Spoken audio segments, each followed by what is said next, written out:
Welcome to Fiction Audiobooks. If you enjoy the content, like and subscribing would be greatly appreciated.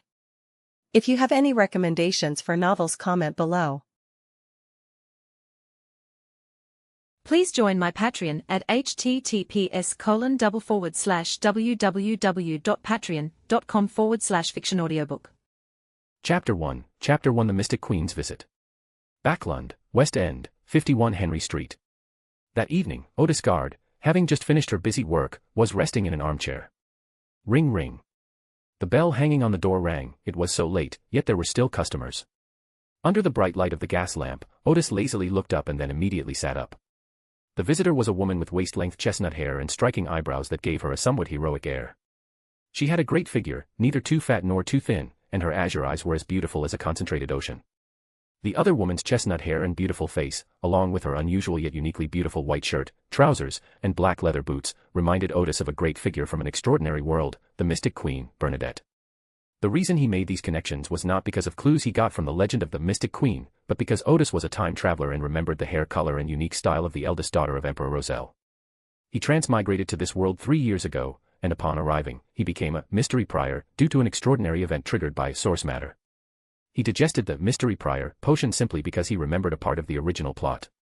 Because of this extraordinary case, Otis was highly regarded by the heart of the machines, and was closely monitored for a long time. He even suspected that the god of steam and machines had been watching him. Fortunately, they were also unsure of the connection between Otis and a spherote, which is why he wasn't captured and dissected, or studied like an alien. Otis has finally had the opportunity for promotion, but for now he is still a mystery prior. Back at the herbal shop, Otis immediately smiled and stood up, saying, "Hello, how can I help you?" The newcomer was Bernadette. As she entered, she also sized up Otis, a young man of about 23 or 24 with black pupils and slightly curly black hair. He was fairly handsome, with thin lips, a high nose, and bright, expressive eyes. He wore a linen shirt and a loose-fitting coat, with cloth shoes on his feet. It was not a gentlemanly outfit, but it must have been very comfortable. The counters and cabinets in the herbal shop were filled with all sorts of common herbs, making it look like a very ordinary shop. Finally, Bernadette's gaze fell on Otis. "I have something I'd like you to see." Otis was slightly taken aback. Was this person coming to him to sell stolen goods? It was because of the extraordinary events that occurred when he came to this world, and his business running a herbal medicine shop, that Otis gained some connections in the extraordinary world, and some extraordinary beings would use his channels to sell stolen goods. But a mystic queen should have her own channels for selling stolen goods. As Otis pondered this, she hung up the closed sign and then drew the curtains and window screens.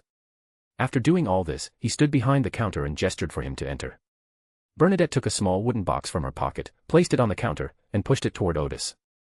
When the herbalist Otis opened the box, he found dozens of oddly shaped metal objects that looked like building blocks.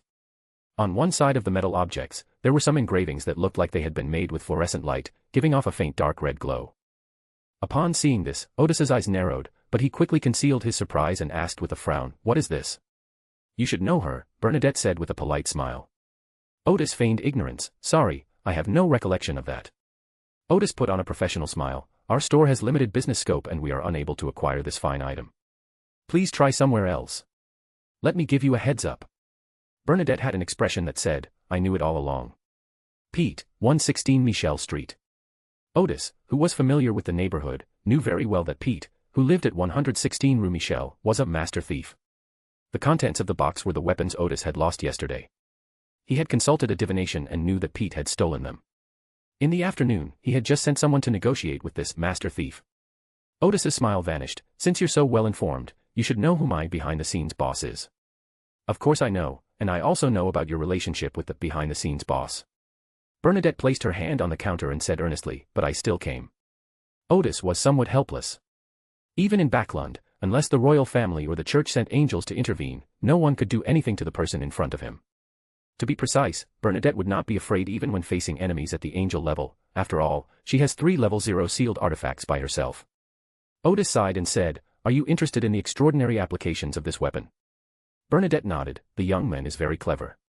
First, I need to know who made this extraordinary weapon and what its working principle is, and then I can assemble it." Otis smiled and said, "You should have realized that I am not a craftsman. This is a failed experiment by the Church of the God of Steam and Machinery, and they asked me to deal with it for them. Not a single mistake, not a single poem, not a single post, not a single piece of content, not a single look." Then he changed the subject. "I'm curious, How did you take it apart? Lies. The Mystic Queen narrowed her eyes, not falling for Otis's trick. Even if it's a failed experiment, the church wouldn't lay a hand on something like this. As for how I took it apart, that's my business. She took this extraordinary weapon apart, but couldn't put it back together. Bernadette placed both hands on the counter. You'd better tell the truth, or you'll force me to resort to any means necessary. This extraordinary weapon was actually made by Otis, but it hides his greatest secret. After arriving in this world, Otis gained a strange ability. Every Sunday after he fell asleep, he would enter a mysterious space. That mysterious space was composed of layers of light-forming knowledge, which was all-encompassing. As long as Otis could think of it, he could find the corresponding knowledge in it. But every time you enter that space, you have to complete a task before you can wake up. Even if you stay in that space for a year, you'll only have taken a nap after you come out. There, you can choose your own research topic, but it can't be too superficial. You need to have some of your own opinions and research conclusions, otherwise that space won't let you in. At first, Otis was rather perfunctory, but as he gained more and more knowledge from it, the topics gradually became more and more profound. That extraordinary weapon came from one of his research findings, an innovative application of spiritual materials. Just as Otis was about to use the Church of the God of Steam and Machinery as an excuse again, the Mystic Queen Bernadette suddenly raised her hand, signaling Otis not to speak. She seemed to be listening intently to some sound. The next second, she said, "Come with me to a place first." Before Otis could even ask where to, a phantom feather covered him. When the phantom feather dissipated, Otis found himself in the Kingdom Museum located on the King's Road. Otis was slightly taken aback. He remembered that the Kingdom Museum was currently holding the Roselle Memorial Exhibition. Chapter 2 Witnessing Mr. Fool Stealing. Upon seeing the Kingdom Museum, Ottiston had a bad feeling. It was October 1349, and Klein Moretti had already arrived in Backland. Otis didn't want any exciting adventures in this world, so she never went looking for Klein and other members of the Tarot Club. But today, while the Roselle Memorial Exhibition is in full swing, Bernadette suddenly brought him to the Kingdom Museum late at night, which he did not believe was an invitation to see the memorial exhibition. At this moment, outside the museum, Bernadette once again appeared to be listening attentively. Then she turned around and placed her index finger on her beautiful, glossy lips, making a shush gesture. Otis seemed to sense something, and when she opened her mouth again, she found that she indeed could not open her lips. Finally, Bernadette's fingers danced as if in a dance. The next second, she raised her index finger, and Otis's left leg rose without warning. She raised her middle finger, and Otis's right leg rose. Both legs were completely out of his control. Otis was both amused and exasperated. At the same time, he felt the power of a demigod and the wonder of his extraordinary abilities. Bernadette then made a gesture of pulling up a hood, and a black hooded cloak appeared out of thin air, instantly making her figure appear ethereal. A black hooded cloak appeared on Otis, concealing his movements. He was then controlled by Bernadette like a puppet, following behind her. Before them stretched an illusory avenue, shimmering with starlight, which made the walls of the Kingdom Museum appear unreal. They swaggered into the Roselle Memorial Exhibition, guarded by extraordinary beings from the Steam Church. Especially at the four corners of the roof, there was a member of the Mechanical Heart team standing in each corner. Two of them were wearing seals, but they all seemed to ignore Bernadette and Otis. Upon entering the museum, a path made of starlight leads to steps leading upwards. Upon climbing the steps and returning to the real world, Otis found herself on the second floor of the museum, in a replica of Russell's study. He and Bernadette were at the top of a tall bookshelf, and in front of them was a figure that looked like a spirit, with its face painted with oil paint. Otis tried to twitch his lips, but found they were out of his control. However, this did not stop him from thinking to himself, it really was Klein. I actually witnessed Mr. Fool stealing. At this moment, Klein, or rather Klein himself, summoned his own spirit and was reaching for two bookmarks in a book. Bernadette did not stop her immediately. Instead, she waited until the other person wrapped the bookmark in her spirit before suddenly raising her hand. Wow wow wow. Suddenly, a piercing baby's cry echoed through the exhibition hall. The sound was ethereal, as if it came from a very, very far place. Klein's spirit seemed frozen in place, motionless. Out of the corner of his eye, he saw a man and a woman on the top of the bookshelf, their faces covered by hoods. Bernadette asked sternly, "Why did you only take bookmarks?" Klein seemed to be struggling, but to no avail. He was completely trapped in front of the desk in the exhibition hall and could not move at all. "How did you know to get a bookmark?" Bernadette asked again. A wide smile suddenly appeared on Klein's face, which was covered in face paint. The next second, his almost transparent figure vanished instantly. The two bookmarks he had encased within his spirit body also disappeared. Bernadette, who was sitting on the bookshelf, suddenly leaned forward, and Otis could tell that she was also quite surprised. But in an instant, Bernadette's figure became illusory and disappeared without a trace, and she chased after it following the guidance of her spirit. After Bernadette left, Otis realized, "Brother, where am I? I'm still here." The calls of the Mechanical Heart team members, who had noticed the anomaly, could be heard from afar. Otis has two choices. The first is to be arrested by the Mechanical Heart. He has many friends in the Mechanical Heart, so he doesn't have to worry about being locked behind the Gate of Truth and can also get rid of the mysterious Queen, Bernadette. But the Russell Memorial Exhibition is missing something, and his presence here will certainly lead to investigation, surveillance, and even interrogation by a demigod. In that instant, he made a decision: he should run away. Otis quickly took off his hood, turned his loose coat inside out as fast as he could, and tore open the lining. Inside the coat's lining was an 8-pointed star magic circle drawn with spiritual powder and liquid. At the center of the magic circle was a small but extraordinary material called a Hona crystal, which Otis had acquired at a high price. The other nodes of the magic circle were inlaid with gemstones of various colors. This was his expensive escape gear, which also came from one of his previous research projects. As the footsteps drew closer, Otis was about to infuse the magic circle with spiritual energy when he suddenly noticed that a grayish-white mist had risen from the spot where Klein's spirit had just left, and a palm-sized gray sphere had formed in the center of the mist. At the same time, Otis emitted an illusory light, making the surroundings appear somewhat unreal. He was slightly taken aback, but then instantly realized that the Source Castle had just formed some kind of connection or resonance with the space he could enter every Sunday. Just as he realized what was happening, a palm-sized gray sphere suddenly flew over and pierced his chest before Otis could even dodge. After Bernadette left, Otis was able to open his mouth. He opened his mouth wide, about to scream, but suddenly found that he did not feel any pain. He quickly pulled open his collar to take a look, but couldn't see anything unusual on his chest. The footsteps of the Mechanical Heart team members had already reached the door. There was no time to look closely. Otis immediately infused his spirituality into the magic circle. In that instant, the extraordinary material, a Hona crystal, of the door pathway helped him open an entrance to the spirit world. Otis picked up the hood that Bernadette had just summoned and immediately leaped inside. Amidst the bizarre and fantastical sights, Otis felt as if she were in a tornado, her body spinning and tumbling rapidly. Before she could even clearly see the scene in the spirit world, she was slammed hard to the ground. At that moment, he felt like his bones were falling apart, but he immediately sat up and vomited violently. "Everything in my stomach was vomited out, and finally even the stomach acid was vomited out, and the dizziness gradually disappeared." Otis leaned against a street lamp and looked around helplessly. He was about 10 kilometers away from the Kingdom Museum and was on a not-so-wide street. He struggled to his feet, leaning against a street lamp. "There's still room for improvement. It's not safe yet, we need to leave the West District as soon as possible." Just as he was about to leave, leaning against the wall, a cold voice said, "You seem to have quite a few good things on you." Bernadette appeared from the void not far from Otis. "Unfortunately, no matter how you try to escape, I can find you very easily."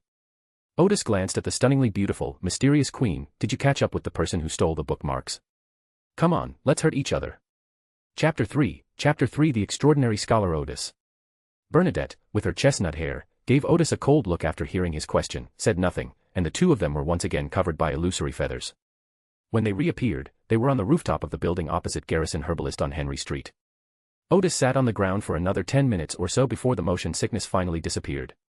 Bernadette, who had been standing to the side, suddenly said, "Get up and see for yourself." Otis then noticed that the area around him and Bernadette had become illusory again, as if they were about to disappear from the world. He got up and saw two masked men dressed in black quickly approaching the herbal shop, where some light was shining through the window. They made sure no one was around before suddenly pushing the door open and going in. After seeing that no one was in the herbal medicine shop, they paused for a second or two before turning around and leaving. Just then, Bernadette appeared with 2 pea seeds in her hand. She casually tossed them aside, and the 2 peas immediately sprouted and grew vines on the street, entangled the 2 men in black who were clearly not thieves. Bernadette did not kill them, but pointed her index finger at the ground, and a pair of red high heels immediately appeared on their feet. The 2 people, entangled in vines, danced with expressions of terror on their faces. But they seemed to have forgotten how to scream. All they could do was make terrified expressions. This reminded Otis of the fairy tale, The Red Shoes. Although he had only read it once, he vividly remembered the red dancing shoes that made him dance involuntarily once he put them on. After the 2 danced for about half a minute, the fear on their faces and their red dancing shoes disappeared. Then the vines loosened, they took off their hats, bowed in Bernadette's direction, and quickly left, disappearing into the night. Otis was stunned. It was clear that what had left were 2 pairs of red dancing shoes and their accomplices, 2 men in black. Bernadette knew exactly where the 2 people went and who they met afterward. Then he remembered what the 2 men in black had done. I don't remember making enemies with anyone recently. After arriving in this world, Otis kept a low profile. While developing his gray industry, he even used his abilities and connections to recruit a small gang, using that gang as a shield whenever something happened. You haven't made any enemies, Bernadette said, taking out the small wooden box containing the extraordinary weapon again. But you have something that makes their hearts flutter. Only one of those weapons was ever made. Anyone who had seen it had been burned to ashes. Otis remained silent for a moment before saying, Pete is dead. Yes, that's right, Bernadette said. He died at the hands of an extraordinary being who had gone mad, and even the weapon you invented couldn't save him. A member of a mysterious organization happened to be passing by, witnessed the weapon in Pete's hand, and took the weapon away after Pete's death. After learning that the weapon came from you, several local members of this organization are preparing to send someone to take you away and further question you about the origin of the weapon. The so-called mysterious organization is actually a member of the Moor's penitentiary in Backland. Bernadette had long been eyeing the member who picked up the weapon. Just as she was about to close the net, she encountered the weapon that Pete was holding, so she came first, intending to take Otis away and find out the truth. As for witnessing Klein stealing the bookmark, that was an emergency and unexpected situation, purely coincidental. Otis said with a sincere expression, I did indeed obtain that weapon from the steam church. Otis suddenly felt an increase in weight in the center of her face and saw her nose grow longer at a visible rate. Bernadette, standing to the side, flashed a beautiful smile, is deception how you treat your savior? Remembering how the mysterious queen had manipulated him like a puppet, Otis suddenly realized, my nose grows longer whenever I lie. Bernadette did not answer directly, but said, I'd like to see if you can stick your nose across the Taysock River. Otis said with a hint of helplessness, let's go to the shop and I'll tell you the origin of this weapon. After he finished speaking, his nose returned to its normal length. Otis knew that in this mysterious world, encountering such a powerful figure would only make things worse by concealing the truth, so he prepared to explain the origin of the weapon. The Mystic Queen nodded in satisfaction, good. The two returned to the guard herbalist's shop, and Otis closed the door again, would you like something to drink? Need not. So Otis poured himself a glass of wine, took a sip, and then went behind the counter. They were just like before, one inside the counter and the other outside. I think you should be very clear about the function of the magic circle. As he explained, Otis took out a piece of paper, drew a large circle on it with a compass, then drew two isosceles triangles, one upright and one inverted, with the center of the large circle as the center, and finally drew a small circle with the triangles as the center. This is a classic, six-pointed star formation. By filling the gaps in the formation with different symbols, different formations with different effects can be created. For example, increasing the success rate of some low-level witchcraft, enhancing or stabilizing spirituality to a limited extent in a short period of time, or aesthetic decoration are all common auxiliary methods in the extraordinary world, and even some occult enthusiasts use them. However, due to its limited effectiveness, it is mostly used by low-sequence extraordinary individuals, and even more so by those low-sequence extraordinary individuals who are not good at direct combat. High-level magic arrays can have sealing and defensive functions, but they require high-sequence beings to provide power support, or extraordinary characteristics to provide power support. For most extraordinary individuals, magic arrays are rather useless. As Otis skillfully filled in the mystical symbols on the array diagram, he continued, in my research over the past few years, I have discovered that the greatest use of a magic array is not how many extraordinary functions it has, but rather that it can provide a channel for spirituality to extend outward within a certain range. For example, if I infuse spirituality into this position, the spirituality output will enter the center of the six-pointed star array without any loss. If one of the extraordinary materials needed to advance to the pyromaniac level, the glander of the fire salamander, is placed in the center of the magic circle, a great fire will definitely ignite in the center of the magic circle, and there is a certain probability that a fireball will also appear. But if we use the blood of a fire salamander. Otis took out a small glass bottle from the cupboard. It was half filled with bright red blood, the blood of a fire salamander, a spiritual material of sequence 7, and quite valuable. He dripped a few drops of blood into the center of the magic circle and continued to infuse it with spiritual energy. Phew! A small, stable flame ignited in the center of the magic circle. Otis further explained, this is a high-grade fire attribute spiritual material, so it can ignite flames under the influence of spirituality. Bernadette realized what was happening and pointed to the wooden box, this weapon actually has an exquisite magic circle inside. Yes. Bernadette then asked, do you know what that weapon means? Otis paused slightly, then asked, what does that mean? Bernadette said seriously, all sequence 9 spells can now use Fireball. Although it was a low-powered version of Fireball, she had already seen the groundbreaking research results behind it. Chapter 4 Big Business Worth £3,000. Otis had considered Bernadette's conclusion, but he immediately shook his head and smiled, I don't think so. As he spoke, he skillfully assembled the parts in the wooden box, saying, "The magic array in this extraordinary weapon needs to be carved using a bone knife made from the leg bone of a mutated flamingo. Each weapon requires 3 mutated flamingo leg bones, each weighing approximately 25 pounds. The engraved marks need to be filled with a paint made from magma pyroxene powder and red crown herb powder, which will cost around 50 pounds.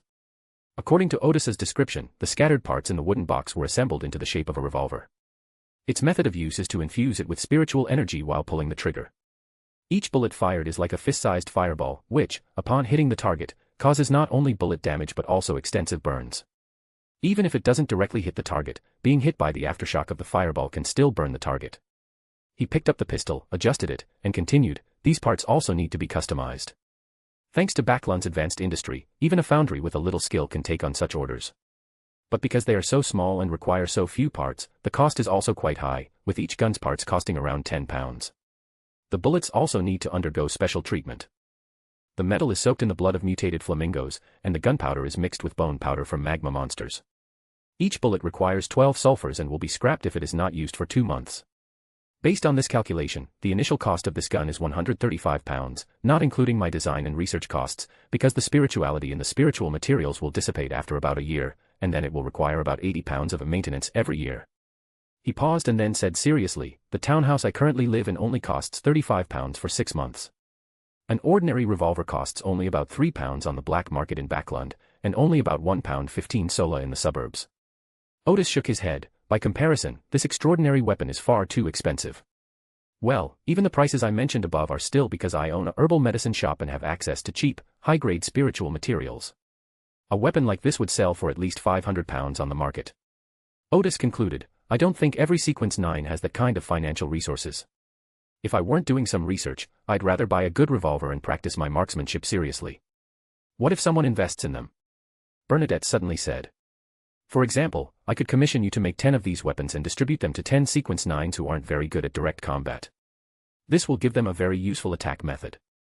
If 10 people, no, 3 people fire together, I believe it will be enough to take down a Sequence 8 quite easily." Otis opened his mouth before saying, "You're really rich.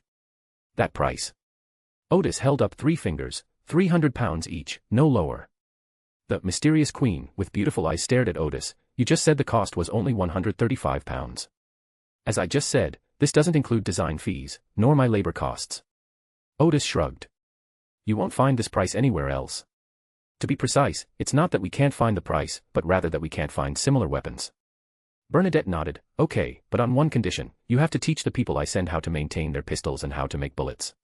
Then she pointed to Otis's coat, which he was wearing inside out. "And what's that?" "This is also an application of magic arrays," Otis explained, "except that the material at the center of the array is an extraordinary material of even greater value. Moreover, there are many limitations to its use. For example, this coat can only be used once a week. If I use it a second time, I will directly turn into a spirit creature. It is far less convenient than a sealing artifact. However, the negative effects are basically borne by the magic circle." Bernadette hummed in agreement. The coat was of no use to her. 3 days from now, I'll send someone to teach you how to maintain a pistol." As she spoke, she walked out. "As for those 10 revolvers, delivery within a month shouldn't be a problem, right?" "No problem, but those who come to learn must also bring a deposit of 1,000 pounds. Otis quickly asked, "What if I encounter danger?" "You don't need to worry about those 2 men in black," Bernadette said. "Besides, I will ensure your safety before the transaction, but after the transaction. I'm not your bodyguard anymore."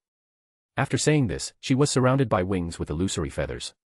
When the illusory wings dissipated, the mysterious queen also disappeared. Otis sat behind the counter for a dozen seconds, stunned, before exclaiming, "Tonight was really exciting." Although Bernadette had her sights set on the extraordinary organization that wanted to capture Otis, and they were unlikely to bother him again, he did not let his guard down.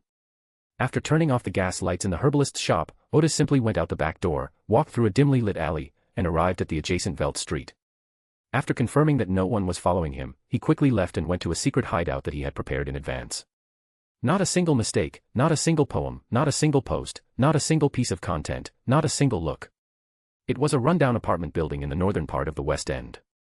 Otis rented a room on the 2nd floor, which had a bedroom and a separate bathroom, and a semi-open kitchen facing outwards from the balcony.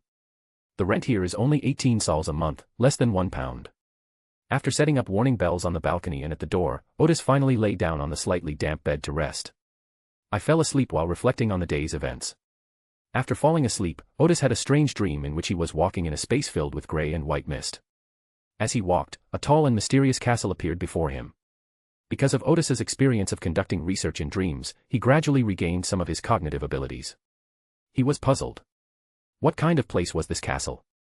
Judging from its appearance, it was no ordinary castle. It gave off a terrifying and eerie feeling.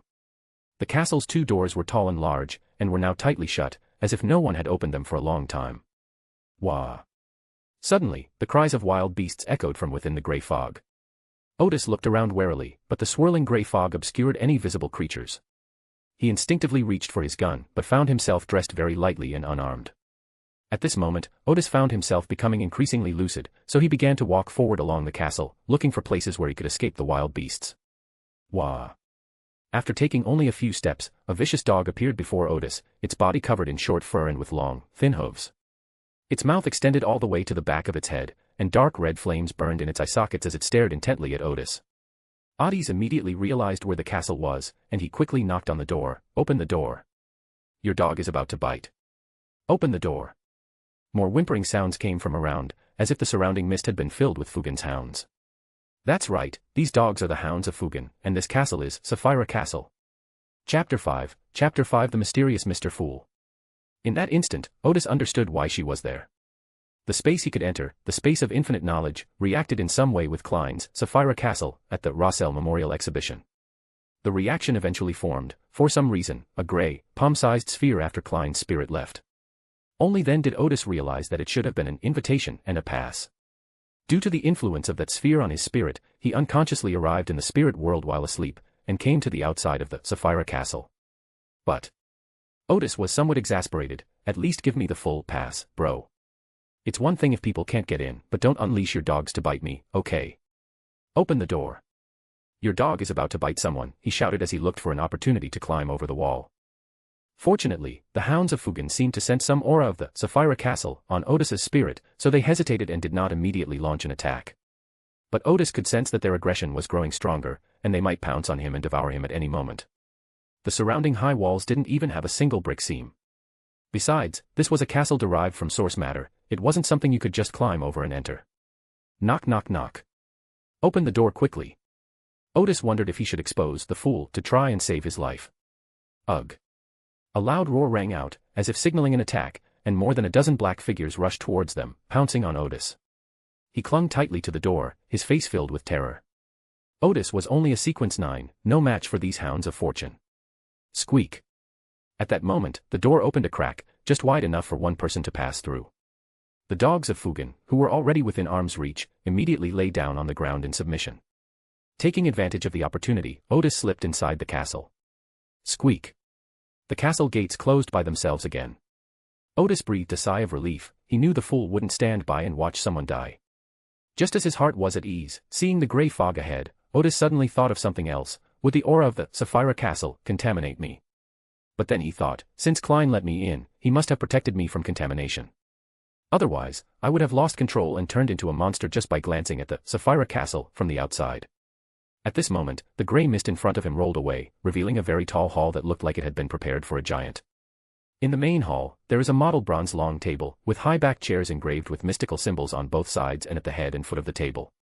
Deep within the main hall, at the head of the long bronze table, sat a mysterious and powerful, blurry figure. Otis was taken aback. He remembered seeing a courtyard inside the gate from the outside. How come he was in the main hall as soon as he entered? But then he came to his senses and bowed, saying, "Great and mysterious being, did you summon me here?" Let me say this first, lest the fool ask, how did you get here? If it were a truly hidden being, even if Otis said so, it would most likely still ask this question. But the fool is currently just an empty shell, and he has to maintain a facade no matter what, so naturally he won't ask such a question easily. Just say a few casual words and ask them to send you away. The fool, Klein asked in a deep voice, "What are you doing at the Kingdom Museum tonight?" Klein was indeed acting strangely behind the gray fog. He was sleeping soundly when he was woken up by a knock on the door. When I woke up, I realized that someone was knocking on the door of the space above the gray fog. Upon arriving at, above the gray mist, Klein was even more surprised. There was indeed someone urgently knocking on the door, and he had just seen Otis through the door. The young man with black hair, but whose face was obscured by gray mist, gave Klein a very familiar first impression. So he quickly used dream divination to recall where he had seen this young man before, and the result was the Russell Memorial Exhibition. This made Klein very alert. Fortunately, above the grey fog was his world, so he had nothing to fear. He then rescued Otis and prepared to ask the young man if he was related to the mysterious and terrifying woman he had met that night. Otis glanced at the fool in surprise, then lowered his head as if he understood something. His series of actions were not feigned. He was genuinely surprised that the fool knew his whereabouts that night, but then he remembered that the fool was best at divination, so he must have divined some information, which is why he had an expression that seemed to understand. But to Mr. Fool, Otis's expression seemed to first show surprise at his words, and then as if he understood that such a mysterious and great being would certainly know his whereabouts. Thinking of this, Klein, behind the grey fog, couldn't help but curl the corners of his mouth slightly upward, feeling a sense of having it all figured out. Otis paused for a moment before replying, "Great being, I was there under duress." He knew that the truth had to be told in such matters because the fool had the ability to discern whether a lie was true or false. Just as Otis had predicted, the hand Klein placed under the bronze table was a divination to determine whether Otis was lying. After concluding that what the young man said is true, Klein asked again, "Who coerced you?" "Not a single mistake, not a single poem, not a single post, not a single piece of content, not a single look. A mysterious and powerful woman." Klein slowly nodded, realizing that the young man in front of him was the person beside the mysterious lady. "Why did she coerce you?" "I have made some research progress in the field of extraordinary weapons, which has attracted the attention of that lady. She wants to coerce me into making some deals." Otis's words were deceptive. In fact, Bernadette's main purpose was to prevent him from falling into the hands of that mysterious organization. However, Bernadette was indeed very interested in those research results and had the idea of making a deal with him, so telling only part of the truth would not be discovered. Klein, emerging from the grey fog, asked again, You made a deal." He had originally intended to ask, "Are you a craftsman? What exactly is your research?" but then felt that a great being shouldn't be interested in such things, so he simply focused on the mysterious lady. After all, the power of the mysterious lady is undeniable, and it's normal for a mysterious being like the fool to be interested in a high-sequence extraordinary individual. Otis told the truth, "The deal is done." Klein hummed in agreement, as if lost in thought. He activated his spiritual vision and could only see that Otis was a sequence 9, but he couldn't tell what path this young man had taken. But regardless, it is quite rare for a sequence 9 to be able to create extraordinary weapons. Lacking a stable channel for dealing with her, Klein began to consider further investigating the other party. He asked again, "Do you want to have the ability to deal with her?" Otis paused for a moment, then immediately said, "I don't want to." Klein originally thought the young man would say yes, and then he would issue a few tasks to observe him. He could not only get a free assistant, but also obtain more detailed information about the young man and clues about the mysterious lady. But when the other party said no, Klein couldn't help but nod. This answer suited him perfectly. Chapter 6 Joining the Tarot Club. After a moment's thought, Otis said again, "Mysterious and great being, although I do not wish to confront that powerful lady, may I ask for your protection if necessary?" Before meeting Bernadette, Otis was reluctant to associate with Klein or other members of the Tarot Club, as they often represented trouble and danger. But the situation is different now. Influenced by her previous profession, Otis likes to do some research, and necessary experiments still need to be carried out. Although he tried his best to hide it, his experimental subjects have now attracted the attention of some important figures or extraordinary organizations, which has made his situation somewhat dangerous. Now, the Fool's Church is nowhere to be found. In order to balance the crisis brought about by the mysterious queen, they have no choice but to temporarily cling to the Fool's coattails. Of course, Otis could also choose to join the Church of the God of Steam and Machines directly, or join the Elemental Dawn. However, he knew that the God of Steam and Machinery had questionable judgment when it came to choosing sides, and if he were to join Elemental Dawn, it would be better to join the Tarot Club, which would guarantee a demigod in the future. The fool behind the grey fog smiled peacefully upon hearing Otis's question. Yes. Klein was waiting for those words, as they would give him complete control. Otis, following normal line of thought, said, "I will worship you and believe in you."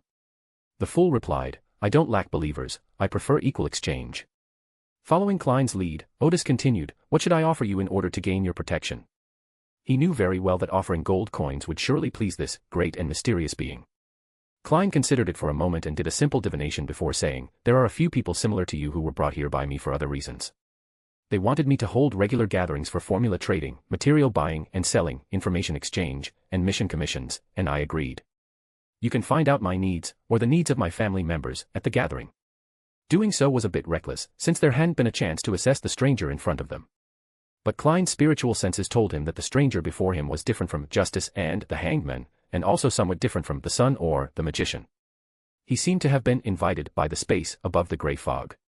He had a premonition that if he didn't establish further contact, this stranger might show up at the door again tomorrow night, so he might as well invite him to join the tarot club directly.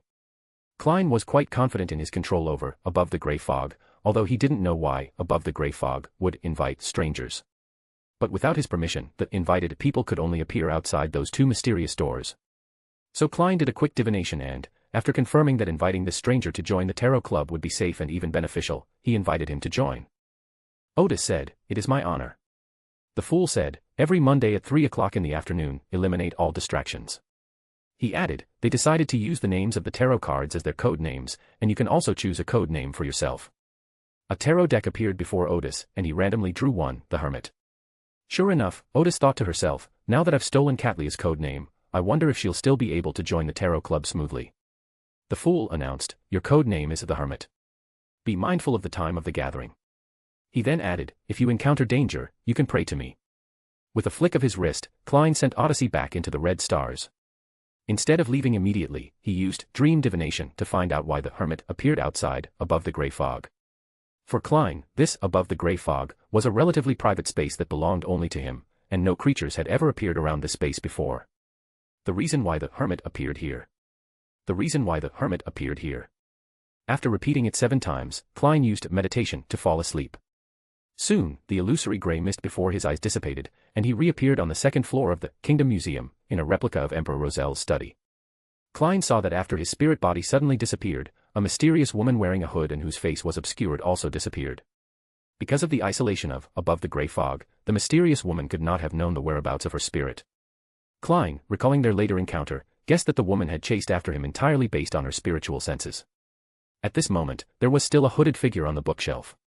He stretched out his hand in the direction where the mysterious lady disappeared, as if to say, "You left me behind." Just then, Klein saw a grey, illusory sphere suddenly appear where his spirit had disappeared. At the same time, the hooded figure on the bookshelf also changed, and a field composed of illusory light appeared behind him. In the depths of the field, there seemed to be a tall tower. There seemed to be a powerful attraction between the tower and the grey sphere. In an instant, the sphere disappeared into the chest of the hooded figure, and the tower on the field of light became exceptionally bright. Puffed. Klein's head suddenly exploded like a rotten watermelon, forcibly exiting the dream divination state. Under the influence of the grey fog, it seemed as if his head had regrown after half a minute, and all the knowledge in his mind was boiling, which only subsided after a dozen seconds. Immediately afterwards, some previously unseen memories appeared in Klein's mind. Sequence 9, The Spy.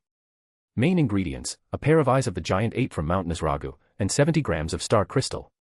Not a single mistake, not a single poem, not a single post, not a single piece of content, not a single look. Auxiliary materials, 80 milliliters of pure water, 8 drops of Fatsia japonica juice, 7g of Magnolia officinalis powder, and 9g of dragon's blood grass. Sequence 9, Generalist Potion Recipe. Main materials, the head of a brown-backed firefly, and a complete 5-colored foliage plant. Supporting materials. Sequence 7, Wizard Potion Recipe. Main ingredients, the complete brain of a pale long-necked beast, and the fruit of 2 flying tumbleweed trees. Supporting materials. The Astrologer's Ceremony, Sequence 5, Ride on the back of a colorful star-eyed beast and drink a potion in the midnight sky. Klein quickly realized that this was the knowledge he had just gained from that field of light. What was that illusory field? How could it cause such damage even with the spatial protection of above the grey fog? This was something Klein hadn't anticipated. He had suffered similar injuries before, but those were when he deliberately chose to die, divining the origin of the drop of blood in the mutated sun emblem. Thinking about the Hermit's reaction, it seemed that he himself was unaware of his own special abilities, and the Hermit was currently asking for his help. The power of above the grey mist could also completely control the Hermit. Klein's concerns gradually subsided. Klein then remarked, "The new member's identity is not simple, and he seems to have many secrets." He then recalled the results of his previous divination. Perhaps it was these secrets of the Hermit that could bring him some benefits. Thinking of this, Klein's lips curled up slightly. With the addition of the Hermit, the Tarot Club would have become even more mysterious. Chapter 7 Self-Examination. A minute or two later, a towering figure appeared in Otis's mind, and then a passage of text appeared before his eyes. "A fool who does not belong to this age. The mysterious ruler above the grey fog. He is the king of yellow and black who holds the key to good fortune." Otis breathed a sigh of relief. Although he knew the name, the Fool, he had not learned it through official channels, and dared not use it lightly.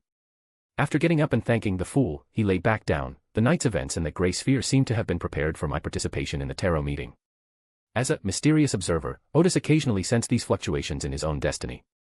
Lying in bed, Otis thought about many things, and finally had to resort to meditation to fall asleep.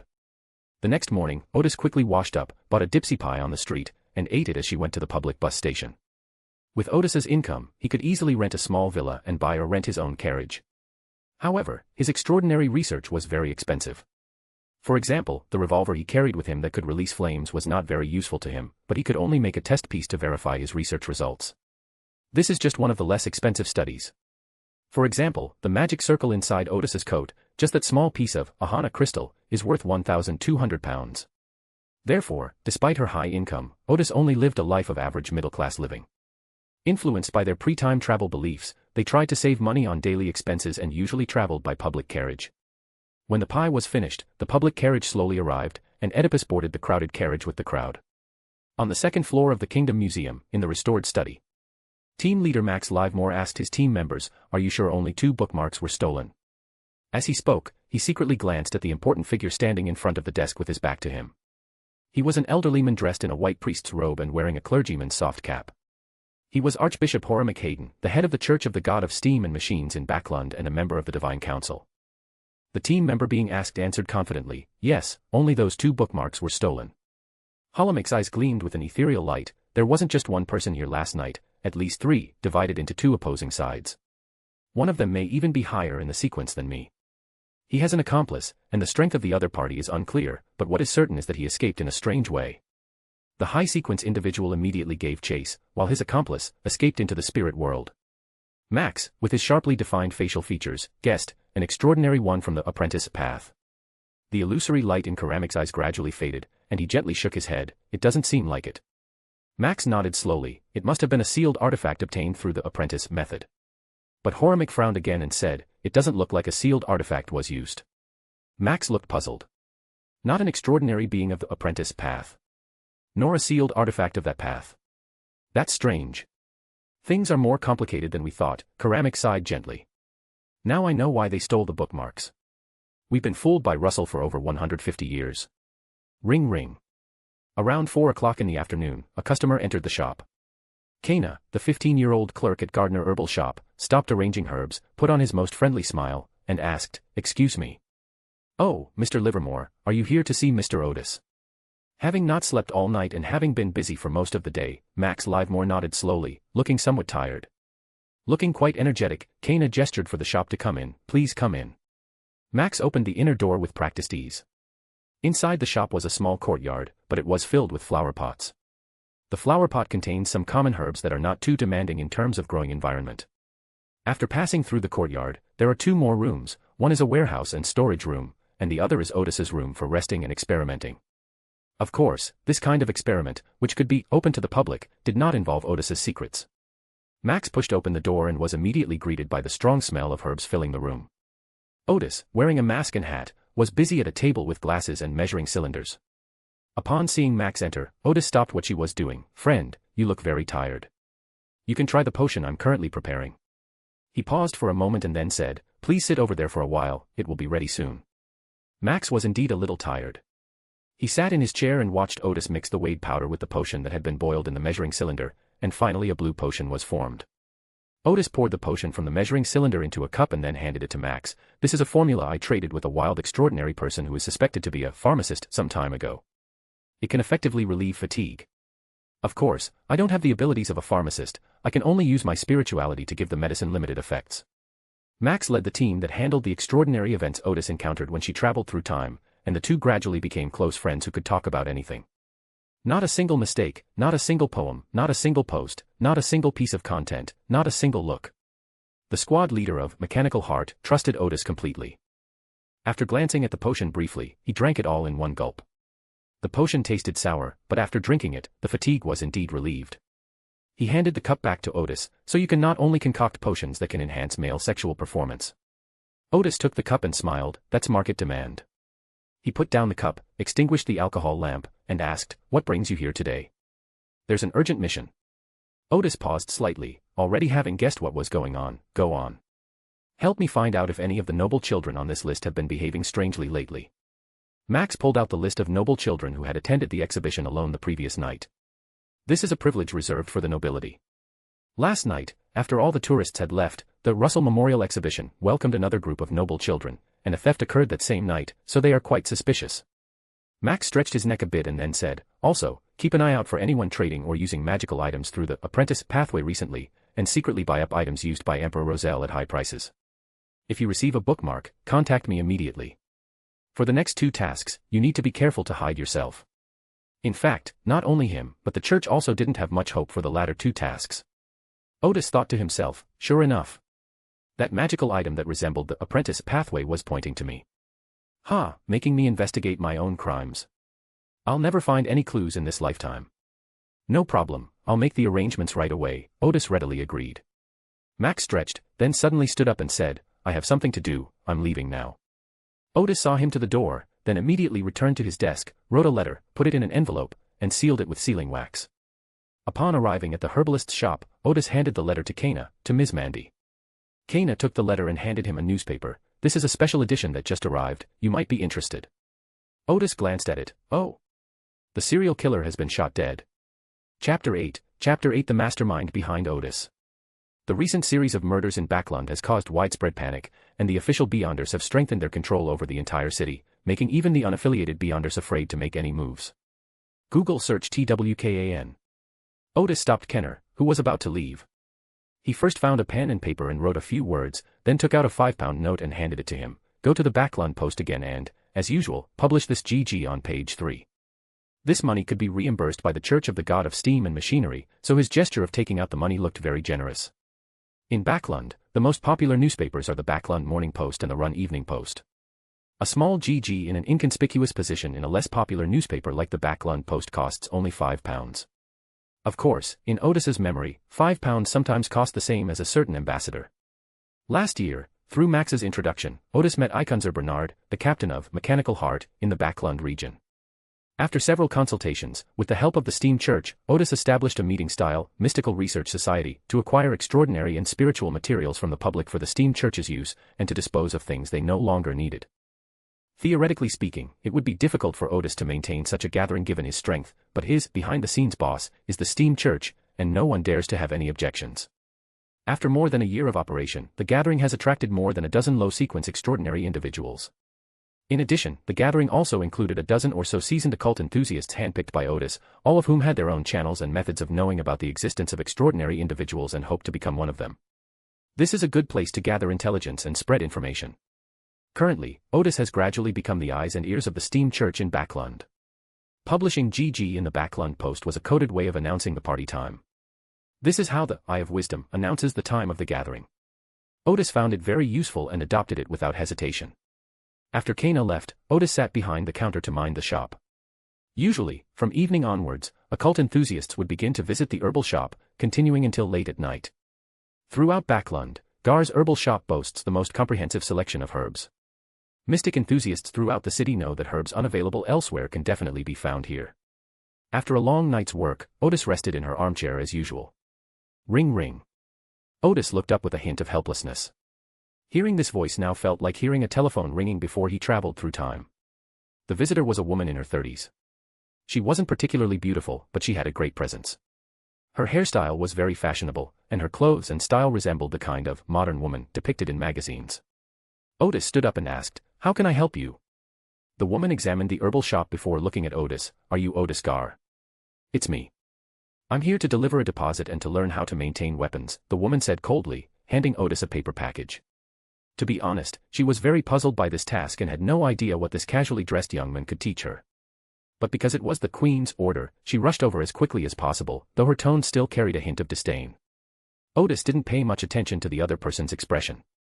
Based on his observation, the person in front of him was at least a sequence 7, or even a sequence 6. She has every right to be arrogant when facing a sequence 9 opponent.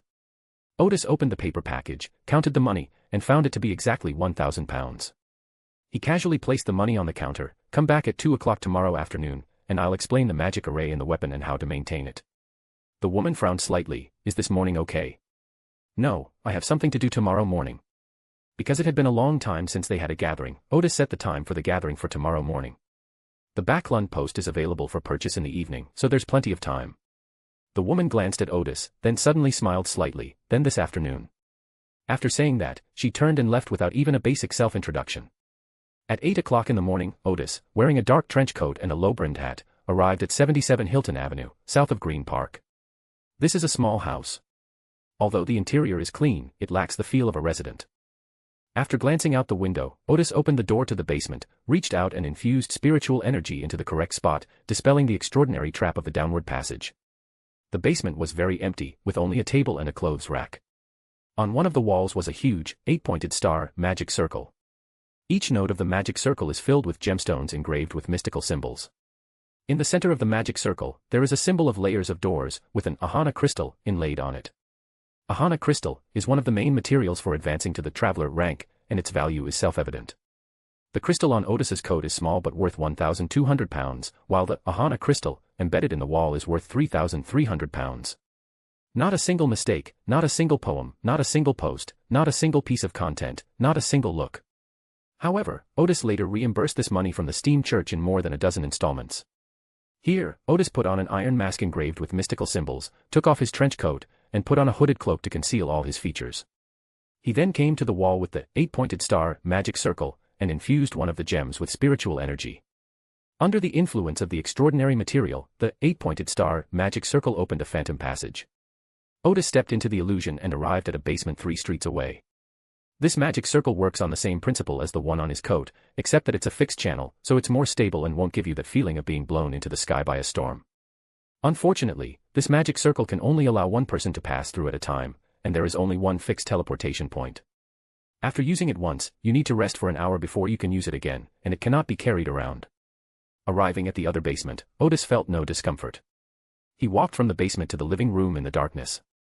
Several people who were attending the party had already arrived in the living room. They were used to Otis always appearing from the basement.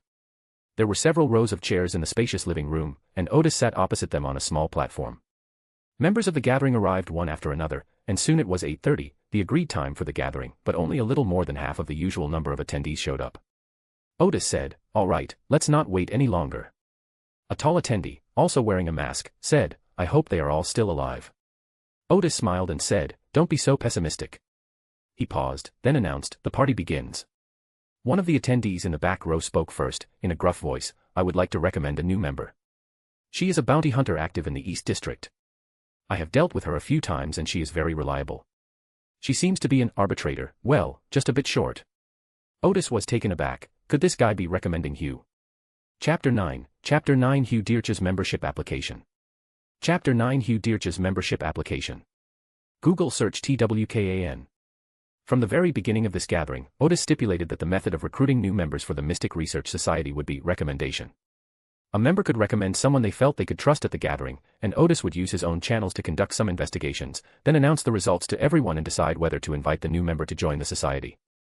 This differed considerably from other gatherings of extraordinary beings in Backland, which allowed Otis to maintain a degree of control over this very loosely organized group.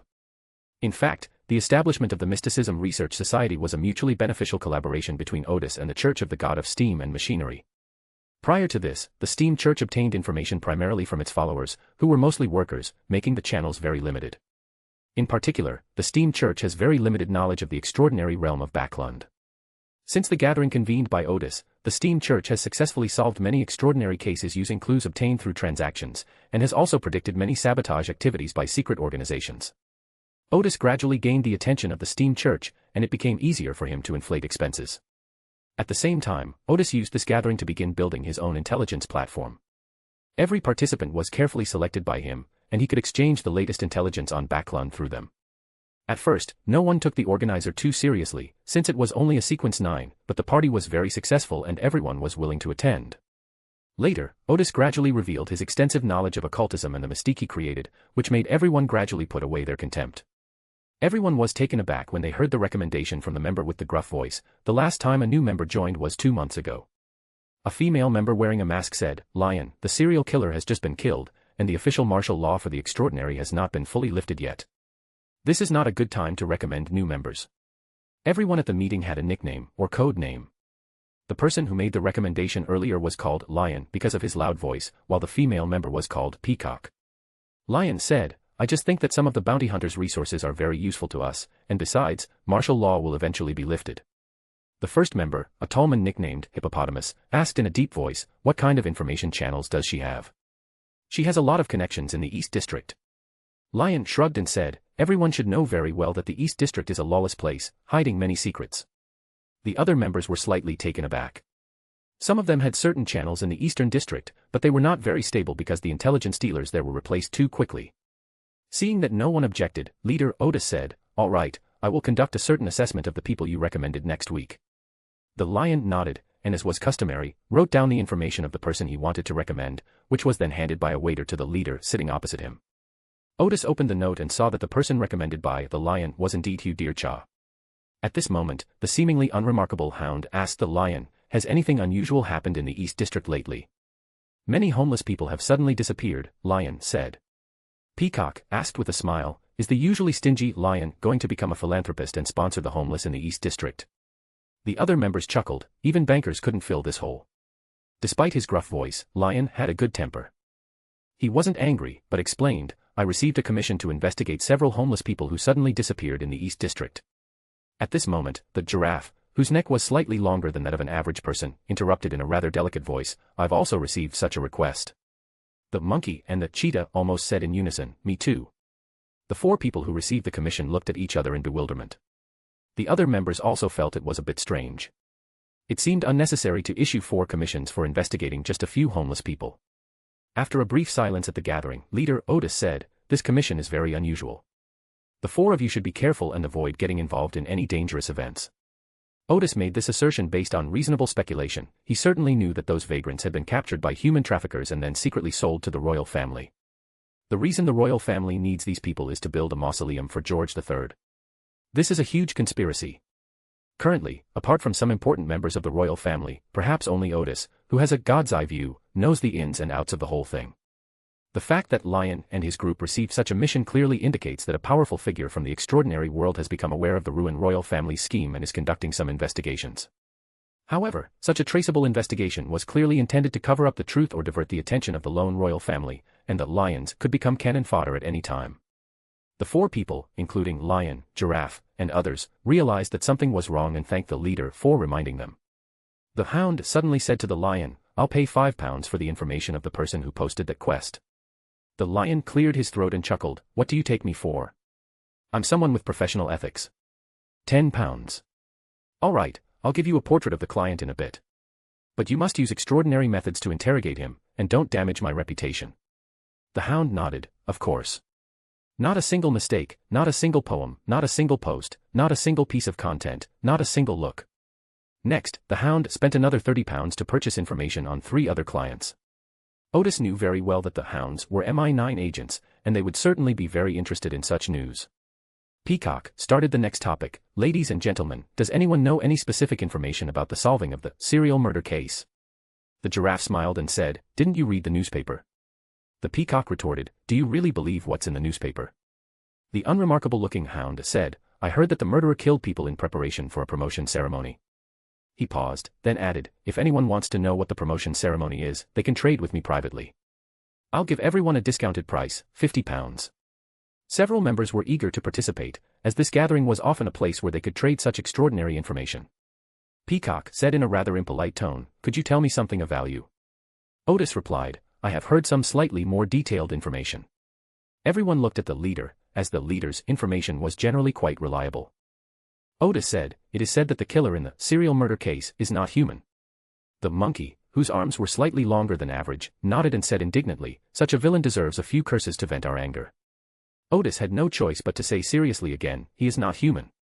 Everyone was slightly taken aback, but they all understood what the leader meant. Chapter 10, The Serial Murderer. Yesterday's and today's newspapers devoted a great deal of space to reporting on the serial murder case. First, the reporters helped readers understand the entire case. Starting several months ago, streetwalkers were repeatedly disemboweled and brutally murdered. Recently, the perpetrator has been committing crimes more frequently, causing great panic in society. At this point, I hope readers will remember our domain name, TaiwanNovelNetwork. The The report said that recently a detective noticed many stray dogs and cats that had been brutally murdered in a garbage dump. He concluded that the murderer must have experimented on the animals before killing them, which is why he was able to disembowel them so quickly and accurately. Following this lead, the detectives eventually found the killer and killed the violently resisting assailant during the arrest. Those present at the meeting had already received accurate intelligence at the last gathering that this was an extraordinary case. In cases involving extraordinary circumstances, don't expect to see accurate reports in the newspapers. After Otis announced the surprising news at the party, it took Peacock a few seconds to ask, if it's not human, then what is it? An extraordinary being, Otis said with certainty. The Hound, who also knew this information, said with some disappointment, I was planning to sell this information for a good price. This is inside information known only to the official extraordinary beings. The Hound knew that the leader's behind-the-scenes boss was the Church of the God of Steam and Machinery, so it was not surprising that the leader knew this. The Hound's words further confirmed the information the leader had just provided. The other members fell silent again, which was completely beyond their expectations. Even though they were wearing masks, Otis could still observe everyone's surprise from their body language. A few seconds later, Peacock changed his tone. How did an extraordinary creature hide its tracks in Backland? The Wolverine, with a deep voice, suddenly said, Gentlemen, do you remember the mission I issued before, hoping to find a friend who went missing in the sewers? He was an extraordinary man, and we haven't even found his body. Everyone was taken aback again, and Hound belatedly realized, the sewers are indeed a good place to hide extraordinary creatures. Actually, even the officials found it rather strange that the vicious dog managed to evade repeated checks. After this exchange, everyone had a clear understanding of the entire case. A few months ago, an extraordinary creature arrived in Backland and brutally murdered more than a dozen streetwalkers. The official extraordinaries were misled into thinking that it was an extraordinary creature that committed the crime, so they were unable to find any clues. It is very likely that only recently did the official extraordinary individuals find a clue, locate the extraordinary creature, and kill it. The cheetah, with its deep voice, then asked, can extraordinary beings also advance in rank? In his mind, extraordinary beings had only one purpose, to provide extraordinary materials for the extraordinary. But unexpectedly, they were able to advance. Otis did not answer directly, but said, some extraordinary beings, due to their special pathways, possess intelligence that is similar to, or even surpasses, that of normal humans. Cheetah exclaimed, what a wondrous and extraordinary world. Otis added, the information I just received wasn't free. Everyone looked at the leader, knowing full well that such confidential information wouldn't come for free. Someone is offering high prices for Emperor Rosel's relics, Otis said. If you have any, or can contact anyone who has, such items, you can trade them to me. I guarantee you will be satisfied with the price. With the Steam Church covering the expenses, he would certainly be very generous. Giraffe slowly shook his head, this must be the buzz from the Russell Memorial Exhibition. Many of the Emperor's fans are buying up memorabilia and relics related to him. Otis added, I don't want fakes. The man who once called himself an antique appraisal master, Giraffe, nodded repeatedly, of course I wouldn't dare give you a fake. Next, everyone initiated several transactions for high-grade spiritual materials, which, as usual, were mostly bought by Otis. This gathering places great emphasis on information exchange, so there is very little trading of potion recipes and extraordinary materials. After exchanging a few more pieces of information that were not particularly important to Otis, the gathering came to an end. As usual, Otis watched the attendees leave one by one. Then, while the waiters were tidying up the living room, he went to the basement, took out a crystal key, and placed it on the wall where the illusory passage had appeared. After he infused it with spirituality, an 8-pointed star magic circle appeared on the wall, shimmering with an illusory light. However, there were no diamonds or priceless Ahana crystals in the magic circle. This is just a secondary array, which requires the crystal key in Otis's possession to establish a connection with the main array and create a virtual passage. Otis stepped into the passage and instantly found himself in a basement located outside another area. After he left, the secondary formation on the wall disappeared and turned into a normal wall. Not a single mistake, not a single poem, not a single post, not a single piece of content, not a single look. Back in the basement of the house, Otis took off her cloak and mask, then put on a trench coat. Judging from her clothes and demeanor, she was a completely different person from the leader. With this magic array in place, unless a demigod has his eye on him, he doesn't need to worry about exposing his identity at all. After returning to the herbalist shop by public carriage, Otis had lunch and rested for a while. The lady sent by the mysterious queen, who had come the night before, arrived as promised. This lady changed her clothes to a different color scheme today, but she still looks very elegant. She frowned slightly when she saw Otis's somewhat messy laboratory, but still reluctantly sat down in the chair next to the desk. Otis took out paper and pen and asked, "How much do you know about magic circles?" "I can draw all the common magic circles, and I can draw the less common ones after looking at them once, the woman said. If you want to teach me how to draw magic circles, we can skip this step entirely. Otis continued at his own pace, asking, do you know the 6 applications of the flame symbol? The woman, trying her best to remain calm, said, it's very clear. Otis asked a third question, how can the direction and intensity of the flames within the magic circle be controlled? Direction and intensity. The woman paused for a moment, but then smiled. What's the use of knowing these things? Otis concluded without much emotion, the foundation in mysticism is very poor, and there is a lot to say. I will try my best to explain clearly, and ask questions if you don't understand anything. The woman was taken aback again. As an outstanding scroll professor, this was the first time someone had commented that she had a very poor foundation in occultism. Otis took out his revolver and disassembled it into its individual parts, then began to explain the magic array used in the weapon. The direction and intensity of the flames that Otis mentioned earlier are crucial in this magic circle. Every time the weapon is maintained, it's like redrawing the magic circle. If the flames are too strong, the barrel may explode. If they are too weak, it will be no different from an ordinary revolver. If the burning direction is off, the bullet is likely to explode the moment it leaves the barrel. After listening for a while, the woman realized that what the herbalist in front of her was talking about was a brand new application of magic arrays, a new application that could shock the entire extraordinary realm. With this magic circle, even an ordinary person with enough knowledge of mysticism can create a revolver with extraordinary effects. Chapter 11. Chapter 11. The Learned Herbalist. When it comes to natural elements, pentagram or hexagram magic arrays are generally used. Because the people sent by the mysterious queen had such poor foundational knowledge, Otis had no choice but to start with the basics. The reason for using the pentagram formation is that before the Third Age, extraordinary beings believed that the world was composed of earth, air, water, fire, and ether. The reason for using the 6-pointed star magic circle is that, by the Fourth Epoch, extraordinary scholars believed that gold should also be a fundamental element constituting the world. Please remember the Taiwan Novel Network website to read the fastest chapter updates. Or rather, gold should be differentiated from the original earth. At the same time, it is said that the pentagram magic circle would occasionally summon demons, so the hexagram magic circle was widely used. The woman who came to learn no longer showed any disdain. I've heard that the Belial family in the blood worship cult has a pentagram element in their emblem. Otis nodded. I've also seen similar information. The change of the magic circle from a pentagram to a hexagram should be related to them. As he spoke, he drew 2 isosceles triangles on a piece of paper, each with the same center but facing different directions. This is what he called a 6-pointed star. Otis then drew a small circle in the center of the triangle. The symbol in this circle is very important. In the magic circle I am about to describe, we cannot use the common symbol that represents fire, but we must use the symbol. He first drew a trapezoid, and then drew a spiraling indicator on each of the 4 sides of the trapezoid. The woman paused for a moment, then said, I've never seen this symbol before, but its shape looks very similar to the symbol for fire. This is a symbol that I derived from 6 applications of the flame symbol, Otis said. Can mystical symbols be deduced? Instead of answering the question directly, Otis asked, have you heard any legends about the origin of occult symbols? The woman nodded. According to legend, these symbols are a system of mystical symbols created by our ancestors based on some of the symbols on the blasphemous stone tablet. Otis said, this legend has elements of fabrication. The symbols on the blasphemous tablet would never be so rudimentary. Don't ask me how I know, I won't tell you even if you ask. He knew that the characters on the blasphemous stone tablet were the kind of characters that could only be understood intuitively, and might not even have a fixed form. How could he imitate such a thing? These must be a set of symbols that our ancestors found by chance, symbols that could trigger certain reactions from extraordinary characteristics, Otis said. Based on my research over the years, this set of symbols is far from perfect. So I derived a new set of symbols, which, after verification, proved to be more effective than the original mystical symbols. The woman belatedly realized a question: why do mystical symbols react with the extraordinary? This touches on the question of the nature of spirituality. The essence of spirituality. Otis smiled. As an extraordinary person who follows the scholarly path, you must have pondered questions like, what exactly is spirituality? The woman suddenly felt like an ignorant elementary school student. Spirituality, isn't it just spirituality?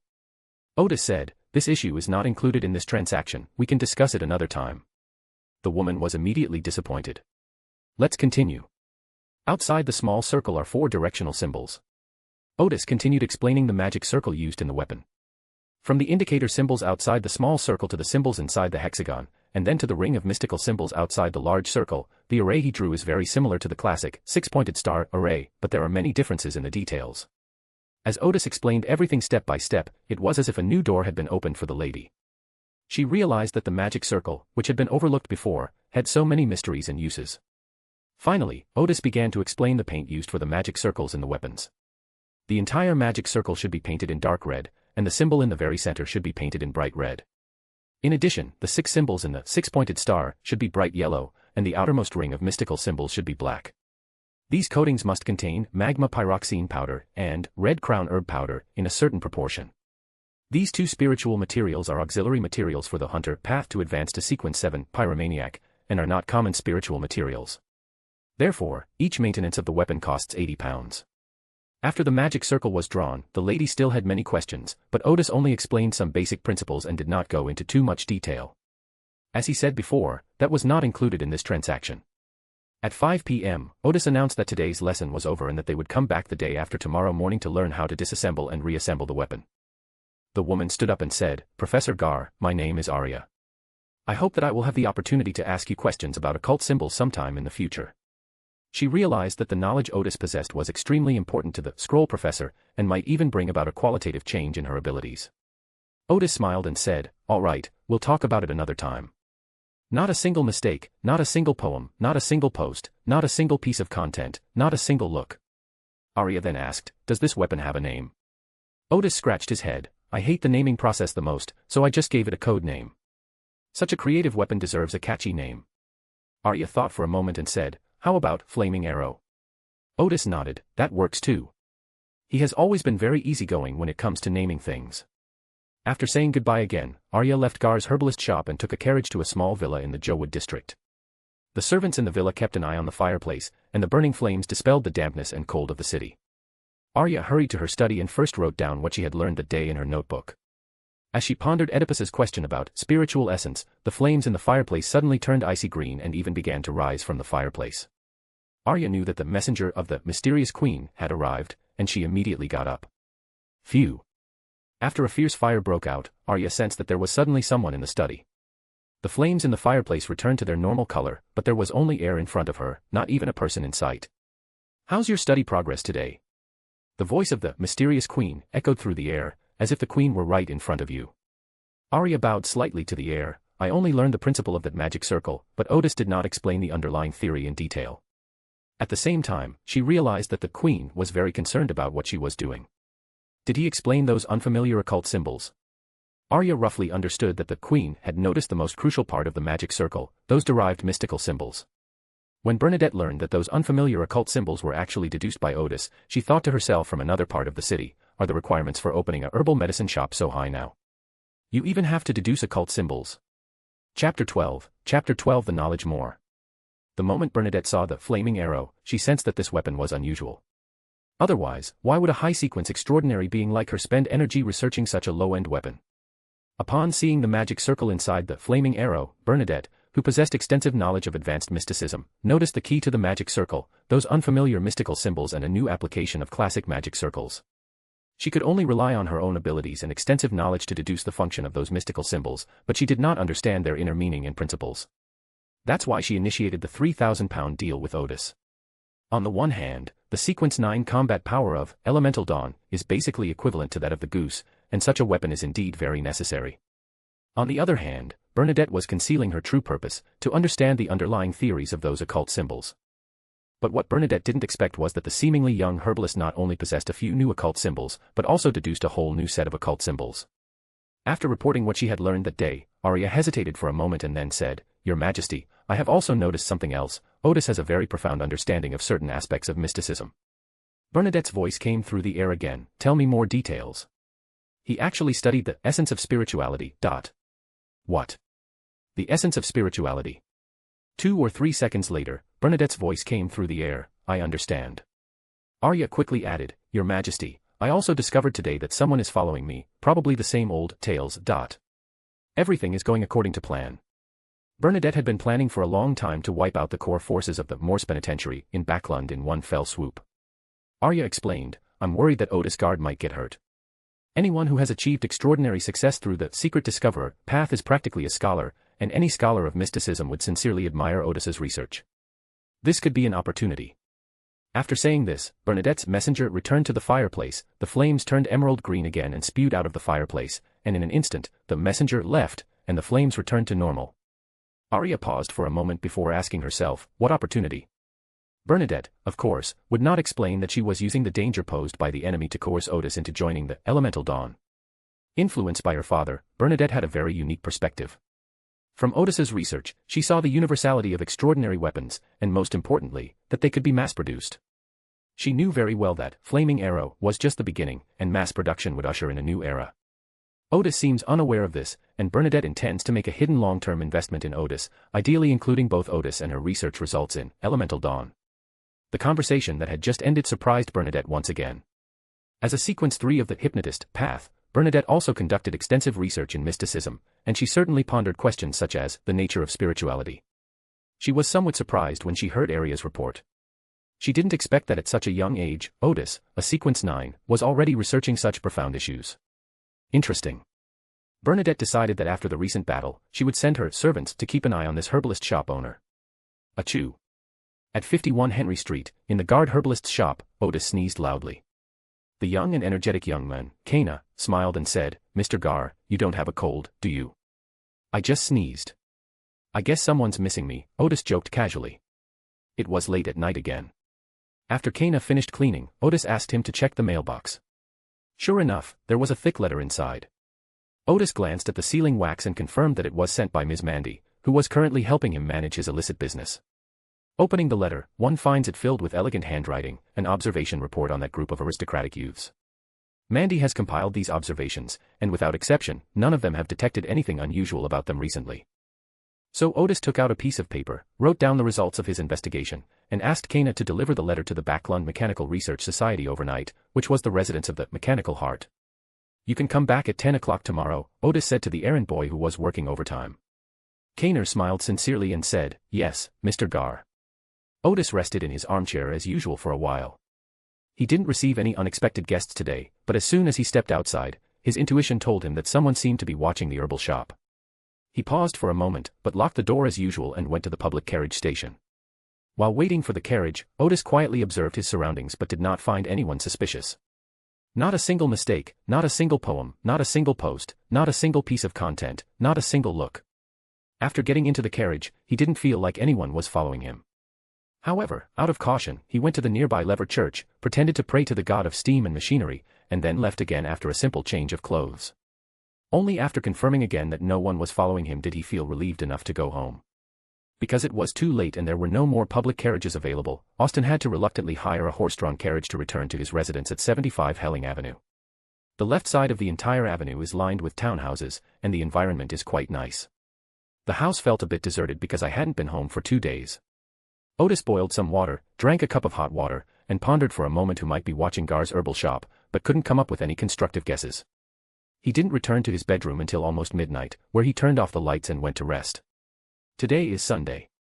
As usual, after Otis fell asleep, he came to the field with its illusory light, which seemed to have no specific shape. After arriving here, many memories suddenly flooded Otis's mind. For example, he guessed that this place should be the knowledge wilderness of the source material. In the outside world, he loses his memory of this knowledge. In fact, the knowledge Moor is a kind of protection for him, because this knowledge is extremely polluting and would have a huge impact on the spiritual body without protection.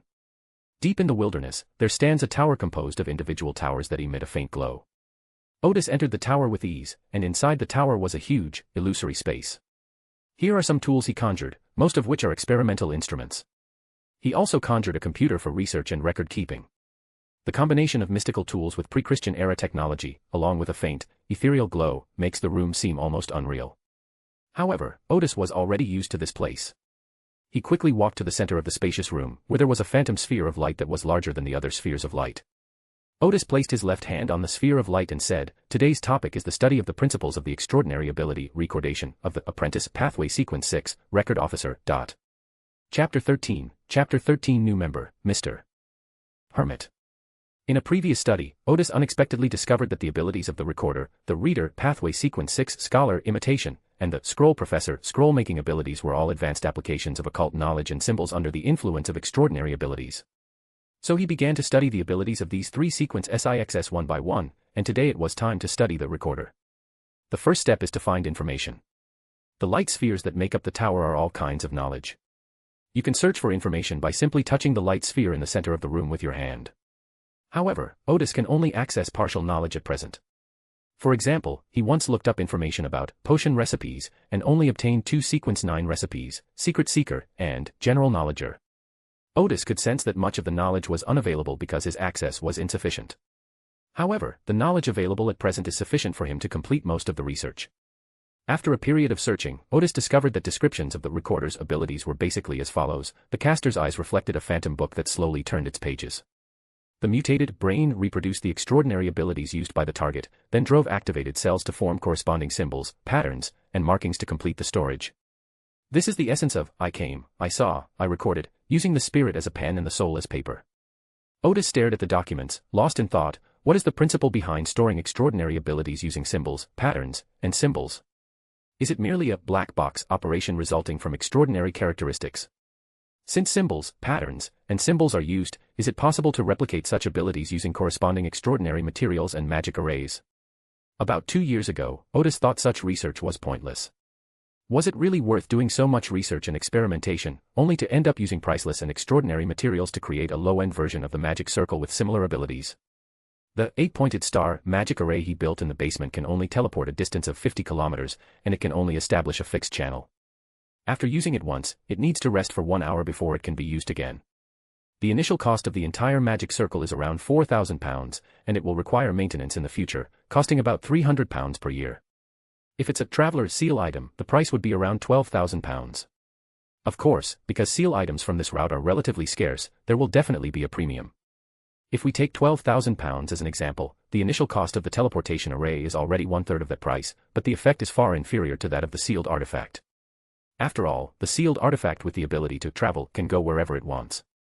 In terms of effectiveness, the low-end version of the magic circle is actually not cost-effective. However, Otis later decided to continue his in-depth study of magic circles and mystical symbols, because such research would certainly result in huge losses for others, but not for him. The research process was completed in the knowledge wilderness. The magic array established in the outside world was almost 100% successful, saving a lot of experimental costs and time. In addition, although the magic arrays created are ineffective, their negative effects are easy to avoid. Using extraordinary materials will produce certain negative effects, but these negative effects are basically absorbed by the magic array. As with the teleportation array, created by Otis, as long as the rule of not using it repeatedly within an hour is followed, the negative effects are almost imperceptible. This is why the later maintenance costs so much. The gems in the magic circle, as well as the symbols and graphics written with spiritual materials, will break or fall off after about 50 uses, requiring maintenance. For Otis personally, this research direction still has considerable potential, but there are still many problems to be solved, so it can only be studied and used on a small scale and does not have universal applicability. Otis first spent more than 10 hours searching for and reading relevant materials. Of course, he would rest for 2 hours after every 5 hours of work. You don't need to sleep here, but you do need to rest, otherwise it will affect your work efficiency. Next comes the specific theoretical research, which requires the use of the light sphere in the center of the room. Otis named it the Central Simulator, where extraordinary abilities of all kinds can be simulated, but the level of the abilities is currently limited to sequence 5 and below. It can also simulate attacks from targets or enemies to test Otis's research results. The simulation here is almost completely equivalent to the effect under the same external conditions. After Otis expressed his needs to the orb of light, a phantom figure appeared before him and began to repeatedly use the ability to record. Through Otis's continuous observation, he found a direction for his research.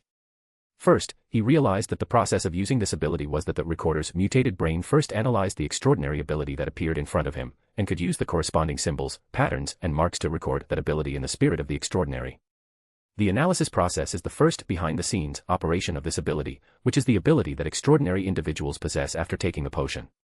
Furthermore, extraordinary individuals do not need any learning, corresponding symbols, patterns, and markings will appear in their brains, and this knowledge is also provided by their extraordinary characteristics. Otis's research focuses on whether extraordinary individuals who possess relevant knowledge of symbols, patterns, and markings, but are not on the apprentice path, can analyze an extraordinary ability. Of course, without extraordinary characteristics, even if the ability is analyzed, it is impossible to use it like a record officer. But if you can reach the analysis stage, it is already a great progress. It's like a code cracking technique. Once cracked, it's possible to simulate all extraordinary abilities. After conducting research for half a month, Otis's research finally made some progress. He discovered that the symbols, patterns, and markings that constituted extraordinary abilities had a certain regularity in their arrangement. This suggests that there is indeed hope for cracking the code of extraordinary abilities, although the research process will certainly be very lengthy. This discovery was enough for Otis to report back to the wilderness of knowledge, leave the dream, and continue the remaining research next Sunday. Otis did not intend to stay here for too long, lest she become confused about reality and dreams after leaving. Even after leaving the wilderness of knowledge, he still needs to constantly meditate, concentrating his mind to remind himself that he is now in the real world and that what he just experienced was merely a dream. Not a single mistake, not a single poem, not a single post, not a single piece of content, not a single look. Otis glanced at his pocket watch in the dim light of the night. It was past 3 in the morning, he could still get some more sleep and rest. Around 8 a.m., Otis, as a reward for his discoveries from his research the night before, took a detour to buy a red bean toast, one of the few foods he liked in the world. As he carried the toast into the shop and opened the door, his spirit sensed that someone was watching him. However, he still did not sense any danger, so Otis was not too worried about it. After all, he had the Church of the God of Steam and Machinery backing him up, and ordinary extraordinary beings would not dare to attack him. Otis would only go to the Steam Church to ask for help if she sensed danger. Monday was the day Otis's men handed over their accounts and settled the inventory and income of the herbal shop. Otis spent the entire morning calculating and keeping accounts. At 2:30 p.m., he told his 15 or 16-year-old companion, Kinna, that he was going to take a break and that no one should disturb him. Lying in the room in the backyard, Otis took out her pocket watch and stared at the ticking second hand. It was her first time attending a tarot gathering, and she was actually quite excited. At exactly 3 o'clock, an endless grey fog engulfed Otis's vision. When he came to his senses, he found himself in a magnificent hall, beside a long bronze table. Justice Audrey Hall rose and bowed. "Good afternoon, Mr. Fool." She paused in her greetings as she saw a new member. The Fool, Klein introduced, "This is the new member, Mr. the Hermit." Chapter 14, Chapter 14 First attendance at a tarot meeting. After the Fool's brief introduction, Justice Audrey greeted him, "Hello, Mr. Hermit."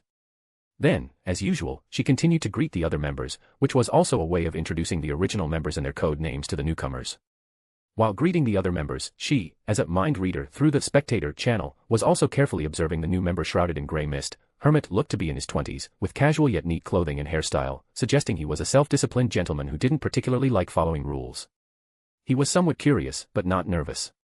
In fact, his curiosity turned into caution, which showed that he had a good mental fortitude and his personality was likely to be rational and composed. After a brief observation, Audrey had already sketched out a general, psychological image of the Hermit in her mind. Meanwhile, Otis was also observing the other members. Under the influence of the grey mist, the Fool appeared mysterious and powerful. To avoid being used as an example to warn others, Otis did not observe him too closely. Opposite him was a girl with golden hair, dressed in aristocratic attire. Although he couldn't see her face clearly, he could sense from her spirit that she was an extremely beautiful young woman. To Audrey's left was Furs Wall, who had slightly wavy brown hair, wore a beige dress, and was very approachable. At the head of Otis's row was Alger Wilson, a man with blue hair, a rugged appearance, and dressed in Rothschild's attire. Beside her was a boy a head taller than Otis, dressed in a classic leather outfit. This was little son Derek Berg. At the very bottom is the Fool's trumpet, which looks extremely gloomy and lacks any sense of life. Everyone was also observing this new member. The magician first wondered if the new member was an extraordinary one. The hangedman Alger speculated about the new member's origins, while the son Derek was simply happy about the growth of the tarot club. As for the world, it is currently just a dummy and has no thoughts of its own. After the greetings and a period of mutual observation, Audrey spoke first. "Dear Mr. Fool, I have something I would like to report to you privately." Alger withdrew his attention from the Hermit. "A private report." Immediately afterwards, he subconsciously began to guess what the report contained. Klein, behind the grey fog, nodded slightly. "Okay." After he finished speaking, he blocked the other member's senses and began to communicate alone. Audrey recounted her encounters with the Psychological Alchemy Society and submitted 2 pages of her diary that she had seen at the Russell Memorial Exhibition. In Otis's memory, the tarot meetings had been held too many times, and he didn't remember much about the content of Audrey's individual report this time. So, like the other members, he waited quietly. About 4 or 5 minutes later, the private report process ended, and Furs looked eagerly at the bottom of the screen at the world. "Mr. World, I will collect magical items or powerful extraordinary weapons from the solar realm for you as soon as possible."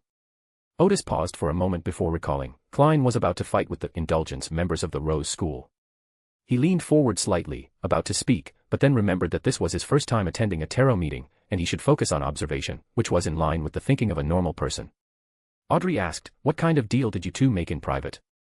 Furs didn't hide anything. "Mr. World helped me find the potion recipe for Master of Tricks. She is currently an apprentice and has been searching for the Sequence 8 recipe for several years. She never expected to get the recipe she had been dreaming of so soon after joining the Tarot Club. Audrey thought to herself, Mr. World has a great ability to find formulas. Then she asked very kindly, Mr. Hermit, did you have any questions about the magical item or extraordinary weapon just now? Otis's little actions just now, of course, did not escape the eyes of a mind reader, but she misunderstood Otis's meaning and thought that he had questions about the concept of magical items or extraordinary weapons.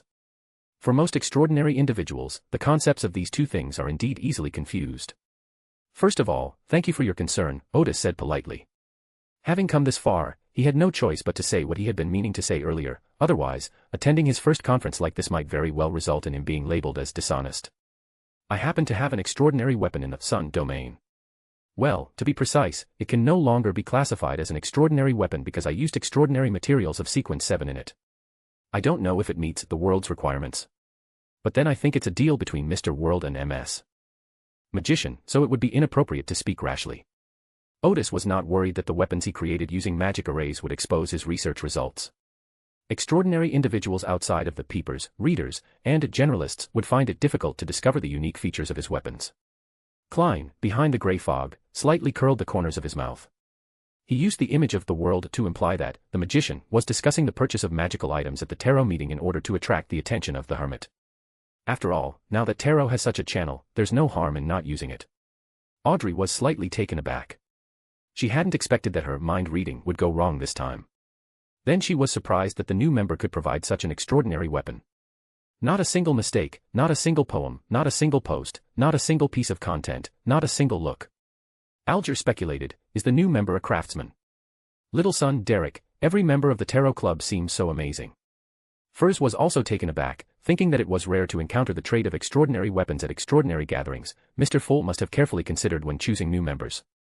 But then she thought, Miss Justice is an aristocrat, Mr. Hangedman has access to the sea, the sun comes from the forsaken land, the world has all sorts of rich resources, and the new member seems to have access to extraordinary weapons. What role do I play? While the magician was caught in self-doubt, Klein manipulated the world and said in a deep voice, you can tell me about the extraordinary weapons you possess. If it's suitable, I can buy them directly from you. Otis explained, when not in use, this weapon is only the length of an adult's palm, cylindrical in shape, and can be held in one hand. After being infused with spirituality, the upper and lower ends will extend, forming an illusory, forearm-length, pure white staff. As long as it is infused with spirituality, a warm and pure power will fill the area within 5 meters. Fallen, evil, and undead monsters will be continuously damaged, while your teammates will be constantly encouraged. It can unleash purifying slash on the target, with an attack range of approximately 15 meters, it can also create holy water. This is one of the more powerful weapons among Otis's experiments. It was made using a portion of the red crown of the Dawn Rooster, which is one of the main materials for advancing to the Sun Pathway Sequence 7 Sun Priest. Klein frowned slightly. This sounded somewhat different from a normal extraordinary weapon. He manipulated the world and asked, how much are you planning to sell it for? How long can it be used? Extraordinary weapons generally have a use period issue. 1,200 pounds. Otis quoted. It needs maintenance once a year, and it will last at least 5 or 6 years, or even longer. Each maintenance costs 150 pounds. Klein sat up straight instantly from behind the grey fog. This is definitely not a legitimate extraordinary weapon. Chapter 15. Chapter 15 Information deal with the hangman. Besides the fool Klein, the hangman Alger was also surprised by the maintenance part that the hermit mentioned. Generally speaking, extraordinary weapons are those crafted by artisans using spiritual materials. Their characteristic is that they possess a certain level of extraordinary ability, though not a very high one. For example, the flaming arrow fires a projectile that isn't even a fireball, it's merely a cluster of fire. Because it uses spiritual materials, it involves the issue of spiritual loss, so it can generally only be used for a year and a half, or even less. The last characteristic is that it has virtually no negative effects. This is because it does not use any extraordinary properties, and spiritual materials do not produce negative effects, so ordinary people can also use it. Sealed artifacts generally possess extraordinary properties, and these properties can cause negative effects when distorted. The only difference lies in the degree of danger of these negative effects. Remember this website's domain name, Taiwan Novel Network. The concepts of sealed artifacts and magical items are similar, except that sealed artifacts are mostly items formed after the death of extraordinary beings or extraordinary creatures, or items formed under specific circumstances. There are two concepts of magical items. One is the term used by wild extraordinary beings to refer to sealed objects, and the other is extraordinary items created by artisans using extraordinary properties. Whether it's a sealed artifact, a magical item, or an extraordinary weapon, there's no concept of maintenance. The description of the Hermit surprised and puzzled Klein and Alger, and the usable time seemed a bit too long. Alger couldn't help but ask, extraordinary weapons can be maintained. Justice Audrey and Magician Furs only knew the relevant concepts, but had little experience with extraordinary weapons and were not quite aware of what was so surprising about them. The son Derek did have the relevant knowledge, but he didn't like to argue and only intended to listen quietly without asking any questions. The Hermit Otis smiled and said, "This is a trade secret, I cannot disclose it." He paused and then said, "The lifespan I mentioned is a very cautious estimate. It should last longer, and even if it is damaged, it can be overhauled. The premise is that major repairs require a certain amount of money, and regular maintenance is also necessary." Alger frowned, but didn't ask any further questions. He thought to himself, this new member is no ordinary person. Klein recalled what the Hermit had said before. His research on extraordinary weapons had attracted the attention of that powerful and mysterious woman. He now realizes that it was an absolutely groundbreaking study in the field of mysticism. He then began to consider whether to purchase this extraordinary weapon, as the Hermit's offer was theoretically reasonable. Generally speaking, a weapon with a Sequence 7 extraordinary ability is worth at least 600 to 800 pounds. It can also create holy water and has a passive skill. 1,200 pounds is not expensive, or rather, there is almost no premium. However, the subsequent maintenance costs 150 pounds per year. That's 750 pounds over 5 years. In that case, it's better to buy a magical item, which will definitely be more expensive, but you won't need to spend money on it afterward. However, this extraordinary weapon has exceeded the standard of a normal extraordinary weapon. It wouldn't be an exaggeration to call it a magical item, and it also has no negative effects. The key point is that Klein can afford it at this price right now. After a moment's hesitation, Klein manipulated the world and said, "I'll think about it." Otis hummed in agreement. Alger smiled and tentatively asked, "Mr. Hermit, if I need any extraordinary weapons or magical items, may I directly initiate a trade with you?"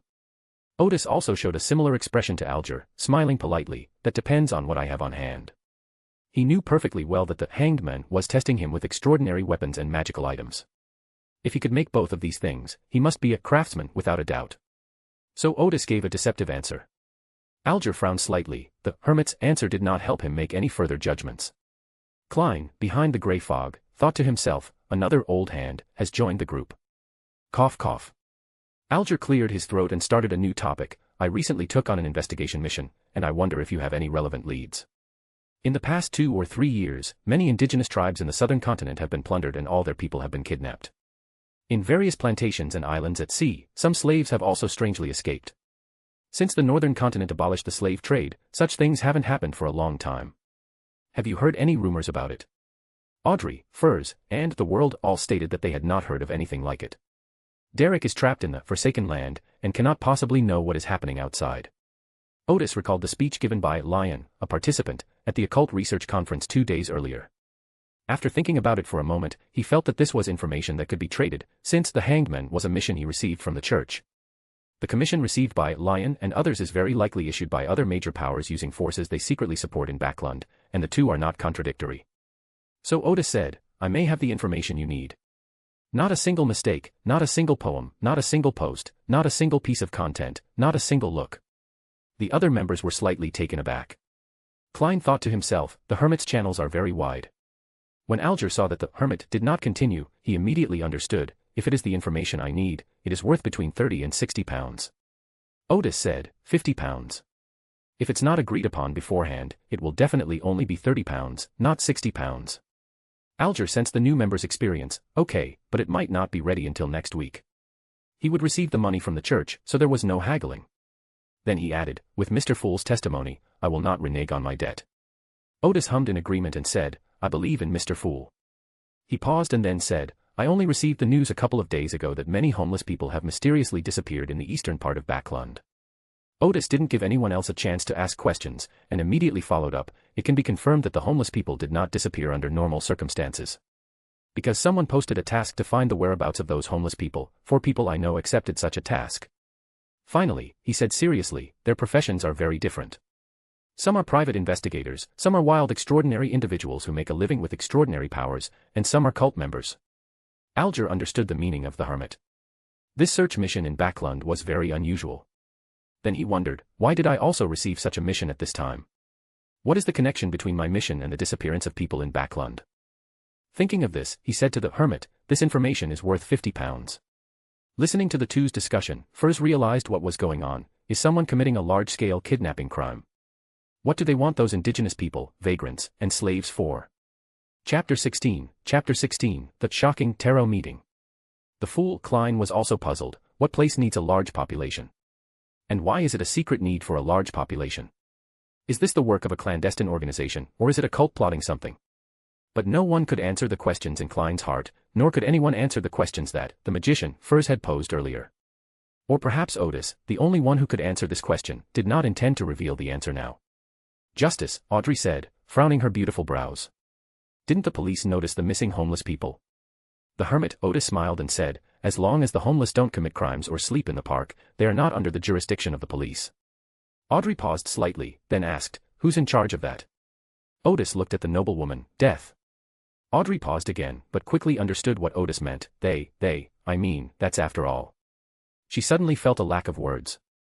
The magician, Furs, who was standing nearby, helped to describe it. After all, it was a human life. Otis did not continue the discussion on this matter. The world at the bottom of the bronze table suddenly said in a somber voice, many gentlemen of Backland do not think so. Audrey was very surprised, but because she didn't know the situation, she couldn't refute it for the time being. At this point, Alger the hangman asked the Hermit, do you know who posted the job to find the homeless? I don't know. Otis intended to stop short of getting too involved for the time being. Alger added, if there is any new information, please let me know in time, and I will pay you additional intelligence fees. Otis nodded, okay. After the intelligence transaction was completed, Alger added, you can try to collect the recipe for win chosen ones now. I will give you an absolutely satisfactory reward. Klein, sitting at the head of the table, quietly activated his spiritual vision and glanced at the hanged man. Sure enough, he noticed that the other man's celestial body had become even more azure, a sign that he had completely digested the potion. Audrey thought back, wow, time flies. It's been over 4 months since Mr. Hangman and I joined the Tarot Club. At the first meeting, Mr. Fool announced the role-playing method, and now, Hangman is already aiming for sequence 6. Thinking of this, she glanced at the Hermit. The new member showed no surprise. Could he frequently come into contact with sequence 6? Or did he not know that the Windbringer was sequence 6? Magician Furz's expression was also somewhat solemn. As a wild extraordinary being who had long frequented various extraordinary gatherings, she certainly knew that a sequence 6 was already a captain level in the church, and a captain in a big city, the kind who commanded 2 to 4 squads.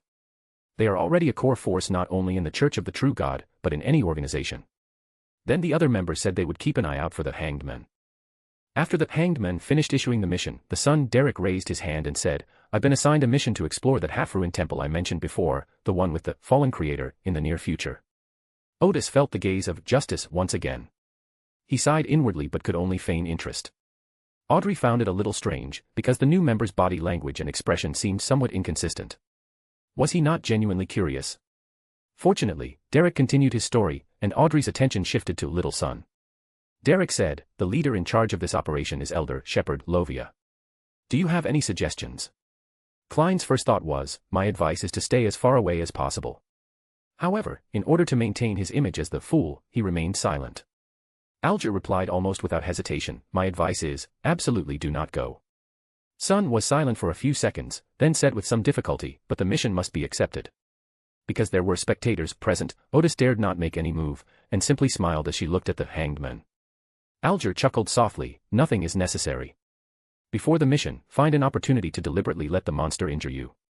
You can refer to past cases in Silver City for the specific extent of the injury. Audrey instantly gleaned a message from Son's gesture, this works too. After a brief moment of surprise, Derek said with some helplessness, but I don't have any patrol duties recently. Alger hummed in agreement, then you can create the illusion of being out of control by letting your own spirituality dry up. Here's a trick, if you keep consuming your spiritual energy at a high intensity for 2 consecutive days, signs of losing control will appear. If you stop squeezing your spirituality, things will improve within a week. Not a single mistake, not a single poem, not a single post, not a single piece of content, not a single look. He smiled and said, I think the higher-ups in Silver City certainly wouldn't take a dangerous item that could explode at any moment on an exploration mission, would they? Klein sighed inwardly, an honest and sincere good boy, corrupted by a cunning old fox. Audrey was also stunned, feeling that she had learned a valuable lesson. Derek struggled internally, thinking that it was wrong to deceive the elders of Silver City, but then he thought that if something happened to him, no one would remind Elder Lovia of the Council of Six that there was something wrong with her. After struggling for a few seconds, Derek finally let out a sigh of relief and said, "Thank you, Mr. Hangedman." At this point, Otis asked, "I have a question for you. Is the fallen creator you just mentioned the same as the true creator?" Otis only raised this question because of the audience opposite him. Otherwise, if he showed no interest in the description of the sun, Audrey would definitely become suspicious. But if he directly asked Derek questions like, "Where is the half-collapsed temple?" he would be overly curious. Therefore, asking about the fallen creator is the most appropriate thing to do. Otis thought to himself with a hint of helplessness, having an audience is really troublesome, otherwise there's no need to pretend like this. Fortunately, the grey fog existed, otherwise, even if he tried his best to disguise himself, he would have been easily seen through. Derek took a deep breath before answering, "Yes, Mr. Hermit. Well, you might be curious about the temple I mentioned. It's in an abandoned city, and there are still many broken murals inside, all depicting prophecies of the apocalypse and the fallen creator saving believers." Hey, I don't want to know this. Otis's lips twitched, but to appear normal, he forced a look of utter surprise. An abandoned city. The true creator saving his followers. The new member's reaction brought a smile to Klein's face. Any new member would be awestruck by the Forsaken Land and realize the high level of the Tarot Club. Audrey seemed to share in the joy of the new member's surprise. The sun is not on the northern continent, nor on the southern continent, nor on the sea. Otis could only continue to feign surprise, his face almost stiffening. Could it be in the sky? Chapter 17, The Fool and the Justice's Views on the New Members.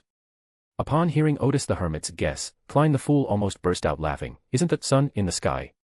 Justice Audrey was somewhat amused and exasperated. "Sorry, my description wasn't accurate enough." The son Derek had no choice but to say, "Mr. Hermit, I am in the land you call the Forsaken of God." His previous interactions made him feel that the new member was a very easygoing and kind person, which is why he told the other person his location without reservation. Moreover, for him, this was not something to hide at the tarot meeting.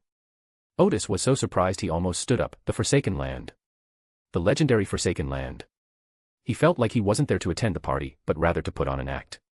After showing sufficient surprise, Otis continued, "I understand. Let's end this topic quickly, my facial expressions are about to break down." The topic ended as expected after the new member made a "I need to take a break" expression. Next, the world spoke with Derek alone, and everyone began to exchange ideas freely. Audrey enthusiastically explained to the new members, "After the transaction, we usually chat about interesting things that happen around us, or rumors we've heard. What may seem like an ordinary thing to you could be crucial information to someone else." Otis nodded, "Thank you for your explanation." Then everyone began to chat freely. The hangedman Alger talked about his experiences at sea, Audrey talked about the nobility, and Derek shared some of his daily life in Silver City. The magician first then talked about some rumors he had heard in the extraordinary world of Backland, and even the world discussed the topic of serial murders. With new members joining this gathering, topics that could reveal their approximate location should not be discussed at this tarot meeting. However, Otis's reaction at the gathering did not make anyone feel that there was any danger involved, so they did not try to avoid the topic and continue to speak freely. When it was Otis's turn, in order to show his willingness to participate in the party, he also shared 3 ways to handle daisies. This is normal, herbalistic occult knowledge. You can hear similar things at any occult gathering. However, Otis was experienced and articulate, and he described the processing of a common herb in a very interesting way. Even after the fog cleared, Klein remarked, "It feels a bit like watching a bite of China." The very curious Audrey asked, "Mr. Hermit, do these common herbs also contain spiritual properties?" "Of course," Otis replied. "In my view, all things possess a spirit, it's just a matter of degree." Audrey nodded slowly. This matched her previous knowledge of occultism perfectly. She then asked, "I've heard that ordinary people also possess spirituality." Otis hummed in agreement. "That's why many cultists sacrifice ordinary people when they can't find better offerings." First suddenly thought of the mission the hangedman had received. Could the missing persons we just talked about be part of some evil, secretive organization carrying out mass sacrifices? Otis gently shook his head. If it were the work of cultists, the Church of the True God would certainly have noticed it. Alger said, "That's also strange. With so many people missing, it's enough for those dangerous and crazy secret organizations to carry out many bloody large-scale sacrifices.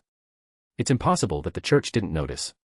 The world also joined the discussion. This only shows that those missing persons cases are not, or not entirely, the work of evil secret organizations. First frowned, who could it be? Or what organization did all this? Her question went unanswered. first considered writing the story in her novel, but then thought that it might anger the mastermind behind it all, and that a mysterious person would come to collect the pennies from the gas meter in the middle of the night. So she eventually gave up the idea. After exchanging a few more words, Klein announced the end of this tarot session. 15 Minsk Street, Jowood District. Klein, lying on the bed, opened his eyes and gently rubbed his temples. If the Hermit has a magical item in his hand, I'll buy it. Unfortunately, it still needs maintenance.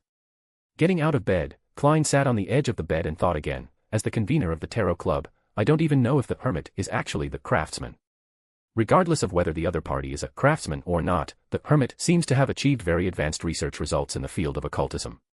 It's no wonder that it attracted the attention of some important figures in the extraordinary world. Klein saw both the risks and the benefits. The risk is naturally that the bigger the tree, the more the wind will blow. To help the Hermit deal with the prying eyes of those big shots, the Fool is currently only at sequence 7, and it is unknown whether it will be very difficult. Not a single mistake, not a single poem, not a single post, not a single piece of content, not a single look. The convenience naturally stems from the fact that the Tarot Club now has access to channels related to extraordinary weapons, and the new members seem to be very well informed. Klein took a deep breath and began to ponder again why the space, above the grey fog, would invite the Hermit. Inside Earl Hall's luxurious villa in Queens. Audrey awoke on a bed adorned with delicately carved deep sleep flowers, a smile playing on her lips. She hadn't expected a new member to join them today. You're finally awake. Susie, with her glossy fur, walked over quickly. Annie came by once and saw you taking a nap, so she didn't disturb you. And is Audrey's personal maid. Thank you for protecting me, Susie. Audrey smiled. Here's a reward for you. As she was talking, she suddenly froze. Susie asked, What's wrong, Audrey? Are you out of cookies? I remember we had 2 packs left. Audrey would usually reward him with a bag of dog biscuits at this time. No, I just suddenly remembered something else. Audrey's expression was somewhat serious. She suddenly realized that the new members' movements were very unnatural, especially when talking about the little son coming from the forsaken land of the gods. Although the Hermit showed surprise, his body language was faster than his vaguely visible expression, which was very abnormal.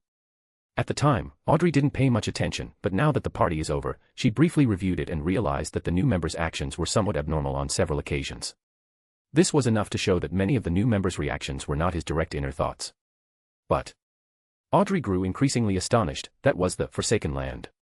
Every extraordinary person with some knowledge of mysticism would be genuinely surprised upon hearing Forsaken Land, marveling at the sophistication of the Tarot Society and praising Mr. Fool's power. The new member didn't look as surprised as he did. Could it be that he had been exposed to the Forsaken Land before joining the Tarot Club? The more Audrey thought about it, the more mysterious the new member seemed. Chapter 18, Otis's Grey Industry. West End, 51 Henry Street. Otis woke up from her bed in the lounge and let out a long sigh of relief. She had to be careful the first time she attended a tarot meeting, but she could gradually relax afterward, and Justice wouldn't be paying as much attention to her as it was today. He reflected on it and realized that since it was his first time attending a party, he couldn't help but feel a little eager to perform. Otherwise, Justice Audrey wouldn't have caught him looking like he wanted to make a deal with the world. Although it shouldn't be, Otis didn't blame herself. After all, this was the legendary protagonist team, and it was only natural that they wanted to show off their abilities at their first gathering. After stretching, Otis got up and went to the herbal medicine shop. Kana was chatting with a woman who looked to be in her early 20s, with an ordinary but somewhat heroic appearance and dressed simply. Please remember the Taiwan Novel Network website to read the fastest chapter updates. That was Bella, Ms. Mandy's assistant. When she saw Odis come in, she immediately stood up. Mr. Gar, these are last week's accounts. As she spoke, she handed over a black leather notebook. Ms. Mandy also asked me to report to you that the deal with the wealthy businessman Agenon has been completed, and Ms. Mandy needs to go to the East District to find a few more new people. Otis nodded as he flipped through the ledgers. Let Mandy handle it herself. Aside from accounting and personnel arrangements, Otis barely concerned himself with the day-to-day operations of those industries. Bella bowed slightly respectfully. Yes. Otis carefully examined the account books and made a summary. Just then, a man in his 30s with tattoos on his face and a rather fierce-looking appearance entered the room. As soon as the door opened, he immediately took off his felt hat, revealing several long scars on his head. Mr. Gar. As he greeted them, he held his felt hat in both hands and gave a slightly awkward bow. This is Enoch, the gang leader whom Otis subdued. He is extremely ruthless but not very bright. In just a few rounds, Otis had him completely subdued. Otis nodded without looking up and gestured to Kinna, at which point the young man immediately brought Enoch a chair. After reviewing the account books Bella brought and giving her a few more instructions, Bella bowed respectfully again and left. Only then did Otis turn his gaze to Enoch. Enoch immediately stood up and took out a black leather notebook, though it looked dirty on the surface and the handwriting was very messy when he opened it. Otis frowned slightly. There was nothing he could do about it. After all, Enoch had never been to school properly. When he first started following Otis, the guy used numbers and symbols that only he could understand to keep accounts. Tomorrow you and Mandy will go to the East District. Enoch quickly replied, yes. Fortunately, the gang's accounts were not extensive, and Otis made a brief summary before closing the notebook. The serial murders have just ended, so let's not make too much of a fuss. Yes, we've been staying in bars and drinking all this time. Enoch began to report, last week, One-Eyed brought some men to provoke us, and we only managed to drive them away. As per your instructions, we tried our best not to kill anyone. Oh, right, also last week a mysterious masked man asked me to help him find someone with a high reward. I had someone investigate, and it turns out he's an informant for the Punisher. Should we hand over his information to the mysterious man? Under Otis's tutelage, he also learned a little about the extraordinary world. Otis asked, is there a portrait? Yes. Enoch handed the portrait to Otis. It depicted a thin, middle-aged man with a prominent scar at the corner of his left eye. Otis said, don't get involved. Enoch nodded, yes, that's what I think too. Otis took out £20 from his wallet. Although you didn't receive the bounty, you can get my intelligence fee. No need, Enoch quickly replied, it's what I should do. Otis handed it over again, you deserve it. Enoch then put it away and continued his report. After the gang leader left, Otis wrote a note and asked Kana to deliver it to the Backland Mechanical Research Society. He planned to use official channels of the Extraordinary to investigate Hugh Deerchaw with the police, so as not to leave any trace of the investigation. This was just for show. Otis knew the short bounty hunter very well. 15 Minsk Street, Jowood District. Early Tuesday morning, the doorbell rang at Klein's house. He opened the door and, unsurprisingly, saw Mike Joseph, a reporter from the Daily Observer. The two had arranged it the day before yesterday. Today, Mike would hire Detective Sherlock Moriarty to protect him while he went to the East End for an interview. They traveled by carriage to the dirty and chaotic East End, where Klein happened to meet Old Kohler and made him the first person to be interviewed and hired him as a guide. Not a single mistake, not a single poem, not a single post, not a single piece of content, not a single look. Next, Mike interviewed an elderly woman in her 60s. She calmly recounted how her once happy family went bankrupt in a short period of time, and how her husband and son died one after another. After eating the food Mike had ordered for her, she sat in the warm coffee shop and died. Looking at the old man's body, Mike opened his mouth, but for a moment he didn't know what to say. Old Kohler tapped his chest 3 times and said with a bitter smile, I knew she wouldn't last long. In the East District, things like this happen every day. At least she filled her stomach and died in a warm place. I hope I can be like that someday. After watching the police dispose of the old woman's body, the 3 of them sighed for a moment before continuing their search for interviewees. They saw pickpockets running around in the streets, and emaciated streetwalkers soliciting business. Old Kohler recounted some stories he'd heard about how gangsters train thieves, and the streetwalkers that were everywhere in the East End. Throughout Backland, 1 in 5 women are either working as or have briefly worked as streetwalkers.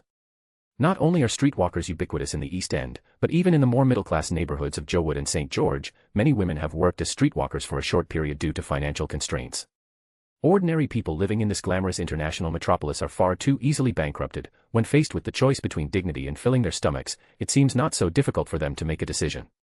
Mike saw a 6-year-old thief and a streetwalker who looked only 12 or 13 years old. As the 3 walked, their gazes were drawn to one of the streetwalkers, who appeared to be about 16 or 17 years old. This was not only because the girl was very pretty, but also because of her nervousness, apprehension, and the bruises on her face. It's very likely that today is her first day in this industry. Judging from the style of her faded clothes, her family must have been wealthy, otherwise, given her looks, she wouldn't have become a streetwalker so late. Mike was about to go up for the interview when he was suddenly stopped by Klein. Just then, a carriage stopped in front of them, and a woman in her 30s, dressed appropriately and with an elegant demeanor, stepped out. She smiled slightly and started chatting with the streetwalker. Old Kohler remarked, "This little girl is so lucky, she was chosen by the kind-hearted Miss Mandy." Klein was slightly taken aback. "Miss Mandy?"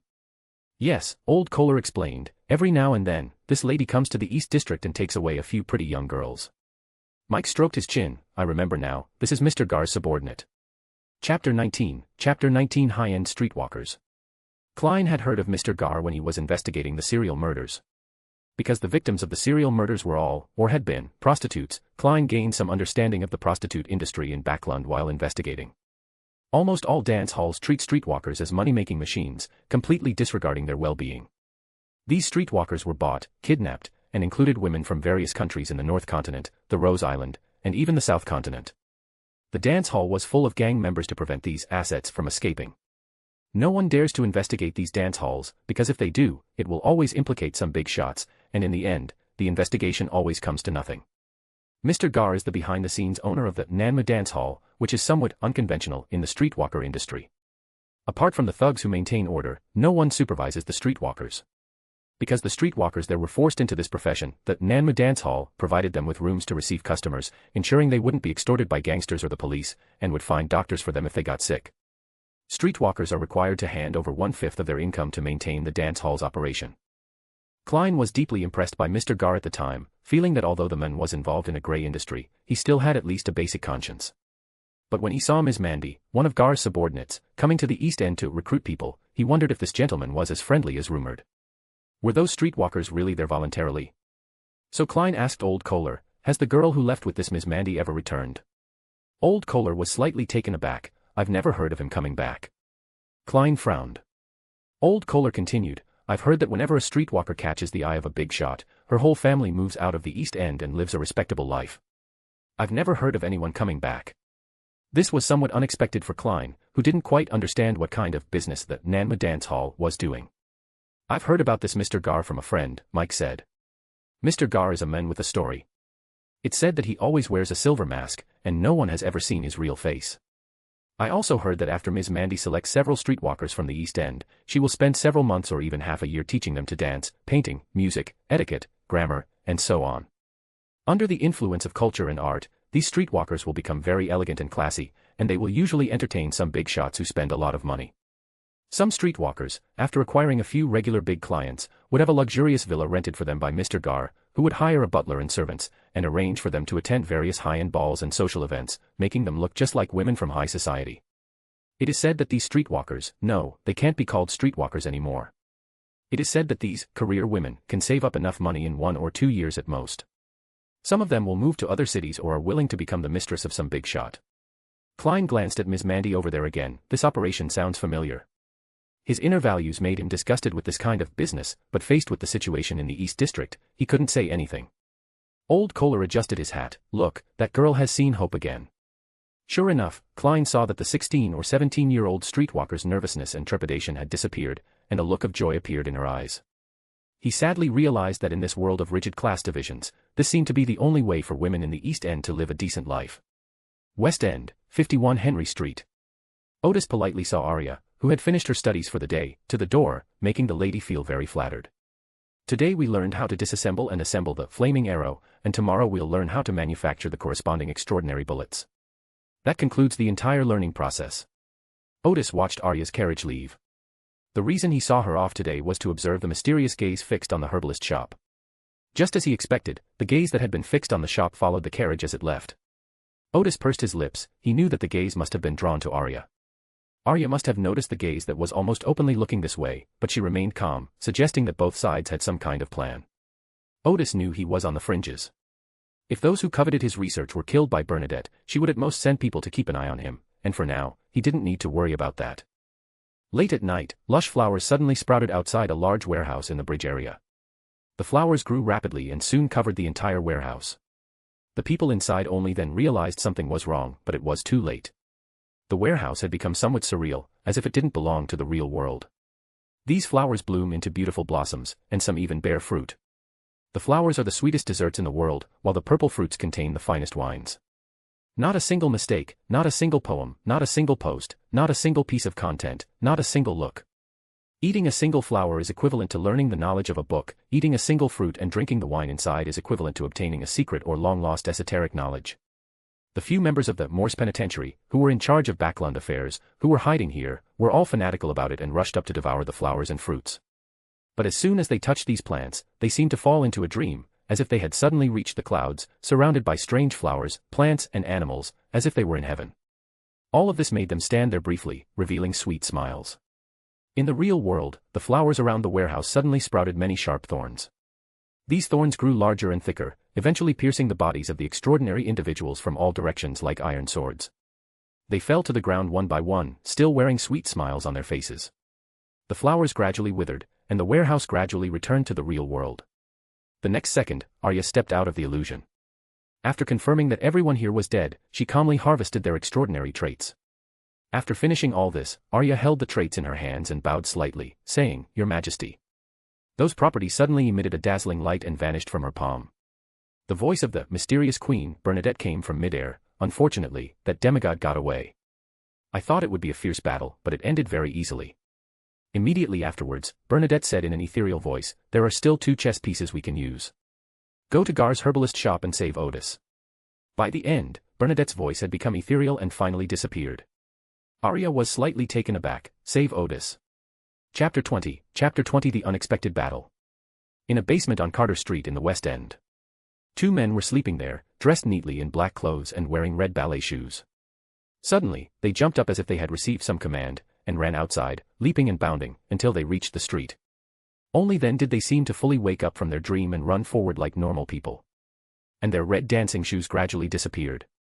Using the sealed artifact, Arya quickly arrived at Henry Street, concealing her spirituality and aura, and hid in a dark corner, quietly watching the still-lit Gar herbalist shop. At that moment, 2 people dressed in black rushed toward the herbal medicine shop, and Arya immediately sensed that the aura emanating from these 2 people was different from that of ordinary people. As usual, Otis, who was in the herbal shop, dismissed her clerk, Kinna, and was resting alone in an armchair. Suddenly, his spirit became alert. He suddenly stood up, pulled his pistol from his holster, and just as he released the safety, the shop door was kicked open. Without saying a word, Otis immediately pulled the trigger. Just as Arya was about to rush to the rescue, she saw 6 fireballs, each slightly larger than an adult's fist, fire in quick succession from Otis's revolver. And she heard 6 gunshots in a row.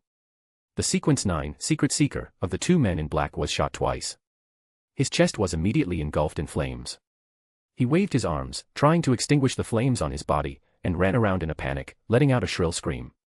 He hadn't run more than a few steps when he collapsed and couldn't get up. Arya was slightly taken aback.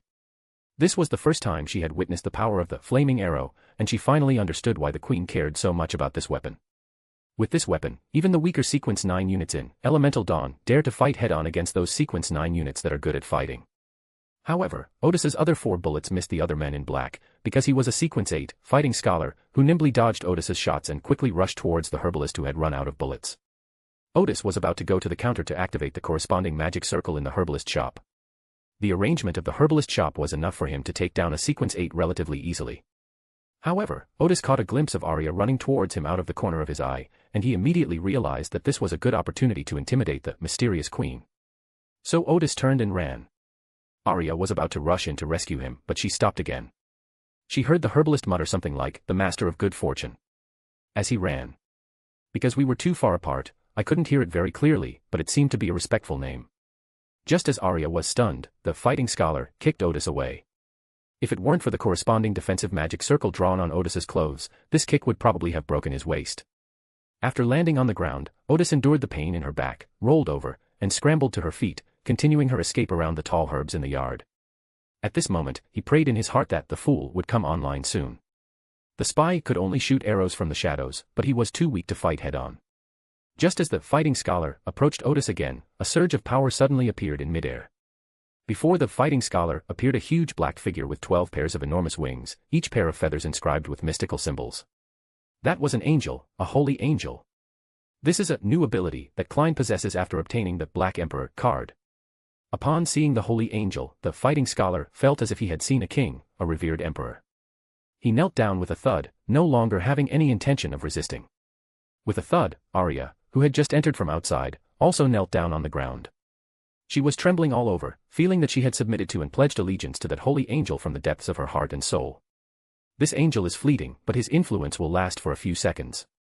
The only one who wasn't greatly affected was Otis, who was praying to the fool, though he too felt the immense pressure from the 12 pairs of wings. However, Otis was still able to react normally. He took out a palm-sized wooden cylinder from his pocket, and the moment he infused it with spiritual power, the wooden cylinder turned into a pure white scepter. Otis reached out and first delivered a purifying slash to the fighting scholar, leaving a deep, golden wound on his chest, as if he had been slashed by a knife. The golden color quickly faded, and the wound was charred black. Taking advantage of the opportunity, Otis loaded another bullet into his revolver and fired it immediately. Bang! This time, the target was hit, and the fighting scholar's chest was covered in flames, but he was still influenced by the angel and did not even dare to struggle. Otis put away his scepter, stared at the fighting scholar, who had been ignited, and loaded the bullets into the chamber one by one. After the chamber was full, he reset the cylinder. The fighting scholar was burned to death at this time. Not a single mistake, not a single poem, not a single post, not a single piece of content, not a single look. Klein, the fool above the grey fog, had been observing the Hermit's battle and was now certain that this new member was quite something. That scepter should be the extraordinary weapon mentioned at the previous tarot meeting. It's not as small as when it's activated, making it perfect for a sneak attack. But in an encounter battle, the revolver is still more useful, even though it's a bit less powerful. The only advantage is that it can launch fireballs larger than a fist, which can set a large area of the target's body on fire as soon as they hit. This ability is perfect for dealing with werewolves and zombies. By setting their skin and clothes on fire, it can not only cause some damage but also disrupt them. This weapon is worth considering buying to deal with Sharon and her opponents.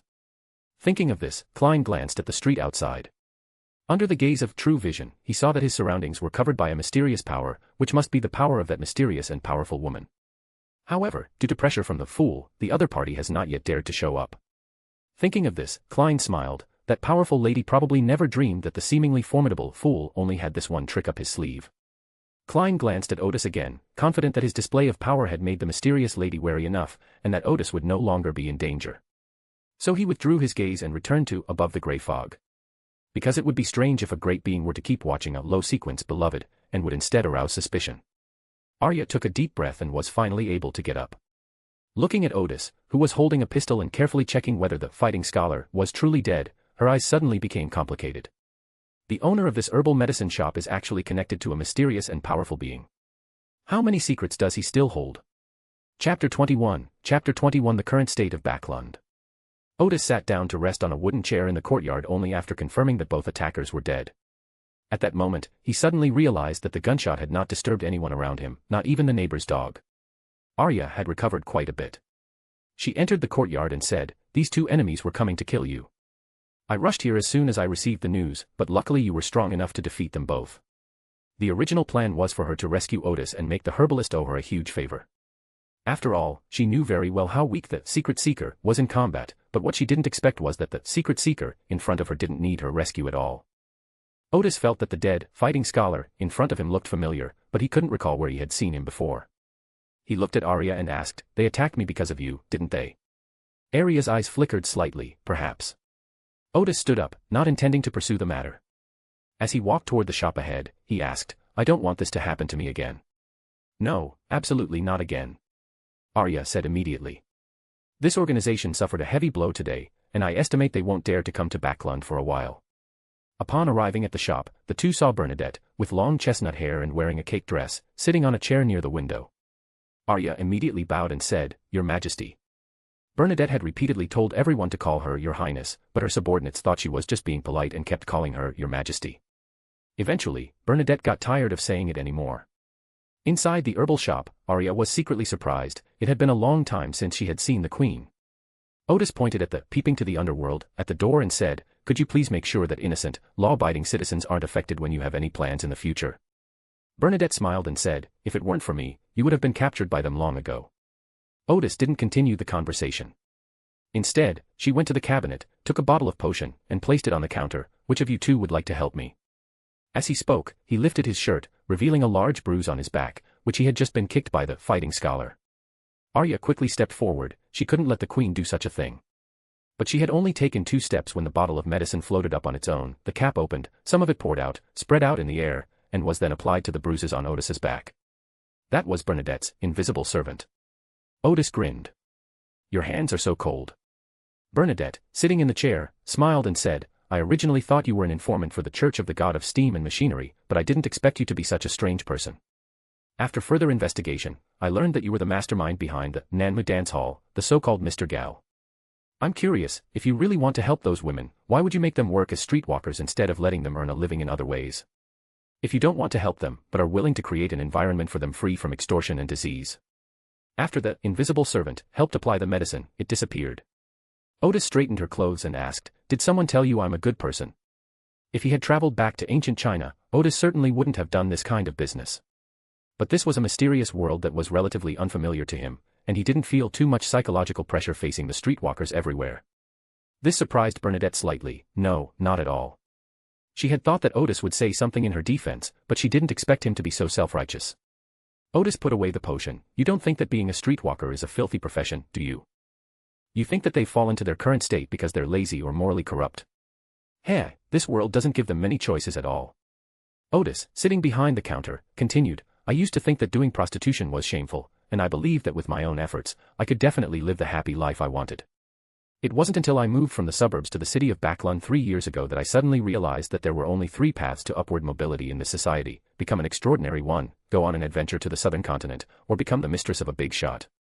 Bernadette nodded slowly. I have time today, so I'll explain in detail. Unless you join an evil organization, becoming an extraordinary being is an unattainable dream for ordinary people. Otis said, counting on 3 fingers, going on adventures in the southern continent is something only men can do, and more than half of them will die mysteriously. So it seems that for women in this world, there is only one path left. Don't talk about how knowledge can change one's destiny. In the East District, even if a family does everything in their power to send a child to a grammar school, most of them will still be far less well-informed than middle-class children and will still be at a disadvantage when looking for a job in the future. Often their wages are not as good as those who load and unload cargo at the dock, but because they have learned knowledge, they are no longer willing to do those manual labor jobs. Otis took out his pipe, but did not fill it with tobacco. Knowledge has long been monopolized. The knowledge that ordinary people acquire will only enable them to be better competent ordinary people. Arya, who was standing to the side, was slightly taken aback, not expecting the topic to suddenly become so profound. Not a single mistake, not a single poem, not a single post, not a single piece of content, not a single look. Bernadette internally gave Oedipus a new assessment. He was a clear-headed man. Most people in this world don't know why they have to go through those hardships because they are not clear-headed enough to calmly observe the world. However, her expression remained unchanged. What are your plans? Otis raised his pipe. Would the 2 ladies mind? Bernadette waved her hand slightly, and Arya shook her head as well. As Otis filled his cigarette with tobacco, he asked, what are your plans? You've seen the ills of this society. What are your plans? Bernadette asked. Under her father's influence, she learned that when she discovered societal ills, she should take action, a seemingly self-evident way of thinking. What plans could I possibly have? Otis lit his pipe with a match, took a puff, and repeated, I'm just a sequence 9, what plans could I possibly have? A powerful person like you, what are your plans for the current social order? The keynote of this world is extraordinary power, which is the root cause of class stratification. Those who possess extraordinary power will always be the rulers, while ordinary people will always be the ruled. Knowledge and effort cannot break the shackles of this world, let alone a sequence 9. Bernadette suddenly smiled. You're right, I can't change the world, it will either. Then she stood up and said, from now on, Arya will be your liaison with us. You can contact me if you have any ideas. Perhaps I can help you. That was the real reason she came tonight. Since Otis had a hidden figure protecting him and she couldn't force him to join Elemental Dawn, she would maintain close contact with him. Meanwhile, the conversation just now led Bernadette to decide that she should investigate Otis more thoroughly. He was a very interesting young man. Chapter 22, The Mysterious Leader. After watching Bernadette disappear from sight, Arya pointed to the corpse at the door and asked, do you need any help? Otis took a drag of his cigarette. No need. Arya nodded and said, I'll come back tomorrow to learn how to make bullets. Otis hummed in response to Arya's farewell. As Arya left, he heard the neighbor's dog barking. Although there were no pedestrians outside, it was as if the airflow had suddenly started to move, no longer like before, as if he were in a closed space. It seems that the area around us was sealed off by Bernadette, so no one outside heard the gunshots, which saved them from being questioned by the police. After Otis finished smoking his pipe, he closed the door, put on gloves, and laid the 2 corpses out in the yard. By this time, the extraordinary characteristics of the corpses had been revealed. These were Otis's spoils of war. He put them away in an exquisite wooden box before cutting open their clothes with scissors and then slicing open the flesh of the corpses with a dagger. Otis went into the storeroom, put on a gas mask and deerskin gloves, took out a large bottle of yellow liquid from the bottom of the cabinet, and poured it on the corpse. The corpse immediately emitted a sizzling sound as its flesh and bones were rapidly dissolved by the medicine. While the dissolving process was underway, Otis grabbed a burlap sack and a large dry sponge, and then cleaned up the shop outside. But of the 4 bullets that missed the target, 3 of them went into the wall, burning 3 blackened patches on it. The wall will have to be repainted tomorrow. Another bullet hit the shop window, shattering a large piece of glass that needs to be replaced tomorrow. After cleaning up the other traces, the 2 corpses were reduced to a pool of blood. Otis used a sponge to absorb all the blood, then put it into a burlap sack lined with oil paper and threw it into the trash can outside. Finally, rinsed them with clean water, and the two bodies were disposed of in this way. Having skillfully handled everything, Otis sat behind the counter and began smoking his pipe again. He had to get promoted quickly. Late at night, Tutwa Street in the southern part of the bridge area. Wearing a long dress and sporting brown hair, Furzwal sat somewhat worriedly on the sofa in the living room, occasionally glancing toward the doorway. It's already late at night, and Hugh still hasn't returned. As a bounty hunter, Hugh occasionally has to go out to work at night, but when she left this morning, she didn't say she would be back this late. As midnight approached, Furz was about to go out to look for Hugh when she heard footsteps outside. She immediately breathed a sigh of relief, knowing that Hugh had returned. A few seconds later, Hugh Deerchaw, with his delicate features and slightly chubby face, entered the room with a smile and said, "Sorry, Furz, there was a bit of an emergency, and I didn't have time to deliver the message to you." Furz stood up and said, "It's good that you weren't in danger." Then she asked, "Have you had dinner yet?" The rumbling in Hugh's stomach answered the question for her. Furz left Hugh bread and lamb stew with potatoes, but the stew was definitely cold and needed to be reheated. Hugh put the soup pot on the fireplace to heat it up. "You probably can't imagine what happened to me today. This morning I went to meet the man wearing the gold mask, and he told me that the police were investigating me." Furz, who was making tea at the dining table, was slightly taken aback. "Have you taken on any jobs you shouldn't have recently? If a bounty hunter is targeted by the police, it's basically the end of his career." "That's what I thought at first too," Hugh said, looking at the flames in the fireplace. "We asked around through acquaintances, but couldn't get any information at all. So I changed my approach and started to review the recent cases I had received and reconnect with those clients." The lamb stew with potatoes in the pot started to simmer and bubble. As Hugh recounted the story, he used a hook to pull the pot out, placed it on the fireplace, and served it on a plate. At the dining table, Furz poured a cup of tea for both Hugh and herself. The two sat facing each other. Hugh shoveled a big mouthful of potato into his mouth with a spoon, and held a piece of bread in his other hand. As he ate, he said, "This process took up a lot of my time. Just when I was preparing to continue the investigation tomorrow, I suddenly found a clue." She took a bite of her bread. "Do you remember that mission to find the homeless people in the East End?" "Of course I remember," Furz said. "After all, few people have the spare money to go looking for homeless people in the East End." Then she asked, "Is there a problem with this commission?" "To be precise, the problem lies with Byron, the one who issued this commission." Hugh chewed, his cheeks puffing out as he spoke. "I spoke with him for a few minutes and realized he was the one with the problem. Not a single mistake, not a single poem, not a single post, not a single piece of content, not a single look. As you should know, there is the help of extraordinary forces. My intuition in this regard has always been very accurate. Byron seems surprised that I actually know I'm being investigated. That's right, if I hadn't met that man in the gold mask a while ago, I wouldn't have known that the police were investigating me. After the escape, the chase, and the interrogation, I learned that Byron wanted to introduce me to a cult gathering, and the police investigation was just a routine investigation by that organization." Furz was somewhat surprised. A cult gathering? An occult gathering that can mobilize the police for a routine investigation? Hugh nodded. Yes, that gathering had an official extraordinary background. According to Byron, the organizer of this gathering had close ties to Mechanical Heart, and was very well informed. The gathering mainly focused on trading intelligence, and much of the intelligence was highly sophisticated. Furz took a sip of tea and smiled. "Hugh, isn't this exactly what you need? For a bounty hunter, having access to high-level intelligence is a great help to her work." Hugh said, "I'm still considering whether to join. The organizer of the gathering is too mysterious, and the fact that it's held in a fixed location makes me feel very unsafe." Furz, huh? Hugh explained. Byron said that the organizer of the party was codenamed the Leader, and all the attendees knew that he came out of the basement and returned to the basement after the party. Nobody knows how he got into that room, and nobody knows how he left. Since the attendees were all intelligence personnel, they naturally thought of investigating the organizer of the gathering. Some of them staked out the place for a day and a night after the gathering ended, but did not see the Leader come out. There were also people skilled in creating mechanisms who bribed two servants hired by the Leader to sneak into the basement. They searched the basement for a long time but found no secret passage. Furz paused for a moment. This sounded like a scene from a ghost story. Chapter 23, Results of 3 years of operation. Upon hearing Hugh's description, Furz pondered for a moment and said, "It's also possible that he has a powerful sealing artifact." "This is another strange place," Hugh said. "It is said that some people have also observed the Leader while wearing the corresponding sealing artifacts, but they did not find any powerful magical items on him. They only saw a few extraordinary weapons on him." She paused and then said, "The Leader never seems to be afraid of investigations or leaks of information about the gatherings. Just like Byron, who was caught by me and told some information about the gathering, but the only punishment was to provide 5 pieces of valuable information free of charge. If information is leaked but not reported at the party, then there will be severe punishment.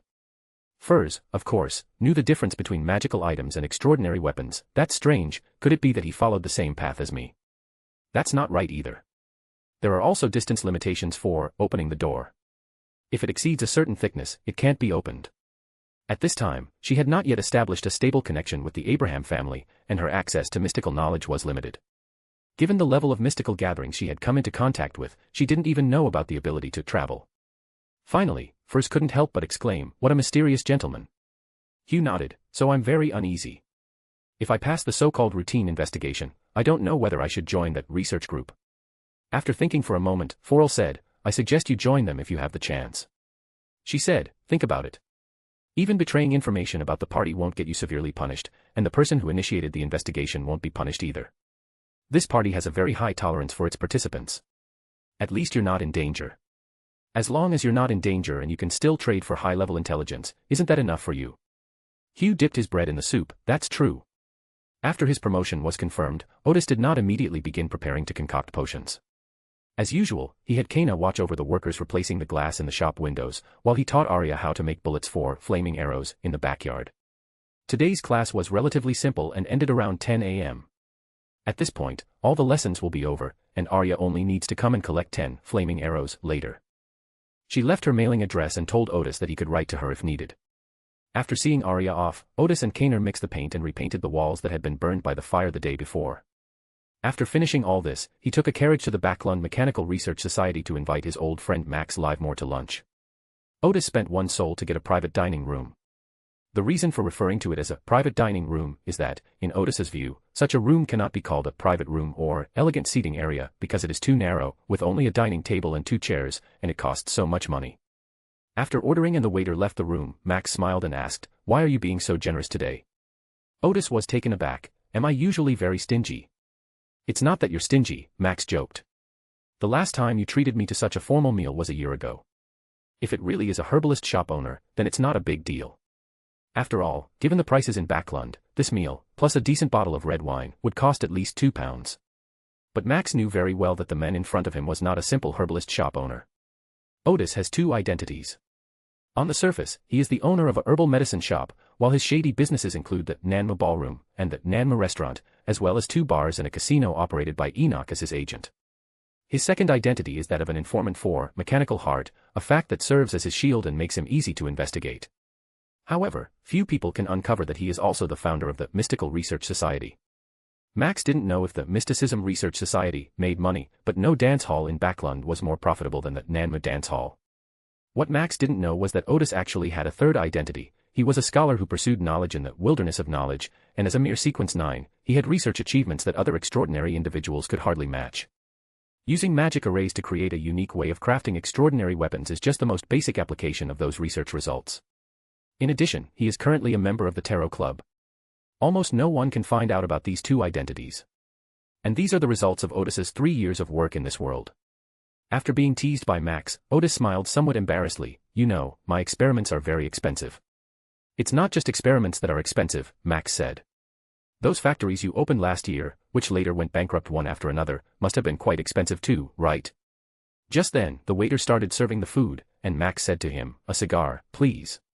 Otis reminded him, "One costs 2 souls. "Then give me 2. "1 is enough, I don't smoke." Otis said with a hint of helplessness. Not a single mistake, not a single poem, not a single post, not a single piece of content, not a single look. After the waiter cut the cigar and lit it for Max, Otis said, "Back then, I always wanted to try something new." At the time, he wanted to open a factory to try to solve some people's employment problems. According to the novels he had read before, as a time traveler, he should be able to make a lot of money no matter what kind of factory he opened. After the factory was put into operation, Otis discovered that he had absolutely no talent for business. The factory's closure was not due to poor management, but rather because Otis was unwilling to lower the protective requirements for its employees. For example, his enamel refactory requires multiple layers of protective measures in the polishing process, while other factories ignore these and treat workers as expendable resources. Therefore, in terms of price, the products from the Otis factory were not competitive at all. Another factor was the impact of the broader environment. With the enactment of the Corn Act, a large number of middle class and farmers went bankrupt, while the industrial capacity of the entire lone region continued to increase, leading to market saturation. This is why the current international situation is quite tense, because they all want to dump their goods into each other's countries or colonies. After 3 factories went bankrupt, Otis stopped thinking about the business and focused on developing the Nanmu dance hall business. The waiter opened a bottle of red wine and poured a glass for each of them. They ate and talked. Otis said, "I intend to advance to the fighting scholar level." What had always hindered his advancement was the monitoring of the mechanical heart. Otis knew very well that encountering extraordinary events would not attract the attention of the mechanical heart for long, but that event was different because it was related to the high-sequence extraordinary characteristics or sealed objects, actually the wilderness of knowledge, of the secret seeker or generalist pathway. 3 years ago, he vaguely sensed that he had been secretly examined more than once.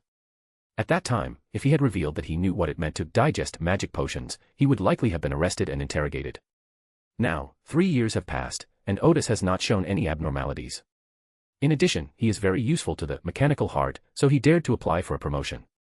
Max paused slightly, holding the knife and fork. "Think it over.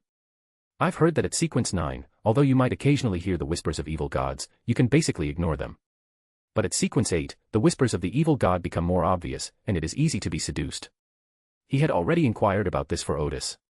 Chapter 24 Modulation Sequence 8 Potion. "Of course I know," Otis said. "But you also know that my business is growing bigger and bigger. If I don't get promoted, my status will be seriously out of sync with my strength, and then I will be in great danger." This was a reason he had already come up with. Max nodded. "That's true." He took a deep breath. "All right then, as long as you're ready, I'll apply for the Fighting Scholar, potion recipe and extraordinary materials for you in a bit." Otis's contributions over the years were enough to earn him these from the Church of the God of Steam and Machinery. "Well, thank you." Then he asked, "With my remaining contribution points, can I still obtain a sequence 7 potion recipe?" Max put down his knife and fork and said seriously, "Promotion is no joke. It can get out of control if you're not careful. Especially promotion to sequence 7, which is already considered intermediate sequence, and there's a considerable risk involved. I suggest you become a fighting scholar for 3 to 5 years before considering promotion." Otis thought to himself, that's because they don't know the playing method. He said, "I was just asking. It should be possible."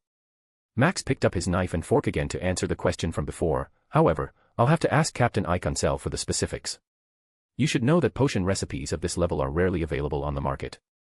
Otis focused intently on cutting her steak. "I know." That topic ended there, and they moved on to discussing international affairs and interesting anecdotes about Backland. Of course, they also made light of the city's terrible weather. That afternoon, Otis obtained the Fighting Scholar potion recipe and 2 main ingredients. It wasn't until he returned to the rest room and laboratory of the Guard herbalist's shop that Otis opened the potion recipe and took a look.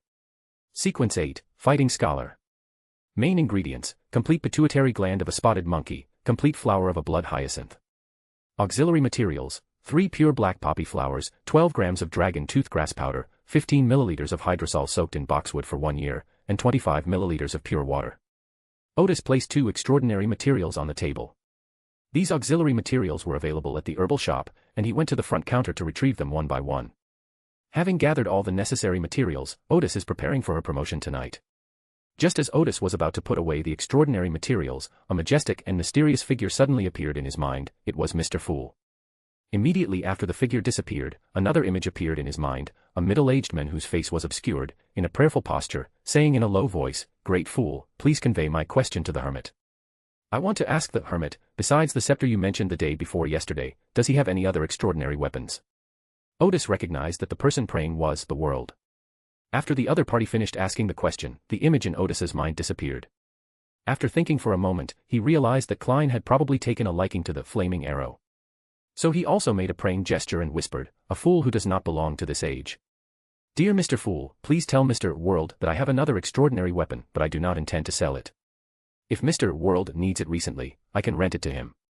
The rental fee is £20 a day. It's a revolver called Flaming Arrow, infused with spiritual energy and using special bullets that can fire a flame slightly larger than a fist.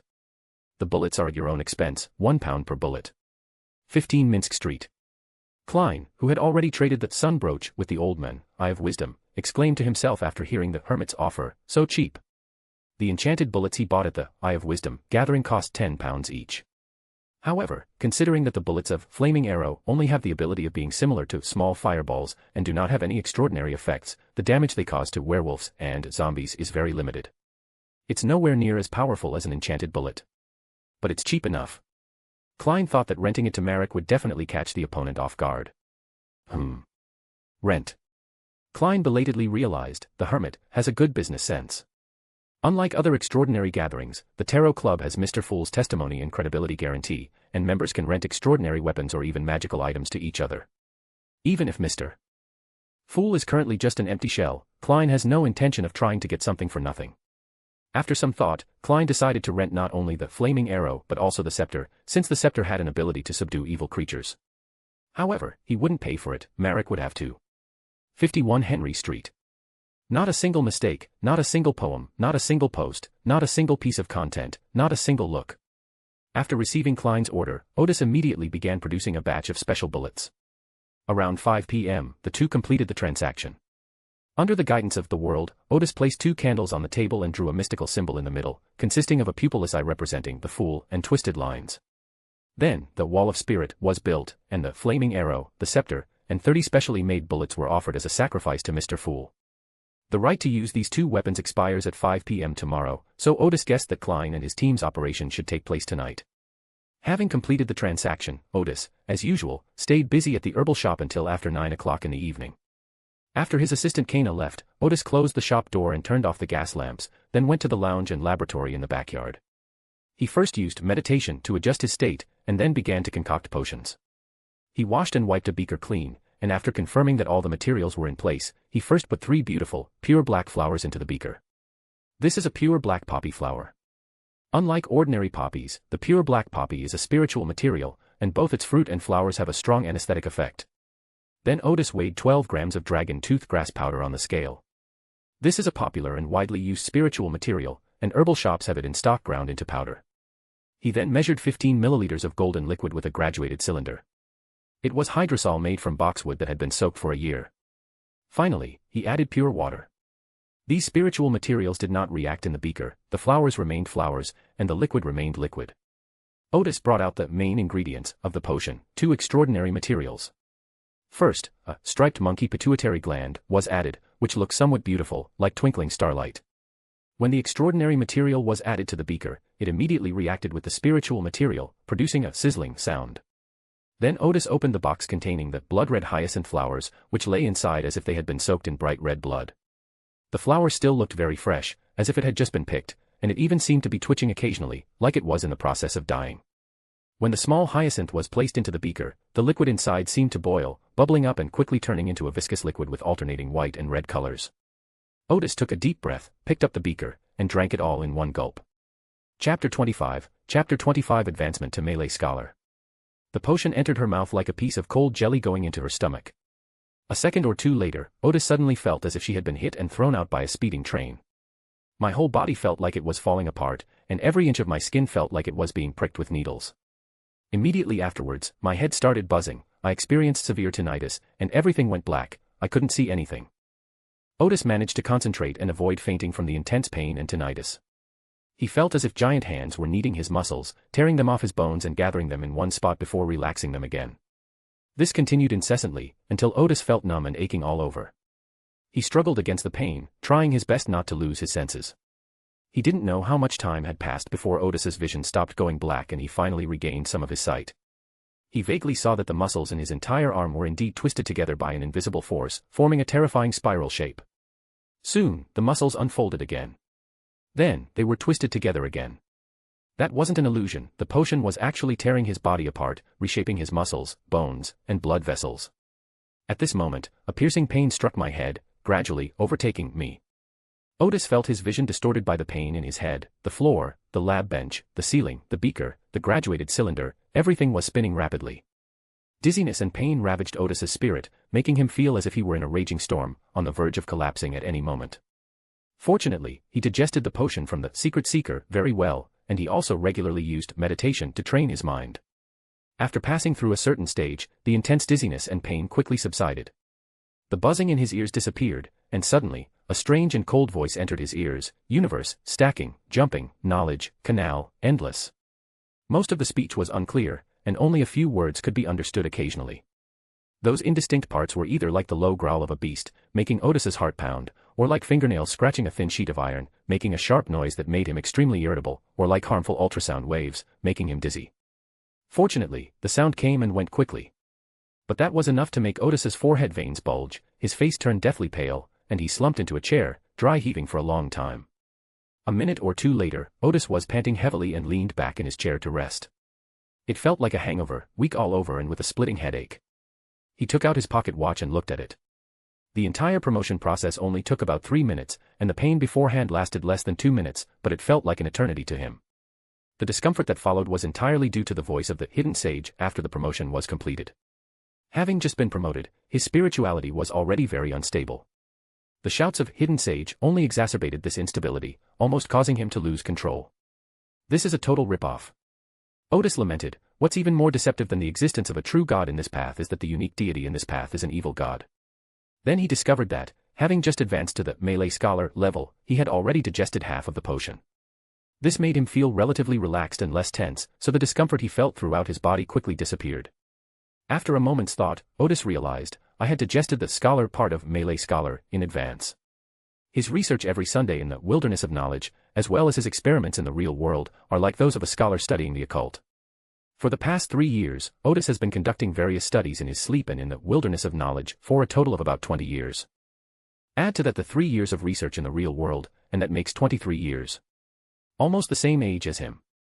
Crucially, the abundant results will surely allow us to consume a portion of the magic potion ahead of schedule. Otis then realized that digesting the potion for melee scholar required separating fighting and scholar.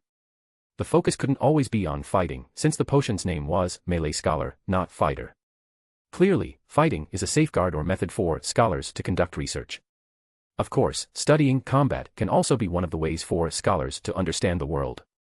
Thinking of this, Otis suddenly smiled, feeling a sense of, I'm not afraid of hooligans who know martial arts, I'm afraid of hooligans who are cultured. Then, while suppressing his spirituality, he sensed the changes in his abilities and himself. First, Otis felt that his strength was very precise.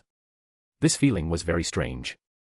For example, if Otis wanted to put a medicine jar up high, he would definitely have to use a ladder to put it up. But now, he felt he could just throw it up there. And the exact spot he imagined would be perfect. This performance is due to Otis's already superb fighting skills, which seem to be innate, imprinted in Otis's mind since birth. The melee scholar's potion also reshaped Otis's body, allowing him to fully utilize these skills. Not a single mistake, not a single poem, not a single post, not a single piece of content, not a single look. However, it takes a certain amount of practice to fully integrate the skills with oneself and to accumulate practical experience before one can become a qualified fighter. Otis had already planned ahead. He intended to join a fighting club and practice sparring with the club's members. Another change was that Otis's mind was filled with a lot of occult knowledge, which allowed him to perform some more advanced ritual magic. In fact, when one becomes a secret seeker, one's extremely high spirituality allows him to perform some magic and witchcraft through rituals or formations. But back then, all the knowledge was learned and explored on our own. Now, however, things are different. After his advancement, Otis possesses some occult knowledge, which allows him to perform healing magic through rituals and to draw defense arrays by imbuing them with his spirituality. Another significant change was that Otis clearly felt his mind was much sharper. He realized that problems that used to take him 3 hours to think about could now be solved in just 1 hour. Moreover, their ability to learn and understand knowledge is 3 times that of before.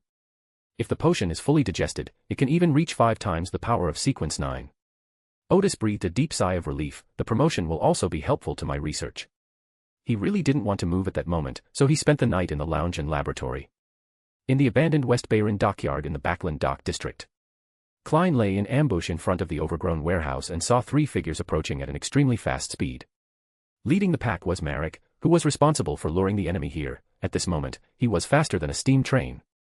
Behind them are their enemies, Jason the zombie and Tyrell the werewolf. Upon reaching the center of the abandoned shipyard, Marek suddenly turned around, raised his flaming arrow, and fired 6 shots at the enemies behind him. Chapter 26. Chapter 26. Things have been turbulent lately. In an abandoned West Bayron shipyard, the battle between Marek, a member of the Temperance faction of the Rose School, and Jason, the Womb, and Tyrell, the werewolf, of the Indulgence faction, begins. Marek, who had been on the run, suddenly turned around, pulled out a black revolver, and fired 6 shots at Jason and Tyrell. At first, when they saw the revolver, the two Indulgence members didn't take it too seriously. Both the zombies and the werewolves had excellent defensive capabilities, and ordinary pistol bullets couldn't even penetrate their skin.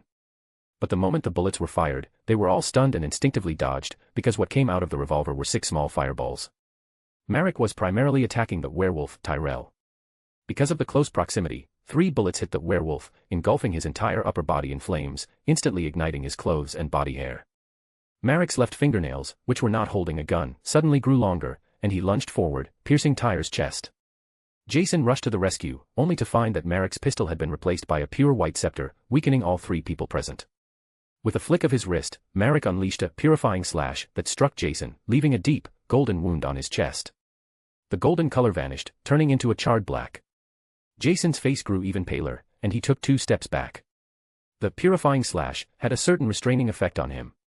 But he also knew that he had to rescue Tyre at all costs, so he endured the excruciating pain and continued forward. At that moment, a figure appeared in his eyes, wearing a black court dress, with light golden hair and a delicate face. That's Sharon, the vengeful spirit. Jason was possessed. He grabbed his own neck tightly. Taking advantage of the opportunity, Marek dug out Tyre's heart, which was the werewolf's only weakness. The flames on Tyr's body were gradually diminishing. He clutched his chest in terror, feeling his power rapidly fading away.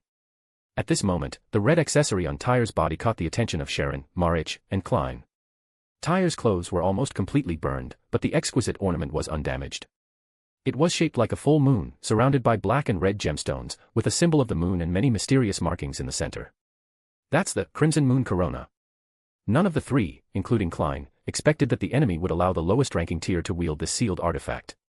But then they realized that this was indeed quite surprising. According to the previous plan, Sharon was definitely going to possess Jason, who was in sequence 6, while Marek would block Tyrell's support and besiege Jason.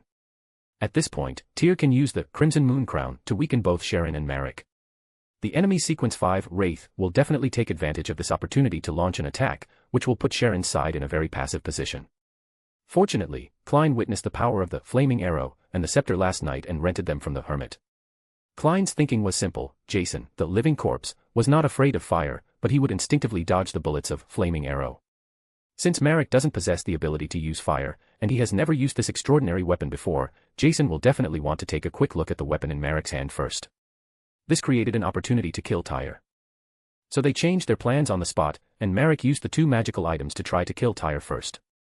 The actual combat went more smoothly than planned. Flaming Arrow would not cause any substantial damage to a sequence 6, but for a sequence 7 tier, it would block his vision and affect his judgment for 2 or 3 seconds. Another unexpected thing for them was that the Crimson Moon Crown was actually in Tyre. Marek charged forward to seize the Crimson Moon Crown, but Klein suddenly fired a shot at the ground not far from Marek. The enchanted bullet forced Steve, the Wraith, who was about to possess Marek, out of the open space. Marek rushed forward and tried to hold Steve back. Klein then used a flame leap to jump to the side of the werewolf, Tyr, who was not yet completely extinguished, and obtained the Crimson Moon Crown. The battle that followed was pretty much a foregone conclusion. Klein weakened Steve and Jason, the 2 enemies, and Sharon first sent Jason into the gateway to the underworld. Then the 3 of them attacked Steve. Although the vengeful spirit had a magical item, it was to no avail, and he was quickly and completely killed. Klein obtained a wealth of spoils from this battle. While cleaning up the battlefield, Marek handed the scepter, the Flaming Arrow, and 120 pounds in cash that had been prepared beforehand to Klein. I must say, this is a very worthwhile deal. He asked Klein, "Can I buy Flaming Arrow?" He didn't like that scepter very much because it would weaken him when he used it. Klein said, "I'll ask around for you." In the early morning, Otis stretched vigorously, feeling refreshed and energetic, and prepared to go out to find a coffee shop for breakfast. Not a single mistake, not a single poem, not a single post, not a single piece of content, not a single look. But as soon as they arrived at the shop in front, someone knocked on the door. Otis glanced at his pocket watch. It was only a little past 7, and someone had already come to buy herbs. When I opened the door, it was Max. The Mechanical Heart squad leader, with his sharply defined facial features, observed Otis for a few seconds before smiling and saying, "You look quite well." "It's all right." Otis gave a wry smile. The promotion process was indeed more dangerous than I imagined. He knew that his good friend had come to check on him. Max handed Otis a leather bag. "Just bought red bean toast." "Perfect timing, I was just thinking about how to solve the breakfast problem." Otis poked the stove, boiled some water, and chatted with his good friend while grinding coffee. Backland has been rather turbulent lately. Max took out a cigarette, lit it, and said, another extraordinary battle took place in the dock area yesterday. With a cigarette between his fingers, he closed the shop door with the other. Captain Iconzer paid a considerable price to learn that it was a battle within the Rose School. Among them appeared a woman with light blonde hair, wearing a black court dress, a man who could manipulate corpses and seemed to have a layer of black hair on his body, and a man with face paint on his face and wearing a double-breasted long dress. Otis continued making coffee without pausing. Do you have a portrait? You may not know this, but sequence 7 of this pathway has a very strong anti-divination ability. Max smiled helplessly. Especially that man with the paint on. Even if we used the sealing artifact, we couldn't see any specific information such as his hair color or height.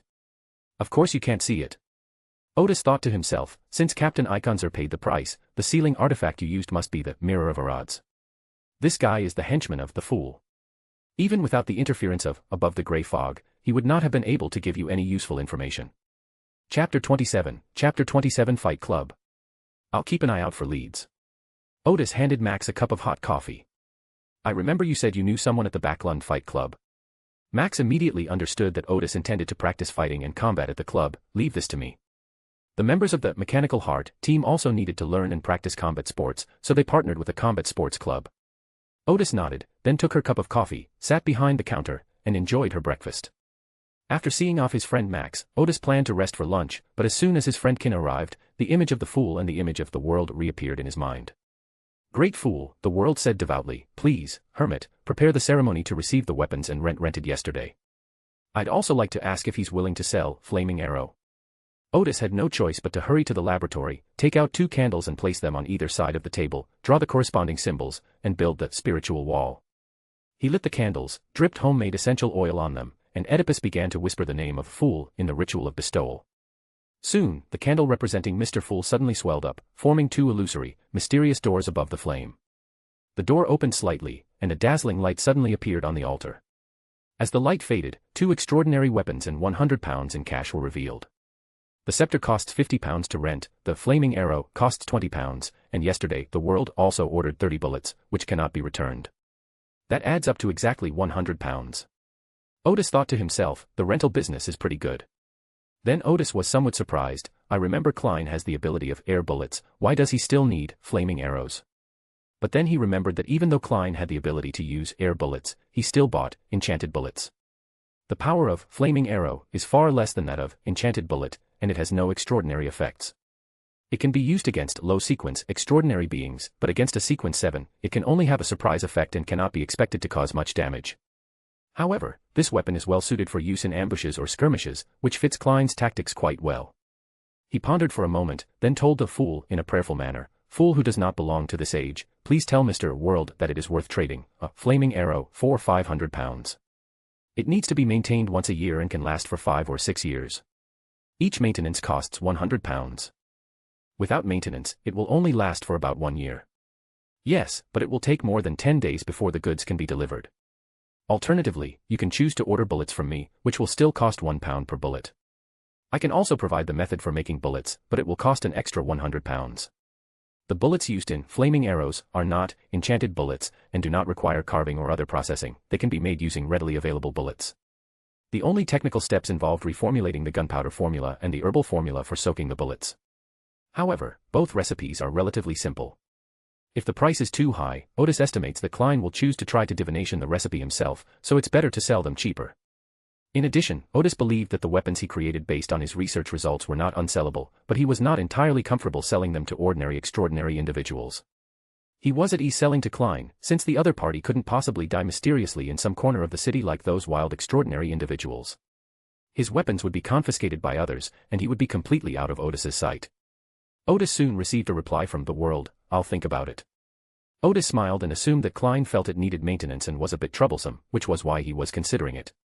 He had considered solving the maintenance problem, but after researching for a while, he couldn't find a reasonable solution. Theoretically speaking, it's not necessary to disassemble and maintain it.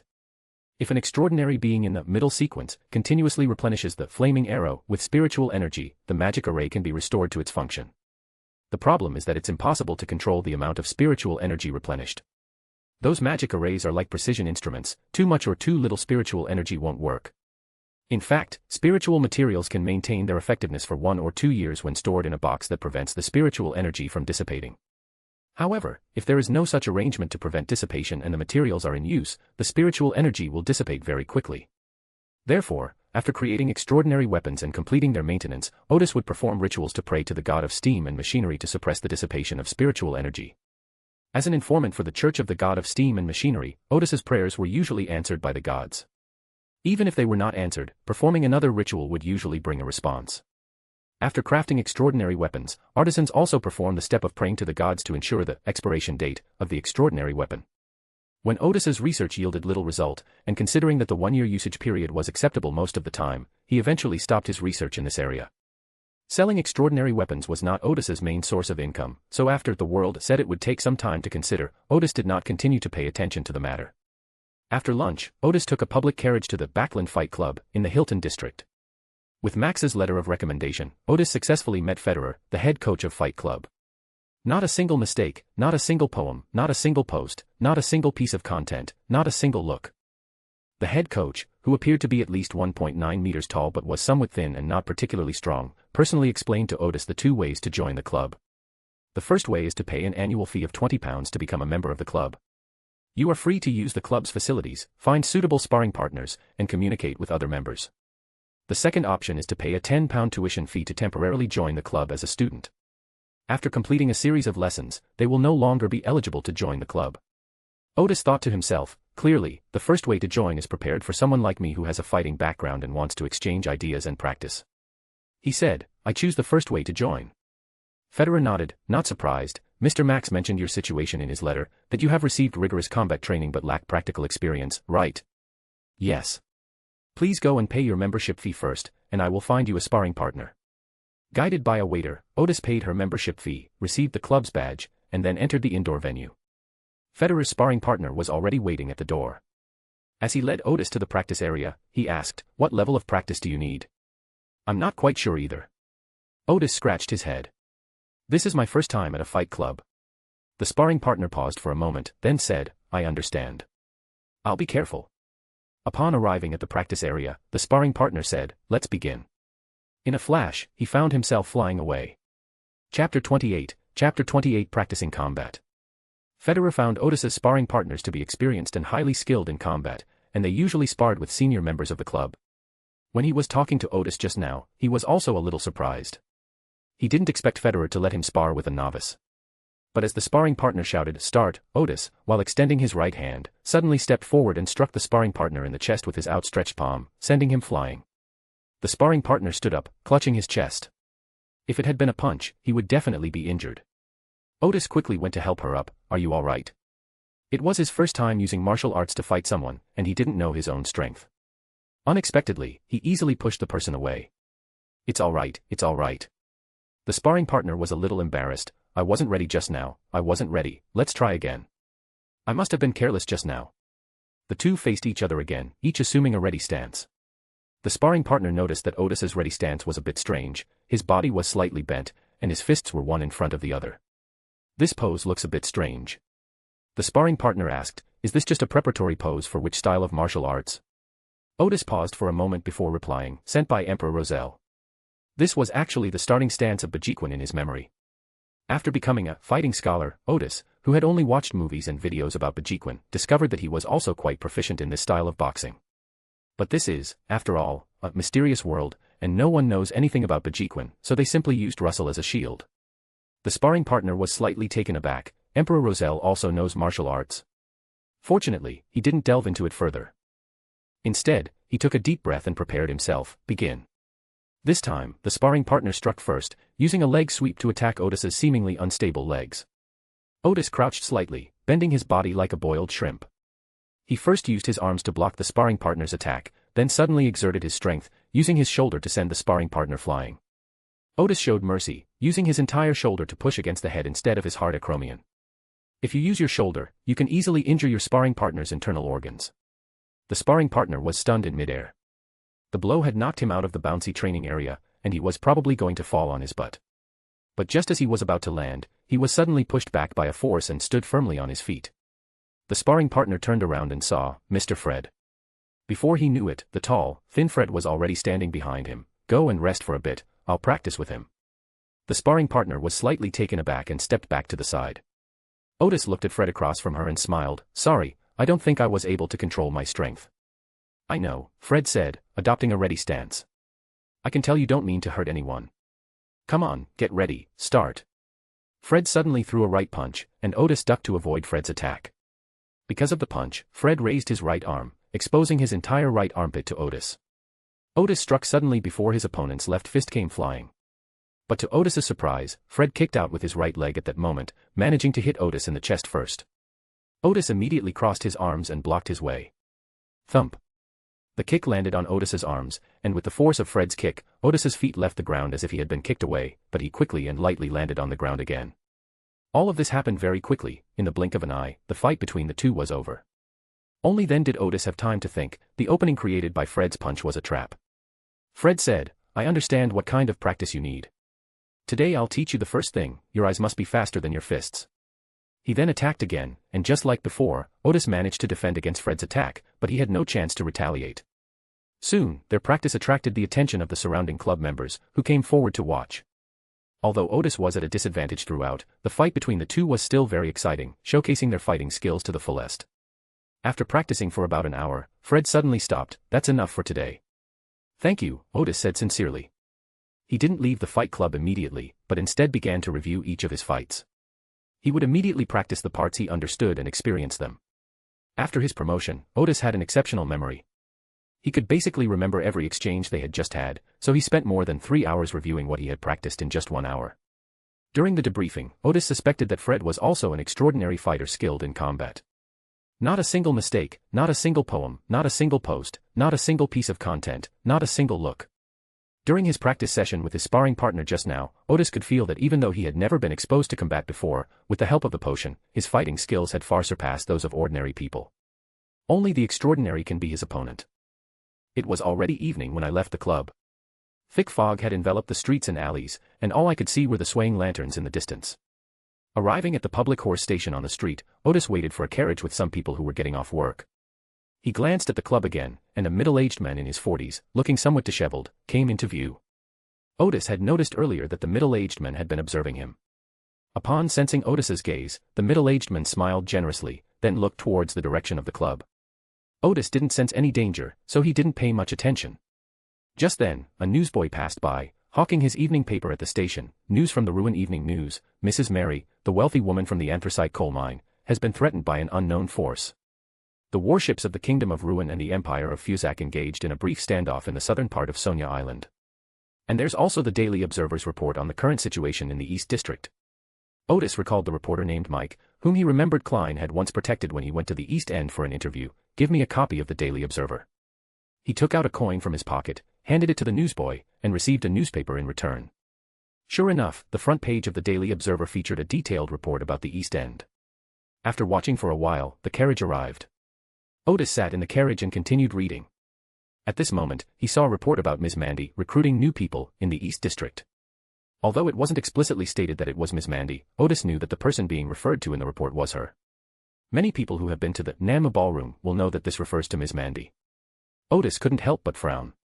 After all, it was a gray industry, something that couldn't be brought to light. It was necessary to talk to that reporter. Chapter 29, the reporter who came to seek help. Sitting in the public carriage, Otis thought again and estimated that Ms. Mandy had already taken appropriate measures. However, just to be on the safe side, I still need to go to the Nama dance hall tomorrow. 15 Minsk Street. Ding-a-ling. Just as Klein was about to enjoy his dinner, he heard the doorbell. He smiled wryly. Now, hearing the doorbell is like hearing my cell phone ring, something I want to avoid at all costs. He hurried to the door, the somewhat anxious Daily Observer reporter, Mike Joseph, already etched in his mind. Klein was slightly taken aback. Why was this reporter looking for him so late? As soon as the door opened, Mike smiled and said, Sorry, I hope I didn't disturb you. Yes, I've already bothered you, Klein said helplessly. What do you need me for so late? I received a threatening letter, Mike said calmly. I think I wrote something I shouldn't have. This veteran reporter had encountered this situation before, so he remained relatively calm. Klein was slightly taken aback. Come in and talk. After the two entered, Mike smelled the aroma of food in the living room and said, Mr. Moriarty, if you ever decide you don't want to be a detective anymore, you could consider becoming a chef. Given your praise, I should invite you to dinner, Klein said with a smile as he brewed tea. But I'm sorry, I only prepared one dinner. He handed the teacup to reporter Mike. Let's get down to business. Mike took an open letter out of his pocket. I received this afternoon. Klein opened the letter and quickly skimmed through it. The gist of the letter was that it pointed out something inappropriate in today's Daily Observer and invited Mike to the Nanma ballroom tomorrow to have a chat. Unlike the threatening letters he remembered, this one was very polite. If you didn't know it was from Ms. Mandy, it would really seem like an invitation for Mike to go dancing and maybe spend some money. Klein asked, "What are you planning to do?" "We definitely have to go," Mike said with his experience. "It would be more troublesome if we didn't go. But it might be dangerous for me to go by myself, so I've asked the editor for a £10 commission to hire you to protect me." "Yes, just like last time, you can still get these commissions even if there is no conflict. If a conflict occurs, I will award you additional commission based on your contribution. Last time I went to the East End, I only earned £10 in commission for the whole day." Finally, Mike concluded, "I'm quite familiar with these kinds of conversations. As long as I promise not to write anything about Ms. Mandy again, I don't think a conflict is likely to occur." While listening, Klein was casually playing with a coin. After Mike finished speaking, he suddenly flicked the coin up and caught it. After glancing at the coin's design, Klein smiled and said, "I accept this commission." Mike breathed a sigh of relief. "Okay, then we'll leave at 8 o'clock tomorrow morning." Klein nodded. "I won't keep you for dinner." After seeing Mike off, Klein hurried to the restaurant, silently praying to the goddess that dinner would be still warm. The next morning at 8 o'clock, after having an early breakfast, Klein and Mike took a carriage to the Nanma Ballroom on Ernst Avenue in the North District. After getting off the carriage, Klein was slightly taken aback. He had previously thought that Nanma Ballroom would be similar to other ballrooms, with a somewhat dark and vulgar decor, and that streetwalkers would be displayed outside like commodities. But to his surprise, the Nanma Dance Hall gave people a completely different feeling. First of all, this is a 4-story building. The main entrance is 2 to 3 times larger than that of an ordinary dance hall, and there is a huge hand-painted signboard on the left side of the entrance. The signboard, even outdoors, remains brightly colored, thanks to some unknown dye. Besides the name, Nanma Dance Hall, the painting depicts a young woman in a black dress, posing as if inviting someone to dance. This woman was not glamorous, but she had a great presence. Her eyes and movements were graceful and poised, setting her apart from ordinary streetwalkers. But the black stockings that were just the right amount exposed were suggestive. Klein suddenly had a very strange feeling, and it wasn't until he entered the room that he realized where that strange feeling came from. Even in Backland, this was a very rare and very clever way of advertising. 51 Henry Street. Otis arrived at the herbal shop early and replenished the herbs on the shelves. After Kana arrived, Otis gave her a few instructions and then went to the basement in the backyard. The small courtyard had a basement, but it was sealed off by Otis, and only he could enter it. Not a single mistake, not a single poem, not a single post, not a single piece of content, not a single look. The door to the basement was in Otis's room, and opening the door led to a staircase going down. Otis reached out and infused his spirituality into the right spot, dispelling all the extraordinary traps set in the downward corridor. Going down the stairs, you'll find a room about the size of a living room. The room was very empty, with only a clothes rack and a set of table and chairs. There was a black trench coat and a black top hat on the clothes rack, black trousers and a silver mask on the table, and a pair of black leather shoes on the floor next to the table. On the 2 walls of this basement are 2 teleportation arrays that Otis spent a total of nearly £9,000 to build. Like the magic circle at 77 Hilton Avenue, it also uses an octagonal star formation with the valuable Ahana crystal in the center, and various gemstones used for some key nodes.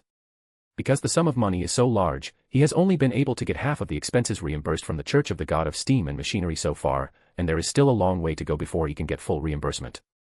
One of the teleportation arrays leads to a room in the Nanma Ballroom, while the other leads to Otis's laboratory in the suburbs. That laboratory in the suburbs was his main laboratory. Otis changed his clothes, put on a mask, and infused his spirituality into the teleportation array leading to the Nanma Ballroom. A phantom passage appeared in front of him. He stepped in, and 2 or 3 seconds later, he appeared in a room on the 3rd floor of the Nanma Ballroom. He opened the door to the 3rd floor, which faced the reception desk directly on the 3rd floor. The receptionist at the front desk paused for a moment, then immediately smiled and said, "Mr. Gar, you've arrived." As she spoke, she rang the bell that led to Ms. Mandy's office. Otis, whose face was mostly hidden behind a mask, nodded slightly. After a short while, the elegant Ms. Mandy walked over quickly. "Mr. Gar." Otis said, "I read yesterday's report." Ms. Mandy was somewhat flustered. "It's my fault for not being thorough enough. I've already arranged to meet with that reporter Mike, and he and his hired bodyguards have arrived. Otis nodded. You two talk, I'll just sit here and listen. Chapter 30, Chapter 30 They Can't Hear. Klein and Mike were first led by a waiter to a reception room on the first floor. After sitting for only a few minutes, they were invited by another waiter to go to the third floor. On his way to the stairs, Klein saw the huge ballroom on the first floor. The roof of the first floor was opened up, and a magnificent and huge chandelier hung down from the top of the second floor. This structure made the ballroom look big and tall, and the murals and decorations even gave people a sense of art. Klein remarked that although it wasn't as luxurious as a noble ballroom, it still gave off a very classy vibe. This should be a favorite among the middle class. Spending money in such a place makes them feel very respectable. Even when supporting the business of streetwalkers, they prefer to go to more respectable places. The ballroom was deserted at the moment, with only a few waiters cleaning. On the sofa in the ballroom, 2 or 3 women were chatting and laughing. When Klein and Mike appeared, they all looked at the 2 men with smiles. Klein suddenly had a feeling similar to when girls looked at him back in school. Mike remarked, the feeling here is definitely different. Klein nodded in agreement. Following the waiter to the third floor, we found the decor to be even more luxurious, with areas for activities like squash and billiards, as well as dining areas, cafes, and more. Of course, there are also cozy rooms here. The 2 were led to a small reception room, where Mandy was already waiting. She stood up from the sofa and said with a serious expression, "It's a pleasure to meet you both." Besides Mandy, Enoch was also there, but he didn't get up. Instead, he looked at the 2 guests with a gloomy expression. He's here today just to intimidate us, he doesn't need to say anything. As soon as Klein entered, he looked at a wall at the back, and he felt that there was a gaze watching him and Mike from there. Mike replied, "It's a pleasure to meet you, Ms. Mandy." Mandy gestured for everyone to sit down, and then she asked Mike, "Have you heard of Nanma Ballroom before?" Mike frankly admitted, "I don't know much about it." Mandy said seriously, "Then why do you write reports that are easy to misunderstand?" Mike was initially quite calm, but Mandy's question made him suddenly uneasy. I was just reporting the facts, there was nothing to smear." Klein thought to himself, without realizing it, the initiative in this conversation had already been taken into Miss Mandy's hands. This is not an extraordinary tactic, it's just ordinary rhetoric. But the cold gaze of the menacing men beside him, and Miss Mandy's powerful aura, affected even the experienced Mike. Seeing Mike begin to explain, and seeing him grow increasingly flustered, Klein cleared his throat and said, "Since Mr. Gar is here, why don't you come out and talk to us yourself?" Mandy was slightly taken aback, her conversation strategy was instantly interrupted. Just as she was about to deny it, the inner wall slowly opened, and Otis stepped out from the hidden door. "I didn't need to talk to this reporter Mike in person, but you are different." Klein was slightly taken aback, realizing that Mr. Gar had already discovered him, that he was an extraordinary being, and therefore received different treatment. Immediately afterwards, he felt that this Mr. Gar gave him a very familiar feeling. However, since the other person was wearing a mask that only revealed their mouth and chin, it was unclear where they had seen the person before, so the divination could only be performed when there was more time later. At this moment, all 4 people in the room stood up. Otis sat down opposite reporter Mike, and Mandy and Enoch quickly stood behind him. Otis opened the cigar box on the coffee table, picked up 2 cigars and tossed them aside. "Give me a cigar." Otis's fighting scholar ability allowed him to precisely control his strength, and one of the cigars landed steadily in the hand of reporter Mike, even between his index and middle fingers. Just as the other cigar was about to reach Klein's hand, he flicked it away with a magician's skill, sending it flying back into the cigar box. "Sorry, I don't smoke cigars." Otis casually flicked his wrist, then tossed the cigar back at Klein. "Have one." Klein was about to flick the flying cigar away again when, as if it had come to life, it suddenly turned just before it touched his hand, avoiding his outstretched hand but falling right into his palm. The contest happened very quickly. By the time Mike and his team realized what was happening, it was already over. When Otis was hiding in the dark room and realized that Klein had been looking at him several times, he knew that Klein must have noticed his presence. After all, the diviner was also an extraordinary person with a high level of spirituality. Not a single mistake, not a single poem, not a single post, not a single piece of content, not a single look. If it were Otis, the herbalist shop owner, then it wouldn't matter if he was discovered. But now Otis is Mr. Gar, who has a grey business. Even if he is discovered, it would be reasonable for him to give the other party a warning before he comes out openly. Klein sensed the immense pressure emanating from Mr. Gar and understood his intention to intimidate him. Of course, he wouldn't confront him head-on on someone else's turf, so he put away his cigar. "I'll take it back and smoke it." It was only then that he suddenly realized, our exchange just now felt a bit like a duel between masters in a martial arts movie. Ah, Mr. Gar must be an extraordinary person skilled in close combat. After giving the bodyguard a tap that made Mike feel immense pressure, Otis, while cutting a cigar, said to Mike, "Mr. Reporter, I've read some of your reports, and they're very insightful. But I'd like to ask you a question. Your reporting has garnered some attention, but has it solved any real problems? For example, the poverty in the East District, and the increasingly unfriendly economic policies towards the middle class. After Otis cut the cigar, Enoch immediately bent down and slowly lit it for him with a lighter. As a herbalist, Otis always smoked tobacco that he roasted himself and added some herbs, while as the leader of the Mysticism Research Society, he always smoked cigarettes. When he was Mr. Gard, he smoked cigars. Different clothes have been tainted with different smells of smoke. This is just one detail. Of course, the main difference lies in the distinct personalities Otis gave these three characters. So the herbalist Odysseus, Mr. Gard, and the chief appear to be three different people. Under pressure from Mr. Gard's imposing presence, Mike honestly replied, some problems were solved, but most were not. Otis took a puff of his cigar and gestured for Mike and Klein to sit down. Mr. Reporter, I know you are a journalist with a high level of professional ethics and have done many things to help others. But you can't solve the problems of poverty in the East District and the tragic fate of streetwalkers, because the people who follow your reports don't care about the fate of the poor and streetwalkers. Mike was slightly taken aback, and suddenly felt as if he had grasped the key to the problem. Chapter 31, when I first transmigrated. This is a simple truth, but Mike, a reporter for the Daily Observer, had intentionally or unintentionally overlooked it beforehand. He did not want the elite class in this society to be cruel and heartless. He hopes that the elite class will be like him, that some problems are just not being discovered by everyone, and that once they are discovered, they will actively find ways to solve them. Otis leaned back on the sofa and said in a slightly weathered voice, I'm doing the same thing as you, just in a different way. I did not expect understanding and help from those important figures, because they could not possibly understand, and help based solely on sympathy is unreliable, as sympathy is likely to disappear the next day. You should have heard that I once tried to start a factory. It's not because I'm making investments, but I just hope to give streetwalkers another way to go. After all, who would want to do this job unless they're forced to? But I failed.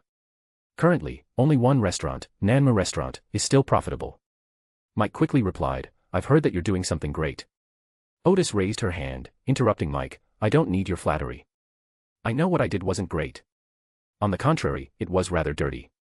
He pointed to his mask, once you put this mask on, you can't take it off. But I don't regret it, because I did solve some of the problems. Unfortunately, all I got was the cold looks and ridicule from high society. To this day, there has never been another Nanma ballroom. Mike was somewhat excited, no, what you did was truly great. It provided security for many streetwalkers and prevented many tragedies. Thank you. Otis suddenly stood up. Thank you, Mr. Reporter. Mike quickly got up as well. Otis continued, those who want to know about the Nanma Ballroom will do so through their own channels, but those channels cannot be newspapers, because that is too easy to be misunderstood and exploited. He then pointed to his mask, and I must remind you, there are too many secrets of great people hidden beneath this mask. For your sake, for my sake, for the sake of Nanma Ballroom, please do not have any more reports like yesterday's. Mike immediately replied, don't worry, at least it won't appear in the Daily Observer anymore. Otis took another puff of his cigar, thank you. They chatted for a while, then Mike got up to say goodbye, and Mr. Gard escorted them all the way to the stairwell. Leaving the Nanma Ballroom, Mike said, he was a respectable gentleman. Klein nodded in agreement, and at the same time, he planned to do a divination as soon as he got back to find out where he had met Mr. Gard before. The third floor of the Nanma dance hall. Otis, puffing on a cigar, said to Enoch, you can bring people to the dance hall tonight, and I'll cover the expenses. Enoch bowed happily, thank you, Mr. Gar. He was one of the few people who knew that Mr. Gard was Otis. After Enoch left, the elegant Ms. Mandy said, Mr. Gar, Lord Ashburn just sent an invitation yesterday. Well, this is the second time he has sent one. He hopes to invite you to his ball. Otis smiled and said, he's still not giving up. The enormous profits of the Nanma dance hall made many people covet it and want to take it for themselves. Fortunately, this is a grey industry, and nobles and councillors disdain to compete for it. Ashburn was a lord who bought his title, not a powerful nobleman, so his methods are somewhat less respectable. Ignore him. Otis took a puff of his cigar and said, just say I don't have time to attend. If he dares to use any underhanded tactics, I'll deal with him. After chatting for a few minutes, Otis decided to go back immediately. He was ready to continue practicing combat and master his newly acquired extraordinary abilities as soon as possible. Returning to the room with the secondary teleportation array, Otis closed the door, activated the secondary array, and returned to the basement of the Gar herbalist's shop. After changing his clothes again, he transformed back into the herbalist shop owner. Otis sat in the lounge chair and suddenly smiled. He hadn't expected to meet Detective Sherlock today. He wondered if this great detective had realized that he was the Hermit. Or if he had noticed that the Nanmu dance hall business model looked somewhat familiar. As Otis tried to guess what Klein was thinking, he took out his pipe and stuffed it with tobacco. After lighting his pipe, he recalled the process of founding the Nanmu dance hall. Not a single mistake, not a single poem, not a single post, not a single piece of content, not a single look. When Otis traveled through time, she experienced a strange and extraordinary event. The extraordinary event took place in the northern suburbs of Backland. The original owner of Otis's body was the youngest son of a small farmer. Although grain prices had been declining in recent years, the farm had not gone bankrupt and was doing reasonably well. The moment Otis crossed over, all the creatures on the entire farm, as well as several surrounding farms and workshops, turned into mindless monsters. Only Otis remained unaffected and became a secret seeker. There are many small workshops in the area that produce industrial products, so most of them are believers in the god of steam and machinery. Mechanical Heart immediately intervened and launched an investigation after receiving the report. The Mechanical Heart sensed that this case seemed to be related to certain advanced extraordinary characteristics or sealed artifacts of the secret seeker or general knowledge pathways, and even the headquarters of the Church of the God of Steam and Machines had inquired about the matter multiple times. Therefore, they examined Otis for a full 2 weeks. Fortunately, their spirituality only sensed this level of connection. If they had realized the connection to the wilderness of knowledge, the god of steam and machinery would probably have come to talk to Otis himself. After investigating for more than half a month, the Mechanical Heart found no clues.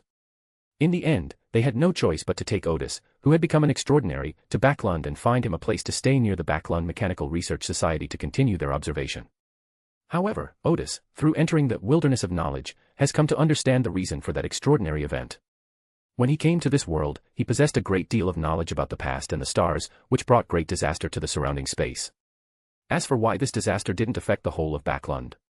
Not only was he unaffected, he also became an extraordinary being. Otis believed it must be related to the wilderness of knowledge.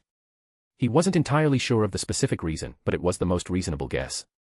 Meanwhile, while studying his own experiences in the wilderness of knowledge, Otis unexpectedly discovered some patterns and new uses of spirituality and magic arrays, which led him to develop a way to cultivate spiritual herbs on a large scale and quickly. So while cooperating with the investigation by Mechanical Heart, he studied mystical knowledge under their close surveillance, pretending to have an epiphany, and then began to contract the mountains and fields to grow spiritual herbs. At first, he was just selling at some mystical gatherings. Later, he got an order to supply spiritual materials to Mechanical Heart, which enabled him to open a herbal medicine shop. As a physically healthy young man, once Otis gradually became wealthy, he would naturally patronize the streetwalkers who were everywhere. But soon, Otis became disillusioned with the sex industry in this world. Chapter 32, Chapter 32's divination of Mr. Gard failed. Before his time travel, Otis had certain moral standards for himself, but after the time travel, his mindset changed. He felt that he was living a different life and wanted to experience it. This book was first published on the Taiwan Novel Network. Providing you with a reading experience without errors or disordered chapters. With so many prostitutes on the streets, whether openly or covertly, it would be strange if Otis, having a little money, didn't have some designs on them. However, Otis soon discovered that the sex industry in this world was far too brutal. He had seen some movies about ladies of the night, and had also heard stories about Yang Zhou slender horses and someone's lover. I know that if this industry is even slightly upscale, it should look more respectable and cultured. There should at least be some artistic performances and a chance to chat with the girls, right? Later, as she gained a deeper understanding of the industry, Otis felt the malice of the city. Many streetwalkers lived miserable lives, especially those who contracted diseases and died in their prime. Otis also considered some methods, such as using the Church of the God of Steam and Machinery to introduce female workers to some factories. However, he discovered that many of the female workers returned to working as streetwalkers after a period of time. After inquiring, Otis learned that most of them lost their jobs again because the factories laid off workers due to the introduction of more advanced machinery, while others lost their jobs again because the factories closed down or managers deliberately dismissed them. It was only then that Otis began to seriously consider this issue. He discovered that ordinary people, especially those from poor families, did not have many choices in this era. Although society is developing and even creating many new professions, people from poor families do not have enough knowledge to get on board this train of rapid development and share in the benefits of the times. Ultimately, they still lived in poverty, or even misery. Otis finally deeply felt what the tragedy of the times meant, and at the same time he realized that with his status and abilities, it would be difficult to help these women through legal and compliant means. That's when he came up with the idea of reforming the streetwalker industry in Backland. While he was making plans, he rescued Mandy, who was about to be sold to a black dance hall because of her debt problems, and began to train her to be his deputy. With a detailed plan in mind, he used the power of mysticism to subdue the gang led by Enoch, and gradually advanced his plan. In the end, he used all his savings and all the money he could borrow to open the Nanma ballroom. After the dance hall opened, Otis discovered that the streetwalkers didn't ask for much, they just wanted a safe and protected place to do business. But without Otis's efforts, they would not have been able to even have this request fulfilled. Afterwards, Otis spent more than half a year cultivating a group of streetwalkers with certain literary and artistic literacy, who could play at least one musical instrument and various social dances, according to the requirements of pure courtesans. At this level, they really can no longer be called streetwalkers, they should be called socialites. It was from that time that Otis began to build his own intelligence network. Because this kind of business was so novel, it attracted a large number of high-ranking nobles, wealthy people and members of parliament, and even a few princes came secretly. This is equivalent to planting many informants within the upper echelons of Backland society. Otis had previously confirmed through this intelligence network that the nobleman who had visited the Rossell Memorial Exhibition alone had not acted strangely recently. At the same time, Otis cleverly used the power of several important figures to make the Nanma dance hall, grey industry legitimate. As the tobacco in his pipe burned out, Otis cleared his throat, ending his thoughts on the past. He looked out the window and began to think about the new knowledge he had gained after his promotion. 15 Minsk Street, Jowood District. Klein returned in a carriage hired by journalist Mike. As soon as he entered the door, he casually took out a coin and silently thought to himself, I have met Mr. Gard before. I have met Mr. Gard before. While silently counting down, he flicked the coin up, heads. I had indeed seen it before. Klein closed the door, strode to the sofa, and began using dream divination, the scene of my meeting with Mr. Gard. The scene of my meeting with Mr. Gard. After silently repeating it 7 times, he sat on the sofa and fell asleep through meditation. In a half-asleep state, Klein saw a small reception room with an upscale sofa and coffee table, and a cigar box on the coffee table. This is the scene of their meeting. Soon, this familiar scene was covered by a layer of rolling grey fog, and the view was also blocked by the rolling grey fog. Klein instantly woke up from his dream, frowning, the divination had failed. Is it due to insufficient information? Or is it blocked by some advanced sealing artifact? Not a single mistake, not a single poem, not a single post, not a single piece of content, not a single look.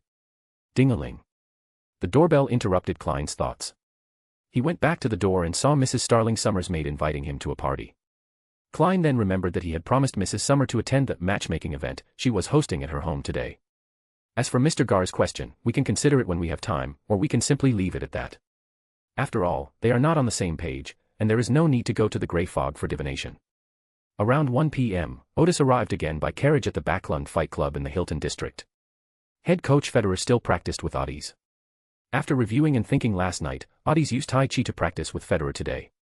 During his university physical education classes, Otis learned Tai Chi, and his understanding of this style of martial arts was more profound than that of Bajiquan. He used moves like, wild horse parts its mane, and, white crane spreads its wings, one by one, leaving the club members practicing around him completely stunned. Federer thought to himself, has he learned a new fighting style? This style is very good at deflecting and generating force. I've never seen it before. It's just that the stance is a bit strange. However, Otis has not yet fully mastered this school of fighting techniques, otherwise he would be very difficult to deal with. Even so, Otis had occasional opportunities to retaliate today.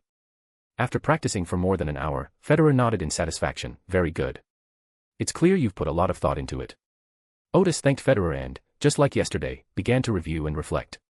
This made Federer, who was busy instructing other members and occasionally glancing over here, sigh, maybe in another week, I won't be able to instruct him anymore. It was already evening when I left the club. Otis was not affected by the grey fog outside. He smiled with satisfaction. He had gained a lot this afternoon. On his way to the public bus station, he saw the same middle-aged man in his 40s, who looked a bit disheveled, again. This time, the middle-aged man stepped forward with a smile, friend, want to make money? Otis scrutinized the other person, think about it, what? Do you have any illegal ways of making money? He thought to himself, I hope I don't run into someone offering a large sum of money for a child. Chapter 33 Underground Fighting Arena. The middle-aged man was taken aback when he heard Otis's question, then he smiled and said, as long as you don't call the police, you're not breaking the law. You win a match and get £5, or you lose and get £3. How about that? Pretty lucrative, right? Otis then realized that he was going to fight in underground boxing, or to put it more politely, no rules fighting. It does sound like a lot of money. Most middle-class people in Backland earn between £3 and £8 a week. To be precise, anything over £6 is considered relatively wealthy for a middle-class person.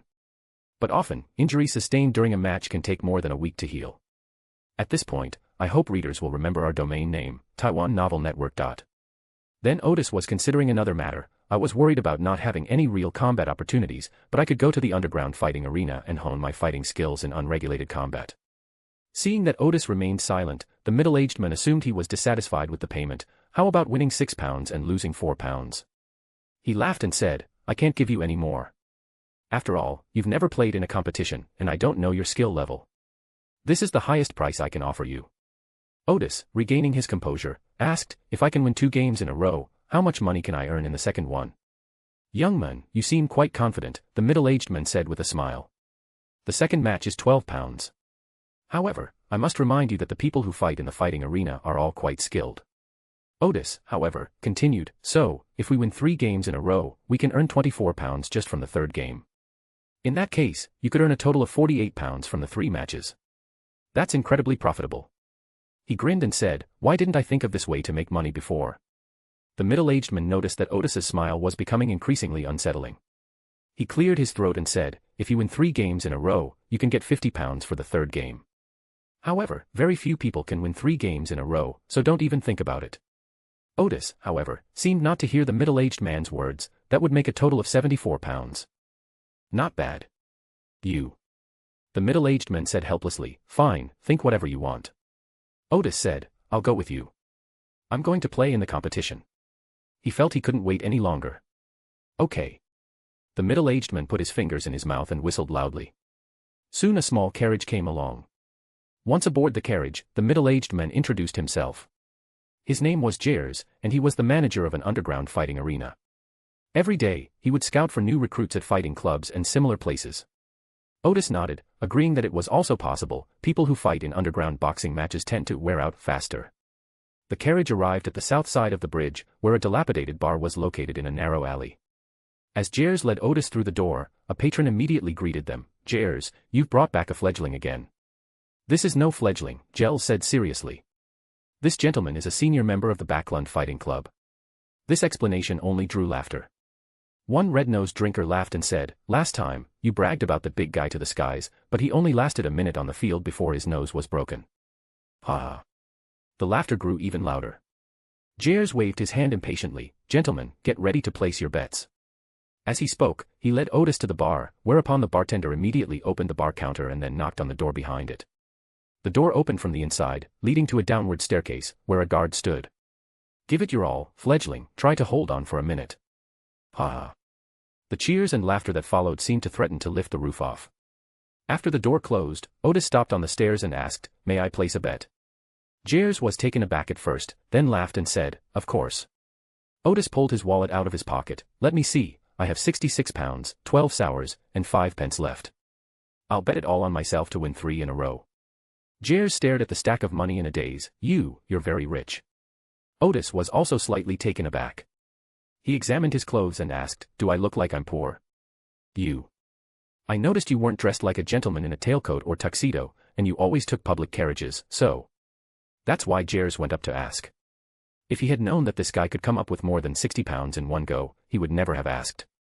If someone is that rich, they would only participate in no-rules fighting if they were crazy. Otis said with some helplessness, wearing formal attire is very uncomfortable. Not a single mistake, not a single poem, not a single post, not a single piece of content, not a single look. But that's how gentlemen dress. Otis shrugged, I've never wanted to be some damn gentleman. He didn't continue the conversation, but instead handed the money to Jers. Remember to give me the receipt. Okay. Jers quickly put the money away. Of course, he wouldn't refuse a business that was offered to him. At the same time, he planned to spend £1 to bet on Otis winning the first match.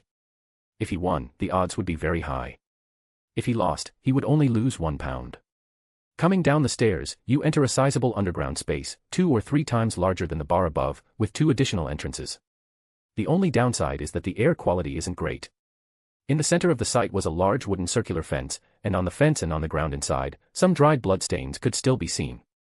In addition, this place also serves as the bar's warehouse, where some wooden barrels and 2 simple yet sturdy liquor racks are stored. The betting area was a small, dilapidated desk, behind which sat a burly man in his 30s with a fierce face and teeth stained yellow from cigarette smoke. Hearing Jer's conversation with the other person, Otis knew that this was Simon, the owner of the underground fighting arena.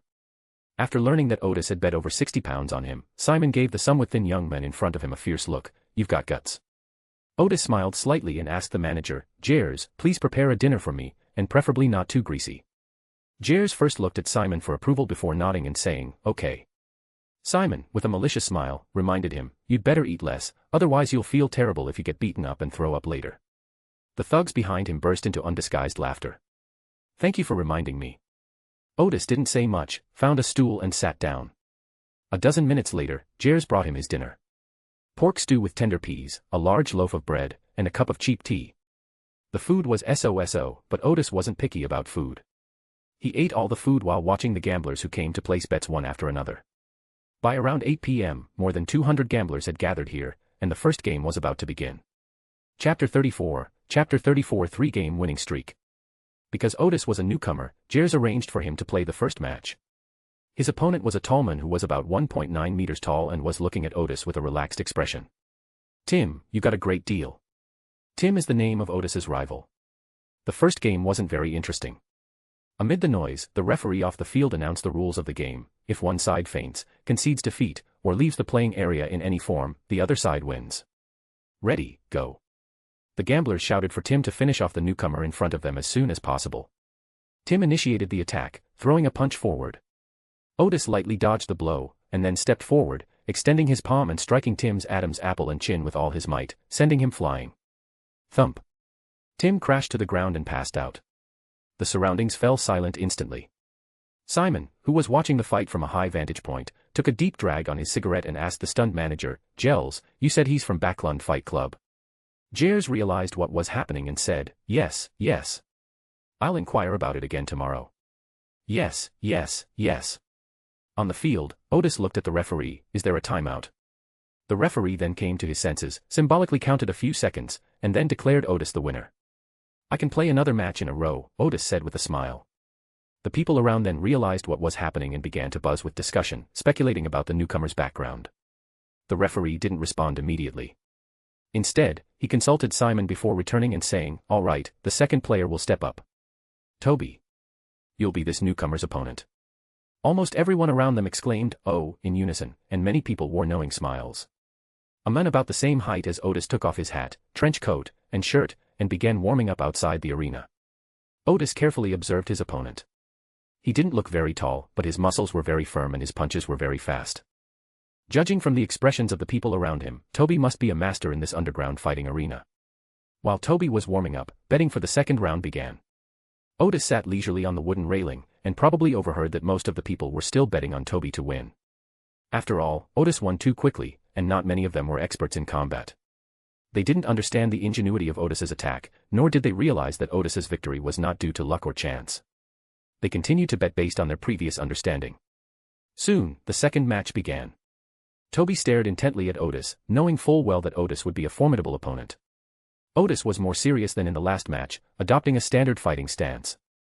A chaotic shouting broke out around them again. "Toby, punch his nose into his stomach. Toby, make him kneel on the ground and beg for mercy. Toby, I've staked everything on you. Get started, you two bastards." The two men in the arena had been staring at each other for more than 10 seconds. Finally, Toby couldn't hold back any longer and tentatively threw a punch. Otis also intervened at the right time, blocking Toby's attack, and then suddenly stepped forward to push Toby down. Fortunately, Toby's attack was just a probing one, giving him enough space to jump away, though the process was somewhat awkward.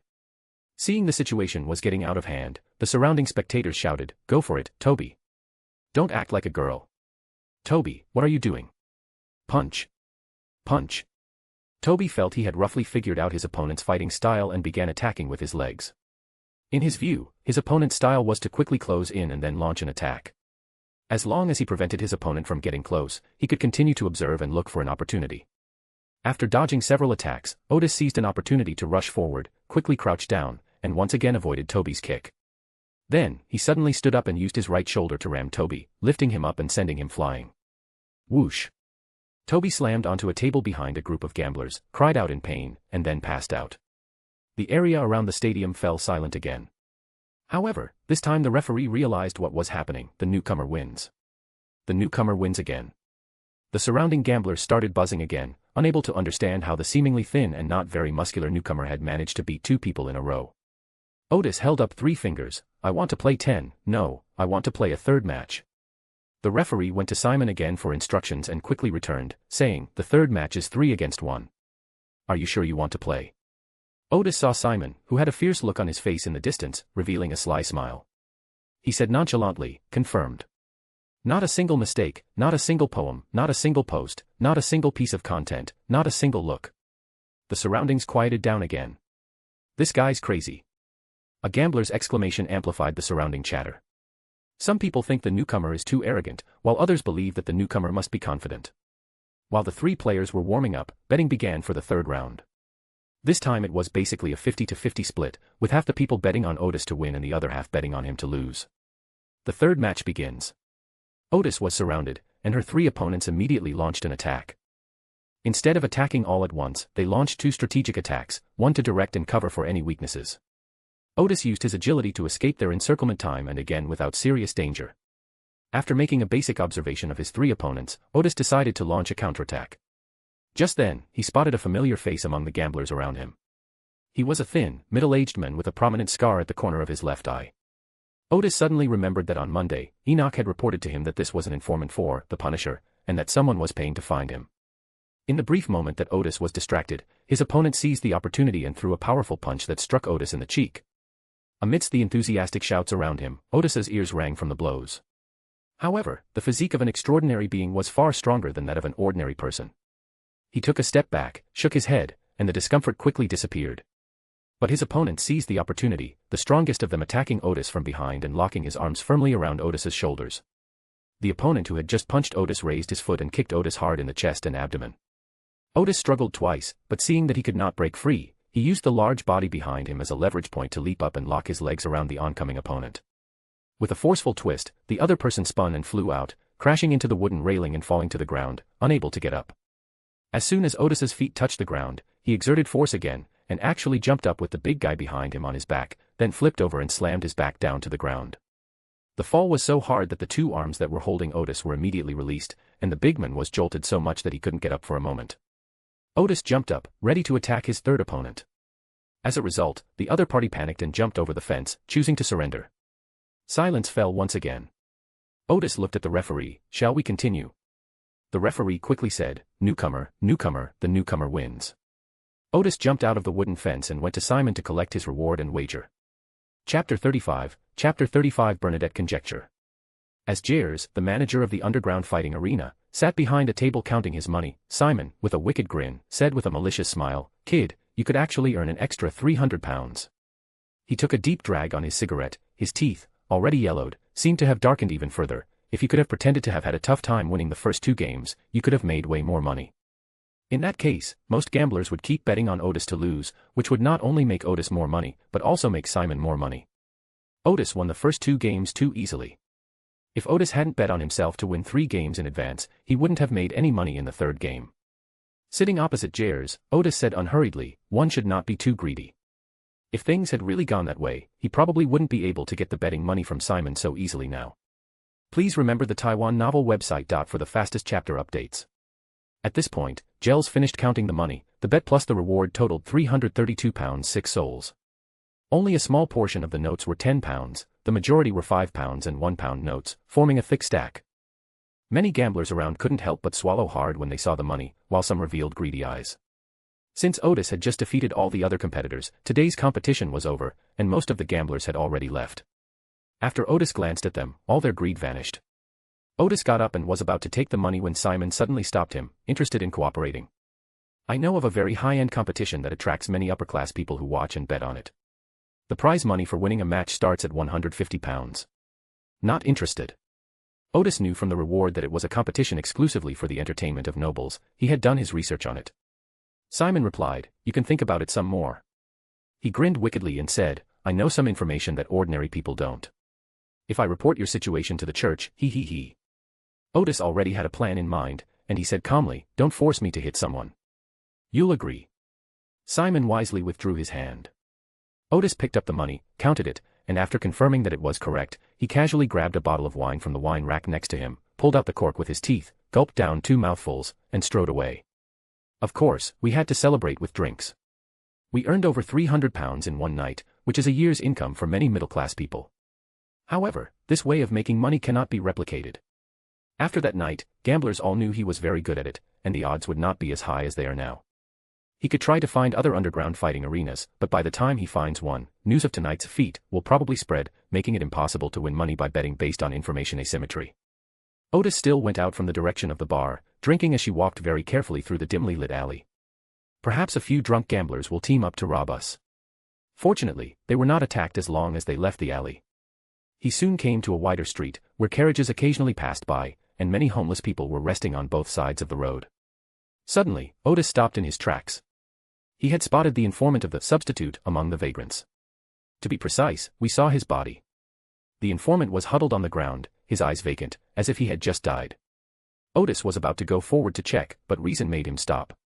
Just as he was about to leave quickly, a familiar female voice suddenly rang in his ears. His death was very suspicious, his spirit has been annihilated. The voice belonged to the mysterious queen, Bernadette. Otis looked around and saw that apart from a carriage approaching in the distance, all around were homeless people trying to get some sleep. He wondered when the police would come and drive them away. Although he didn't see Bernadette, he knew that mysterious queen was already nearby. What are you doing here? I'm attending an extraordinary party nearby. When Bernadette left after the party, she saw Otis wandering around, so she went to take a look and found this obviously abnormal murder scene. Otis asked, "Who killed this man?" "A sheriff." As soon as Bernadette finished speaking, the mist beside Otis suddenly churned, forming a figure made of mist. The figure looked to be about 26 or 27 years old, with a high nose, a sinister look in his eyes, and a small black spot on his cheek. Then, the somewhat illusory figure disappeared. "I've seen his picture," Otis said. "He's a member of the Royal Guard." Then he asked, "Can you erase the traces of me standing here?" "If we erase all traces of his presence here, it would be suspicious, so we should just erase the traces of his brief stay here. Not a single mistake, not a single poem, not a single post, not a single piece of content, not a single look. Can." Otis immediately felt as if she had become light and airy, like a spirit wandering in the real world. As he walked away quickly, he said, "As far as I know, the dead man was an informant for the Punisher. Why would MI9 kill the informant of the substitute punishment?" "I don't know," Bernadette's voice drifted around her. "But I have a feeling there's a big secret hidden here, and I'll conduct a little investigation on my own." Otis paused for a moment, then reminded him, "This is not something you should be curious about." "I won't investigate on my own initiative," Bernadette said. "I have a feeling that you will be involved in the investigation in the future." She didn't come to Backland for sightseeing, she had a premonition that something profoundly impactful might happen in the city, and she was there seeking a promotion. Just now, she sensed that the death of this informant was part of a huge conspiracy. She also sensed that she might be implicated in the future, so if given the opportunity, she might as well take the initiative to do some investigation. "Thank you," Otis said with a wry smile. "I'd like to live a couple more years. If you get involved in anything confidential, it will shorten your lifespan." Bernadette suddenly asked, "With your well-connected intelligence network, you should have noticed by now, right? Backland is brewing something big." Otis said, "I only noticed that the situation has been a bit chaotic lately, and the contradictions between the various parties are becoming more and more obvious." He knew, of course, that this was due to George III's modest efforts to become a god, and he also knew that with his current power, it was best to pretend he didn't know. "This is the prelude," Bernadette said with certainty. "Let's talk about something else," Otis said. "I'm just a low-sequence person. This kind of thing is too high-level for me to worry about." "Okay." Bernadette didn't insist, "Then let's talk about the 2 bookmarks that were lost at the Kingdom Museum that day."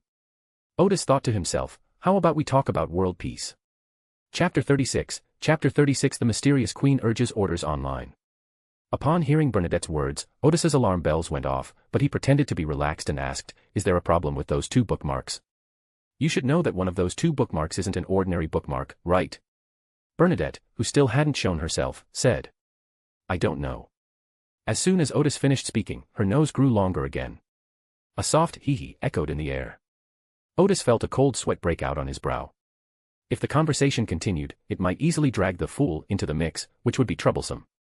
Just then, it suddenly occurred to him that Bernadette was asking about the specifics of the bookmark, not its whereabouts. He instantly recalled the conversation about the blasphemous card in his mind and realized that Bernadette was indeed not asking about the whereabouts of the bookmark. That scared me to death. Otis, who knew too many secrets, breathed a sigh of relief. He had been the one who felt guilty first, which was why he thought of Mr. Fool. In fact, with the obstruction of, above the grey fog, Bernadette had no way of knowing the exact location of the blasphemy card, through extraordinary means. He took a deep breath before saying, well, Mechanical Heart did indeed discover that one of the two bookmarks was unusual. It is said that Archbishop Hermit believed that the Church of the God of Steam and Machinery had been deceived by Emperor Roselle for more than 150 years. After recounting the true information he had gathered, his nose naturally returned to normal. The surroundings suddenly fell silent, and after more than 10 seconds, Otis asked, are you still there? I just didn't expect things to turn out like this. Bernadette seemed to compose herself before saying, if you can help me find out what that special bookmark is, I will pay you a substantial reward. This is a bit difficult, Otis said frankly. It is very difficult for me to see Archbishop Hayden, and even if I do, it is difficult to get useful information from him. But I'll keep an eye out for you. Others who were there at the time might also know the truth. It's not that I don't want to investigate, it's that I can't. If Mr. Fool were to cast a curse, he would be condemned to a life of poverty. Bernadette hummed in agreement, all right, it's all delivered to you. Go back and hurry up and make those 10 flaming arrows. I heard you haven't started yet. Otis was taken aback. You sent someone to spy on me. It's not surveillance, it's just checking on your progress occasionally. Otis opened her mouth, realizing it might be Bernadette's invisible servant, who frequently appeared at the herbalist's shop. If I go to patronize the streetwalker's business, will you also know?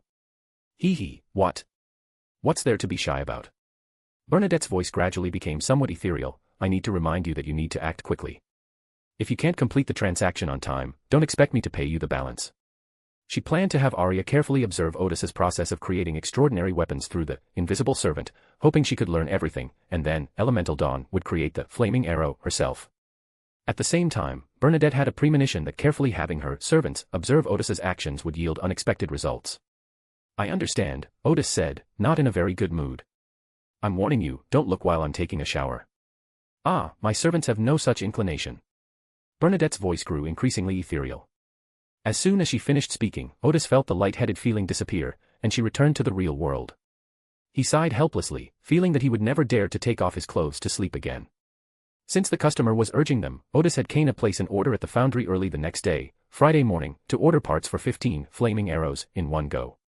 Because of the large quantity required, the cost of each part can be reduced to £1. Just as Kana was about to leave, a horse-drawn carriage delivered a letter from the Backland Mechanical Research Society. Otis opened the envelope, pulled out the letter, and glanced at it briefly. It was an investigation report on Hugh Deercha. So Otis sent Kana to place an ad in the newspaper and sent a letter to Hugh, in preparation for a party the next day. Actually, when Otis was settling accounts with Bernadette, the spiritual materials he mentioned were slightly cheaper than the market price, but there was still some exaggeration involved. Because some of these materials are spiritual, Otis was able to grow and raise them himself. After his errand boy, Kana, returned, Otis left him to watch the shop while he went into the basement in the backyard to his suburban laboratory to collect some necessary materials. South of the bridge, 22 Tutwa Street. Knock knock knock. Who is it? Furs asked irritably, still lying in bed even though it was past 10 o'clock. There's a letter from Hugh Deercha. I understand, put it in the mailbox. Furs opened a magazine and continued to lean against the headboard. She thought to herself, it's so foggy and cold today. It's okay to get up a little later, it's okay to get up a little later. Not a single mistake, not a single poem, not a single post, not a single piece of content, not a single look. Suddenly, Furs seemed to realize something.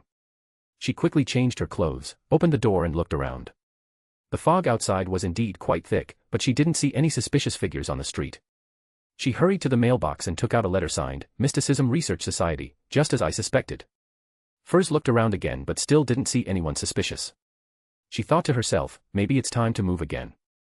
An hour later, Shio, who hadn't received any assignments at noon, returned. Oh, goddess above. You're already up. As she spoke, she went to the fireplace to warm herself. We haven't seen the sun for 2 days in a row. If the Church of the Eternal Sun were to come to Backland to preach, it would surely gain a large number of believers. Furs, who was busy in the kitchen, wiped his hands and handed the letter to Hugh, a letter from the Mysticism Research Society. Hugh was slightly taken aback, then quickly took the letter. Furs had already opened the envelope. Pull out the letter inside, it reads. Dear Miss Deercha. It is with pleasure that I inform you that you have been granted permission to attend the Mystic Studies Society. The date of the gathering will be published in the GG column on page 3 of the Backland Post. Please check the GG for details on the sale of bulk herbs. The third digit in GG+3 represents the meeting date. If the result is 32 or 33, it represents the second and third of the following month. When the fourth digit plus 2 represents the meeting date, the last digit, ignore any zeros, represents the meeting score. Since this is your first time attending the event, a horse-drawn carriage will pick you up 2 hours before the event starts. Please be sure to wait in advance. Also, please prepare 5 sol cash to pay for the uniform masks and hooded capes worn on the carriage. Leader. Sincerely. Hugh frowned. What a strange gathering. No extraordinary gathering would send out such a formal notice, unless the organizer is insane. This also proves what you learned earlier. Furs helped analyze, this a leader has official backing, so there's nothing to be afraid of. She paused, then added, and it's mysterious, isn't it cool? Chapter 37, Otis's first pot of gold. Not far to the west of Backland lies the Balkis Mountains, a north-south mountain range that divides the Backland Plain and the Tackwell Plain, serving as the last barrier in western Backland. Otis's laboratory was built deep in the mountains of this range. This place is more than 50 kilometers away from the Gar herbalist shop in the West District, which is already the limit of the teleportation array. Although it is only about 50 kilometers away, it is far enough from the city. Moreover, because there is not much good farmland, there are only some small villages scattered in the mountains. It is very remote, and many noble estates are located in this direction. However, nobles would not choose to build their manors around the Otis laboratory, because the area is full of hills and transportation is very inconvenient. For Otis, however, this was a peaceful and undisturbed place. At this point, I hope readers will remember our domain name, TaiwanNovelNetwork. Otis's laboratory looks like an ordinary house, but because it only has one room, it is very spacious. There are 3 test benches here, a small metallurgical furnace, and 2 foot-operated engraving machines made by Otis himself, used to inscribe mystical symbols on hard objects. In addition, there are 2 tall cabinets, on which various herbs and spiritual materials are placed. There were extraordinary traps in the courtyard and on the walls, so Otis was not afraid of the villagers breaking in. Otis did not linger in the laboratory. Instead, he temporarily disarmed the traps he had set in the courtyard and hurried into the mountains. The area where he built his laboratory was deserted. If you continued walking into the mountains, you might not encounter a single person even after a whole day. After crossing a mountain peak, signs of human activity, such as fences and wooden houses, appeared on the mountain in front of us. A large area around it was bought by Otis. There are no mineral resources here, no large forests, and it's not suitable for growing crops, so it's very cheap. For Otis, this place is very suitable for growing herbs and some low-level spiritual plants, as well as for raising some spiritual animals of a lower level, such as the breeding area of mutated flamingos, which is Otis's destination today. The large-scale cultivation of spiritual plants and the breeding of spiritual creatures are unique patents of Otis. It is said that before this, the Church of the Earth Mother Goddess had conducted many studies on raising spiritual creatures, but the results were far from satisfactory. They did manage to raise a batch, but they needed constant assistance from demigods. Ultimately, they felt it wasn't worthwhile and stopped the research. They never imagined that a herbalist in Backland would actually accomplish their plan, cultivating and raising spiritual materials on a large scale without the help of advanced extraordinary powers. With such a large estate, Otis also hired 7 villagers to help look after it. The villagers didn't know these were spiritual animals and plants, they only knew that they were kept and cultivated by a wealthy person. Otis felt that he was moving much faster after his promotion. What used to take 3 hours now only took him an hour and a half. This is an enclosure built halfway up the mountain. Inside, not only are there a flock of mutated flamingos, but also a group of red bees and fire-patterned ferrets. In addition, there are spiritual plants such as fiery red maple trees, red crown impatiens, and bright red lilies. The guard here is an old man named Anriel. After learning that Otis wanted a batch of mutated flamingos, he put on the protective gear issued by Otis, took a lasso, and entered the enclosure to capture them. These intelligent creatures are simply smarter and more aggressive than normal creatures, and ordinary people can capture them with the right tools. While Anriel went to capture the mutated flamingo, Otis walked along the fence and inspected the outer magic circle. The area around the fence was almost completely barren, forming a bare road. Not only the surrounding area, but the vegetation on the entire hill outside the fence looked somewhat withered and yellow. The magic circle is composed of blocks of hard granite, with mystical symbols engraved on them using a special material. As Otis was concentrating on her inspection, a woman's voice suddenly rang in her ears. "This is the first time I've ever seen a magic circle like this." The sudden sound startled Otis. "Next time you speak, could you please say something first?" As he spoke, he looked around, but still couldn't see Bernadette. "I can have the invisible servant pat your shoulder or back first." "Forget it," Otis quickly said. "That would be even more frightening. Especially when you feel someone filming you but can't see the other person, it feels like you've encountered a ghost story scenario." Otis thought for a moment and said, how about this, you can write I have come anywhere in front of me, so that at least I can be prepared. No problem. Bernadette sounded easy to talk to. Let's continue our previous topic. If I'm not mistaken, this magic circle can concentrate all the spiritual energy of the entire hill inside the fence, right? Yes, Otis readily admitted.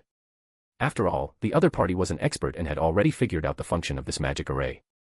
He found a rock to sit on and took out his pipe. To be precise, most of the spirituality is concentrated inside the enclosure, not all of it. Bernadette immediately understood, it's a matter of the material used to carve mystical symbols. Not a single mistake, not a single poem, not a single post, not a single piece of content, not a single look. That's right. Otis said as he filled his pipe with tobacco. If we use too good materials, it will cost too much and be not worth it. In addition, it will easily attract the attention of extraordinary people. This is just right. Although the number of spiritual creatures that can be raised is limited, it is enough. Besides using the materials for experiments, you can also make a small profit. At first, Otis only figured out the magic circle for planting herbs. The herbs used in mysticism are actually plants that possess a higher spirituality than ordinary plants. Some people have tried to grow those herbs, but no matter how much fertilizer they apply or how robustly the herbs grow, what they produce does not meet the requirements for mystical applications. Therefore, herbs used in mysticism and the extraordinary world have always been collected from the wild. This is because, even with ample fertilizer, the area lacks sufficient spiritual energy for the herbs to absorb. Without spirituality, there will naturally be little effect in mystical activities. Using herbs lacking spiritual energy as auxiliary materials for potions will severely hinder the advancement of extraordinary individuals. Otis's magic circle works on a simple principle. During one of his studies in the wilderness of knowledge, he discovered that some magic circles could be used to influence spirituality and thus concentrate it. This magic circle actually existed a long time ago, but its effect was very limited, and it was just an ordinary, six-pointed star magic circle, which only worked within a very small range. Otis improved this traditional magic circle and used the concentrated spiritual energy to grow many fast-growing herbs, earning his first fortune. Later, with his gradual improvements over the next 3 years, the concentrated spiritual energy was fully capable of cultivating spiritual plants and raising spiritual creatures. After a few seconds of silence, Bernadette said again, "The Church of the Earth Mother is going in the wrong direction." Otis lit his pipe, took a puff, and then smiled. "You've heard of that research too?" "That's right, they're going in the wrong direction. They've been trying to use their extraordinary abilities to concentrate enough spiritual energy to create an area where they can grow spiritual plants on a large scale. This idea isn't wrong, but the cost is too high. It's better to just buy it directly." Chapter 38 Epicmaking Research Results. Bernadette, far away in the city of Backland, suddenly realized something. Odis Gard was not just a research talent as she had previously imagined. His application of research findings also exceeded Bernadette's expectations. She used the invisible servant who followed Otis to say, "If I'm not mistaken, the maintenance of this magic circle can be done by an ordinary person." Otis sat on the rock with his legs crossed. "Yes, I only participated in the initial setup of the magic array on the nearby mountain. After that, it was all maintained by these guards." Bernadette then asked, "Why don't you turn the entire Balkis Mountains into your planting and breeding areas?" "Because my strength is too weak," Otis said, holding his pipe. "And in the previous years, I had no chance of promotion." Bernadette realized that Otis knew very well what these research findings meant. It was not only a huge breakthrough in mysticism, but could also bring enormous wealth. In this extraordinary world, the demand for spiritual materials is enormous, but their production is always very limited due to the distribution of spirituality throughout the world. However, Otis's research results enabled the mass cultivation of spiritual plants and the mass breeding of spiritual creatures at a very low cost. It's conceivable that this will develop into an industry that monopolizes the spiritual materials market. Otis knew very well that once the great figures of the extraordinary world discovered his research, he would be completely reduced to a tool. So he simply cultivated and raised on a small scale, enough to supply only one herbal shop, without even impacting the spiritual materials market in Backland. Without any apparent benefit, the big shots in the extraordinary world wouldn't pay attention to this plantation hidden in the mountains. At this moment, Bernadette suddenly recalled the towering figure who had once helped Otis. She wondered if Otis had secretly pledged allegiance to some great figure in the extraordinary world because he needed protection. But after thinking about it for a moment, she added, "This magic array has a wide range of applications, not just for planting and breeding." However, Bernadette doesn't seem to have a clear idea of where to apply it specifically. Before this, she had never thought about the use of such a low-level magic array, so she lacked the relevant association. It can indeed be applied in many places. Otis smiled. Actually, the principle of this magic circle is not difficult. It's just that before this, scholars of mysticism had never thought of optimizing or modifying the structure of the magic circle. Bernadette understood that Otis was holding back on this topic, and she didn't intend to press the matter. Instead, she changed the subject. I've heard that you've pondered the question of spiritual nature. Otis took a puff of his pipe. That's right, this is an unavoidable issue in my research. Only by figuring out what spirituality really is can we conduct the corresponding experiments and research. What results have you achieved through your thinking? I believe that spirituality is a special kind of energy, like a magnetic field or heat, that exists everywhere in this world. Otis simply described her idea. It's a waste to leave this energy unused. Bernadette said, your idea is quite novel. She paused for a moment and then said, I believe that spirituality exists in a wave-like form. A high-sequence extraordinary being is like a large spiritual transmitter, which can use its extraordinary characteristics to influence spirituality in a specific frequency band within a certain range. If someone prays to this high-sequence extraordinary being, it is equivalent to sending a signal of the same frequency within the coverage area of the band, which can be received by the high-sequence being and a connection can be established. Of course, this also involves the relationship between extraordinary qualities and spirituality. She didn't provide any further explanation. Otis was slightly taken aback. Bernadette's thoughts were the same as his. He guessed that Bernadette must have been influenced by Roselle to have such an idea. After all, the physics of this era still has a very superficial understanding of elementary particles. Moreover, Bernadette was very sincere in this conversation and shared some of her more advanced thoughts. The concepts of high-sequence extraordinary individuals and extraordinary characteristics that she just mentioned are already quite advanced knowledge for ordinary extraordinary individuals. Otis smiled and said, the magic circle in front of you indirectly proves the theory you just proposed. Theoretically speaking, I used a magic array to change the direction of spiritual propagation. It's like throwing a stone into a pond. Normally, it would create ripples that spread outwards. But I put a plank in one direction of the ripples, causing them to stop there. This is Otis's use of his knowledge of physics when contemplating spiritual matters. The atmosphere for academic discussion was quite good at the moment. Bernadette said, but there is a problem here. If spirituality exists in a wave-like form, it should be more uniform. Based on my observations, the distribution of spirituality in this world is not uniform. In most places, the spirituality is similar, but in some places, the spirituality is very strong. Even if you eat the food there or drink the water from that area, ordinary people can briefly gain the ability of spiritual vision. Otis smiled and said, I think it must be related to the source of the spirit. Not a single mistake, not a single poem, not a single post, not a single piece of content, not a single look. We can assume that the source of spirituality comes from the Earth's core and is constantly changing and active, with the surging spirituality spreading throughout the universe in a relatively uniform state. But we are located around the source of the spirit, so during the activities of this source, there will be some obvious tremors, and the spirituality in some places will be more intense. It's like throwing a stone into a pond, but the stone can't always fall into the water at a vertical angle. So even a slight difference in angle will result in a slight difference in the ripples. Bernadette exclaimed, your analogy is very apartment. It's all right, Otis thought to himself as he smoked his pipe. I have to thank Stephen Hawking for this. After a few seconds, Bernadette said, your point is very valid. Today's exchange was very beneficial to her. She knew very well that, given the current level of friendship with Otis, they could only talk about this much. If they were to go any deeper, they would be discussing their respective core research topics. Just then, Otis heard the old man Anriel calling out loudly, Mr. Gar, Mr. Gar. I'm here. Otis knew the old man had already hunted enough mutated flamingos, and he asked the air around him, interested in tasting the flesh of a mutated flamingo. Bernadette was slightly taken aback, its flesh is edible. Of course, Otis said. It's a very good tonic. What are the effects? It's easy to get a sore throat or other heat-related symptoms. Chapter 39 Dinner with the Mysterious Queen. As night falls, at number 75 Highland Avenue, West District. Even as she sat in the living room of Otis's residence, Bernadette still couldn't believe that she had accepted Otis's invitation to taste the meat of a mutated flamingo. She had completely forgotten when she last acted so freely. This book was first published on the Taiwan Novel Network.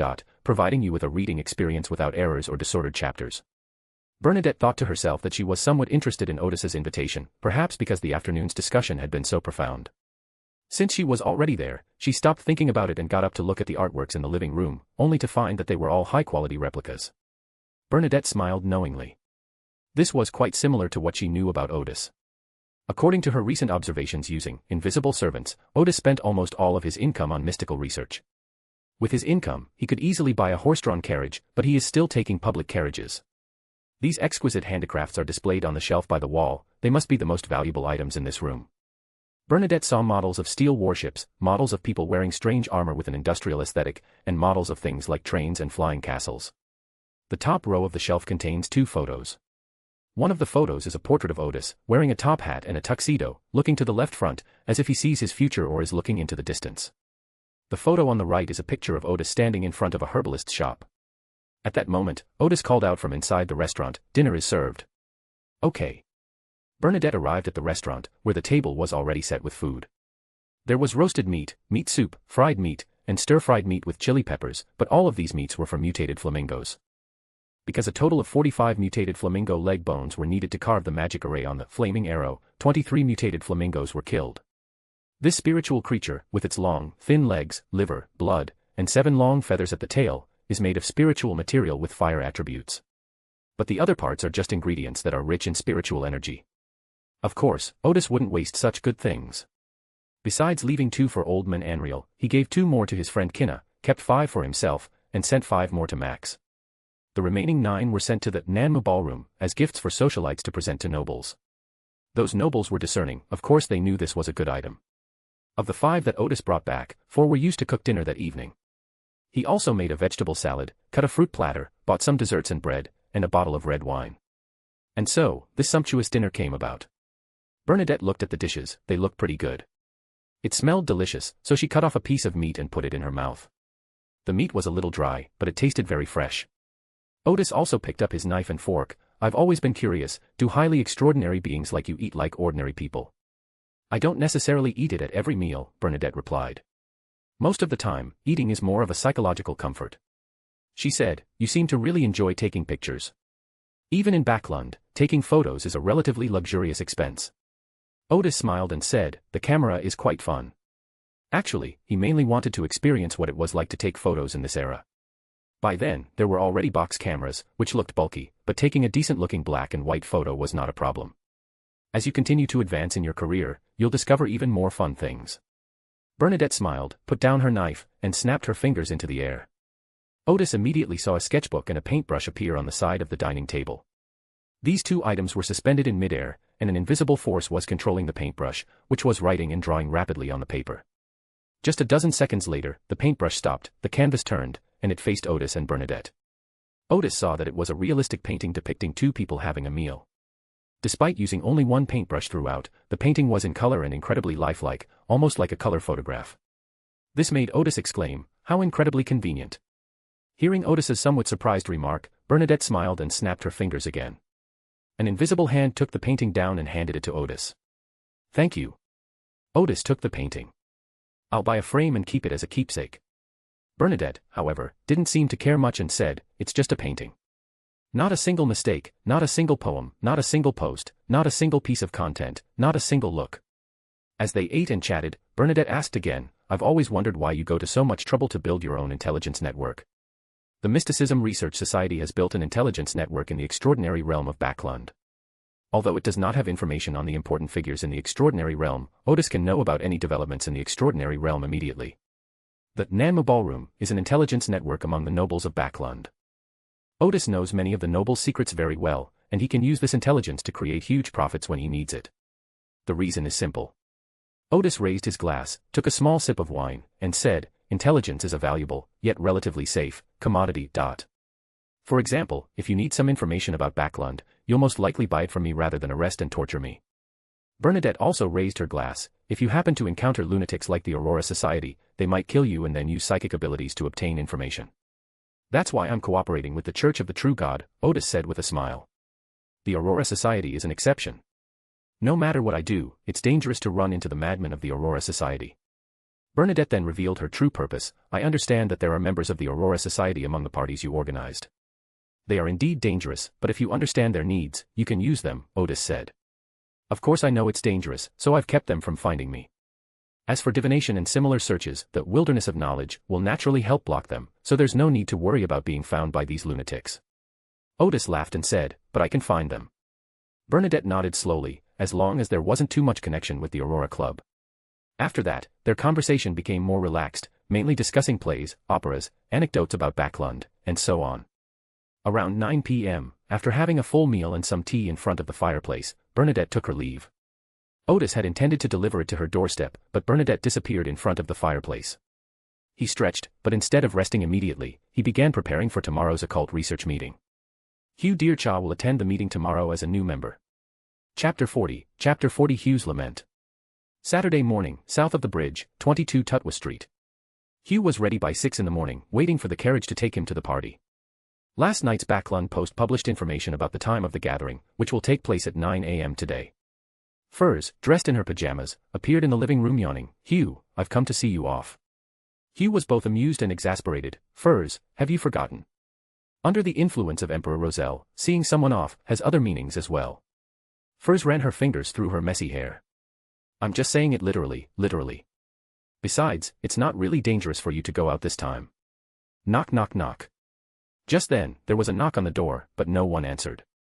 Hugh waved to Furs, opened the door, and saw a coachman dressed in all black. He didn't say anything, he just made a "please get in the car" gesture. Hugh jumped onto the carriage and saw a silver mask with 3 occult symbols engraved on it, as well as a hooded cloak inside. She placed the 5 sols in cash on the car seat, then put on a mask and a cloak. After that, Hugh began to carefully observe his surroundings in order to keep track of his real-time location. Around 8 o'clock, Hugh arrived at the gathering place. A waiter was already waiting there. As Hugh was being invited inside, the waiter told him, "Even if it's not the date of the party, if you need help, you can write a letter or come here in person to ask for assistance." But the leader only promised that he would provide help if he could. "If you can't help, please think of other ways as soon as possible. In addition, if there is any highly time-sensitive intelligence that you want to trade, you can also use this method to complete the transaction as quickly as possible." Shio concealed his voice and said in a rather weathered tone, "Okay." This is another rather strange point, that the initiator would actually make such a promise. She chose a corner seat and sat down, waiting for the party to begin. Soon, another participant arrived, wearing the same mask and cloak as Hugh. "Oh. The new member has already passed the assessment." Hugh was slightly taken aback, a little confused as to how the other party recognized him as a new member. The other person seemed to see the doubt behind Hugh's mask, and he smiled and said, "This gathering has regular members, and we haven't recruited any new members for a long time." Well, it's mainly because your height is a bit unusual." Hugh was somewhat helpless. She was wearing platform shoes today, but she still got caught. Soon, the other members arrived one after another. Around 8:40, Hugh saw his recommender, Byron. Although Byron was also wearing a mask, Hugh knew that it was him. A dozen minutes later, the basement door opened, and just as Byron had described, the leader came out of the basement and sat down unhurriedly in a chair facing everyone. At 9 o'clock sharp, the leader announced, "The gathering begins." "Very good, everyone has come this time." Wearing a mask, Otis smiled and said, "First, let me introduce the new members. The investigation of the new member ended yesterday. As her recommender, Lion, said, she has stable channels in the East District. People with relevant needs can find the new member. In addition, new members should give themselves a nickname for easy reference." Byron the Lion breathed a slight sigh of relief. As long as Hugh passed the investigation, the information he had been interrogated by Hugh would not be considered a leak, and he would not be punished. Hugh felt everyone's eyes were on her. After thinking for a moment, she stood up and said, "Ow." Otis thought to herself, "I thought you would choose the corgi." After everyone politely applauded in welcome, the party officially began. Hound spoke first. "Chief, I've heard that thieves have broken into the Roselle Memorial Exhibition. I'd like to get some information about it." Hugh was slightly taken aback. "What? A thief broke in? I haven't heard of that. She went there with Furs a few days ago, and everything seemed normal." The other members were also interested in this, but they knew that such information would certainly not be free, so they were only interested. £50, Otis quoted. "No problem." Hound readily agreed. Otis took the portable writing tablet handed to him by the waiter and, while writing down information that could be used for trade, said, "You may continue." The giraffe, whose neck was longer than average, seemed to understand something, so the leader acquired Emperor Roselle's relics in order to. He stopped there and didn't continue. A chubby-looking member chuckled. "The leader doesn't think criminals would be foolish enough to sell Emperor Roselle's relics, does he?" Everyone turned to look. The female member, Peacock, said, "To be honest, it's a miracle that Elephant has survived this long." Elephant was the code name for the chubby member who didn't attend the last gathering. Not a single mistake, not a single poem, not a single post, not a single piece of content, not a single look. The Hound said, "It cannot be ruled out that the prisoners might fight amongst themselves over the division of the loot, or that the prisoners might be short of money." He shrugged. "There are many cases solved using this simple method." All right. Elephant waved his hand and said, I need a supernatural creature for my experiments, preferably a beast, preferably one that has been subdued and is not too dangerous. The other members were slightly taken aback before realizing that they had finally found an opportunity to satirize the elephant. Who would bring a supernatural being with them? Is the elephant going to test whether its strength is greater than that of supernatural beings? No, the elephant is also a supernatural being. Its main ability is to provoke, speak rudely, and make people want to punch it. Ha ha. The atmosphere at the party instantly became very cheerful. Elephant tried to argue several times, but was interrupted by the other members. He sat there angrily and said, "Foolish idea." At this moment, Otis finished writing the intelligence and had the servant hand it to the hound. He smiled and said to the elephant, "You should just stick to selling your potions." He knew perfectly well that this guy was fat pharmacist, though he forgot his exact name, he remembered the person. Elephant sighed and said, "I brought a lot of medicine with me. You know how effective it is. Just ask if you want any." "Oh, right, I forgot there's a newcomer. Let me give you a brief introduction. I have potions that quickly heal injuries, potions that make you more ferocious and powerful, and potions that make men." "Oh, sorry, you probably don't need those potions unless you're very unhappy with your husband or male partner's activities in bed at night." Hugh had originally intended to ask about medicine to treat his injuries, but after hearing the rest, he promptly abandoned the idea. Elephant's potion sold out quickly. At this moment, Peacock suddenly said, "Gentlemen, I have received accurate information. The killer in the serial murder case has an owner."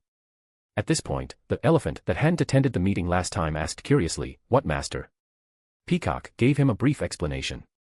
When Hugh heard that the serial killer was actually a supernatural being, she was more surprised than the elephant.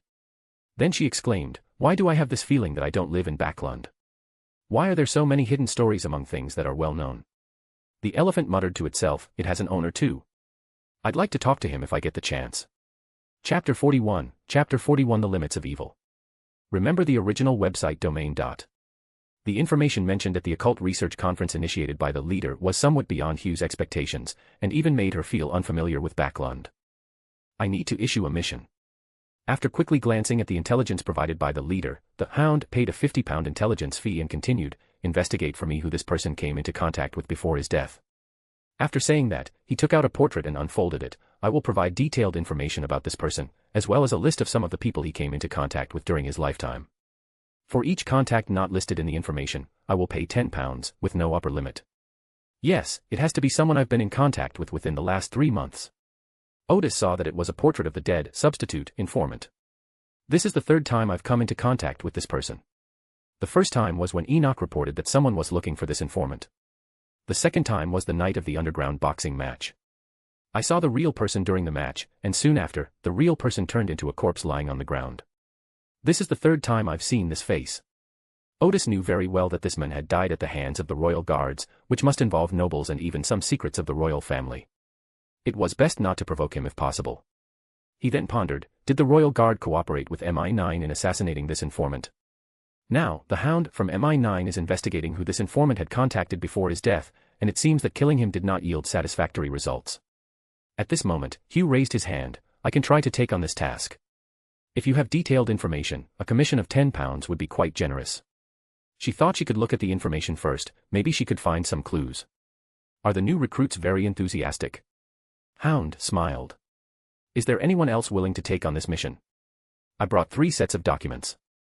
Soon, 2 other members also took on the task. Hound had always had a very good reputation, and the commission for this task was indeed quite generous. After the Hound mission was issued, Byron, who was usually quiet, suddenly said, "There's been new progress on my previous request. After staking out the East District for about a week, I discovered that someone was secretly kidnapping homeless people. I followed the group and eventually found that they had locked the people in a warehouse in the dock area. There, I saw Cap'n." The other members were slightly taken aback, and one of them said indignantly, "This doesn't seem surprising. That bastard will get his comeuppance sooner or later." Several other members also condemned Cap'n, noting that even in the extraordinary realms of Backland, the guy had a terrible reputation. Leader Otis interrupted everyone's condemnation and asked, "Lion, do you seem to want to continue investigating?" "Yes." Lion said firmly, "I need to gather more evidence and then hand it over to the reporters to expose this villain's atrocities. Many people may not know that the fate of those homeless people in that warehouse was very tragic. They were sorted out like livestock, and those who were weak or sick were simply thrown into the deep waters of the Taysok River. They all had stones tied to their bodies, and no one could float to the surface anymore. Hugh suddenly interrupted. Lion, wait a minute, you mean they all had stones tied to their bodies? Yes, it's cruel, isn't it? Didn't you notice the problem? Hugh asked rhetorically, then answered himself, if it doesn't meet Capin's requirements, then those weak homeless people should be driven away. Why tie stones to them? At this point, most of the members realized that doing so was too much trouble. In the eyes of these human traffickers, a homeless person might not even be worth as much as the rope used to tie the stones. The lion realized, they are killing to silence us. After a few seconds of silence in the living room, Hound suddenly reminded him, I've heard of Capin. He has powerful connections. I suggest we stop investigating. He has already done more than enough by reminding me of this. The lion looked at the leader opposite him. What suggestions do you have? Otis said, clearly, you have no intention of listening to our advice. The lion paused for a few seconds before saying, I just. He took a deep breath. I've never considered myself a good person, and I've seen too much darkness in Backland. But this time, I feel that what Capin has done has exceeded my limits. It's hard to imagine that hundreds of lives were sunk into the icy water, struggling and crying out. But they were too weak to even make a sound that could reach the shore. After a second or two of silence in the living room, Otis said, if you encounter any danger, you can come to me, and I will try my best to save your life. It seems like Capin is about to die, so it's okay to step on this grasshopper in autumn.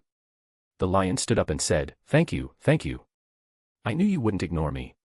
Both the hound and the peacock shook their heads, seemingly puzzled by the lion's actions. Hugh glanced deeply at the leader and then at the lion. Byron's determination exceeded her expectations, as did the leader's promises.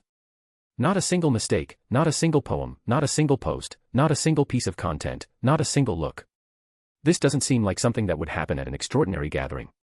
Elephant suddenly asked, if something happens to the leader, will the Church of the God of Steam and Machinery send someone else to preside over the meetings? Peacock looked at him, will you die if you don't speak? Elephant explained, I just have this question. After all, this party is pretty good. At least I feel quite at ease attending it. Otis laughed and said, perhaps they will send someone else. That topic ended there, and the intelligence trading soon resumed. After several transactions were successfully completed, one member said, gentlemen, there's something I find puzzling. Why do strange things appear after an extraordinary person dies? Someone then asked, did you kill some extraordinary being? I didn't kill him. The member did not elaborate. At this moment, member Wild Wolf said, to be honest, I have similar doubts.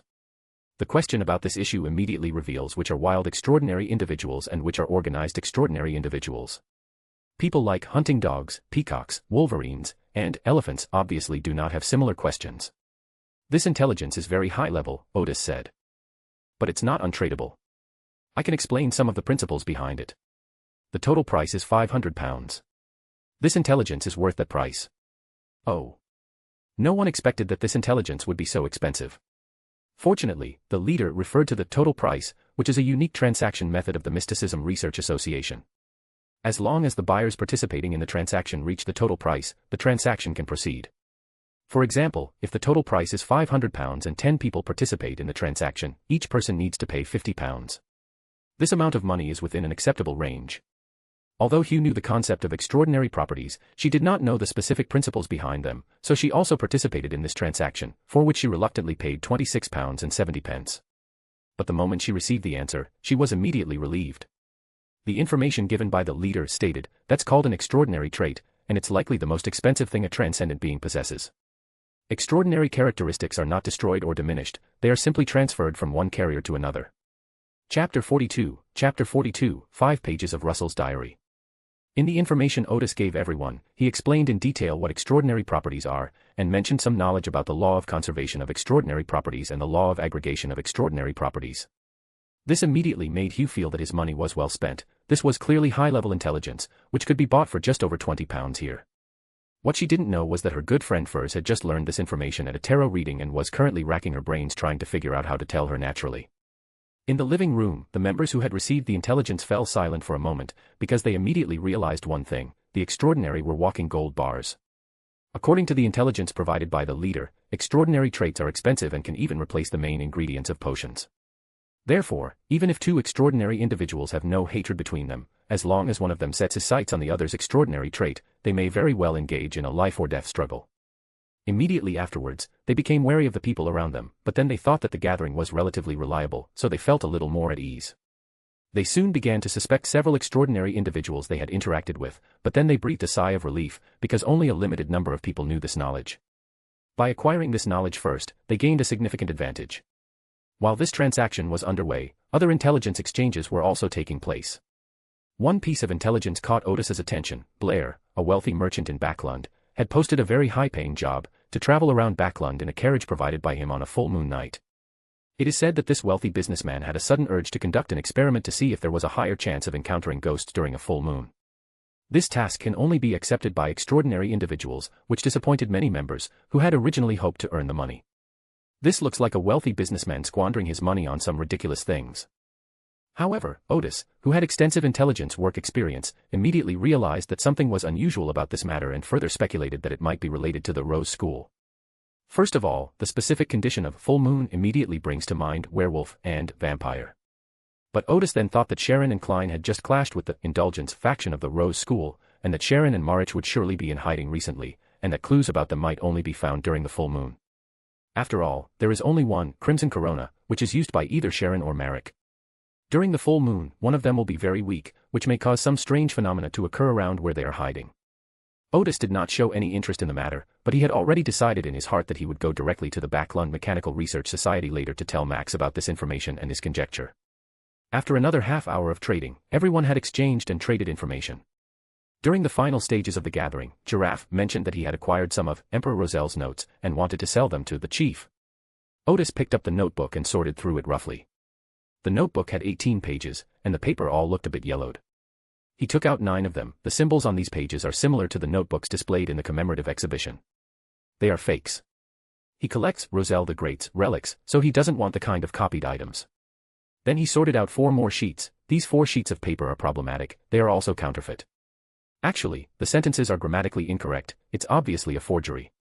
Giraffe exclaimed, "I never expected you to have such a unique eye and insight into antiques." Otis smiled and said, "I'll take these 5 pages, £10 per page.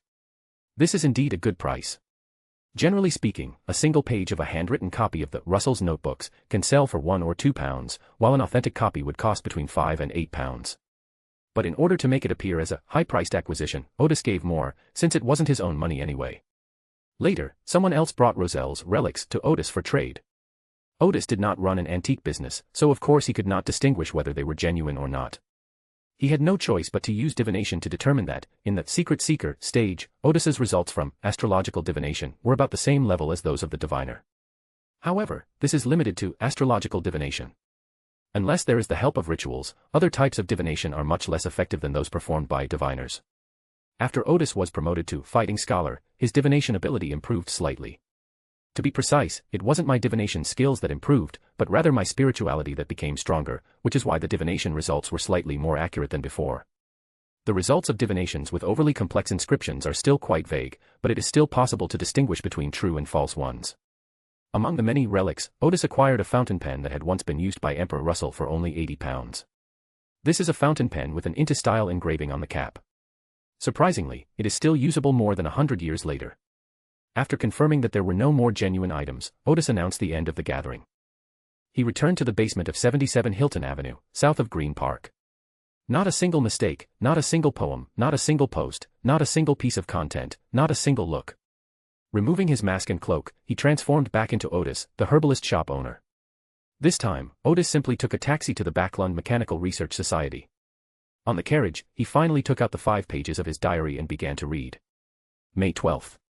Today I discussed with Bishop Van Estain what the path of the generalist really represents, and after the discussion, I realized that it was quite helpful for my role. Each approach seems to have a core meaning, and no matter which sequence is played, it seems that it cannot deviate too far from this core meaning. For example, in the generalist pathway I'm in, generalists have enhanced abilities in learning, understanding, and practice, and can recall all the knowledge-related things they've seen before. Sequence 8, archaeologist, also uses their knowledge to draw conclusions about things. Later on, although the professions involved were different, the qualitative changes that potions brought me seemed to all be in the direction of strengthening my ability to learn and utilize knowledge, especially in the application of knowledge. This made my practical ability extremely strong, which is the biggest difference between me and a reader. What about other approaches? Do they also have the same core meaning? For example, the core meaning of the Secret Seeker approach is knowledge itself, so all roles cannot be separated from the concept of knowledge. What about the hunter route? It can't be separated from the Iron Man type. Ha ha ha, this reminds me of that idiot Florent again. After reading this page of the diary, Otis vaguely remembered that Florent was a member of the Sorin family, who possessed the hunter pathway. One of his ancestors was suspected to have been a woman who became a tough guy in sequence 4, and Roselle tried to make fun of the nobleman about it several times. Then Otis slowly nodded. Does Roselle sometimes think about some rather profound things? For example, this page of the diary reminded Otis that even when playing the role of a fighting scholar, one should not deviate from the core meaning of knowledge. Chapter 43, Chapter 43 Russell's Thought Experiments. Otis had some ideas about how to play the role of a fighting scholar, but he always felt that he hadn't grasped the key to the problem. Russell's reminder made him realize that the core of his role could not be separated from knowledge itself. Otis had felt during his underground boxing matches that fighting against others was, at best, just acting, and his potion showed no signs of being digested. Now he finally understands that fighting is just about accumulating practical experience, but the core role is to think about the knowledge that can be gained from fighting. As for what knowledge he could gain, Otis immediately thought of things like boxing manuals. He thought about it carefully. In this extraordinary world, although there are many fighting styles, those styles basically only have a general outline or something similar, and there are no books that systematically explain fighting techniques. Otis felt he could try writing a book of this kind, but at the same time he should also focus on practical experience. The experience and cases gained in actual combat, as well as his reflections on fighting, should be the true essence of being a fighting scholar. Thinking of this, he continued browsing and turned to the second page of the diary, which was an analysis of the former royal Sorin family of Intis. It is clear that Russell was already preparing to overthrow the monarchy when he wrote this diary. This analysis is quite brilliant, but it's outdated because the Sorin family has long since declined. According to some information that Otis accidentally obtained, the family seems to have no more angels. At least not on the surface. Even if there are hidden angels, their condition probably isn't much better. The content on the third page wasn't very interesting either. It was about Russell's invention of the flush toilet shortly after he arrived in the world. The contents of page 4 once again caught Otis's attention. June. Today I attended another secret meeting of that ancient organization, and I heard one of the members talk about occult symbols, which I found quite interesting. That member believed that mystical symbols should possess greater power, and that magic circles should not be merely decorative. He gave an example of how he accidentally obtained an elven relic and discovered a broken magic circle. The mystical symbols used by the elves are completely different from the currently used symbols. This member replicated the magic circle, and even in its incomplete state, an electric current appeared within it. He guessed that the complete magic circle should release a bolt of lightning. This is very interesting. If it is a complete magic circle, can I use it to replace the generator? But this has a fatal problem. It requires a constant infusion of spiritual energy into the magic circle. A group of extraordinary beings are injecting spiritual energy into the magic circle to generate electricity, so I might as well just ask an ocean singer to generate electricity directly. However, after hearing my request, the ocean singer will most likely strike me with lightning. At the gathering, just as one member lamented the difficulty of completing the elven magic circle, other members immediately voiced different opinions. Two members gave particularly insightful and to-the-point speeches. One person said, "This is a world dominated by extraordinary characteristics." One person said, "The magic circle is very inconvenient to carry and can only be used in a fixed location." Yes, one problem is that any extraordinary ability in this world is inseparable from extraordinary qualities and spirituality. Especially extraordinary characteristics, some advanced magic arrays require the intervention of extraordinary power to unleash their immense power. As for the fact that it is very inconvenient to carry, that is another fatal flaw. Rather than studying such a hopeless magic circle, it would be better to just go to the scroll professor and buy a few scrolls. After reading this diary entry, Otis couldn't help but sigh. This world is not lacking in intelligent people. More than 100 years ago, some people had already realized the wider applications of magic arrays, but the limited language of that era restricted their research. Thinking of this, Otis smiled knowingly. The reason he had such profound knowledge in this area was because he possessed an advantage that even the most extraordinary scholars in the world did not have. He knew a hieroglyphic script. After arriving in this world and conducting research for some time, Otis discovered that the mystical symbols of this world resembled an evolution of hieroglyphics. After conducting some research in this direction, he discovered that it was indeed the case. Mystical symbols are a special kind of hieroglyphics. The civilizations of the northern and southern continents must have used pictographic writing at some point, but around the Second Era, alphabetic writing became the mainstream, and pictographic writing disappeared into the long river of history. The evolution and study of mystical symbols had come to a standstill in that era, so Otis attempted to further deduce mystical symbols, and indeed they achieved even better results. This process is somewhat like using simplified Chinese characters to deduce oracle bone script or bronze script. Although the process is extremely difficult, there are always clues to follow for Otis.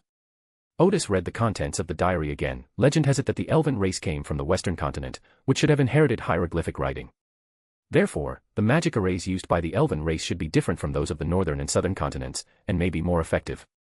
He suddenly thought that he could try searching in the knowledge wilderness to see if he could find some elven script and magic arrays.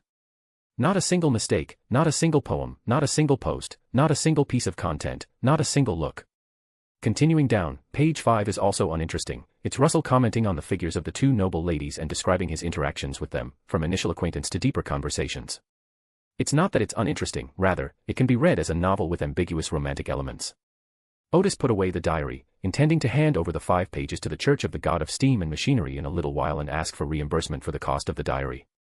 Then, when the tarot meeting is held, submit it, or you can submit it to Mr. Fool in 2 installments as a way of thanking him for the help he provided earlier. Now that Otis has an exceptional memory, he won't forget something after seeing it just once, so there's no need to make a copy for him. 20 minutes later, the carriage arrived at the Backland Mechanical Research Society. Otis found Max and, in a secluded reception room, explained his conjecture about the suspicious wealthy merchant Blair. Of course, names like Sharon wouldn't appear in his conjecture. He only mentioned that Max had told him that a battle had recently taken place within the Rose School at an abandoned West Baron shipyard, which led him to this assumption. Although Otis repeatedly stated that it was just a guess based on his intuition, Max took it very seriously because Otis's intuition had helped them thwart the operations of the evil secret organization on several occasions. Then, Otis reported that one of the members was investigating Cappen's matter.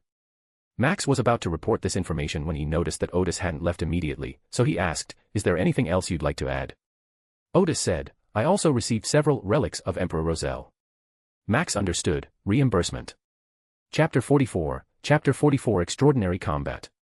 Edis spent a total of £130 to acquire Russell's relics. However, when he submitted his expense report, he said he spent £151, including a £20 handling fee and a £1 fee for hiring a horse-drawn carriage. Of course, hiring a horse-drawn carriage would cost less than £1. After successfully obtaining the money, Otis generously took a taxi back to the herbalist shop. However, as soon as he entered, he discovered 2 uninvited guests in the herbal shop, Simon, the owner of the underground fighting arena, and his manager, Jers. The waiter, Kainer, greeted them, saying, "Sir, these 2 have been waiting for over an hour." Otis nodded, "I understand." He sat down opposite Simon. "Didn't I tell you? I have no interest in working with you." Simon smiled mischievously as always. "Last time I told you I knew some relatively confidential information, but it seems you didn't take it seriously. Let me be more specific. I've heard that people in the church really like to catch people like you who have magical abilities." Otis said coldly, "Do you want me to give you a map of Backland and tell you how to get to the main churches of the 3 churches? If you had any decent connections, you would know that I am not afraid of your threats at all." Simon paused slightly, clearly not expecting Otis to say that. While assessing whether the herbalist was lying, he said, "The nobles also need some more exciting entertainment. They're in Queens. There's a special fighting arena at 155 Kings Road in Queens, right?" Otis sneered, "Competing with me in intelligence. I also know that your real name is not Simon, but Dias, and that you have a daughter who is being fostered by distant relatives at 349 Hillland Avenue in St. George District. Because you were afraid that your enemies would come looking for you, you never dared to keep it with you." Simon gaped, his face filled with disbelief. "Sir, I didn't mean anything by it." Otis took out his pipe. "Everyone has weaknesses, don't they?" Simon immediately stood up. "I'm so sorry for the inconvenience. We'll leave now. Please don't be angry." Otis pointed to the chair opposite him. "Sit down." Simon had no choice but to sit down obediently.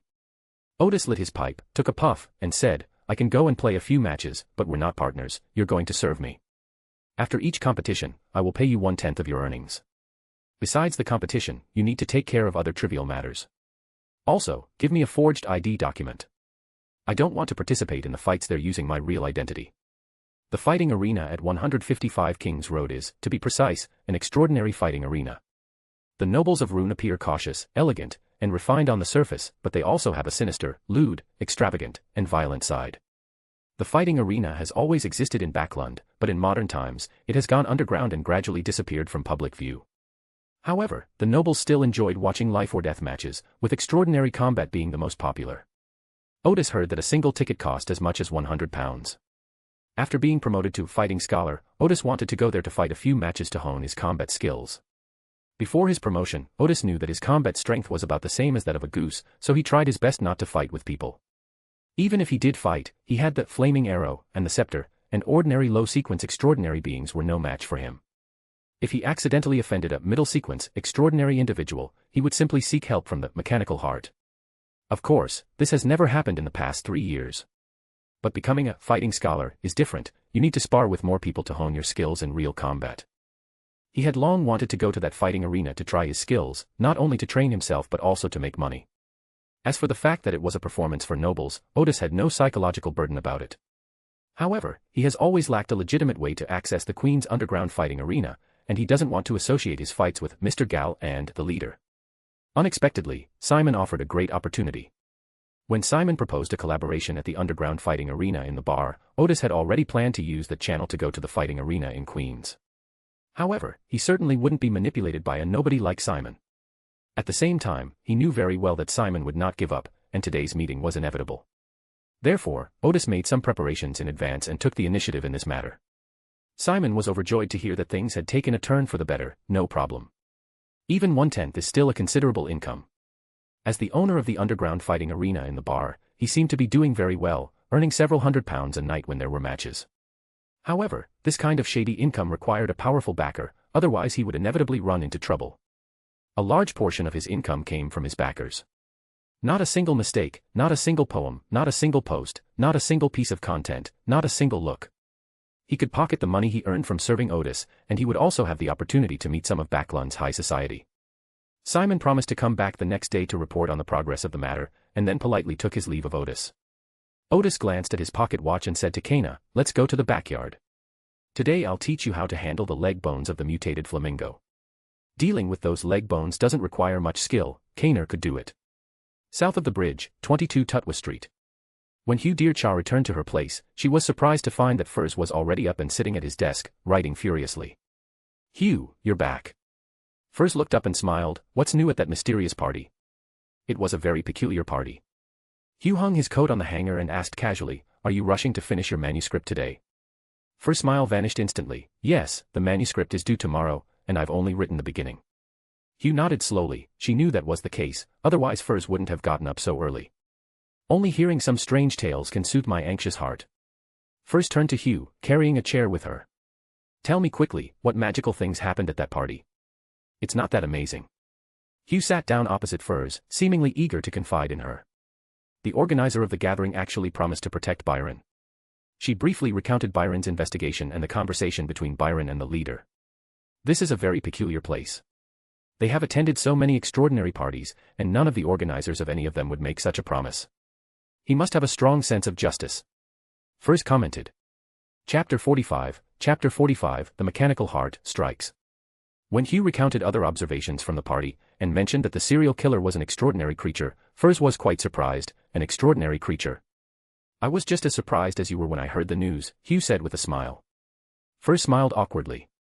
In fact, she had heard some information about the serial killer at the tarot meeting and knew that he was an extraordinary person of the demon pathway, but she did not know that he was an extraordinary creature.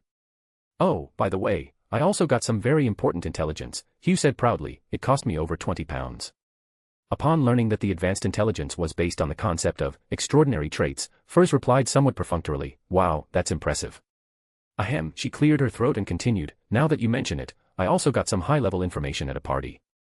At this moment, her heart was screaming, "Stop wasting money like this. Just explaining some theories about extraordinary characteristics costs £500, while at the Tarot Club, role-playing only costs £200. West District, Green Park North Street. The nobleman named Blair lives here." Iconzer Bernard, the captain of Backland and a butler of the Mechanical Heart, personally led a team to visit this wealthy man under the guise of police officers. 3 carriages entered the gates of the luxurious villa. Everything seemed normal. Gardeners were tending to the gardens, and bodyguards were patrolling with dogs. Upon arriving at the villa, Iconzer and his companions met its owner, who looked rather thin and appeared to have not slept well. As Iconcel stepped off the carriage, Blair came forward to shake his hand, but the commander suddenly shouted, "Launch." The door of the second carriage suddenly opened, revealing a cannon barrel as thick as a thigh, engraved with dense, eerie patterns. The carriage had clearly been modified. The strange little cannon was fixed inside, and the carriage opened in 4 directions, creating a firing angle of almost 180 degrees. 2 members of Mechanical Heart operated the small cannon and were already prepared to fire. When Ikonzer gave the order, the cannon barrels quickly lit up, changing the color of the strange patterns. A golden fireball shot out of the cannon barrel and struck a window. Boom. After the violent explosion, howling and screaming came from inside the room. An extraordinary battle erupts in an instant. While the extraordinary cannons were bombarding the area, Ikonzer took out a flintlock pistol that looked somewhat antique. Bang. He fired a shot at Blair, firing a bright white bullet. Blair's face suddenly contorted into a grimace, and a dozen thin, icy arrows appeared before him. But the bullets pierced through them, and just as they were about to strike Blair, he suddenly seemed to lose consciousness and collapsed to the ground. Suddenly, Ikonzer waved his hand, and the bullet changed direction, flying towards a piece of glass not far away. The vengeful spirit that just left Blair's body is hiding there. The Wraith used mirror jump again to dodge the advanced purification bullet that was effective against him. Ikonzer put away his gun, put on his boxing gloves again, stared intently at the vengeful spirit, and threw a punch. Although he was far away from the enemy, he hit that vengeful spirit squarely in the chin, knocking him out of the mirror and into the real world. The vengeful spirit was hit in the mouth and bled. While dodging bullets, he let out a shriek at Ikonzer, but the captain seemed to be surrounded by a layer of illusory light similar to stars, which blocked the enemy's extraordinary attack. On the other side, following the explosion, the servants, gardeners, and bodyguards in the courtyard and villa, and even the vicious dogs, bared their teeth and charged toward the mechanical heart carriage. They were all living corpses, long since devoid of life. Max, the captain of the mechanical heart squad, jumped down from the carriage, holding a long, heavy, and peculiar gun in both hands, with a dark gold ammunition belt inserted into it. Ta-da-da. As Max pulled the trigger, he infused it with spiritual power, instantly activating this extraordinary weapon. A volley of purified bullets felled the undead to the ground. He glanced at Ikonzer's side. Under the combined attack of the butler's own abilities and the powers of several sealed artifacts, the vengeful spirit was already injured, and it was only a matter of time before it was defeated. The other team members couldn't offer much help in the Sequence 5 battle, so Max led his squad to charge the villa from the front with the extraordinary small cannons on the wagons, while another squad circled around to the back door. Upon entering the villa, they saw several wounded enemies fleeing. The extraordinary cannon and extraordinary machine gun opened fire again, and a volley of fire took them all down. Meanwhile, another squad that had circled around to the backyard was also engaged in battle with the enemy. Not a single mistake, not a single poem, not a single post, not a single piece of content, not a single look. Instead of going to help in the backyard, Max led his team to search the first floor. First, we arrived at the room that had been bombed by the initial purification cannonball. There were 2 werewolves and 1 zombie there. One werewolf was dead and the other was seriously injured, both were lying on the ground. Even a zombie couldn't withstand that kind of purification shell, and he was seriously injured. Moreover, the purification effect weakened him considerably. He was stuffing his intestines into his stomach while trying to escape, just as Max and the others came to finish him off. Without further ado, Max pulled the trigger again. A hint of fear flashed in the zombie's eyes as he dodged to the side at top speed. At the same time, under his command, the dead werewolf suddenly stood up and blocked the fatal shot in front of him. As the werewolf, who hadn't fully turned into a zombie, was cleaved in two, the zombie, now wounded twice, crashed through the wall and fled towards the back door. Max led his team to give chase, but just as they entered the hall, the members of Mechanical Heart sensed impending danger. Before they could react, a huge, luxurious carpet in the hall suddenly stood up, blocking Max and the others' view. Immediately afterwards, all the team members felt their collars tighten, as if the clothes they were wearing were suffocating them. At the same time, they found that their sleeves had also tightened, and they were unable to pull their collars open. Fear of the unknown force immediately swept through everyone's mind, and even these well-trained team members showed a hint of panic. Max remained calm. He knew that the person in control was nearby, so he tried to pull the trigger with his still movable finger, but found that the trigger was as if it were welded shut and he couldn't pull it. He then realized that a powerful enemy was attacking, one who could control inanimate objects. Chapter 46, Author's Note. T/N. Author put a note here for his audience, just having this here to line it up properly. Chapter 47, Chapter 47 Combat Guide. Fortunately, the power of this formidable enemy quickly dissipated, the carpet returned to the ground, the tables and chairs remained motionless, and the clothes were no longer tight. The members of the Mechanical Heart team, as if they had just been choked, were now finally able to breathe freely, and so they gasped for air. Meanwhile, the severely wounded zombie had already escaped. Max and his team cleared away the surrounding tables and chairs and immediately chased after the enemy to the backyard. They found that the squad that had just made a flanking maneuver was blocked by the flowers, trees, and shrubs in the yard. Although they had eliminated 2 enemies, some of them had escaped. At this moment, Ikonzer also caught up, and breathed a sigh of relief when he saw that no one had been killed. The enemy is stronger than we thought. He knew perfectly well that it was the demigods of the Rose School who had made their move. Fortunately, we arrived very suddenly, and they fled in panic. Otherwise, a single demigod would have been enough to wipe them out. Fortunately, the demigod had some reservations and did not linger in battle, but instead covered his subordinates' escape. Almost all members of Mechanical Heart were injured, mostly from being hit by tables and chairs or pricked by plants, but the injuries were not serious. The uninjured members began searching the entire villa, where most of the people were dead, especially the women, most of whom had been brutally tortured to death. After conducting a quick search, Ikansel and Max smoked cigarettes while watching the busy doctors and their subordinates. Ikanser smoothed his messy brown hair. We need to give Otis a bigger bonus this time, otherwise even if everyone here dies, we might not notice anything unusual. Max exclaimed, the Indulgence faction of the Rose School is as cruel and bloodthirsty as ever.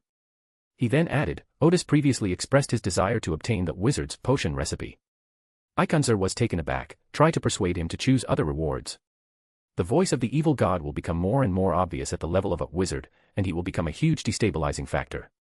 Max stubbed out his cigarette, I'll try my best to persuade them. In a dilapidated apartment in the southern part of the bridge area, the escaped members of the Rose School Indulgent faction, while tending to their wounds, cursed the group of official extraordinary beings. In another room, a pale-faced, lifeless, vengeful spirit stood obediently in the center of the room. Suddenly, it felt as if a hand had grabbed his heart, causing him to kneel on the ground in agony. A phantom figure appeared on the windowpane, accompanied by a cold voice, Fool, you've already been exposed after only a few days. The vengeful spirit quickly explained, We've always been very careful. How did the official extraordinary individuals obtain this information? The vengeful spirit was also aggrieved, it had no idea.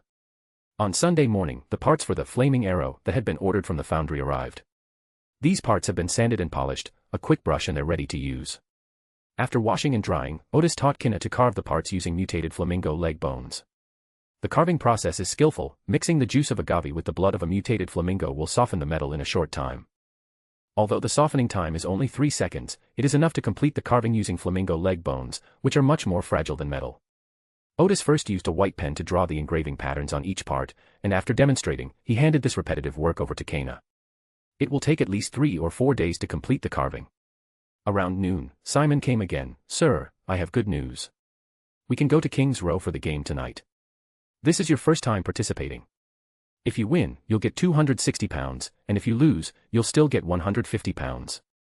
Otis slowly nodded, Are there any rules? Simon immediately replied, You may use one melee weapon if you complete the match in the designated area. When one side faints or suffers an injury that affects their fighting ability and has to end the match, the other side wins. If you withdraw from the competition without a reason, you won't get a single penny. Otis chuckled, in other words, at least some blood must be drawn before the match can end. Simon stood there obediently. If Otis didn't know his background, he could have easily retorted with a mocking expression, Do you think noblemen's money is so easy to earn? But he dared not say that at the moment, and for a moment he did not know how to reply. Otis then asked, When are we going? I'll pick you up at 6 o'clock tonight. Otis nodded, Okay. Not a single mistake, not a single poem, not a single post, not a single piece of content, not a single look. Nothing much happened all afternoon. Otis had originally planned to go to the Bow Fight Club again, but thinking about the extraordinary fight that night, she decided to conserve her energy. So he spent the whole afternoon thinking about how to write the book about fighting. First, Otis planned to include Bajiquin in his book, making it part of his own school of martial arts. Of course, it still couldn't be called Bajiquin. He had already figured it out, he could lie and say that it was a lost fighting style obtained from an antique. He originally wanted to continue lying that the school originated from Emperor Roselle, but then he thought that Bernadette might question him, so he decided it was safer to keep the origin of Bajiquin vague. If Klein happens to see this book and comes looking for it, then you should either acknowledge him as a fellow countryman or continue to play dumb and say that it comes from an elven antique. As Otis conceived the idea, he took notes on paper, and within an afternoon, he had a general idea for the book. He plans to name the book, The Essentials of Martial Arts. First, it will have an overview and guiding principles of martial arts. Then, it will introduce Bajiquin and several other common styles. Finally, it will include numerous case studies to describe the techniques for using martial arts in actual combat. About 100,000 words should be enough, then I'll contact a publisher. Around 5 p.m., Otis had an early dinner and asked Kinna to watch the shop. Around 6 o'clock, Simon arrived in a horse-drawn carriage to pick up Odysseus.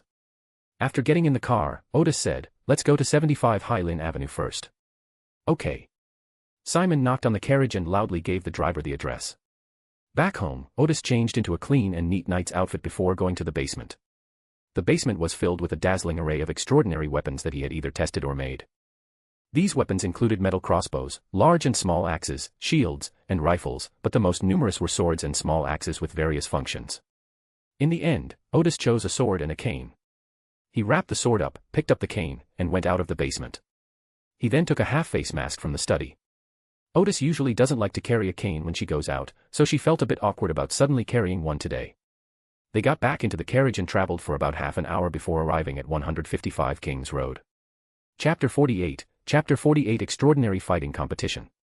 From the outside, 155 Kings Road looks like a noble mansion with several large buildings, but those buildings are actually similar to indoor stadiums. Simon entered the gate with his pass and, led by a cavalryman, arrived at a building that was 3 or 4 stories high. This is the side entrance of the building. From the direction of the 2 main entrances, a line of noble carriages are approaching. They exchanged pleasantries and greetings before entering the stands together. Simon got out of the car to negotiate, and soon he came to ask Otis to get out of the car, and they were led into the tall building by a waiter. Upon entering, there is a room the size of a living room, with seats against the walls on both sides and 2 empty weapon racks in front. A man in his 40s, dressed as a butler, came up and said, "Gentlemen, welcome. May I ask which gentleman is a contestant?"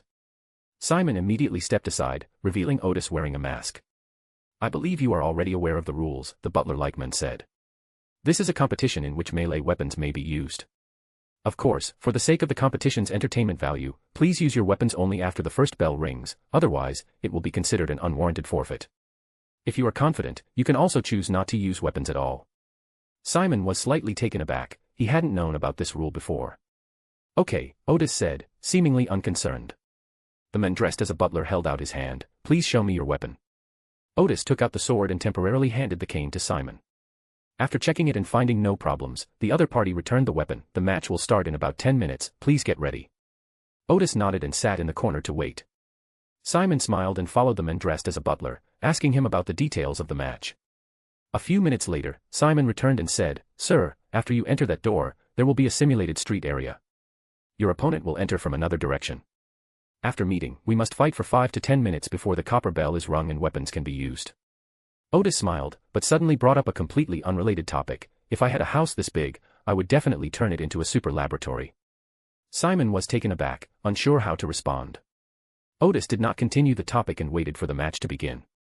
A few minutes later, the middle-aged man who looked like a butler reappeared. "The competition is about to begin, please follow me." Otis stood up, slung his sword over his shoulder, and went to the entrance. The middle-aged man glanced at his pocket watch and opened the iron gate at the appointed time. Otis passed through the iron gate and indeed saw the scattered houses, which were only about 2 meters high. This area is about the size of a football field, simulating a street scene that isn't very long, but none of the houses have roofs, so as not to obstruct the nobles' view of the game. The stands were high up, brightly lit, and from below you couldn't see the nobles above, but from above you could see the ground in one unobstructed view. At the other end of the street, Otis saw her opponent, a young man in his 20s carrying a knife, who was rushing towards Otis. Otis smiled slightly, seemingly ignoring his opponent's approach, and jumped to the top of the wall to observe the surrounding environment. It wasn't that he underestimated his opponent, on the contrary, he took his opponent very seriously.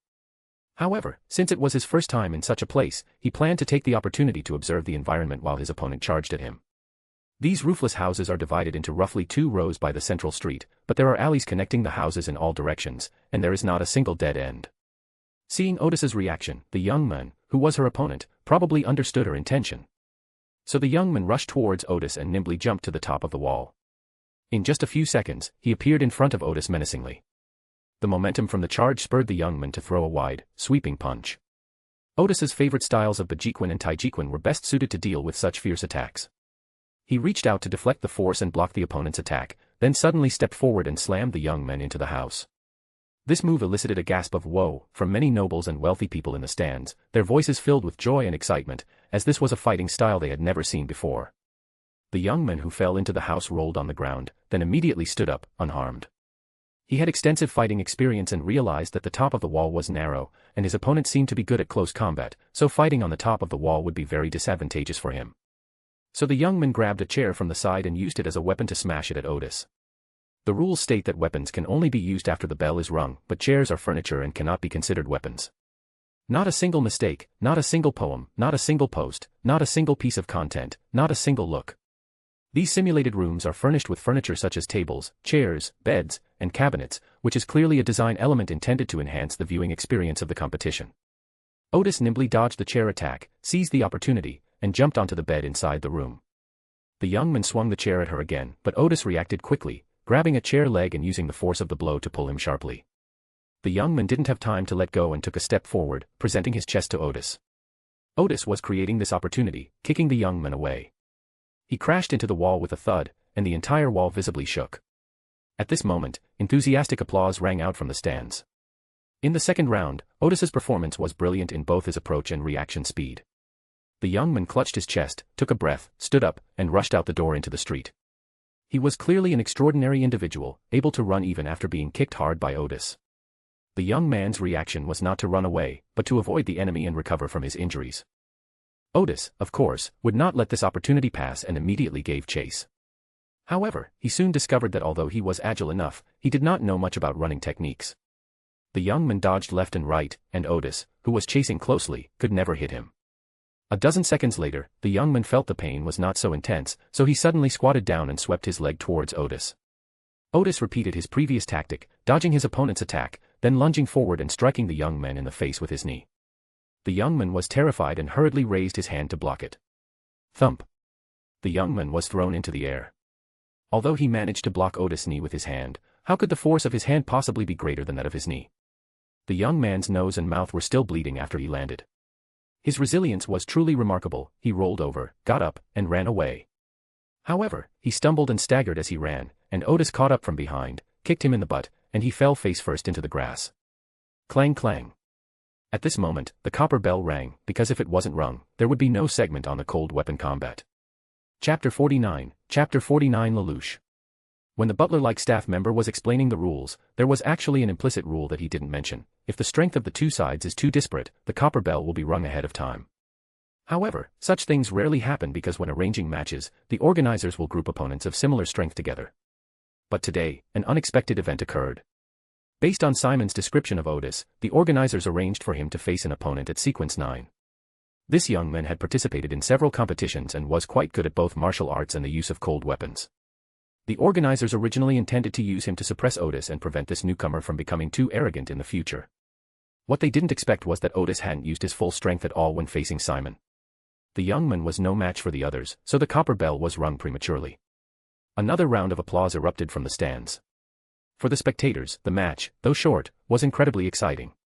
The masked newcomer's fighting style is clearly more effective at countering his opponent's aggressive offensive tactics.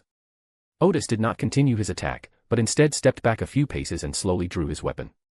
The young man was truly resilient. Otis strongly suspected that he was an extraordinary individual who had mastered the warrior pathway. He spat out a mouthful of bloody saliva, took a short breath, and then drew his weapon. It was a snow-white knife that looked extremely sharp. The young man adjusted his breathing, feeling that he could fight again, but this time he did not take the initiative to attack. Instead, he waited very cautiously for Otis to make a move. Otis glanced at the hilt of the other man's sword, then smiled and said, "Surrender, you've already lost." The young man snorted coldly, said nothing, and continued to stare intently at Otis. Finally, Otis made his move. The young man frowned because his opponent's sword-wielding posture was a bit awkward, or rather, seemed a bit clumsy. But the young man dared not be careless and cautiously drew his knife, blocking the opponent's sword. The moment the knife touched his blade, he saw sparks fly across the other's weapon. The next second, he trembled violently, half of his body going numb from the electric shock. The weapons in Otis's hands were certainly not just simple cold weapons. The sword in his hand, for example, was an extraordinary weapon that could release high-voltage current in an instant. This weapon was created by Otis while he was researching the electric currents of this world. After it was made, he felt it was somewhat useless because the sword cost as much as 230 pounds, but the enemy could easily win with a revolver that cost less than 2 pounds. So it was kept in the basement and never used. There's really nowhere to use it. You can't exactly carry a sword around the streets, can you? However, this aristocratic arena is precisely where those unusually shaped cold weapons come into play. Although the hilts of the opponent's weapons, such as sword hilts, might be made of wood and seem non-conductive, Otis later discovered that to prevent the hilts from falling off, a metal wedge was used to secure the hilt to the blade. Alternatively, you could use a metal clamp to secure the wooden handle. In short, there is a way to conduct electricity most of the time. Today, Otis's opponent was using a metal hilt, which immediately made him tremble and retreat. If it were an ordinary person, they would have been electrocuted and knocked to the ground. Referee. The young man stammered, his sword, there's something wrong with it. Otis shouted, the rules say that one melee weapon can be carried, but they don't specify whether that weapon has any special effects. The young man was furious. You call this a cold weapon? Otis said calmly, it can scream, after all, it can't fire bullets. At this point, the referee, who was watching from above, finally said, the rules do not stipulate that weapons cannot have extraordinary effects, and this weapon is effective. More precisely, the organizers would love for both sides to use extraordinary weapons, as that would make the match more entertaining. Otis said again, surrender. As a qualified soldier, there is no option to surrender. The young man dropped the knife in his hand, picked up an armchair from the street, and charged towards Otis. Otis deftly dodged the opponent's attack, then stabbed him with his sword, releasing a high-voltage current in that instant. This time, the young man was electrocuted until he collapsed to the ground, convulsing all over. Otis laughed and said, a true warrior is not as stubborn as you. The referee then announced, the masked man wins. Sparse applause rang out from the stands. They would have preferred to see a fierce battle to the death rather than this one-sided fight. Otis, of course, didn't care about the feelings of these nobles and wealthy people. He sheathed his sword and quickly left through the iron gate. As soon as we stepped out of the iron gate, the man who looked like the butler said, Sir, please leave your name so we can arrange a new match for you. Otis paused for a moment, then a smile appeared on his lips, Lelouch. Not a single mistake, not a single poem, not a single post, not a single piece of content, not a single look. Yes, Mr. Lelouch. The other party said politely, please wait a moment, your payment will be delivered soon. Otis sat down again and saw a middle-aged man with two Hozuki Genjutsu hairs sitting opposite him. The man was carrying a two-handed greatsword and was currently deep in thought, one hand on the sword. This is likely to be the next extraordinary player to take the stage. A minute or two later, a waiter hurried over and handed Otis a reward of £260. They were all 10-pound notes, and they didn't look very thick. Simon politely bid farewell to the steward-like man and left in the same taxi he had come in. Once inside the carriage, Otis took out 3 banknotes and handed them to Simon. Here's an extra £4. Come and spend more time here whenever you have time, and figure out the rules. Also, try to find out some information about my opponents. Simon smiled and put away the money. Yes, I'll take this. Otis said nothing more and had a horse-drawn carriage take him back to 75 Helen Avenue. Back at her lodgings, Otis removed her mask, changed into loose clothing, and poured herself a glass of wine to celebrate. I haven't digested much of the potion I used today since my promotion, but I've already earned over £500 using my new ability. Adding to Otis's previous savings, the deposit paid by Bernadette, and the intelligence fees earned from the previous Occult Research Association, Otis's savings had now reached nearly £3,000. It's been a long time since I've had this much money. However, he will have many expenses by tomorrow. After putting the money in the safe, Otis took a shower, lay in bed to review the night's battle, and then fell into a deep sleep. His consciousness reappeared in the wilderness composed of illusory light. A new week of research has begun, but since his promotion, the knowledge Moor seems to have changed somewhat. Chapter 50 Changes in the knowledge Moor. Before Otis lay the familiar field, shimmering with an illusory light, seemingly without any concrete form. But deep in the wilderness, the light emanating from the tower, composed of spheres that emit a faint glow, no longer seemed so illusory. The entire tower had even gained a slightly tangible feel. Otis paused and observed for a while before entering the tower. The internal changes were minor, except that a magic circle appeared next to the central simulator. He could tell at a glance that it was a teleportation array. Immediately afterwards, the corresponding operational knowledge entered Otis's mind. To be precise, it was a magic circle that allowed communication between the outside world and the wilderness of knowledge. In the real world, as long as the corresponding subarray is drawn, matter from the real world can be transmitted into the interior of the knowledge wilderness. This is a new ability that Otis gained in the wilderness of knowledge after his promotion. Although it can only teleport inanimate matter, it is quite useful. Otis exclaimed, I have space now. His experiments and gold coins could be transferred here, which is safer than any bank. He had already planned to draw a fixed magic circle in the basement of his residence, and then draw a magic circle on a piece of cloth that he could carry with him at all times. Next, Otis reached out and touched the central simulator, using his mind to search for information. He quickly discovered that his search privileges were indeed higher. For example, he can now access the potion recipes for Sequence 9 and Sequence 8 through 3 pathways: Secret Seeker, General Knowledger, and Reader. I never expected that a Reader option would be added. But a new question arose for Otis: why only up to Sequence 8? This is really frustrating. You can get more potion recipes after advancing, but there are no recipes for further advancement. Otis was somewhat amused and exasperated. Then, recalling the diary of Roselle he had seen earlier, he continued to search for the mystical symbols used by the elves. Previously, I couldn't find any information about the elves, but today, I can indeed find the occult symbols used by the elves. Not only the mystical symbols of the elves, but also those used by dragons and giants can be found. By comparing these mystical symbols, Otis quickly discovered that the mystical symbols currently widely used in the northern and southern continents evolved from the mystical symbols of the two extraordinary races of giants and dragons. Primarily from the giant race, the dragon race's mystical theories seem to differ from those of humanoid beings, with many dragon-related elements found in their mystical symbols. As for the mystical symbols of the elven race, they belong to a completely different system. Otis pondered, my previous guess was correct. The elves come from the western continent, and their mystical beliefs are completely different from those of the northern and southern continents. That's why the elven magic arrays seem to be more powerful. Unfortunately, Otis cannot find the magic arrays of the elven race yet. He can only find the magic arrays used by the ancient human sages of the Second Era. Obviously, he will need to advance further before he can find the relevant knowledge. The magic arrays used by ancient human sages are significantly different from modern magic arrays. They do not have standards such as pentagram or hexagram. Many magic arrays are square, trapezoidal, or even polygonal. It has more diverse functions and greater power than it does now. This also aligns with Otis's earlier conjecture. With the arrival of the Third Age, the ancient sun god used the profane tablet to further popularize potion recipes among the human race, allowing humans to become extraordinary beings relatively safely. As a result, research on magic arrays will gradually decrease, and eventually a large amount of related knowledge will disappear into the long river of history. Nowadays, the decorative function of magic arrays has become greater than their actual function. Otis's core research was actually on spirituality, and the results of that research gave magic circles, which had been forgotten, a new purpose. Although only the mystical symbols of ancient extraordinary races such as elves could be found, it was already quite good for Otis. Their mystical symbols were more complete than the existing human magic symbols. At present, Otis's research and deduction of mystical symbols is very difficult, and these complete magic symbol systems are a good reference. Having learned all this, Otis began his research today. He plans to put his original research topic aside for now and instead study a new one. Is it possible to extract extraordinary knowledge from extraordinary characteristics and implant it into other people's brains? After being promoted to fighting scholar, Otis experienced extraordinary knowledge and fighting skills gained from his extraordinary characteristics.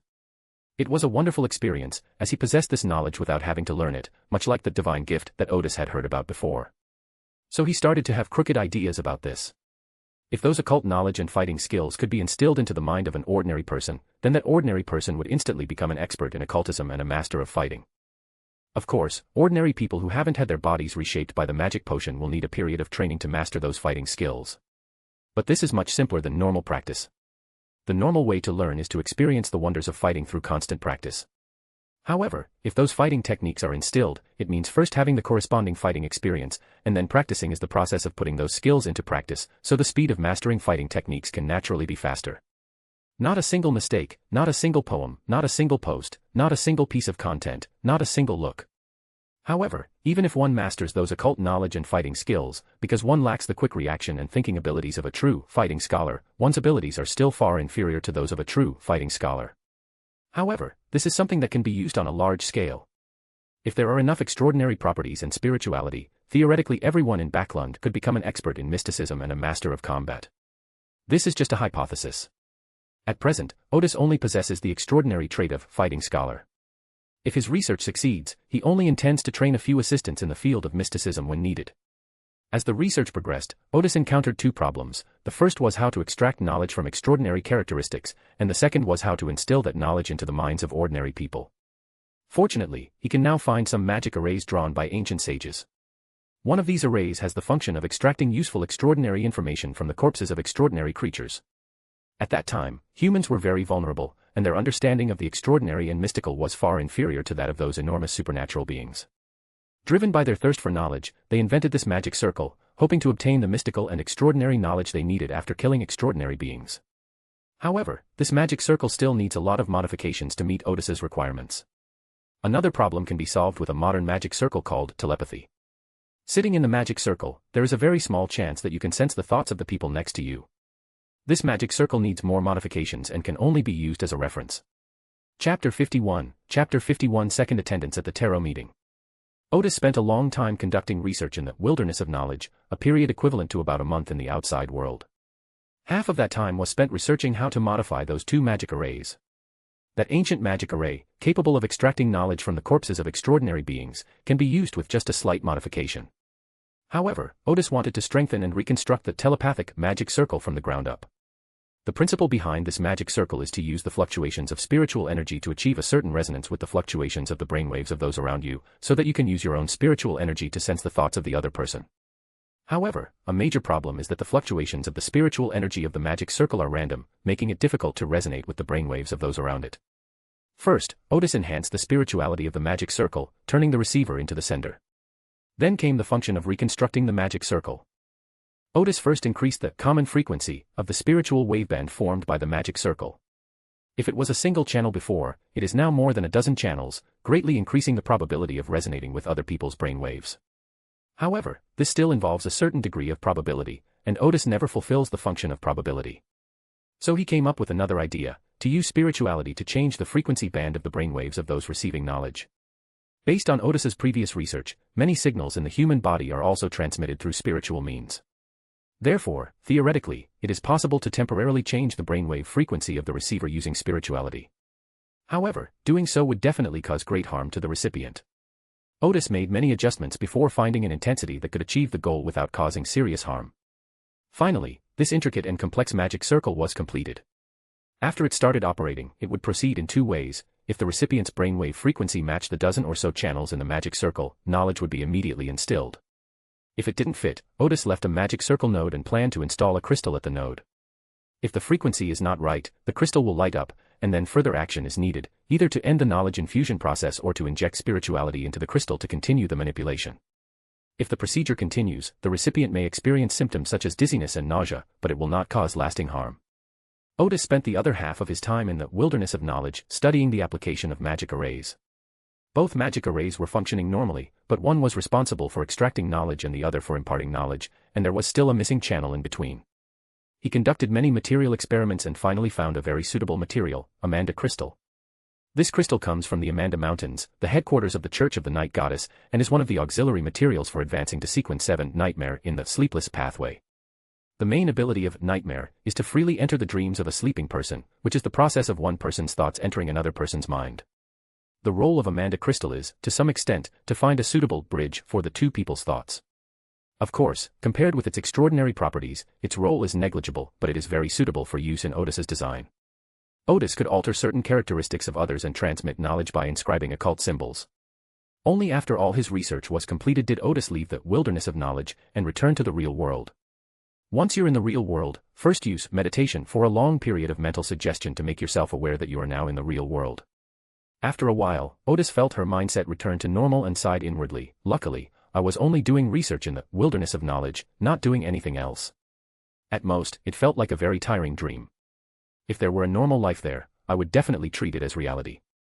Otis glanced at his pocket watch and saw that he still had time to rest, so he used meditation to fall asleep again and slept in late the next morning, not getting up until after 9 o'clock. After getting up, he first made himself some noodles for breakfast, then went to the basement and mixed spiritual powder and essential oil from his home to draw a secondary array for transmitting matter to the wilderness of knowledge. He first experimented with an extraordinary weapon. After activating the magic array with his spiritual power, the weapon was indeed teleported to the wilderness of knowledge. If you want to take it out and use it, you need to use your spirituality to reactivate the magic circle and then complete the capture process. So he sent all his spiritual weapons, along with nearly 3,000 pounds in cash, into the wilderness of knowledge. Afterwards, Otis cut another piece of the sheet and used the remaining spiritual materials and essential oils to draw the same secondary array on the sheet. It works normally.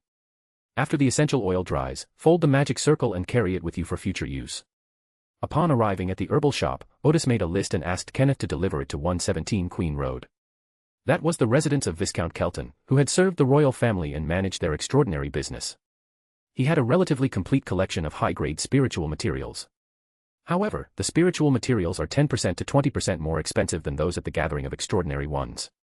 But Otis's demand is large, and if he were to trade through the Gathering of Extraordinary Ones, he doesn't know when he would be able to meet his needs. So he basically gets his supplies from Viscount Kelton.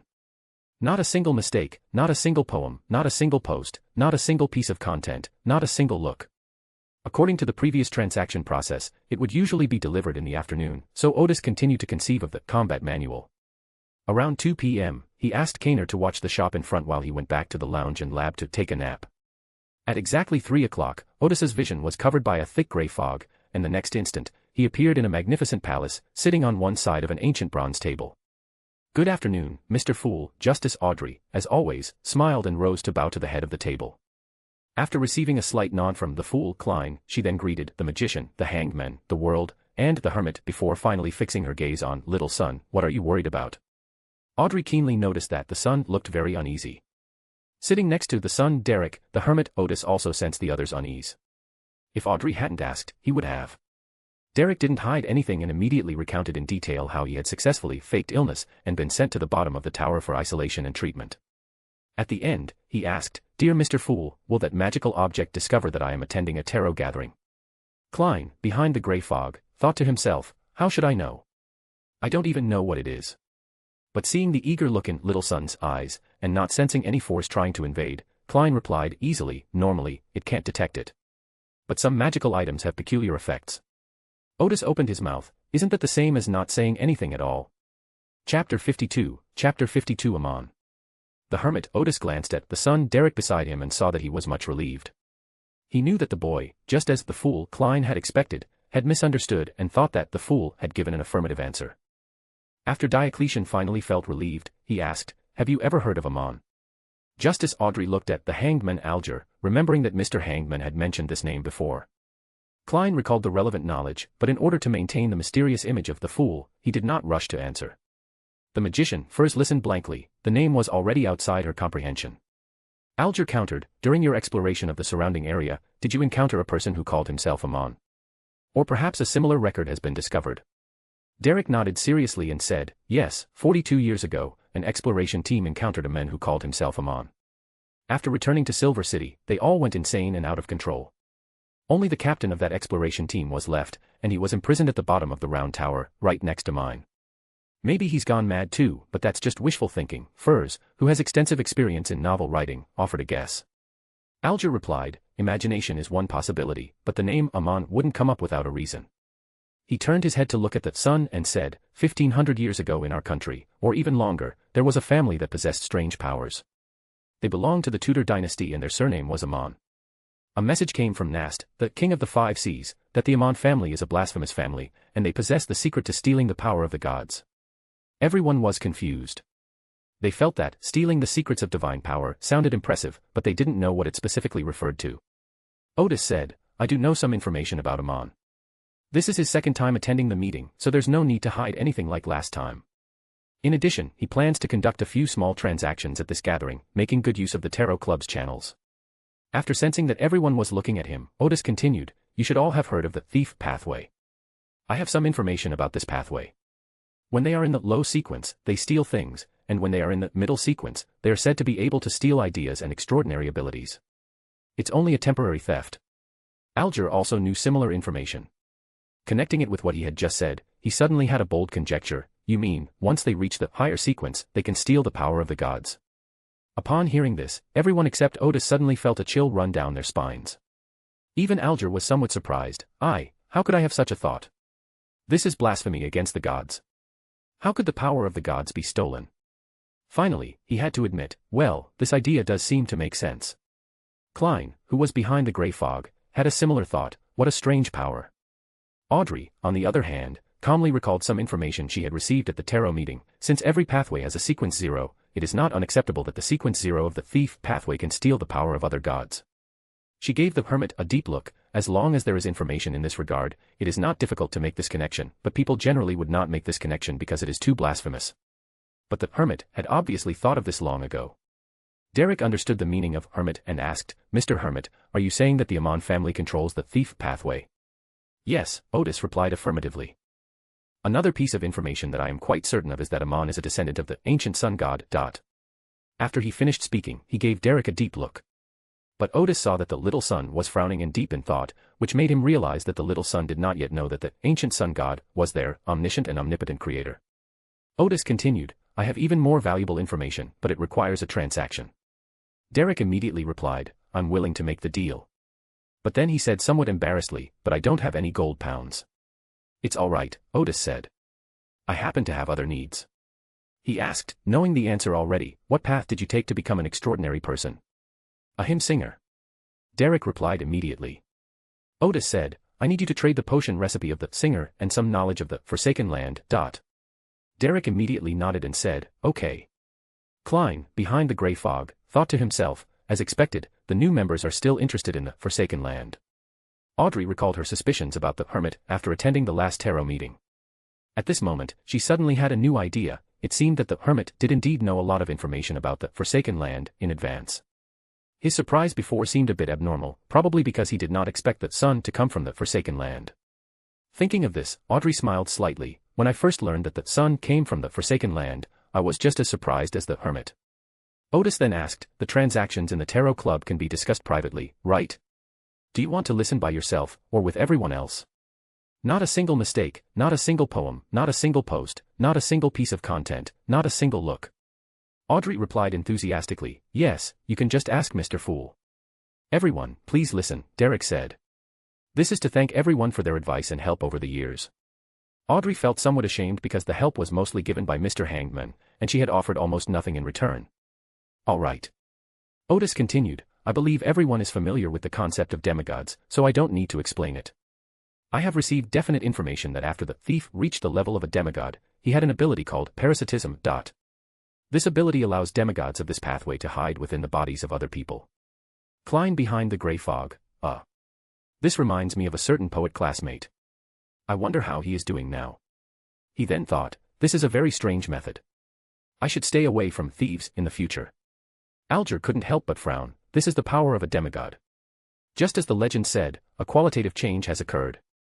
Derek thought of the exploration team leader next door. Mr. Hermit, are you saying that Aman, whom the exploration team encountered more than 40 years ago, was hiding inside the person next door? Let me finish speaking first, Otis continued. There are two types of parasitism. The first type is the thief pathway to demigods, which parasitizes the body of the host.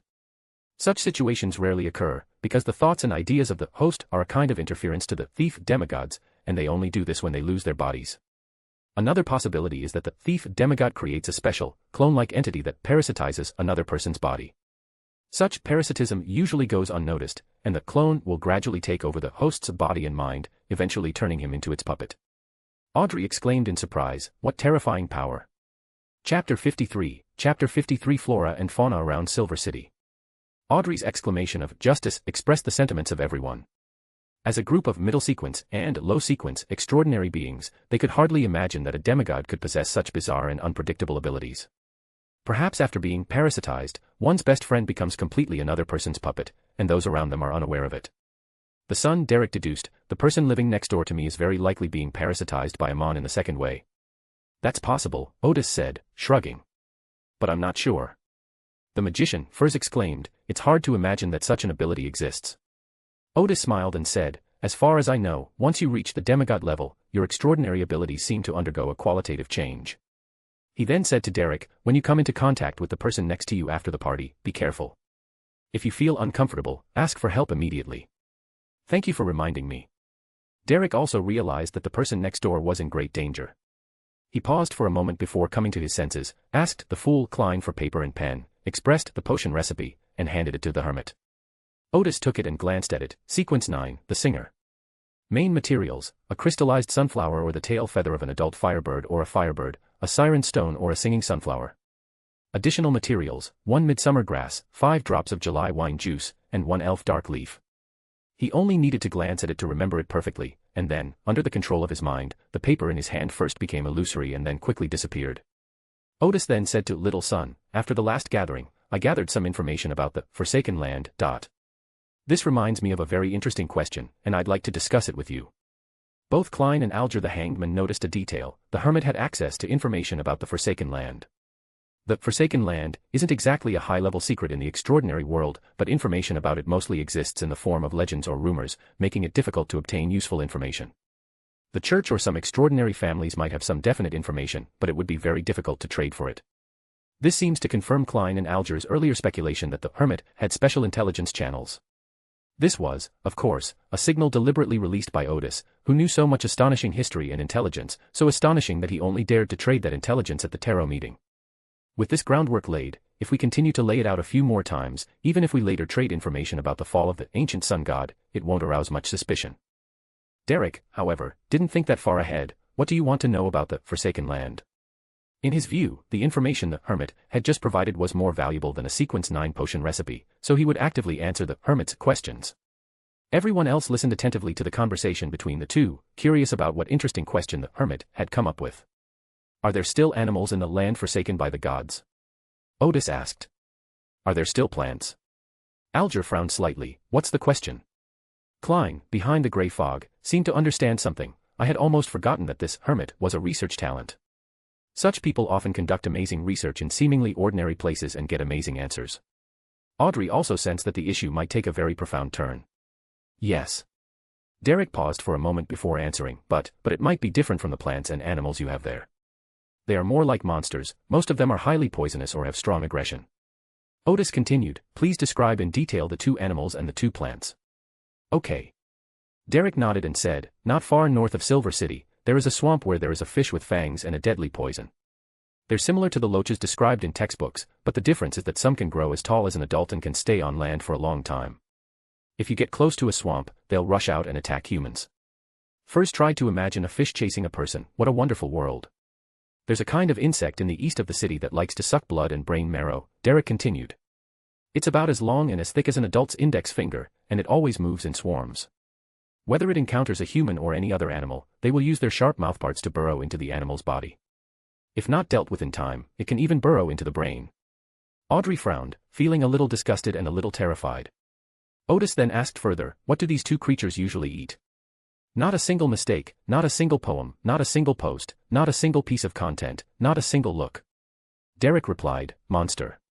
He further explained, the Forsaken Land is teeming with humanoid or bizarre monsters. Otis slowly nodded, making a gesture that said, please continue. Derek continued, not far from the swamp north of the city, there is a plant with sharp thorns and rope-like vines. Besides having roots that can absorb water and nutrients from the soil, they can also hunt animals or monsters. Some of these vines have suckers, and some have different toxins on their barbs. We occasionally collect these vines to extract the toxins for use. Alger then realized that the son had been attending the tarot meeting for so long, yet he had never thought to inquire about such common news as the Forsaken Land. He had only listened to Alger's descriptions of these animals and plants, yet he already had a profound understanding of life in the Forsaken Land. With a sigh, he glanced at the Hermit, still not understanding the other's purpose. When he mentioned the last plant, Derek finally smiled. Blackface grass is everywhere in our Silver City. Its color is completely black, and its leaves can be ground into food after they mature. It is because of the existence of black-faced grass that most of us have not mutated or become deformed. This is a gift from God, and it is our hope to persevere. Seeing the son's smile, Audrey took a deep breath and smiled back, saying, yes, it must be the hope that the gods have given you.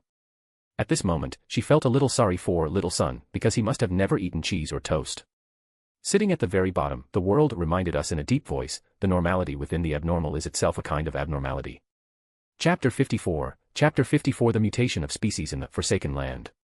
Upon hearing the reminder from the world, son Derek was slightly taken aback. He had grown up eating food made from powdered black grass, and suddenly someone was telling him that black grass was not a normal plant. It's as if someone told Justice Audrey and the others that wheat is a poisonous weed. Remember this website's domain, Taiwan Novel Network TTL.TL. The Hermit Otis asked Derek, where does the black-faced grass grow? On the city walls, on the rooftops, and on the streets, Derek replied. The magician first thought to himself, it's just that it doesn't grow in the field. That's definitely a bit abnormal. Otis then asked, are there any outside the city? No. Have similar plants been found around the city? No. Then there's no problem. Just keep eating. Otis said confidently. Justice, Audrey asked before Derek could, Mr. Hermit, how did you come to this conclusion? Otis said, the growth range of the black-face grass is very similar to the description of a high-level sealing artifact. He paused and smiled, I haven't seen any high-level sealed artifacts, but I've heard some talk about them. Some of these sealed artifacts can have an effect throughout the entire city. It sounds like the appearance of the black-faced grass is the effect of some kind of sealed artifact. Derek opened his mouth, this was something he had never expected. Klein, the fool, behind the grey fog, exclaimed, the Hermit is very learned. He then thought that the sealed object must have negative effects, and was about to manipulate the world to give a warning, but after thinking about it, he decided not to. After all, the little son only had that one kind of food, and since it had not mutated or become deformed, it seemed that even if there were some negative effects, it would be acceptable. Audrey was somewhat pleased. The new member had integrated into the Tarot Club and was using his erudition to help other members solve problems. At this moment, Furs had only one thought in his mind: how amazing. At the same time, a question came to her mind: Mr. Hermit, why is the effective range of those advanced sealing artifacts a city? She felt her question wasn't accurate enough, so she rephrased it: Backland and Pulitzer Bay in the south are both cities, but their size and population are on completely different scales. Can the effect of a certain high-level sealed artifact cover both Pritz Harbor and Backland? Otis smiled and said, this question involves the issue of conceptualization. It is said that high-level sealed artifacts all have certain conceptual definitions. Therefore, their scope of effect is also limited to concepts like a city or a country.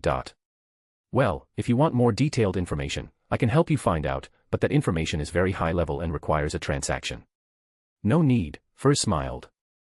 Although the Hermit's explanation made her even more curious, she was currently saving money to buy the main materials for advancement and did not have extra gold pounds to satisfy her curiosity. Klein, however, thought of the concept of uniqueness, as the Black Emperor card had given him some understanding of this concept. He was eager to know the details, but since the matter was not urgent, he was unwilling to pay any gold. Alger also realized that the conceptualization mentioned by the Hermit must be extremely high-level and extraordinary intelligence, but he was prepared to trade it when necessary. Otis then said to Derek, who was now relieved, I have access to more information about Aman. Would you like to continue our trade? I want to. Derek said immediately. But what would I trade for it? The potion recipe of the Lightbringers. I need you to catch a fish from the swamp and give me a small bucket of swamp mud, Otis said. Also, catch a few blood-sucking insects, give me a vine with thorns and poison, and a clump of soil, and if convenient, dig up a few black-faced grasses for me. The other members were stunned, not expecting the Hermit to want these things. Derek said, well, Mr. Hermit, these things are of little value and are not commensurate with the value of your intelligence. Perhaps it has no value in the land forsaken by the gods, Otis said with a smile. Audrey asked curiously, Mr. Hermit, could you tell me why you need these things? Otis replied, for the purpose of experimentation. Klein manipulated the world and asked, you want to compare the species of the forsaken land with the species of our world. What are the differences? Yes, Otis replied. Alger joined the conversation, what's the point? This all started with one of my previous studies, Otis said without hiding anything. A few years ago, one of my studies discovered that the spirituality inherent in normal human beings exists within the body in a kind of self-circulating activity. Not a single mistake, not a single poem, not a single post, not a single piece of content, not a single look. Klein, behind the gray fog, thought to himself, this is somewhat similar to the theory of meridians in traditional Chinese medicine. Otis continued, normally, this cycle will gradually decline, and eventually the spiritual energy in the body will dissipate, corresponding to a person's aging or death. But many external forces can affect this cycle. For example, some extraordinary pollution can break this cycle, causing the spirit to emit more complex trajectories, which in turn affects the spirit, mind, and body. Thus, extraordinary pollution can cause a person to become sick at best, and insane and out of control at worst, with their spiritual cycle completely disrupted in an instant, turning them into a monster. Everyone was taken aback, they had never heard of this theory before. Klein recalled relevant passages from the Book of Secrets. The Hermit's study of spirituality seemed even more profound than that of the Witch King. The plants and animals in the forsaken land have clearly undergone certain mutations, Otis continued. For me, this is a very good research sample. Everyone nodded, understanding Otis's purpose. Furs remarked, this is the first time I have encountered such an extraordinary scholar. It is said that there is such a profession in the Orthodox Church, but the Hermit does not seem to be a member of the Orthodox Church. Audrey was also curious, Mr. Hermit, what is your area of research? The application of spirituality in magic arrays, Otis said. A magic circle. Alger was somewhat surprised. You mean a magic circle like a pentagram or hexagram? When he was being trained in occult knowledge, he hated these complicated magic arrays the most. They were troublesome and not very useful. The other members, who had not received systematic training in mysticism, were somewhat bewildered, including Klein. Theoretically, after becoming a Sequence 8 in the Night Watch Squad, he would have had the opportunity to go to Backland for further mystic studies. Unfortunately, he died before he received the notification for further studies. It is those magic arrays, Otis said. They possess boundless power and a wide variety of uses. Alger fell into deep self-doubt, are we talking about the same thing? Chapter 55, Incomplete Mysticism. When the Hermit Otis heard the hangedman Alger's question, he smiled and said, I know that in most people's minds, magic circles are not very effective. That's because they don't understand what spirituality is, or the meaning of mystical symbols. Justice Audrey said with some surprise, Mr. Hermit, I have also studied some occult symbols, and they do not seem to be very difficult to understand. Otis said, that's because you've learned common mystical symbols, or rather, general mystical symbols. Magic arrays made up of those symbols do have limited effectiveness. Alger asked, are there any other uncommon occult symbols? Yes. Alger then asked, the church also lacks knowledge of these mystical symbols. That's right. Otis smiled and said, when the Church of the Seven Gods arose, many mystical symbols had already been lost. Even Klein, who was hiding behind the grey fog, was somewhat surprised. The Hermit is quite arrogant. Audrey had a similar assessment, but then she thought, the Hermit isn't one to exaggerate, he was just stating the facts. Alger didn't think so, but he also knew that every member of the Tarot Club was extraordinary, so he didn't rush to express his opinion. At this point, the son Derek said, Mr. Hermit, are you studying the mystical symbols we use? Before the Cataclysm, the Church of the Seven Gods had not been heard of, but in Derek's memory, magic circles seemed to have little effect in actual combat. Otis smiled and said, it's not a matter of time. Well, before we talk about that, let me ask you all a question, what are mystical symbols in your minds? This stumped everyone. In the end, Alger briefly explained the Storm Church's interpretation of the mystical symbols. They are symbols that allow humans to communicate with nature and the extraordinary. He then shared his feelings, but it seems that this kind of communication only works when it reaches a certain level, at least so far, I haven't felt any effect. Otis then asked, everyone knows about ancient Hermes and giants, right? Why are these two languages different from the language we use in daily life? Klein knew this, and he manipulated the world, saying in a hoarse voice, that's because it has evolved over a long period of time. And in daily life, our language doesn't need to invoke the power of nature. That's right, evolution. Otis raised his hand and said, Giants' language and ancient Hermes can still mobilize the power of nature, but the mystical symbols that also communicate with nature no longer have the same effect. Klein understood and continued to manipulate the world to ask further, you mean, these mystical symbols, like the rune language and the Fursak language, lost their ability to communicate with nature during their evolution? Alger, however, asked another question, are there any intrinsic connections between occult symbols and gigantic or ancient Hermetic languages? At this point, Audrey and the others felt a bit strained, but they could still understand what they were saying. Oedipus first answered Alger's question, in our normal lives, we need the combination of language and writing to record and convey information. Then why isn't the field of mysticism a combination of language and writing? Alger was stunned and couldn't refute it for a moment. Otis then answered the question about the world, not only have we lost the ability to communicate with nature, but my research has also found that the human system of mystical symbols is very incomplete. It's like we can express some meanings in words, but we can't find the corresponding words. The hall fell silent, as none of the other members present possessed any knowledge of occultism that touched upon this aspect. After a long pause, the world said, this is a very profound study. Alger shared the same sentiment and had no intention of refuting it. Otis shrugged and smiled, that's probably my research direction. Oh, right, I also need to initiate a deal. Everyone gradually came to their senses and looked at the Hermit, wondering who he wanted to make a deal with. Otis said, I want to trade with everyone for the Sequence 9 potion recipe.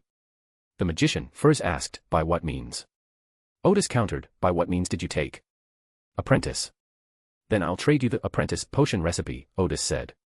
How about £260?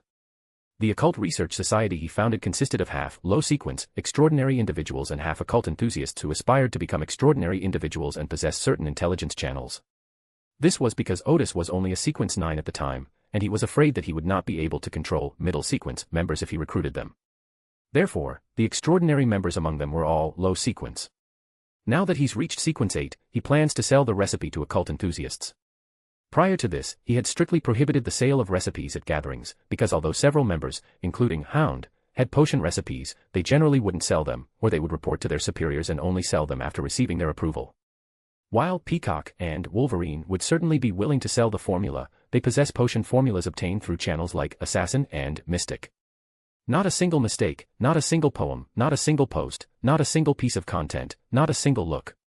Otis had no intention of turning the Research Institute into a base for training cult members, so he simply banned the sale of the formula. Now that the restrictions are being lifted, he plans to acquire recipes from several different sources and present them to occult enthusiasts. This way they will have more options, and if someone still chooses the Assassin or Mystic recipe, Otis will not interfere. First thought for a moment and then said, deal. Although she became an apprentice by using Mrs. Anlice's extraordinary abilities, she later obtained the apprentice's potion recipe while sorting through Mrs. Anlice's belongings. The recipe was useless sitting there, and she had no reason to turn down the £260 that was beckoning her. Furs asked Mr. Fool to express the apprentice's potion recipe, and the £1 was paid to the magician by offering a sacrifice to Mr. Fool after the party. Otis then asked Audrey, Miss Justice, are you planning to sell the Sequence 9 potion recipe? Audrey thought for a moment before saying, okay, but I don't want gold pounds. I want to ask you some questions about occult symbols. Otis thought to himself, they really treat gold and pounds like dirt. He nodded, sure, I'm willing to trade with you as long as it's not confidential information. Let me think about it first, Audrey said. I haven't decided what exactly I want to ask you. Okay. So Audrey also asked Mr. Fool for paper and pen, expressed the audience's potion recipe, and appeared before Otis. Otis then asked the world, do you intend to sell potion recipes? The world chuckled softly, of course, but I have another potion recipe here that you'll be more interested in. Otis was taken aback, what method? Which sequence? The world said in a deep voice, the Seeker Pathway, Sequence 7 Wizard. Chapter 56, Chapter 56 Obtaining the Wizard Potion Recipe. When the fool Klein helped the Hermit defeat his enemy last time, he realized that the Hermit was a low-sequence extraordinary being. At the start of this tarot gathering, Klein noticed some changes in the Hermit's spirit, which appeared to have advanced to Sequence 8. As for the path to which the Hermit belonged, Klein discovered that when the Hermit attended the gathering this time, the pattern on the back of his chair had changed, turning into a pair of cold, indifferent eyes without eyelashes, containing countless glittering stars. Klein had seen this symbol when dealing with old Neil's case, so he was certain that the Hermit was an extraordinary being on the Hermit path and would definitely need the wizard's potion recipe. Old Neil. Klein, behind the grey fog, thought of this and gave a comical smile. I do need this potion recipe, Otis said. Name your price. He was a little puzzled as to where Klein had gotten the wizard potion recipe. Klein manipulated the world and said, 700 pounds. That recipe was obtained during a divination session with the Hermit, at the cost of my head instantly shattering above the grey mist. Selling the potion recipe to the Hermit was a way of getting some compensation in return. Deal, Otis said immediately. Seeing that the other party agreed so readily, Klein regretted it a little, he should have asked for 800 pounds. Otis added, however, it will take a few days before I can pay you. He was lamenting yesterday that he hadn't had 3,000 pounds in savings in a long time, but he's already spent more than that in just one day. First, in the morning, Otis had just obtained a batch of high-grade spiritual materials from Viscount Kelton, worth over 2,300 pounds. The 2 potion recipes from the tarot meeting cost nearly 1,000 pounds. His once proud savings have run out and turned into a negative number. Klein nodded as he operated the world, okay. Otis asked, do you still trade your own potion recipes? Trade. It's also 260 pounds, Otis said. I'll trade with you together. Deal. World said calmly. Otis then looked at Alger the hangman, I'll be receiving some more money soon, so we can finalize the deal first. He paused, then asked, are you planning to sell potion recipes? Alger replied, for sale. What method did you use? Sailor. Otis feigned a slight surprise, this method is a bit troublesome, but it can still be traded. Consider it part of my collection. How about 260 pounds? This is the way of the Church of the True God, trading such potion recipes would be a bit troublesome. All right. Alger made a judgment in his mind, the Hermit is a rune. Based on the Hermit's attire, he had probably already determined this, but he couldn't rule out the possibility that the Hermit was using the clothing to mislead him. But now Alger is certain that the Hermit is from Rune because the Church of Storms only preaches in Rune. If they were from other countries, they wouldn't think that the potion recipe from the sailor route would cause trouble. Otis completed all the transactions, leaned back in his chair, and said no more. At this moment, Justice Audrey said to the person at the head of the bronze table, Mr. Fool, I request a private conversation.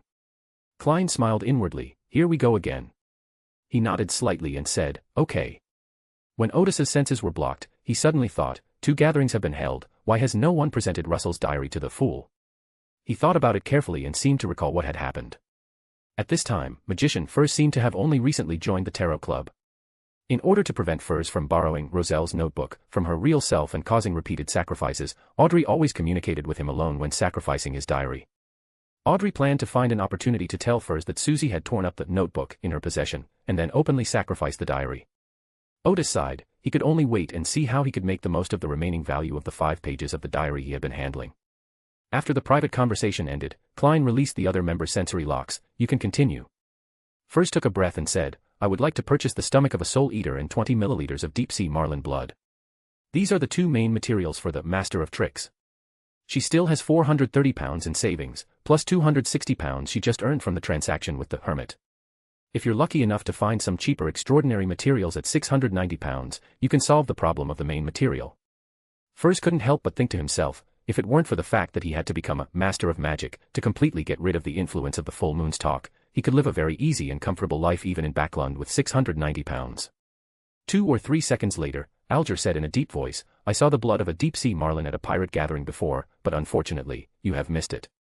Not a single mistake, not a single poem, not a single post, not a single piece of content, not a single look. Furs said, Mr. Hangedman, please keep an eye out for me. I can accept a price of 300 to 400 pounds. Okay. Alger nodded. The son Derek said, I know the approximate range of the few soul eaters, but I don't need the gold pounds you're talking about. Furs asked with some curiosity, so what do you want? Audrey answered in her mind first, the Sun Priest's potion recipe. Derek thought for a moment, and sure enough, said, the Sun Priest's potion recipe. This is a sequence 7 recipe, which will cost at least 750 pounds. This was information Furs learned by chance when he helped the world acquire magical items through the Sun pathway. She paused and then added, and the 2 extraordinary materials I need, each cost no more than 400 pounds, and most of the time only 300 pounds. Derek replied without hesitation, I can give you the stomachs of 2 or 3 soul eaters. Furs was somewhat helpless. If he were to sell the extra stomachs of the soul eaters, he didn't know when he would be able to. She tried to keep smiling and said, I will try to collect it. At this point, Otis added, if you want to make a deal, please sell me the corpses of the soul eaters for 100 pounds each. Other parts of a soul eater's corpse are also excellent spiritual materials. Derek paused for a moment before nodding, okay. Furs glanced at the Hermit, wasn't the Hermit broke? How come he's already spent 200 or 300 pounds without even blinking? Klein, behind the grey fog, thought to himself, Sir, you're not planning to use your credit card, are you? You've already overdrawn quite a bit. After he made a couple of comments about the Hermit, he had the world say in a hoarse voice, keep an eye on the thousand-faced hunter's brain mutations in its pituitary gland and blood, as well as the characteristics of the human skin shadow and the deep-sea Janna's hair. Everyone agreed. After a few seconds of silence in the main hall, the free exchange session began. After exchanging ideas for about 10 minutes, the Fool announced the end of the tarot session. Chapter 57, another sum of money has arrived. The Forsaken Land, Silver City, at the base of the Round Tower. After the tarot session ended, Derek returned to the real world. He sat cautiously for a few seconds, and finding nothing unusual, he finally breathed a sigh of relief. Recalling the information exchanged at the tarot meeting, he quietly pressed his ear against the wall to listen to the sounds from next door. Suddenly, an old and ethereal voice came from behind Derek, where did you go just now? Derek froze instantly, and the hairs on his body stood on end. But the combat experience he had accumulated from patrolling and exploring made him quickly calm down. Instead of turning around, he clenched his hands and placed them on his chin, as if in prayer. The small room suddenly became bright, and pure beams of light, wreathed in flames, fell from the ceiling and struck the person behind him. Just then, Derek was astonished to see the divine light he had prayed for suddenly thicken, becoming so dazzling that he couldn't open his eyes. In the light, someone lunged at Derek from behind, followed by a piercing scream. Only then did Derek dare to turn around and look. In the bright light, he saw a blurry figure wearing a black classical robe, a pointed soft hat, black hair, a broad forehead, and a monocle made of crystal. Soon, the bright light faded, and Derek saw the gray-haired Chief Colin, and on the bed behind him, a translucent little worm. It is only the length of a thumb, and its transparent rings divided into many segments. Derek was taken aback at first, then realized the danger had passed. Chief's esteemed position. Colin nodded slightly and said, we've always known he had a problem, but in order to find out what this guy named Aman was up to, we deliberately didn't eliminate him directly. Unfortunately, he was perfectly normal until today. He then turned to Derek and asked, why do you think he suddenly changed? How do you feel that you are different from others? Derek frowned and fell silent, but he soon recalled that the Hermit had once said that Aman was a descendant of the ancient sun god. So he replied, perhaps it's because my extraordinary path is different from others. Colin's expression remained unchanged. What were you doing in the room just now? Attending a tarot session. Derek suddenly realized that things were probably not as simple as he had imagined.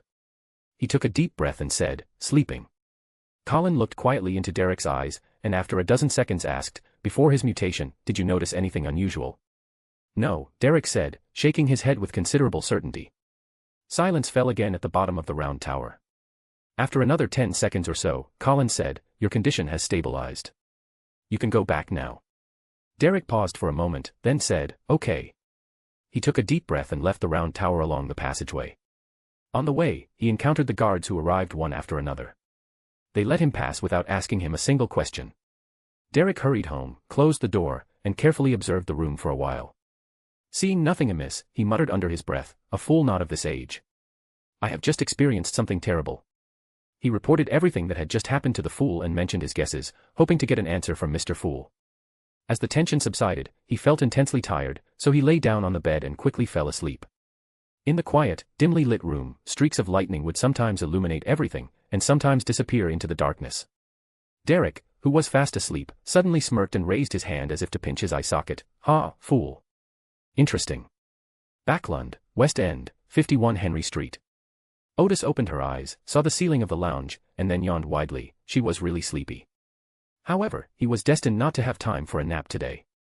He got up and first offered £260 to the fool to complete the deal with the magician.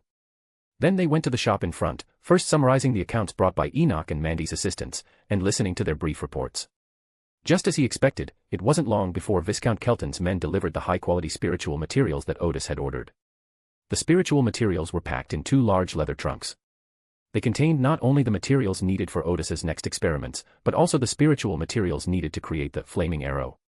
After inspecting the goods at the counter, Otis paid £2,360, and his savings were instantly depleted. He took the materials to the backyard and began to process them, preparing the spiritual paint for drawing the flaming arrow magic circle. "We need to finish this order quickly and get the remaining £2,000 from Bernadette." Also, Klein didn't mention the deal for flaming arrow at today's gathering. Otis estimated that the deal had probably fallen through. Not a single mistake, not a single poem, not a single post, not a single piece of content, not a single look. But it doesn't matter, Bernadette's money is enough for him to make up for the empty promise he made at the tarot meeting. At dinner time, Max, the squad leader of Mechanical Heart, invited Otis to dinner. Otis then remembered that he had received a sum of money. The two found a nearby restaurant and asked for a small room where they wouldn't be disturbed. Before the food was served, the two of them talked about business. "I asked Captain Iconcel for you at the right time," Max said, puffing on his cigarette. "Unless you join the Mechanical Heart, it will be difficult to get you a wizard potion recipe." Otis was slightly taken aback. If it were before today, Max's words would have made him only consider trading with Bernadette. But with the formula trade at the tarot meeting, he said more easily, "Okay, no problem. Give me all those honors in gold pounds." "You made the right choice." Max was also very happy. If Otis insisted, he wouldn't know how to persuade him otherwise. "Your intelligence led us to destroy a Rose School hideout. The captain said that you would get a bigger reward for this case. He originally planned to give you £600, but since you gave up the wizard potion recipe and asked for gold pounds instead, I can help you apply for more by combining the two." He thought for a moment. £1,500 shouldn't be a problem. "That's great," Otis said honestly. "It will help cover my financial shortfall." Max was slightly taken aback. "You're conducting new research again." He thought to himself, no wonder he gave up the wizard's potion recipe. "That's right. I've always wanted to ask you, why don't you join Mechanical Heart? With your research achievements and talents, wouldn't it be better to focus on being a research scholar in the church? The church will provide you with ample funding, and you just need to go all out in your research." Otis laughed and said, "I'm afraid that if I really let go of all my research, it will bankrupt the Church of the God of Steam and Machinery." Chapter 58, The Attack of Aman's Clone. The Forsaken Land, Silver City. Derek suddenly awoke from his slumber, before him an endless grey fog and the fool high above. A distant, ethereal voice echoed in his ears, "I understand. I have something for you to do. Test whether this ritual is effective." Derek knew that it was not surprising that Mr. Fool would occasionally let members of the Tarot Society do some experiments, and he quickly sat up, found the spiritual materials he needed, and immediately began writing the corresponding symbols and signs. After he had done all this, he lit the candles, closed his eyes, bowed his head, and repeatedly recited the fool's mandate, "A fool who does not belong to this age." After reciting the name countless times, Derek felt his mind suddenly become hazy. He seemed to see figures of indescribable shapes, different colored lights containing infinite knowledge, and a majestic and tall golden figure overlooking everything. The figure stood beside the fool in the thick gray fog, with 12 pairs of huge, mysterious black wings behind him. Unbeknownst to him, Derek felt himself come into contact with the figure, and seemed to understand what sunlight was, and even how to create holy water. The wondrous spiritual experience captivated Derek until it all vanished, and the simple furniture in the room came into view, bringing him back to his senses. Derek smiled sincerely. Is this the secret ritual described in textbooks? For over 2,000 years, no one in Silver City has ever succeeded. He lowered his head and said sincerely, "Praise be to Mr. Fool." Just then, a scene suddenly appeared before his eyes. Derek saw himself, his own self covered by a transparent, illusory figure. The figure was dressed in a black classical robe, wore a black pointed soft hat, and had a monocle made of crystal on his face, with a snake coiled around his body. Derek was horrified that Aman clone wasn't dead. Under the watchful eyes of the magical artifact at the bottom of the tower and the chief, it had parasitized my body. Thinking of this, the hairs on his body stood on end. The scene continued, and he saw that just as he was performing the secret ritual, the clone of Aman reached out his hand, as if to grab the grey mist at the feet of Mr. Fool. But the next second, the angel with 12 pairs of wings beside Mr. Fool suddenly leaped up and collided with Aman's clone. The illusory figure of Aman vanished. The image disappeared, and Derek's heart finally settled. Mr. Fool had discovered Aman's clone and ordered the angels serving him to deal with him. He exclaimed again from the bottom of his heart, "Praise be to you, great Mr. Fool." Backland, West End, 51 Henry Street. Otis arrived at the pharmacy early today to slice some herbs. Max brought breakfast into the store after working for a short while. The two chatted leisurely while eating breakfast. Max asked Otis, "You're 25 this year. Haven't you thought about finding a wife?" Otis smiled and asked, "Why are you looking for a wife?" "Keep an eye on your wallet."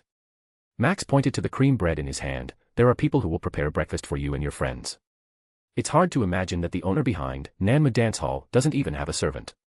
Max had advised Otis many times to stop those expensive research projects, or to cooperate with the Church of the God of Steam and Machinery, which would provide him with financial support. But each time he tried to persuade her, Otis refused with various excuses. Max even suspected that Otis was researching how to resurrect his family. Therefore, he asked scholars in the church to look at some of Otis's research and confirmed that it was not about necromancy, so Max stopped paying attention to the matter. Max brought this up today because his wife mentioned wanting to introduce her cousin to Otis. "It's too dangerous." Otis swallowed the food in his mouth and said, "You know, as extraordinary beings, we have to fight against loss of control at all times, which is really too dangerous." Max knew Otis wasn't telling the truth, but he had no other explanation. After breakfast, Max handed the gold pounds he had received to Otis, then got into his carriage and went to work. Otis counted it. It was exactly 1,500 pounds. Just then, Kana arrived, and Otis said to him, "Take good care of the shop these next 2 days. You can put the production of the Flaming Arrow on hold for now." Kana realized, "You're going away for 2 days again." Otis grunted in agreement and then instructed which herbs should be sliced and which should be ground into powder. Not a single mistake, not a single poem, not a single post, not a single piece of content, not a single look. Then he went to the backyard, first set up a simple altar in the lounge, and offered 1,220 pounds in cash to Mr. Fool, thus completing yesterday's transaction. Klein, the fool, was slightly taken aback when he received the money. He hadn't expected the Hermit to have gathered the money so quickly, which made him wonder, did this guy really use his credit card? Soon, the potion recipes for Sailor, Diviner, and Wizard appeared in Otis's mind. He paid particular attention to the Wizard recipe, Sequence 7, Wizard. Main ingredients, the complete brain of a pale giraffe, and 2 fruits of a flying tumbleweed tree. Auxiliary materials, 12 milliliters of blood from a silver-billed crane, 6 drops of aconite juice, 18 g of powdered black-edged lilac flowers, and 60 milliliters of pure water. Otis first memorized the 3 potion recipes, and then sighed inwardly. The main ingredients of Sequence 7 are already quite rare on the market, and even the auxiliary ingredients, the blood of the silver-billed crane, are not available in the herbal shop. Otis had also attended some gatherings of extraordinary beings, but he had only heard of people trading the fruit of the flying tumbleweed tree, but never of anyone trading the brain of the pale-necked beast. However, for him, the promotion was not urgent. He could wait until the Fighting Scholar potion was digested before trying to trade with the Tarot Society or Bernadette. As for the Mysticism Research Society, this gathering is too low-level in terms of extraordinary aspects, making it difficult to trade for Sequence 7-level master materials. After a moment of reflection, Otis went to the warehouse next door to retrieve the spiritual and metal materials he needed. Then he went into the basement and used the teleportation array to reach the suburban laboratory more than 50 kilometers away from the herbal shop. He plans to spend 2 days producing the results of his research in the wilderness of knowledge.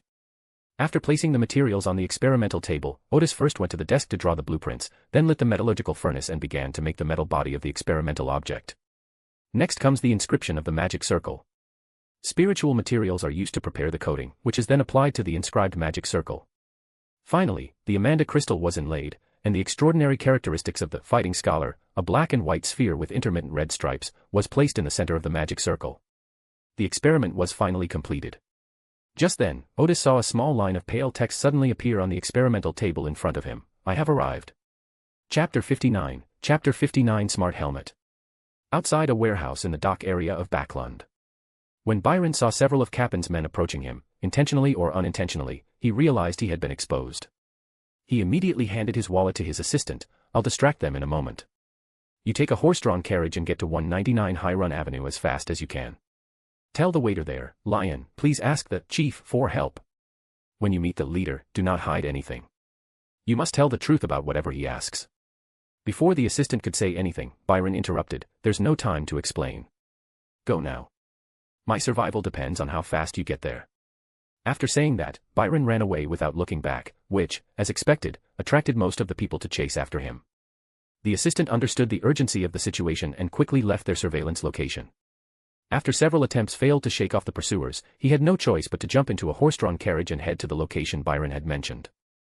Inside Otis's laboratory on the western outskirts of Backland. Otis, who had been working for 2 days straight, stared blankly at the short phrase on the lab table for a moment before realizing that it was the code between him and Bernadette. He smiled helplessly, welcome. Bernadette's voice came through the air, your expression doesn't look like you're welcoming me. I'm probably a little tired, Otis smiled. After the experiment, I'm going to make myself a nice lunch to treat myself. It's almost 5 p.m. now. When you're focused on work, you always lose track of time, Otis remarked, then asked, what can I do for you? Bernadette, far away in Backland, used the invisible servant beside Otis to say, I'm just curious, what have you figured out this time? Otis asked casually, you haven't been watching me make these past 2 days, have you? No. Otis was taken aback. Why did he sound a little guilty? Bernadette's voice came through the air again, what are you making? Otis smiled and said, this is definitely an invention that can change the future. As he spoke, he pulled back the carpet, revealing a 7-pointed star magic circle underneath, but before that, I have to conduct live experiments.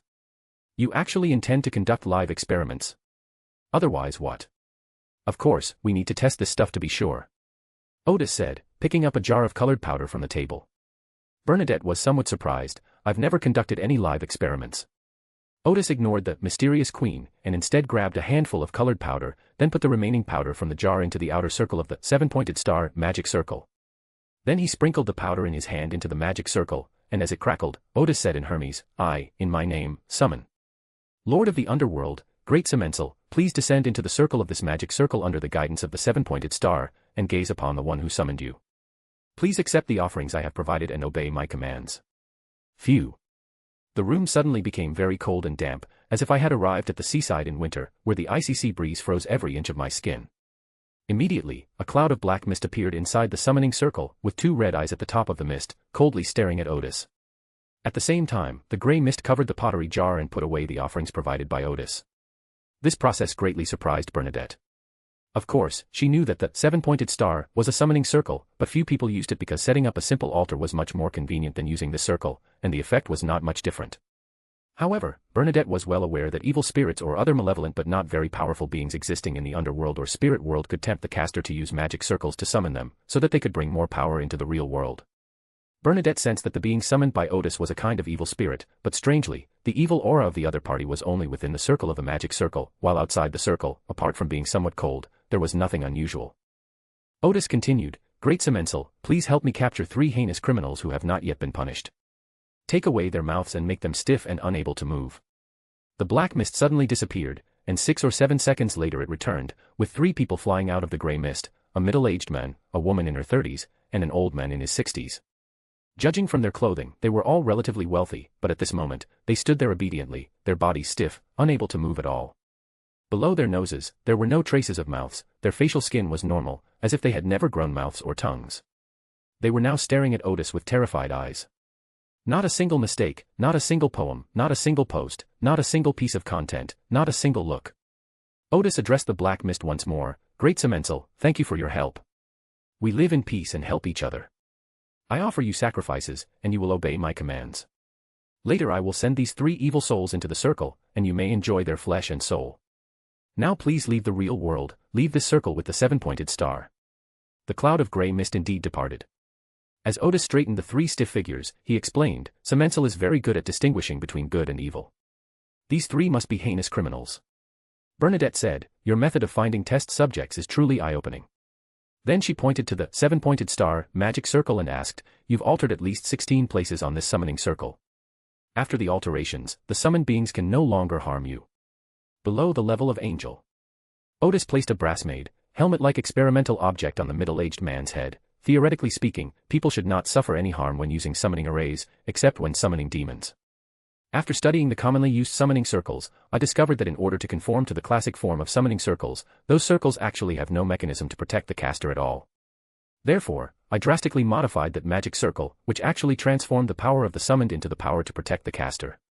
In addition, we need to prepare offerings that the other party likes, otherwise they will not be willing to help. As he spoke, he adjusted the experimental subject. Now, the experiment begins. The middle-aged man didn't know what kind of experiment this was, and he couldn't beg for mercy. Only his expression and eyes remained his own, and at this moment, his face was full of fear. Otis infused the test subject with spiritual energy, and the device activated smoothly.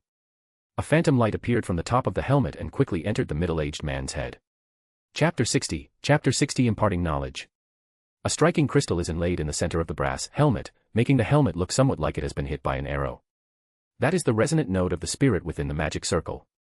If the crystal lights up, it means that the test subject's brainwaves are not on the same frequency as the spiritual fluctuations.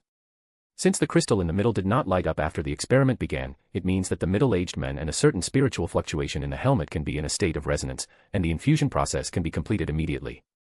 The illusory light flashed by in an instant, and the experiment ended in a second. After a brief moment of confusion, the middle-aged man, who was the test subject, was instantly filled with astonishment as he experienced the new knowledge he had gained. Otis grasped the middle-aged man's hand, activating his spiritual vision to observe the man's spirit, mental body, while simultaneously using his own spirituality to stimulate the spiritual circulation within the middle-aged man's body. He then smiled and said, "The experiment was a success. This is a method for testing results that he invented based on his own research and using his extraordinary abilities. It is better than any testing instrument in the world." Otis then conducted experiments on 2 other people. The old man's brainwaves failed to resonate with the spiritual fluctuations in the helmet, so Otis forcibly instilled the energy into him. After the indoctrination, the other party clearly showed signs of pain, but after 3 minutes, they basically returned to normal, and the indoctrination process was successfully completed. Otis carried the 3 test subjects into the 7-pointed star magic circle, grabbed a clump of black powder from another porcelain jar, and sprinkled it at their feet. These are extraordinary powders imbued with spirituality. By utilizing the residual aura of Samantabhadra within the summoning circle, they can briefly open the gates between the underworld and the real world. Samancel, who had been waiting in the underworld, immediately took away the 3 test subjects who could only make terrified expressions and were crying incessantly, but were unable to scream. Otis carefully placed the helmet on the lab table, a broad smile on his face, and said, He, it's a success, it's a success." Bernadette, who had been observing the whole time, began to ask, "If I'm not mistaken, you just instilled some knowledge into the 3 test subjects, didn't you?" This process was not unfamiliar to her. In the Elemental Dawn, a large number of members were extraordinary individuals who had passed through the Hidden Sage pathway. Bernadette often saw the Hidden Sage chasing after them and imparting knowledge to them. Otis's experiment could not compare to the indoctrination of the Hidden Sage, but the feeling was somewhat similar. "That's right." Otis smiled and said, "What I instilled in them was the occult knowledge and fighting skills from the fighting scholar trait." Although Bernadette had guessed the result, she was still somewhat surprised. "No wonder you said this is an invention that can change the future. Since it can instill knowledge from extraordinary properties, it can also instill other kinds of knowledge." "Not yet. I need to improve it further to complete this operation." Otis smiled as he looked at his work. "If we can find a good medium for storing knowledge, theoretically any knowledge can be instilled.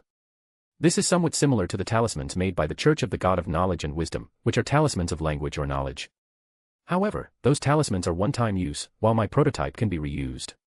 Theoretically, it can be used for several years with just regular maintenance." Another difference that Otis did not mention is that the spells of the Church of Knowledge and Wisdom require at least supplication to angels to be effective. Otis's research results didn't require any trouble from the gods. This is somewhat similar to the brain implantation technology he remembered, but it was a rather futuristic technology before he traveled through time, but now it has been achieved through occult methods. Bernadette solemnly warned Otis, "This technology must never be made public, and it is best not to let others know how it works." "I know," Otis smiled. "I have given this matter considerable thought and understand your concerns. It can instill knowledge and memories, thereby causing a person to undergo tremendous changes. This change is likely not positive. Some people with ulterior motives may use it to manipulate others." The mysterious queen in the air hummed in agreement, "Good that you understand. To be precise, I have no intention of conducting further research," Otis said. "Because further research would be of no use." Bernadette's tone softened. "Have you come up with a name for this helmet-like test subject?" "Not yet." Otis hated naming things the most. How about calling it a smart helmet? Otis readily agreed. Okay. Bernadette asked another question about the summoning circle. The Semental you just summoned seems to have demigod-level power. How could such a being obey your commands? I already mentioned this in the summoning incantation, Otis replied. We have a mutually supportive relationship, and he really wants to come to the real world. However, with his own strength, it is difficult for him to leave the underworld. I summoned him to let him out for some fresh air. In the process of completing my orders, he can appear in the real world openly without being subject to too many restrictions. Moreover, no undead creature can refuse my offerings. They are powders I concoct using spiritual materials such as spider lilies and undead grass. They are like delicious cakes in our eyes, and are the favorite of undead creatures. There are no dessert shops in the underworld. Evil spirits who cannot leave the spirit world can only enjoy this delicacy from me. Not a single mistake, not a single poem, not a single post, not a single piece of content, not a single look. He paused for a moment before saying with some heartache, it cost me over £80 to prepare just one jar of powder. Overall, it was still worth it, though, as you got 3 test subjects for just over £80. Bernadette added, I always felt that your summoning just now was not simply about being able to command him. Otis smiled, but did not continue to explain. Indeed, it has other uses as well. Otis once had an in-depth conversation with Semental, and they would cooperate further if needed. But that was one of Otis's trump cards, and although Bernadette had some guesses, he wouldn't elaborate. All right. Otis clapped her hands. I should prepare a delicious meal for myself. Would you like some? Just then, his pocket watch suddenly lit up. This was a signal that an emergency had occurred at the Occult Research Association, usually when members of the association would go to the meeting place to ask for help. Otiston immediately looked miserable. Why did they have to send a signal at this time? He was already hungry. Sorry, I have something to do and can't chat with you any longer. What's up? I don't know either. Otis said, temporarily covering the helmet of wisdom with his coat as he prepared to return to Backland. Bernadette suddenly said, I'll take you there. Chapter 61, The Leader Strikes. Bernadette had a strong feeling that she would gain something from getting involved in Otis's next move. So she first went to Otis's laboratory in the suburbs, and then, following the address Otis gave her, she took him to 77 Hilton Avenue. Otis knew that although Bernadette had appeared to have left, she was still watching him. He made no attempt to hide it, and went to the basement to put on the leader's clothes. He guessed that Bernadette already knew he was the leader through the invisible servants. Using the teleportation array in the basement, they arrived at number 199 High Run Avenue. Upon entering the basement, Otis heard what sounded like a fight coming from the direction of the living room. He was slightly taken aback, as this was the first time someone had ever come to his door to fight. He drew his pistol and rushed to the living room, where he saw 5 intruders. He had already subdued 2 waiters and was fighting with a stranger, who was about to be subdued as well. Otis fired a shot that struck the ground at the feet of one of the intruders. Phew! A small fireball ignited on the ground, but it quickly went out because there was no more flammable material. The sudden gunshot startled all 5 intruders. Otis pointed his gun at them, exactly 5 bullets left. Cappen's men were suddenly ordered to pursue him today. They didn't have time to bring their guns, so they slowly raised their hands. Otis said to the stranger, use their belts to tie their hands. The stranger immediately stepped forward, seemingly quite adept at it, and quickly tied the men up. Otis continued to point his gun at the intruder and asked the waiter, what do you want by signaling me? Based on the theory that spirituality exists in a wave-like form, Otis, referencing the principles of communication equipment from before his time travel, invented a signal transmitter. When the waiter presses the button, Otis's modified pocket watch will light up. However, it can only transmit such simple signals at present, and cannot transmit information such as voice or images, or even coded information such as telegrams. The 2 waiters were only knocked to the ground. An intruder cornered them, but they weren't seriously injured. Just then, one of them, clutching his stomach, and the other, limping, came over. Just as they were about to report to the leader, the stranger spoke first. Hello, leader, I am Baker, Lion's assistant. I've come to ask for Lion's help. Otis looked at the stranger. The Lion was captured by Cappen's men. He thought to himself, when is Klein planning to make his move? And why hasn't Cappen been killed off yet? Yes. Baker breathed a sigh of relief, which saved him the trouble of explaining. After thinking for a second or two, Otis handed the gun to one of the waiters. Keep an eye on them. Shoot anyone who moves.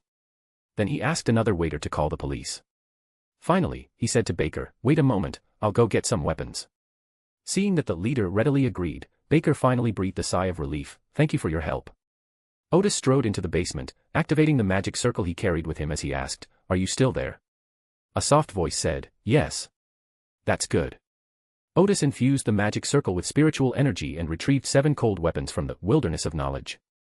He knew that Bernadette would definitely be able to sense the special nature of this magic circle, but at her level, she certainly wouldn't be able to see that this magic circle was related to the wilderness of knowledge. Sure enough, Bernadette said, this spatial array is also very special. Of course. Otis pretended not to care and put away the magic circle drawn on the cloth, then quickly went to the living room with his weapon and put it in a leather suitcase. They called Beck, and the two of them boarded a horse-drawn carriage and headed to the Backland Mechanical Research Society. On the carriage, Otis opened the leather trunk to examine the 7 weapons, a sword, a knife, an exquisite metal crossbow, 20 fine arrows, 2 axes of different colors and not very large, a metal gauntlet, and an ebony cane. This is a weapon that Otis considered and believed could be used in different situations. He didn't bring the flaming arrow because this time he was going to rely on the power of the mechanical heart, a gun that Marek had used before. As Otis examined the weapons, he asked Baker about the time the lion was captured and some other details. We're about to find a lead on the buyer, Baker recounted. The buyer of the slaves is very mysterious. We've been investigating for a week, but we haven't found any clues yet. But during today's surveillance, Mr. Lion, noticed something amiss in the slave warehouse and thought he would find out who the buyer was today. But we were discovered by them. We were hiding so well, and we weren't found for so long. Otis glanced at Baker, who looked somewhat puzzled, and thought to herself, it's very likely that you were discovered because the buyer noticed something was wrong. Soon, the carriage arrived at the Backland Mechanical Research Society.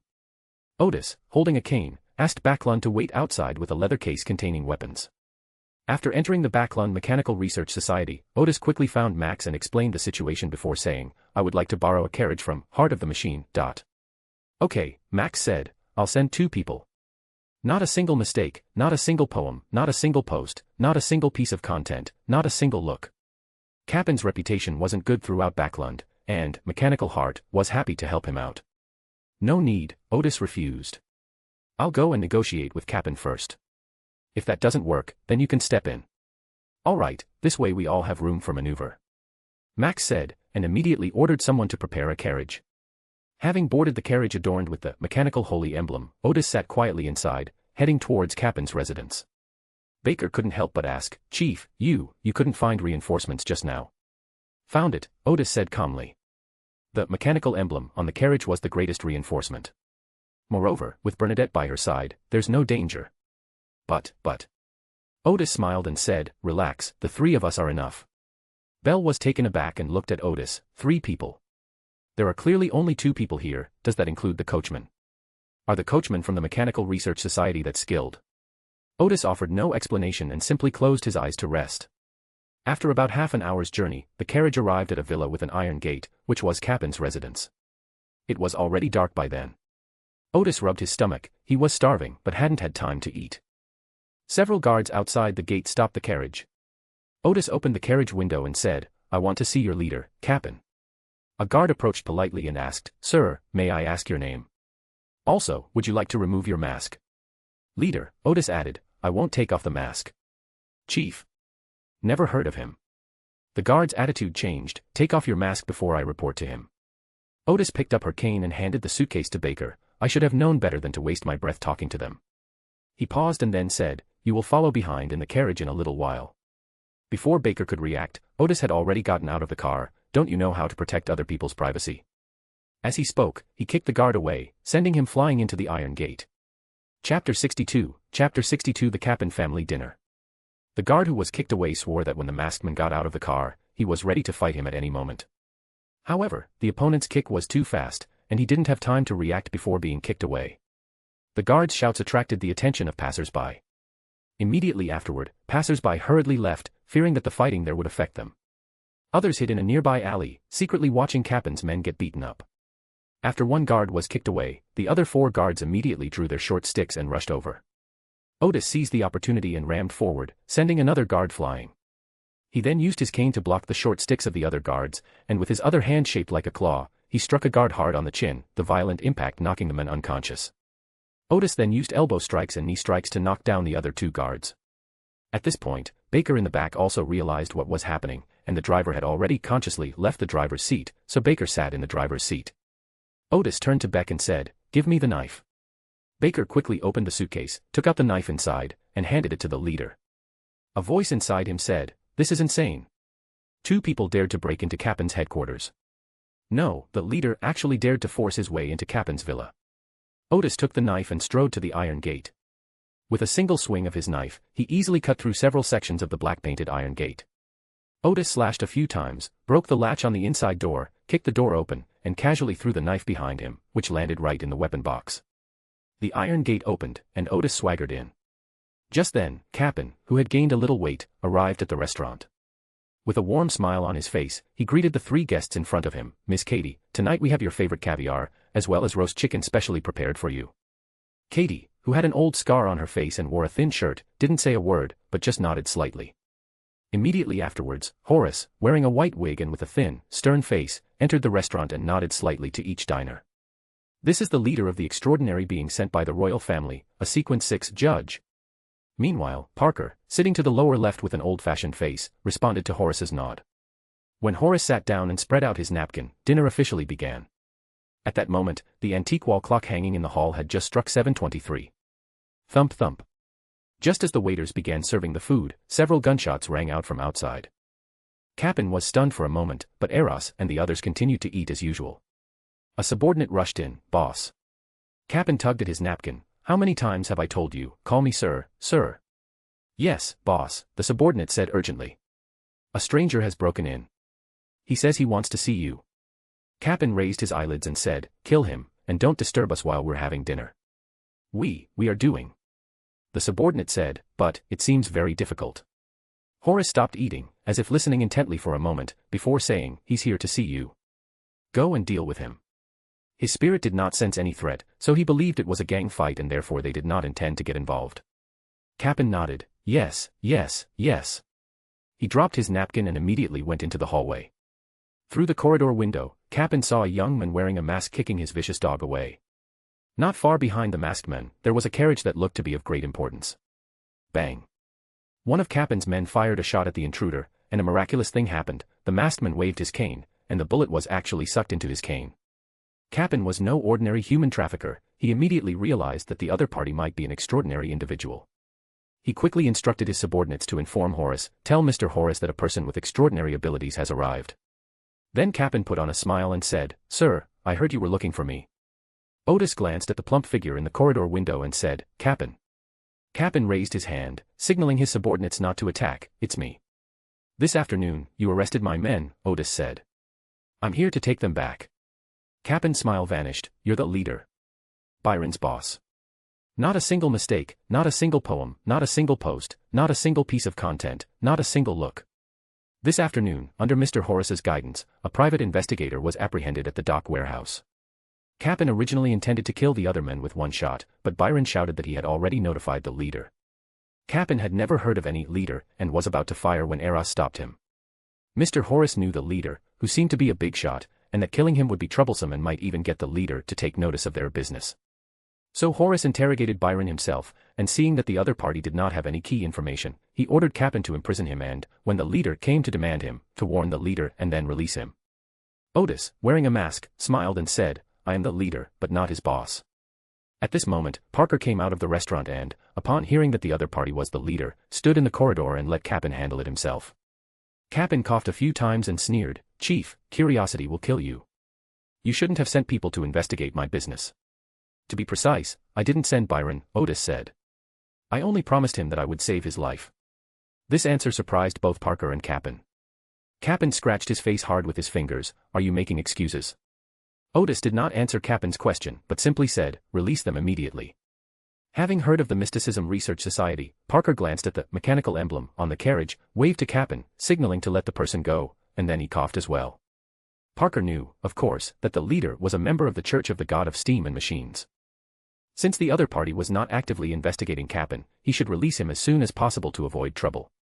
Cappen's face was already red from scratching, but he gripped harder and harder. "Let them go, cough cough." Soon, Byron, who was locked on the first floor, was brought out by two of Cappen's men. When the bruised and battered Byron saw the leader's mask, he finally breathed a sigh of relief. At this moment, Parker, his voice hoarse, pointed at Cappen's face. "Your face." Cappen kept scratching, leaving his face covered in bloodstains. These bloodstains swelled up quickly, and the skin became translucent, revealing a pale yellow liquid inside. Clang clang. Suddenly, the sound of metal cutlery falling to the ground came from the restaurant, followed by a commotion inside. As if he had suddenly caught a cold, Parker abruptly drew his gun and pointed it at the leader, asking in a hoarse voice, "What did you do to us?" Otis's mind raced, and she immediately came to a conclusion. Could it be such a coincidence? Is today the day Klein makes his move? Chapter 63, fighting side by side with the fool. In that instant, Otis analyzed the situation. Theoretically, Cap'n should be in the restaurant at this moment, slowly dying under the influence of the poison bottle. But the problem is, now Cap'n has come out. After a moment's hesitation, Otis made a decision and said to Beck, "Throw the suitcase at me. You all get out of here." Bang. Parker fired a shot, hitting the ground in the yard. "None of you move." At this point, he was still unwilling to fight the people of Mechanical Heart, so he simply attacked the ground. Otis stared coldly at him, while at the same time he saw Cap'n, who had not yet lost his ability to move, being helped away by his subordinates. Baker boldly tossed the suitcase over. Bang. Parker fired another shot, this time at Baker. But he didn't see the fight between the leader and Cap'n's men, otherwise he would have known that his pistol was completely ineffective. Otis's staff is also an extraordinary weapon. When infused with spiritual energy, it can generate a huge magnetic force within 1 or 2 seconds, attracting bullets and metal weapons from the surrounding area. This is why Otis entrusted her other weapons to Beck for safekeeping. Baker scrambled out of the driver's seat, grabbed Byron, and quickly pulled him outside. At that moment, a phantom figure dressed in majestic black armor and wearing a jet-black crown floated out from the restaurant. It was Klein. However, this figure can only be seen by activating spirit vision. His plan was going smoothly until just as the poison in the poison bottle was about to take effect, Cap'n suddenly left the restaurant. His main objective this time was still to kill Cap'n, so he chased after him. Captivity. Klein's surroundings became viscous, as if forming a giant amber, and he floated in midair, unable to move. Horace, who followed, temporarily blocked the black figure in front of them. Katie, who came after them, raised her gun and pulled the trigger. The pale gold bullet with strange patterns pierced through the viscous air and hit the black figure. Snap. The black figure spontaneously combusted without wind. It turned out to be a crudely cut paper doll. Although Klein was not injured, he was held up by these two middle-sequence extraordinary individuals. At the same time, when Parker realized that his gun was no longer effective, he quickly broke through the window and rushed towards Otis. He realized that the situation was unclear and that he needed to keep the leader occupied for the time being. After we resolve the issues with Horace and his group, we can then consider how to deal with this leader. Otis had already made his decision to help Klein kill Cap'n. As Parker charged at him, he quickly retrieved weapons from his suitcase, tucked 2 axes into his back waistband, secured a sword and a knife to his left and right sides respectively, put on his gauntlets, and took out his metal crossbow. First, he shot an arrow at Parker, who had already rushed to a short distance away. Parker, a sheriff, sensed the arrow's sharpness and nimbly dodged it. This crossbow is also an extraordinary weapon. The arrows it fires are as powerful as rifle bullets, and the accuracy is extremely high. Even someone who has never used a crossbow before can hit a target 20 or 30 meters away. Taking advantage of this opportunity, Otis fired 2 arrows at top speed toward Cap'n. The 2 arrows whistled through the glass, one striking Cap'n in the head and the other in the shoulder. And that's how the human trafficker's life ended. Byron and his assistant Baker did not go far, but hid behind the black iron gate to watch the battle. This was the first time Byron had ever seen the leader take action, and he hadn't expected the other party to kill Cap'n so cleanly and efficiently. This unexpected turn of events surprised Klein and Horace, among others. Only then did Klein notice Otis in the courtyard, and for a moment he felt that the person in front of him was very familiar, somewhat like Mr. Gar, whom he had met at the Nanma ballroom. But after only a brief pause, their battle continued. If Klein wants to release the girls in the basement, he must defeat the 2 men in front of him.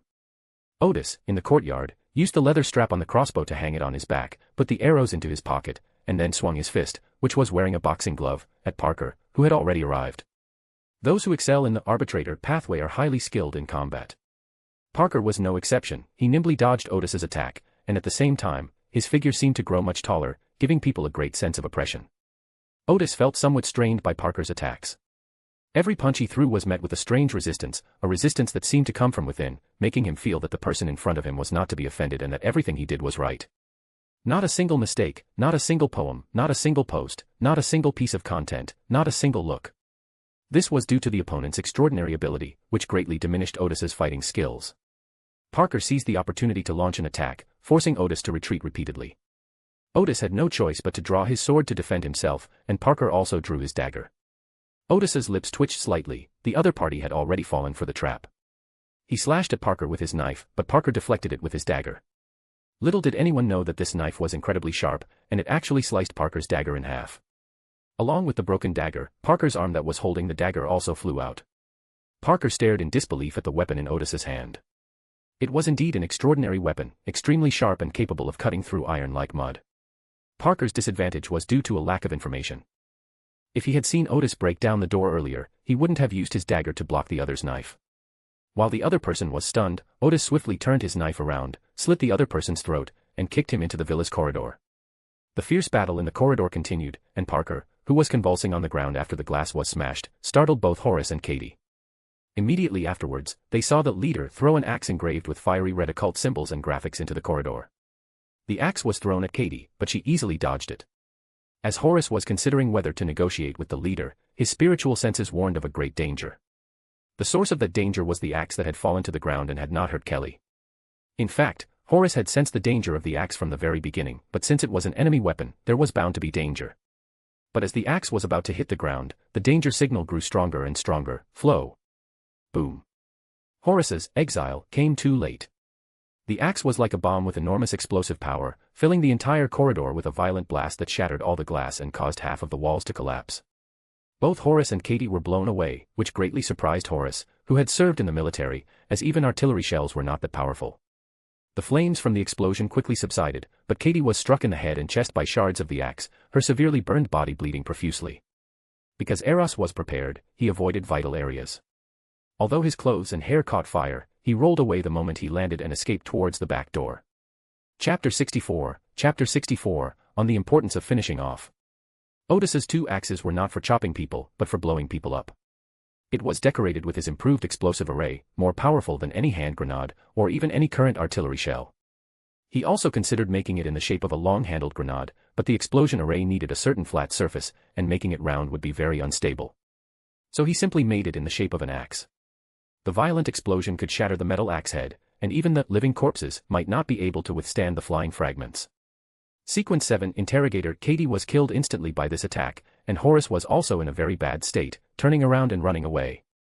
Of course, the reason it had such an effect was mainly because it was unexpected, otherwise, such a thing would never have been thrown near Horace and Katie. Because this weapon is too noisy, even though Otis is an informant for Mechanical Heart, he doesn't dare to use it normally. It doesn't matter today. When the official extraordinary individuals investigate, we can just pin it all on the Robin Hood Black Emperor. Boom. Just as Horace ran into the restaurant, another violent explosion occurred. This was Klein's doing. Starting a few minutes earlier, he had sabotaged the gas pipes in the restaurant, filling the room with gas. When the explosion occurred in the corridor, the gas inside did not ignite because the restaurant doors were closed and there were no windows facing the corridor. As Horace fled to the restaurant entrance, Klein, in spirit form, snapped his fingers, detonating the gas inside the restaurant. The violent explosion blew Horace into the courtyard. 2 consecutive violent explosions destroyed about a third of Cappen's villa. At this moment, Horace was charred black and severely burned. The side of his body that had been facing the restaurant was covered with splinters of all sizes, and a chair leg was stuck in his back. But he was only seriously injured, and he was still able to run out quickly. So Otis drew his blue axe from his waist, imbued it with spiritual power, and threw it at Eros. The axe still missed Eros, but at the moment it hit the ground, the blue axe made a soft thud. Within a radius of 4 or 5 meters, everything was covered in solid ice, even freezing Horace's 2 legs. The judge lay on the ground like an ice sculpture. The red axe is a high-yield bomb, the blue axe is an ice bomb, and there's also a white axe and a black axe that Otis didn't bring today. Those are the light explosion bomb and black curtain bomb that he developed. Klein, clad in illusory black armor, immediately caught up and unleashed a barrage of air bullets at Horace, like a machine gun, relentlessly striking him. The extraordinary individual of the arbitrator pathway is not known for his defense. Although the potion made his body stronger, he could not withstand Klein's attack, and soon the judge also stopped breathing. Klein, existing in spirit form, glanced at the young man in the courtyard who was wearing a mask and resembled Mr. Gar. The two of them had worked together very well, and their attack was quite unexpected, otherwise, this judge would never have died here. The two did not exchange any words, nor was any exchange necessary at this moment. Klein flew toward the entrance to the underground area according to his plan. Otis then removed the exquisite metal crossbow and fitted it with equally exquisite metal arrows. These metal arrows also have small wind elemental magic arrays on them, which can help them shoot farther. In the underground area, Bellies, with his bushy beard, kept a close watch on the outside movements, but dared not leave his post for fear that the intruder's accomplices would break into the dungeon. He had already activated his spiritual vision, so he noticed Klein's imposing figure as soon as he entered the underground. Bellies immediately raised his high-pressure steam rifle and pulled the trigger. Bang! White mist spewed from the gun barrel, and a sharp, pale gold bullet shot forward at an astonishing speed. Klein already knew about the opponent's equipment, so his illusory figure swayed and dodged the dangerous bullet. At the same time, Bellies rushed out of the duty room, carrying a high-pressure steam rifle and striking a threatening pose, as he quickly moved towards the door. He believed that if he could deal with the invaders who were a team of Horace, Katie, and Parker, he could easily take him down as well. Moreover, such a commotion would inevitably attract attention, and he believed that the Punisher would definitely come to check it out quickly, so he chose to escape and reunite with the Punisher members as soon as possible. Klein let out another invisible shriek, which made the other party feel as if he had been hit by a hammer, seeing stars and having a few drops of blood flow from his nose. But this did not stop Bellies from escaping. He scrambled to the door, struggled to open it, and as he reached the ground, he revealed a smile of relief, as if he had just survived a disaster. But at that moment, he saw a young man wearing a mask not far away, holding an exquisite metal crossbow and pointing it at him. Klein's deadly scream hadn't fully cleared Bereza's head, and he instinctively dodged, but it was too late. Otis, who was prepared, fired his first arrow, which struck Berez squarely in the left eye, followed by the second and third arrows, all hitting vital points. Before the people underground emerged, Otis dragged the still convulsing Bellies aside and then gathered up the corpses of the four extraordinary beings. Soon, one by one, the kidnapped girls ran out from underground. They saw the villa that had been blown up and was burning with flames, and in front of the villa, there was a figure wearing a mysterious mask and carrying many weapons. In their panic, they continued to flee until they reached the street. Looking back again, this time, in addition to the mysterious masked figure, a majestic figure in full black armor and wearing a black crown stood on the rooftop. Not a single mistake, not a single poem, not a single post, not a single piece of content, not a single look. The girls remembered the scene and hurried to the nearby church. In the courtyard of the Capin villa, the fire grew larger and larger, causing Otis to cough repeatedly. But he endured it and did not leave immediately, because the thick smoke obscured his view, which was a good opportunity to divide the spoils. Otis removed the iron-black glove from Horace's hand. His intuition told him it was definitely a remarkable magical item. Then Klein came down from the roof, and the two of them tacitly divided the spoils.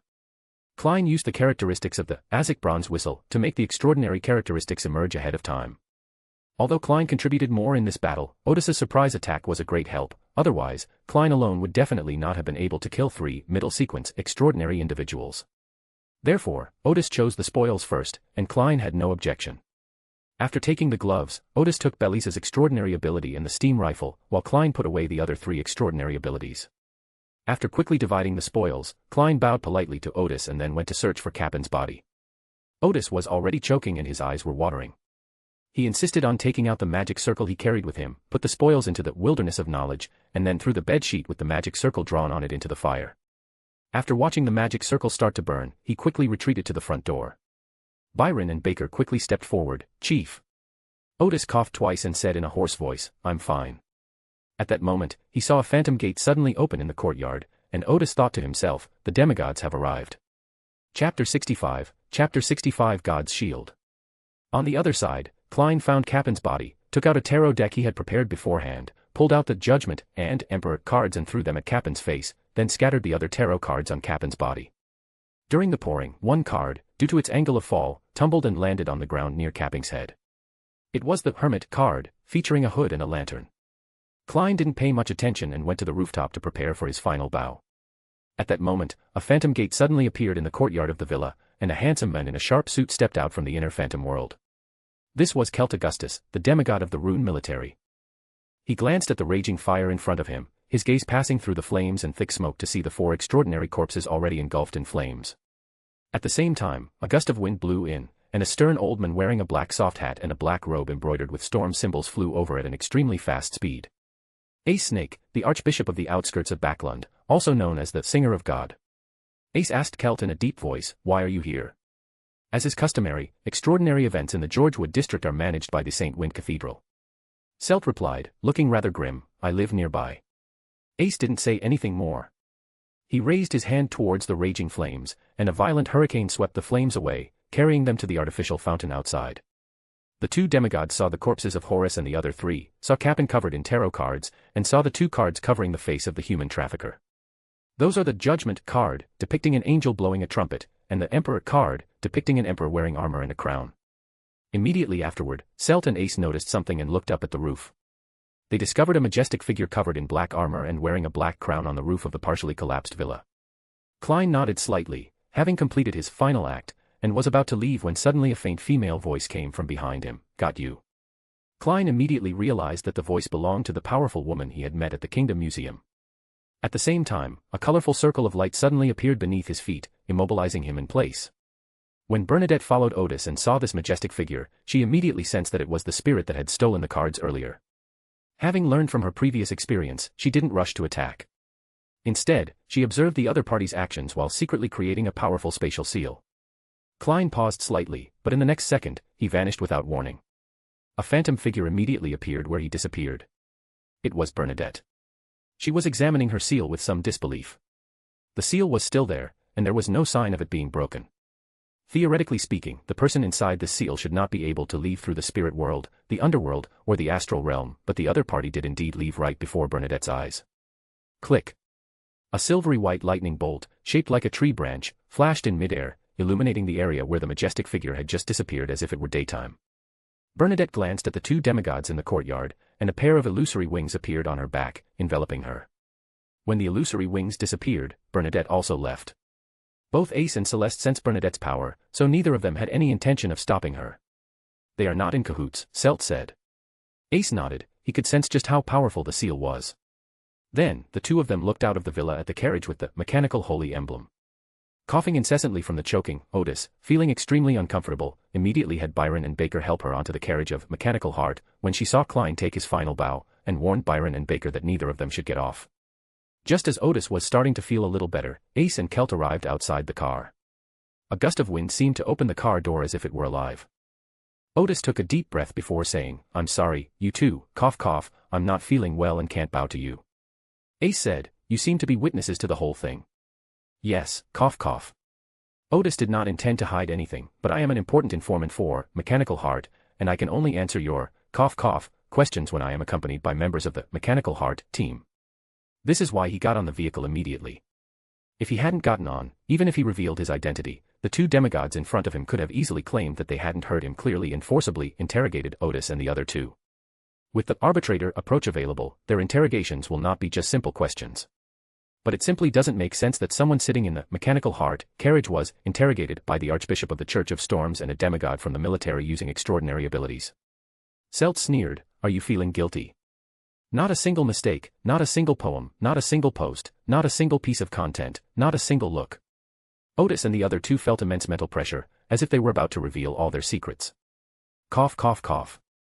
Otis coughed, and under immense mental pressure, tremblingly took out the mechanical emblem, hanging around his neck, composed of a triangle ruler, gears, and levers, and held it up in front of him.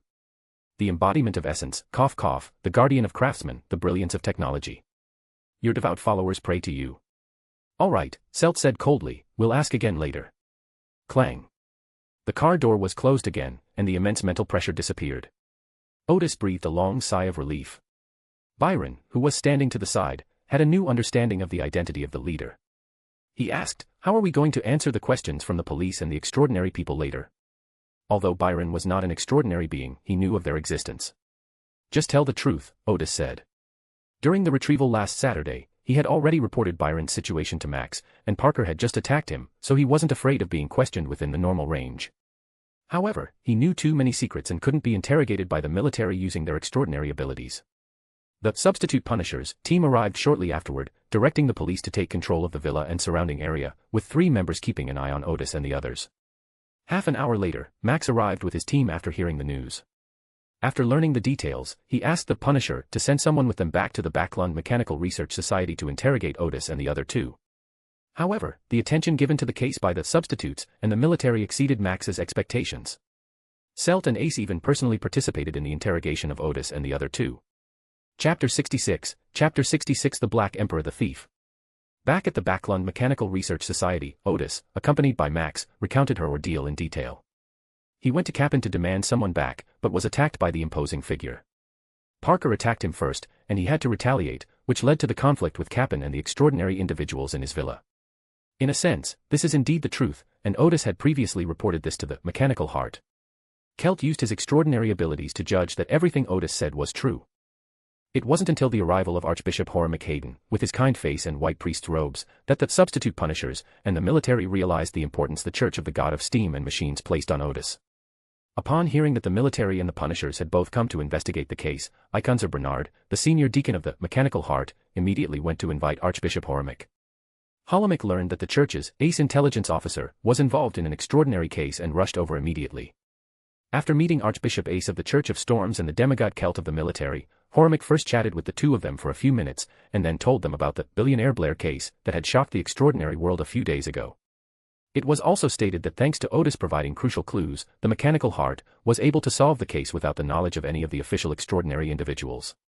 Ace and Kelt both understood Hermit's meaning. I will personally vouch for this man. This is understandable, they would do their best to protect such an outstanding intelligence officer. After learning that Otis had been forced into the case, Ace stopped asking any questions. After learning that Byron's investigation had only found evidence of Cappen's crimes and had not found any other information such as the buyers of the slaves, Sel simply asked Otis, then why did you seem a little guilty at the gate of Cappen's villa earlier, and did not immediately give us a brief summary of what you knew about the case? Because I've heard about the damage that spirit whip can cause, Otis said with a helpless smile. It's said to cause permanent damage, so I'm very reluctant to be interrogated by you. Sel smiled and didn't ask any more questions. With the two demigods no longer paying much attention, the rest were basically just routine inquiries. As for questions about where the extraordinary characteristics of Eros and the others went, Otis claimed not to know, and speculated that they might have been taken away by that majestic figure. After seeing off the military and the punishers, Otis, who was no longer seriously injured, stood up and bowed to Hermit, saying, Archbishop, thank you for your protection. Without the demigod's guarantee, even under the protection of the mechanical heart, his interrogation would not have ended so quickly. Hermit sat in his chair, smiling, and asked, Is there anything you want to tell me? Otis smiled and said, I knew my little tricks wouldn't fool you. He then put away his smile and said, I deliberately shot Cappen because his disregard for life was outrageous. And after learning that the imposing figure's purpose was to release the kidnapped girls, I offered some assistance. Hermit said calmly, That's only human nature. Otis continued, Those 4 deceased extraordinaries were all arbitrators, and the military seems to be paying too much attention to this matter. Mr. Searle seems to have said that he lived nearby and arrived at the scene immediately, but according to some information I've inadvertently learned, he owns 4 properties in Backland, and we don't know if he's staying in the Jowood area today. Hermit straightened up from the backrest and looked at Otis. What are you trying to say? It seems the military is plotting something, Otis said seriously. I have no evidence, it's just a gut feeling. Hermit and Iconzer remained silent for a long while before Hermit spoke again. Keep an eye on this information, but don't investigate it yourself. Otis immediately replied, Yes. After Archbishop Hermit left, Iconzer said to Otis, You'll stay here tonight and sleep in the lounge. You should be familiar with the investigation procedures. You'll be available whenever needed during the investigation. In other words, from the perspective of mechanical heart, there's absolutely nothing wrong with Otis. However, he still needs to put on a show and cooperate with the investigation. Otis nodded, Okay. He then said to his good friend Max, Get me something to eat. I've been doing experiments in the mountains all day and haven't even had lunch. Above the grey fog, Klein, the fool, sitting at the head of the ancient bronze table, let out a long sigh of relief. That scared me to death. Unexpectedly, the mysterious lady he met at the Kingdom Museum quietly crept up behind him and prepared a very powerful seal for him. Without the help of Above the Grey Fog, I probably wouldn't be back today. Theoretically, he returned to the spirit world, but not by opening a passage to the spirit world and then returning to Above the Grey Mist. Rather, it was the power, above the grey fog, that opened a door in the real world and brought him back, which is why the powerful seal was ineffective. Not a single mistake, not a single poem, not a single post, not a single piece of content, not a single look. Then, a somewhat tired Klein used a citron pendant to perform a divination. The masked youth tonight is Mr. Gar.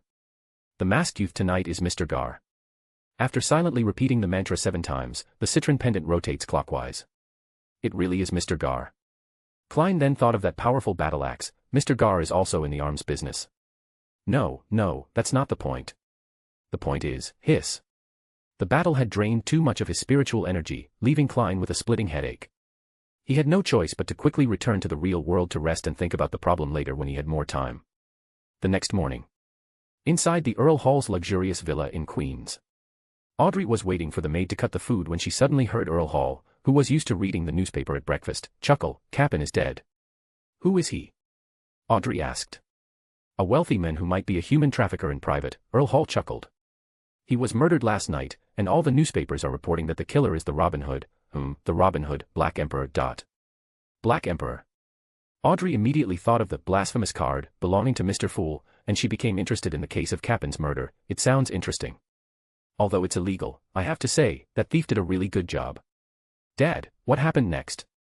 The investigation is still ongoing, Earl Hall said, taking a sip of tea. However, someone saw a young man wearing a mask break into Cappen's villa before he was killed. Chapter 67, Chapter 67 Investigating the Leader. Audrey had already imagined the scene of a righteous outlaw breaking into Cappen's evil hideout alone. At the same time, she couldn't help but wonder, was that chivalrous thief a follower of Mr. Fool? While eating breakfast, Earl Hall continued, the chivalrous thief broke into Cappen's villa, not only stealing all the valuables from the safe, but also taking the lives of Cappen and his wicked henchmen, and rescuing the girls imprisoned in the dungeon. He scattered tarot cards all over Cappen, most notably the Judgment and Emperor cards on his face, and a Hermit card lying alone on the ground. Remember the original website domain. Tarot cards. Audrey's eyes suddenly lit up. I'm not very clear about the Judgment card and the Emperor card, but I do know of a gentleman codenamed the Hermit. At the same time, Hugh saw the sign left by the man in the golden mask for an emergency meeting. Hugh immediately arrived at the agreed meeting place, which was a secluded alleyway with many intersections. The man in the golden mask, still dressed in a black tuxedo, swept his light brown eyes over Hugh's head. I have a task for you. Hugh asked succinctly, difficulty and reward. The initial reward is £30. If you can get useful information, I can even give you an extraordinary material corresponding to the sheriff rank. The generous reward actually made Hugh frown. What kind of mission? The man wearing the golden mask said, you should know Cappen, right? Hugh frowned even more deeply. Cappen? That human trafficker? The man in the golden mask nodded, yes.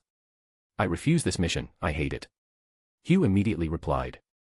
He's not working for Cappen, the man chuckled. Because he's already dead. Hugh was momentarily stunned. Dead? He's dead, the man said definitively. He died in his own home, his body covered in tarot cards, with two on his face, one of Judgment and one of the Emperor. It said that the Hermit card is also very prominent. He then added, by the way, while you're at it, keep an eye out for any recent cases involving tarot cards that haven't been reported to the police.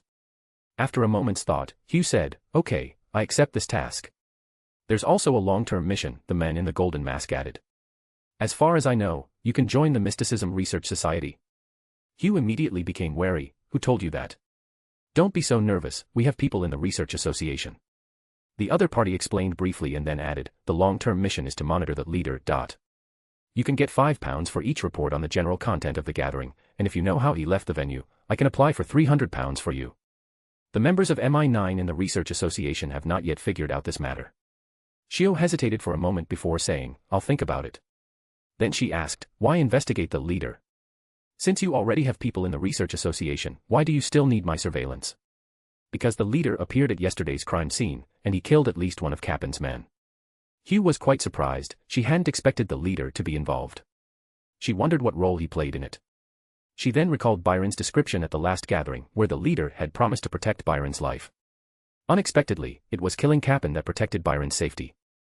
The masked man continued, as for your surveillance, it's a form of insurance. The leader is a very charismatic person, and I'm afraid our people might be hiding something from us on some key details. After a moment's thought, Shio said, I'm sorry, I'm not really willing to accept this task. To be honest, she admired the leader somewhat for daring to attack Cappen. It's all right, the man in the golden mask smiled. As we agreed before, you have the right to choose your mission. After saying goodbye to the masked man, Hugh bought a newspaper nearby and hurried back to her and Furz's rented apartment. Furz had just finalized the opening of his new book and was in a good mood, preparing to reward himself with a cigarette, when Hugh pushed open the door to the study. Hugh stared at the unlit cigarette in the other person's hand. Smoking is harmful to your health. Furz didn't argue, but instead asked, why are you back so early today? Remember Cappen we talked about a few days ago? Of course I remember, Furz replied. Your friend Byron seems to be investigating this human trafficker. Hugh scratched his rough blonde hair. He's dead. Byron. I knew it. Not a single mistake, not a single poem, not a single post, not a single piece of content, not a single look. Cappen is dead. Hugh corrected. Furz was slightly surprised before saying, this villain has finally received the punishment he deserves. Then she asked, how did he die? The man wasn't described in detail, but I bought a newspaper on my way back, and it said he was killed by Robin Hood Black Emperor. As he spoke, Hugh handed the newspaper to his friend. What Robin Hood? Furs didn't quite believe the contents of the newspaper, but when she saw the tarot cards in it, she was suddenly stunned and immediately thought of the tarot club. She thought to herself, could it be something done by one of our members? But there's no member with the code name Emperor. If it is, this is the first time I've ever found traces of the Tarot Society in the real world.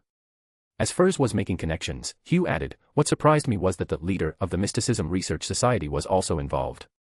What? Hugh's words immediately pulled Furs back to reality from the tarot meeting. Hugh said, the masked man said that the leader also appeared at the scene and killed at least one of Cappen's men. Furs pointed at the newspaper, what does that leader have to do with Robin Hood? I didn't ask. Because it would involve some rather confidential information, and if he asked, Hugh would find it difficult to refuse the masked man's mission.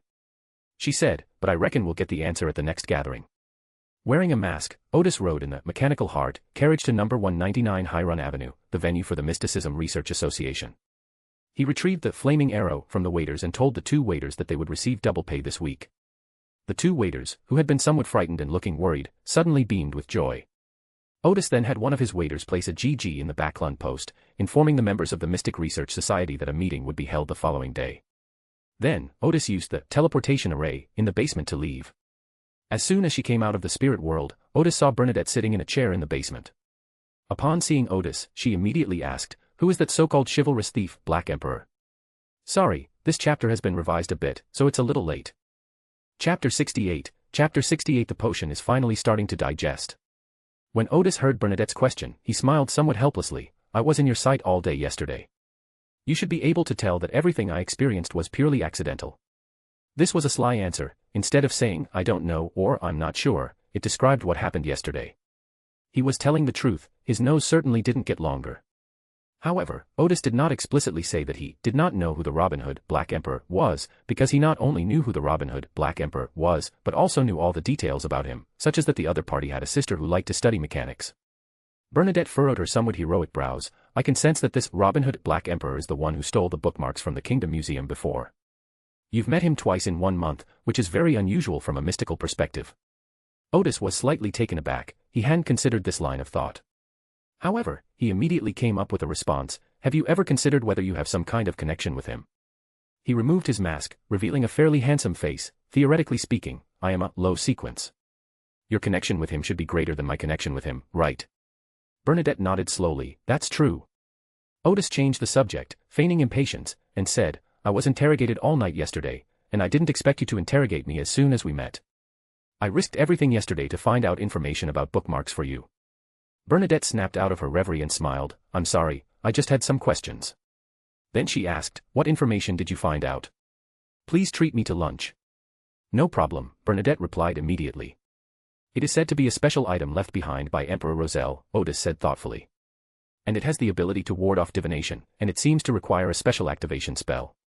Normally it's just an ordinary bookmark, but once opened, it seems to contain some very important information. Activation spell. Bernadette immediately recalled the two strangely pronounced symbols her father had once taught her. Otis removed the hooded cloak worn by the leader and waited quietly for about 10 seconds before Bernadette came to her senses. Sorry, I was thinking about something else. She forced a smile. Where are you planning to eat lunch? Nanmu Dance Hall. Okay, see you at noon. See you at noon.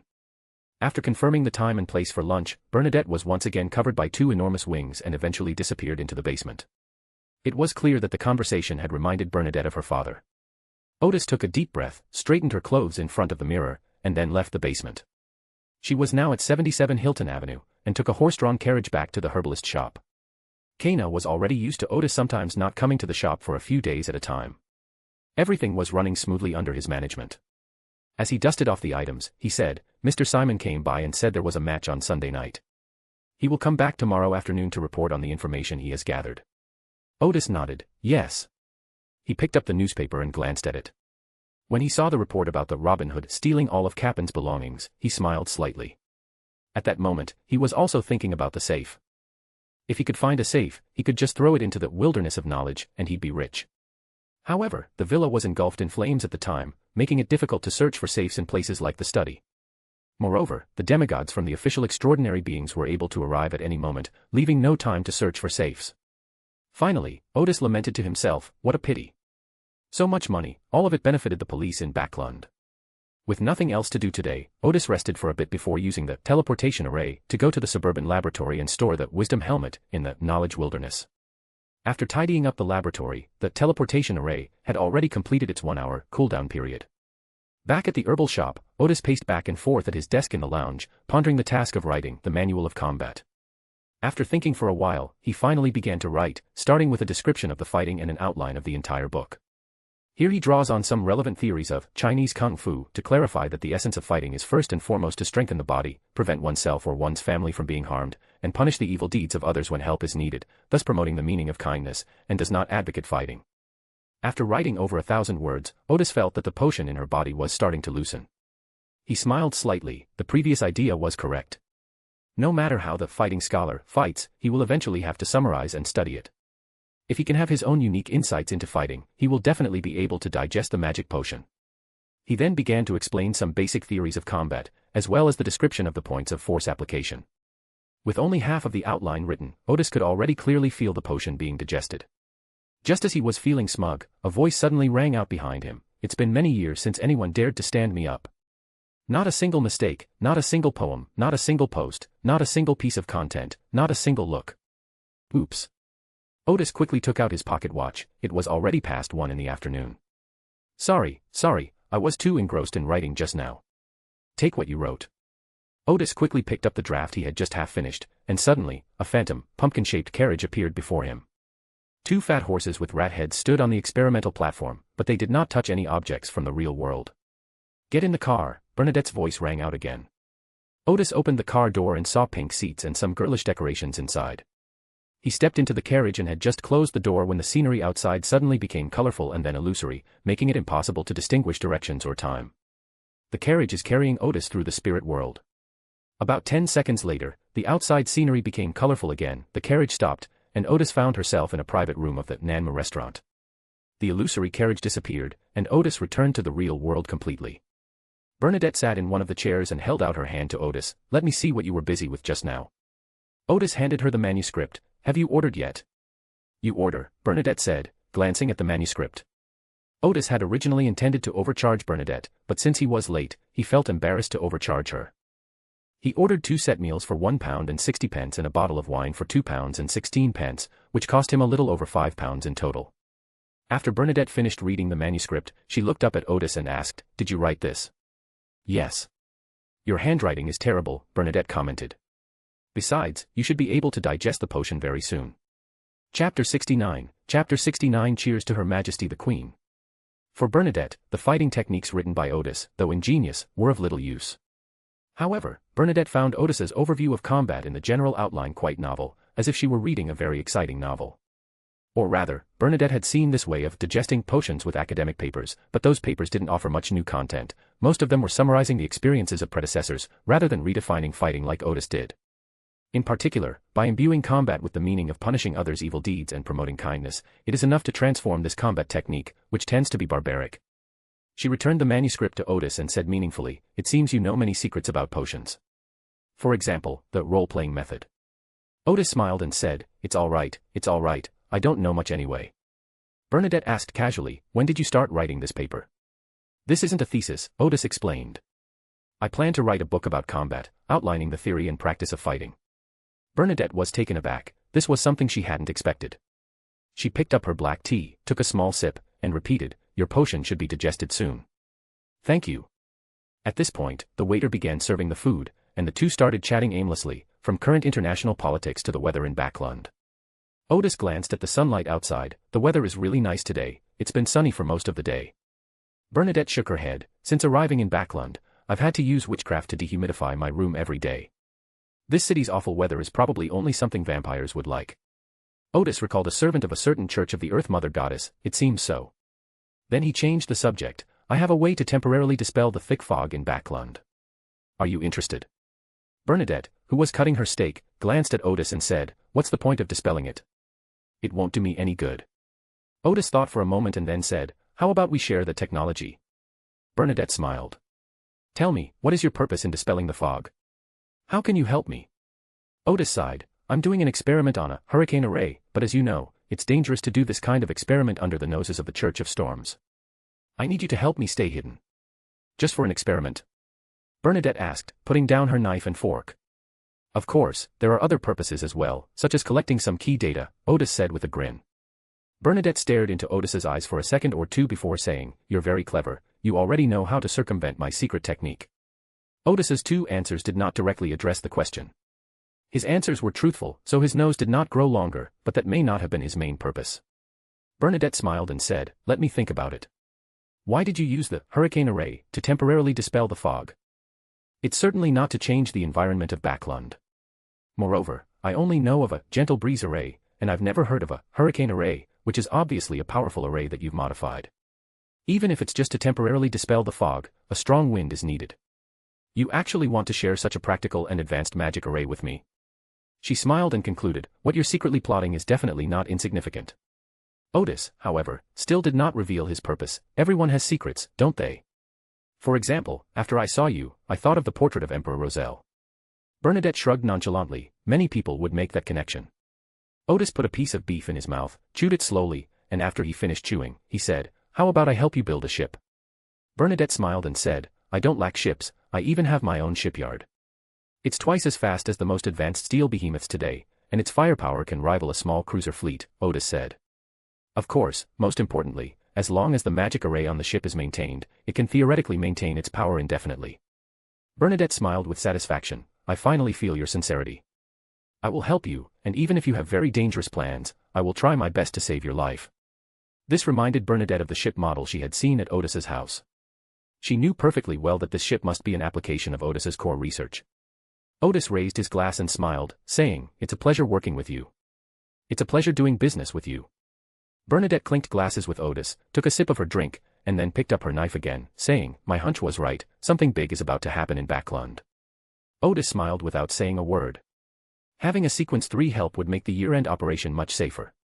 He didn't continue the topic, but instead asked, "You just said you have a shipyard. Not a single mistake, not a single poem, not a single post, not a single piece of content, not a single look." Bernadette joked, "Can't I have it?" "I was just remarking on how wealthy you are," Otis said honestly. "Is being a pirate really that lucrative?" Bernadette was not surprised that Otis had recognized her. "You have to see what level of pirate you are." Otis spread his arms wide. "Look at me, do I have the potential to be a pirate?" "Yes, because you already possess the most difficult condition for a pirate to achieve." "What are the conditions?" "He has a powerful backer." Otis was slightly taken aback. "I have no backing at sea." "Now we have it." Otis understood, raised her glass and smiled, "A toast to Her Majesty the Queen." "Cheers." Bernadette corrected, "You can just call me Your Highness." "Yes, Your Majesty." For both of them, the meal was quite fruitful. Bernadette successfully established a deep cooperative relationship with Otis and also established a loosely binding superior-subordinate relationship with Otis. Otis, on the other hand, was protected by a high-sequence individual and had a backup plan for himself. After the two had eaten and drunk their fill, Otis asked Bernadette to send him back from the spirit world. In the next few days, the mechanical heart might monitor him. He was originally in the backyard of the herbal shop, but he suddenly appeared in the Nanma restaurant, which would cause some trouble. So, it would be better to simply return to the backyard of the herbalist's shop through the spirit world. Bernadette would also use some secret techniques to make the waiter who served them earlier forget that Otis had ever been there. Back in the backyard of the herbalist's shop, Otis was about to continue writing the Manual of Combat, when suddenly the imposing figure of the fool appeared in his mind, followed by the image of the little son praying. It turns out that little son captured the creature from the forsaken land that Otis needed. Chapter 70, An honest and reliable little son. At the last tarot meeting, Otis made a deal with little son Derek. Otis would help Derek find information about Aman, and Derek would provide the Hermit with some creatures and soil from the forsaken land. Otis then thought, after the incident with Aman's clone, Derek seemed to have been monitored, right? Under such surveillance, how dare he still offer a sacrifice to the fool? But then he thought again, I remember now, at the beginning, Derek didn't realize he was being monitored, so he just kept offering sacrifices and praying as he was supposed to. Otis smiled. Of course, he wouldn't remind Derek, because he was still unaware that the son had been parasitized by Aman's clone. Otis then used the teleportation array in the basement to return to the suburban laboratory. He planned to dispose of the creature's corpses and temporarily store them in this laboratory. After preparing a simple altar, Otis prayed to the fool and performed the bestowal ceremony. A phantom gate opened above the altar, revealing 4 strange creatures and a clump of silt and soil. Just as Otis was about to praise Mr. Fool, she suddenly saw a gaping maw. The strange fish, as thick as an adult's thigh and over a meter long, raised its head and bit Otis. Otis hurriedly dodged, both amused and exasperated. Alive. The little son actually captured these creatures alive and sacrificed them to the fool. Above the grey fog, Klein, seated at the head of the bronze table, watched the flustered Hermit with a slight smile on his lips. In the laboratory in the suburbs, Otis dodged the giant mouth, picked up the sword in the corner, and stabbed it into the body of the monster fish. At the same time, he injected spiritual energy and immediately discharged electricity, continuously discharging it until the monster was paralyzed on the ground. Otis had used this sword before at Cappen's villa. Although he carried it with him, he had never used it. In the morning, when Otis was tidying up the laboratory, he casually put it in the corner. Fortunately, this weapon was placed here, otherwise it would have been really difficult to deal with this strange fish. Then he saw 6 large leech-like creatures crawling out of the altar and outwards. Otis quickly picked up tweezers and a glass bottle, put them into the bottle one by one, and then found a sharp knife to kill the strange fish and preserve its black blood. Finally, Otis looked at the plant with dark green leaves on the altar, its 8 tentacle-like vines slowly stretching towards him. Otis found a large pair of scissors, carefully bypassed the slow-moving tentacles, and went to the altar to cut off each of them. These vines, covered in suckers and barbs, actually twitched on the ground for a long time before finally coming to a stop, just like tentacles. Otis found a large glass jar, put the plant's roots inside, and then found another large glass jar to put the tentacles together. After dealing with these dangerous creatures, Otis went to look at the 2 green plants that look somewhat like wheat. This is black-faced grass. It is said that its leaves turn black when it matures. It is the only thing that looks normal and is close to what Otis knew. However, these black-faced grasses are rapidly withering after leaving Silver City. Otis put it away in a container, and only then did he breathe a sigh of relief. For a moment, he didn't know whether to say that Little Son was too practical or that he hadn't thought things through. He could roughly guess Little Son's thoughts. Since Hermit was to be used for experiments, it must be used alive. So the Little Son spent a lot of effort to sacrifice these creatures alive to the fool. The most infuriating thing is that the fool didn't even bother to give a warning. But soon, Otis understood what fool Klein was thinking. How could a mysterious and great being care about such a trivial matter? Besides, these monsters were perfectly capable of being handled by hermits, so there was no need to remind him. Thinking of this, Otis smiled helplessly. What was that saying again? Oh right, in the end, I had to bear it all alone. Lost in thought, Otis tidied up the laboratory. After confirming that the creatures could not escape the glass jars, he returned to the herbalist shop to continue writing the Manual of Combat.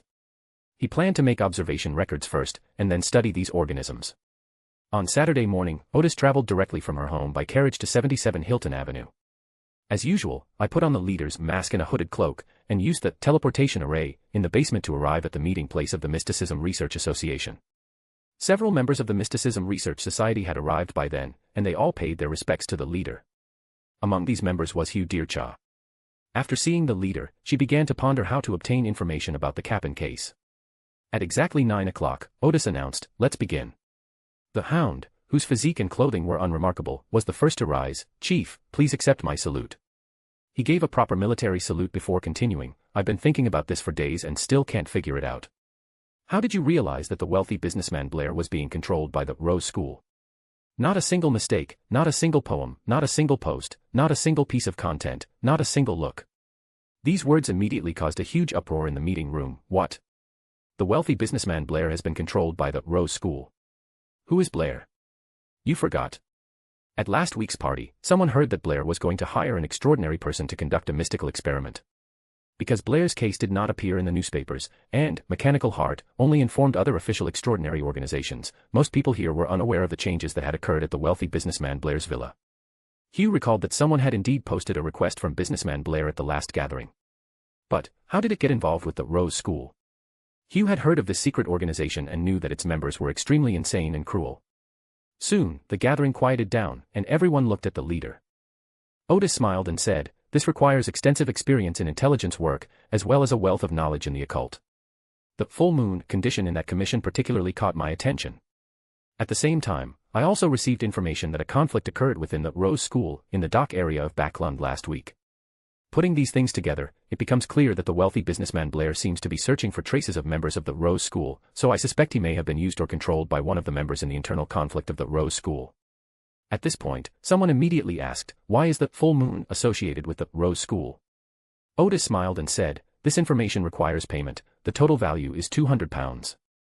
Soon, many people participated in the transaction, including Hugh, and they quickly raised £200. Chapter 71, Chapter 71 The Mysterious and Powerful Leader. After the leader wrote down the answer, the waiter took it and began to have the people who had just paid the information fee read it in turn. Soon it was Hugh's turn, and she saw again the somewhat hasty handwriting of the leader.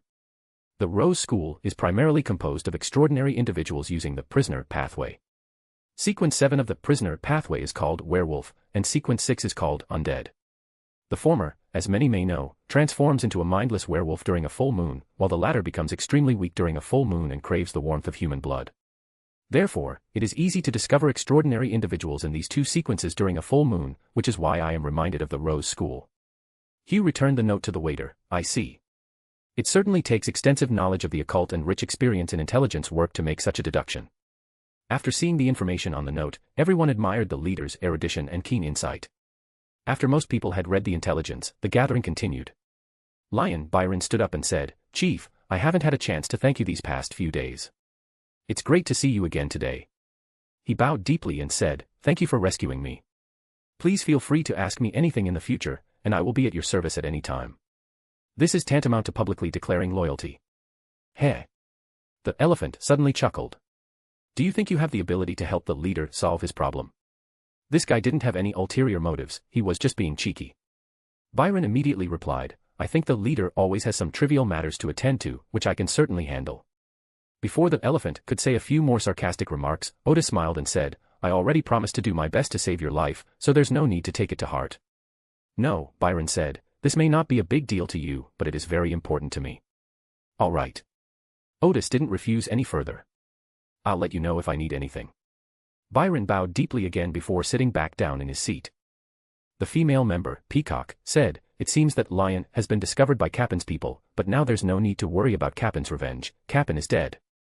At this moment, Hound suddenly said, I heard that Capin was shot by the leader. What? Peacock immediately lost his usual leisurely demeanor. Leader is the chivalrous thief, Black Emperor. Others were also talking about it. This was the second surprising piece of news from the gathering. Seeing that the leader did not stop him, the Hound continued, the leader also appeared at the scene of Capin's death. But the news was still surprising, and everyone speculated about the relationship between the leader and the Robin Hood. Seeing that everyone had misunderstood the leader, Byron quickly explained, the leader was on his way to save me when he happened to run into the Robin Hood's operation. Almost everyone exclaimed, oh, in unison, realizing what had happened. Shio nodded slowly, so that's how it is.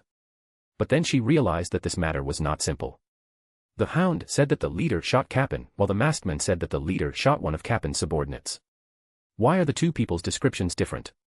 So Hugh asked, Chief, you were also involved in the battle between the thief and Capin, weren't you? Yes, Otis said. Capin's men mistook me for an accomplice of the Robin Hood and attacked me. I had no choice but to fight back. Peacock laughed. In the end, he killed Capin himself in a counterattack. Otis smiled and said, I'm just trying to protect myself. Everyone gave an, I understand, look, and the giraffe even said, to be honest, if I had the chance, I would also take the opportunity to kill this scumbag. The Hound said, I advise you not to act recklessly. You don't have the protection of the church. As far as I know, Archbishop Hermit of the Church of the God of Steam and Machinery personally intervened, which is why the leader was not subjected to further investigation. If it were a wild extraordinary being, the investigation would not end there. The Robin Hood may have left, but after all, so many lives were lost, so a few people should be arrested as a token gesture. Listening to everyone's conversation, Hugh roughly understood. It seemed that the descriptions of Hound and the masked man were accurate. The leader not only killed Capin, but also at least one of Capin's subordinates. Then Hugh wondered, why did the masked man emphasize killing Capin's subordinates instead of killing Capin himself? At the same time, Peacock asked, Leader, are there any extraordinary individuals among Capin's subordinates? Otis replied, yes. No one found this strange, since many extraordinary individuals don't care whether the money they earn is dirty or not. Peacock then asked, what sequence number are they? Otis smiled and said, I cannot say. Not a single mistake, not a single poem, not a single post, not a single piece of content, not a single look. This is something that really can't be said. If everyone knew that one of Capin's subordinates was a sequence 6, and an extraordinary one at that, who was also an arbitrator type, they would definitely make many connections. This will likely attract the attention of the Ruin royal family. Otis believed that the leader was now being watched by MI9, but with the protection of the mechanical heart, they were only keeping an eye on him. However, his answer was enough to suggest that there was something more to it. After all, if it were just a few low-sequence, extraordinary individuals, the leader could have told everyone, but his answer was, I can't say. The intelligence agents all sensed that this answer was unusual. The fact that even the leader couldn't be mentioned showed that Cappen's case was far more complicated than they had imagined. Hugh's question was also answered. Cappen's subordinates were very influential, which was why the masked man took them seriously. Otis did not continue the discussion, but said, I have something important to announce. From today onwards, the sale of potion recipes will no longer be prohibited at this gathering. This news immediately attracted everyone's attention, and previous speculations about the Cappen case were immediately forgotten. Especially those members who were not yet extraordinary seemed to suddenly have hope of becoming extraordinary. Several members, including Peacock and Wolverine, smiled, seeing this as a good opportunity to recruit new members for the organization. But then Otis added, I have 6 different potion recipes here for you to choose from. Each recipe costs £230. Now I will explain the different methods these recipes belong to and their characteristics. The members, including Peacock and Wolverine, immediately stopped laughing because they had to report to their superiors whether or not to announce and sell the potion recipe at this gathering. In other words, they can only sell the recipe at the next gathering. At this gathering, the leader presented everyone with 6 options, meaning they might not be able to recruit any new members. Chapter 72, The Potion Recipe Wholesale Market. Otis explained to everyone, the 6 paths are the voyeur, the diviner, the sailor, the audience, the apprentice, and the singer. The members strained their ears, afraid of missing a single word. First, let's talk about the mysterious seekers, Otis said. Those extraordinary individuals who follow this path have abundant spirituality, possess the ability to see, and have significantly enhanced learning abilities. After becoming a mysterious seeker, they will acquire certain occult knowledge and be able to master many ritual magics. As the name suggests, the core ability of a diviner is divination. They are proficient in astrological divination, cane divination, dream divination, and so on. At the same time, because they are also quite spiritual, they also have the ability of spiritual vision. Sailors can move as nimbly as fish in the water, diving to a depth of 15 meters without any protective gear and remaining underwater for more than 10 minutes. They also have a layer of phantom scales on their bodies, which can help them withstand a certain amount of damage. I must remind everyone to choose this path carefully, because the substitute punishers are the extraordinary ones on this path. I am confident that I can get the subsequent potion recipes for you, but most of the materials for making potions are controlled by the Church of Storms. The audience approach allows one to have an observational ability that is difficult for ordinary people to achieve, making it easy to observe other people's true thoughts from their expressions and behavior. The apprentice path has an extraordinary and practical ability from the very beginning, opening doors, which allows one to open an illusory door to leave, even in a confined space. Singers can use their songs to bring courage and strength to themselves and their companions. After Otis finished speaking in one breath, the gathering fell silent for a long time. Even the hounds hadn't expected that their leader would possess so many potion recipes. The gathering of the Mysticism Research Society instantly turned into a wholesale market for potion recipes. Although some of the members here belong to a certain extraordinary organization, most of them have only seen the potion recipes of their own path. Few can recite 6 sequence 9 potion recipes in one breath like the leader. Hugh then realized, the leader actually has the apprentice's potion recipe. But Furs already had the Master of Tricks potion recipe, otherwise he could have asked the leader if he had any follow-up recipes for the apprentice. Of course, she didn't know that the potion recipes for the apprentices here were obtained from her good friend through a transaction. I want to become a fortune teller, said the giraffe with a neck a little longer than average. This statement was like an instruction, and the members quickly began a frenzy to buy the potion recipe. 10 members paid £230 on the spot to obtain the potion recipe. 2 members, lacking sufficient funds, pre-ordered a potion recipe. Several other members were more cautious and wanted to think it over further, deciding to discuss it at the next gathering. However, this is not bad. After all, Otis only spent £780 and some knowledge to obtain these potion recipes, and he broke even today and made a fortune. At the same time, the overall strength of the Mysticism Research Association has increased, which is a hidden gain. After obtaining the potion formula, many people were still in a state of excitement, and it took them 4 or 5 minutes to return to the information exchange. The Hound asked Hugh and the other 2, how's the job I posted coming along? He had previously posted a commission to find out who the informant, the scapegoat, had met in his lifetime. One member chuckled and said, I did some research, but the people I could find are all in the information you provided. I'm sorry, I don't plan to continue this mission. The Hound sighed, I'll increase the reward. I'm willing to pay £20 for finding one person. The member who had spoken earlier smiled and said, I feel motivated again. Hugh then said, I've found some clues, but the investigation is still ongoing. The Hound smiled and said, looking forward to your news. The previous potion recipe trade had generated a lot of excitement, so the information exchange was also quite lively. Some people received commissions, while others obtained the information they needed. Around 10 o'clock, Otis announced the end of the gathering. Afterwards, Otis left the basement with the £2,500 he had gained from the party. He was rich again. 15 Minsk Street, Jowood District. Ding-a-ling. Klein, who had just returned from an outing, was about to prepare lunch for himself when he suddenly heard the doorbell ring. He hurried to the door, and the moment his hand touched the handle, the scene outside appeared before Klein's eyes, an elderly man in his 50s with graying hair, dressed as a butler. He opened the door. Hello. Hello, Mr. Moriarty. The elderly man carrying a briefcase smiled just right. I've heard about your deeds from a friend. Klein smiled and said, I hope it's not something bad. Please come in. Not a single mistake, not a single poem, not a single post, not a single piece of content, not a single look.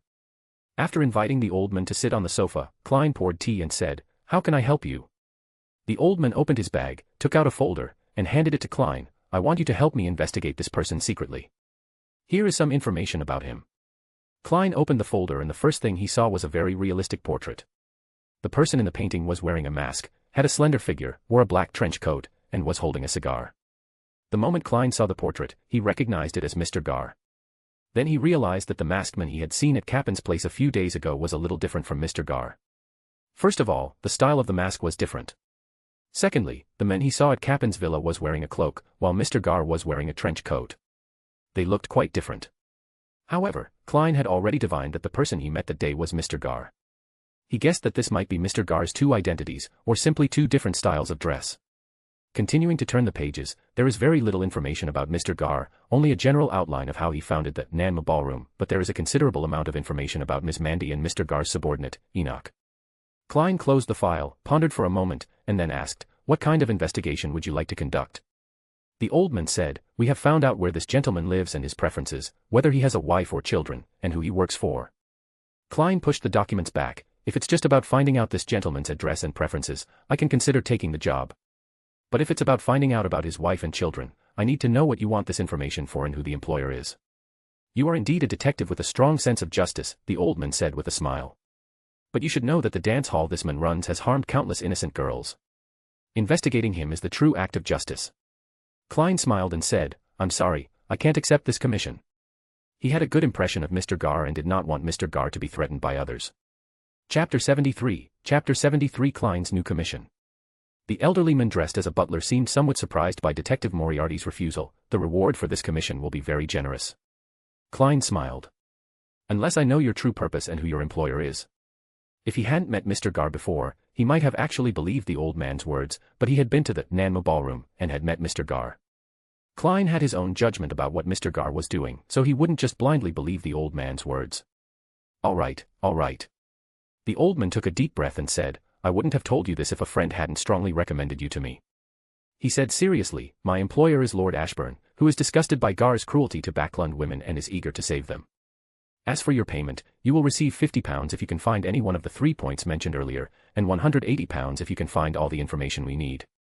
Such compensation is indeed very generous for an investigation commission, but it also suggests that the commission must be very difficult. As for the employer's purpose, Klein was not entirely convinced. He stood up and said, Excuse me, I'm going to the restroom. He was inclined to accept the commission because he was also interested in Mr. Gar, but he had to consult the oracle to see if there would be any danger after accepting the commission, since Mr. Gar was also an extraordinary person. Entering the bathroom, Klein took out the citron pendant and silently thought to himself, Accepting this commission is dangerous. Accepting this commission is dangerous. After silently repeating it 7 times, Klein saw the crystal pendant slowly rotating clockwise. In other words, there is a slight risk, but it is acceptable. Whoosh. He turned on the toilet valve to create the illusion of flushing, then returned to the living room and said to the old man, I accept this commission. Nothing urgent has been happening lately, so Klein plans to investigate Mr. Gar, and also what Lord Ashburn is up to. Saturday afternoon, at the Gar herbal medicine shop. Simon visited again to report the information he had gathered to Otis. I treated several waiters from the underground fighting arena to dinner and finally found a way to find out information about the other fighters. He was a valet who was responsible for cleaning the referee's room and the lounge. He had the opportunity to witness many matches while working and knew a lot about the players. The underground boxing ring owner, who had a wicked look on his face, laughed and said, I have a long-term working relationship with him. I pay him £5 each time to get information about his opponent. If he hasn't met his opponent, he can ask someone else. Otis nodded slowly. Very good. I'll pay the £5. There's no need to deduct it from your share. Yes, I knew you wouldn't be stingy with such a small amount of money, Simon said with a smile. Now that Otis has become his benefactor, earning him an extra £20 or £30 a week, he naturally has to lower his standards. Simon continued, this competition is different from the last one. It seems that after learning that you have a special weapon, they don't plan to let you participate in competitions where you can use weapons for the time being. Instead, they will hold a no-rules fighting competition. No weapons can be used in the fight, it is a purely unregulated brawl. The rules are the same as those in most underground fighting arenas in Backland. The match ends when someone is knocked unconscious or submits because they cannot defeat their opponent. Your opponent is called Eden. He is said to have very magical abilities. He can make a person very unlucky, easily fall down, and can also create flashes of light, fog, and so on. The most amazing thing is that he was able to push the wall open very easily and hide inside the house. Otis immediately realized that this must be a master of magic, who is considered one of the more capable extraordinary beings among the lower sequence extraordinary beings. Their takedown technique is particularly useful in free fighting. However, in Otis's view, this sequence also has great drawbacks, such as low health and low defense. I understand. Otis nodded and reached for his pipe, but quickly put it down again, because the fire at the Capin Villa the day before yesterday had made his throat very uncomfortable. If it were an ordinary person, they would probably cough for a while, but as a sequence 8, Otis only felt a little uncomfortable in her throat. Simon added, also, tomorrow's match time has been changed to the afternoon. Please prepare in advance. I will pick you up at 2 o'clock. Otis pondered how to deal with the master of tricks, and simply hummed in response. I also received a message that I don't know if it's true or false. Otis looked at Simon, tell me about it. It is said that your opponent, Eden, belongs to a fighting organization. This organization is basically composed of excellent fighters in underground fighting arenas. Anyone who has defeated them will be retaliated against by them. Otis smiled slightly, what is the attitude of the nobles' arenas towards them? Simon grinned, revealing a mouthful of yellow teeth, the fighting arena only needs exciting matches. Not a single mistake, not a single poem, not a single post, not a single piece of content, not a single look. His implication was that people in the underground fighting arena chose to ignore the organization because it offered exciting matches.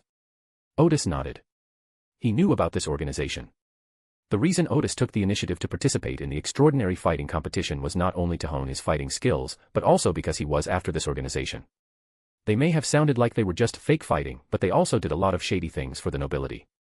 During the 9th sequence of Otis, they repeatedly exposed their evil deeds to the mechanical heart, but the mechanical heart, under pressure from the nobles, failed to arrest them or even conduct a proper investigation. Of course, Otis didn't have a complete plan at first.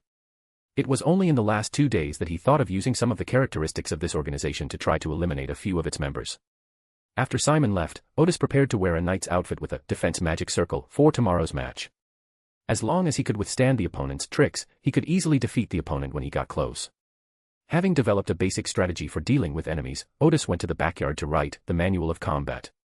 Klein's investigation into Mr. Gard began at the Nanma ballroom.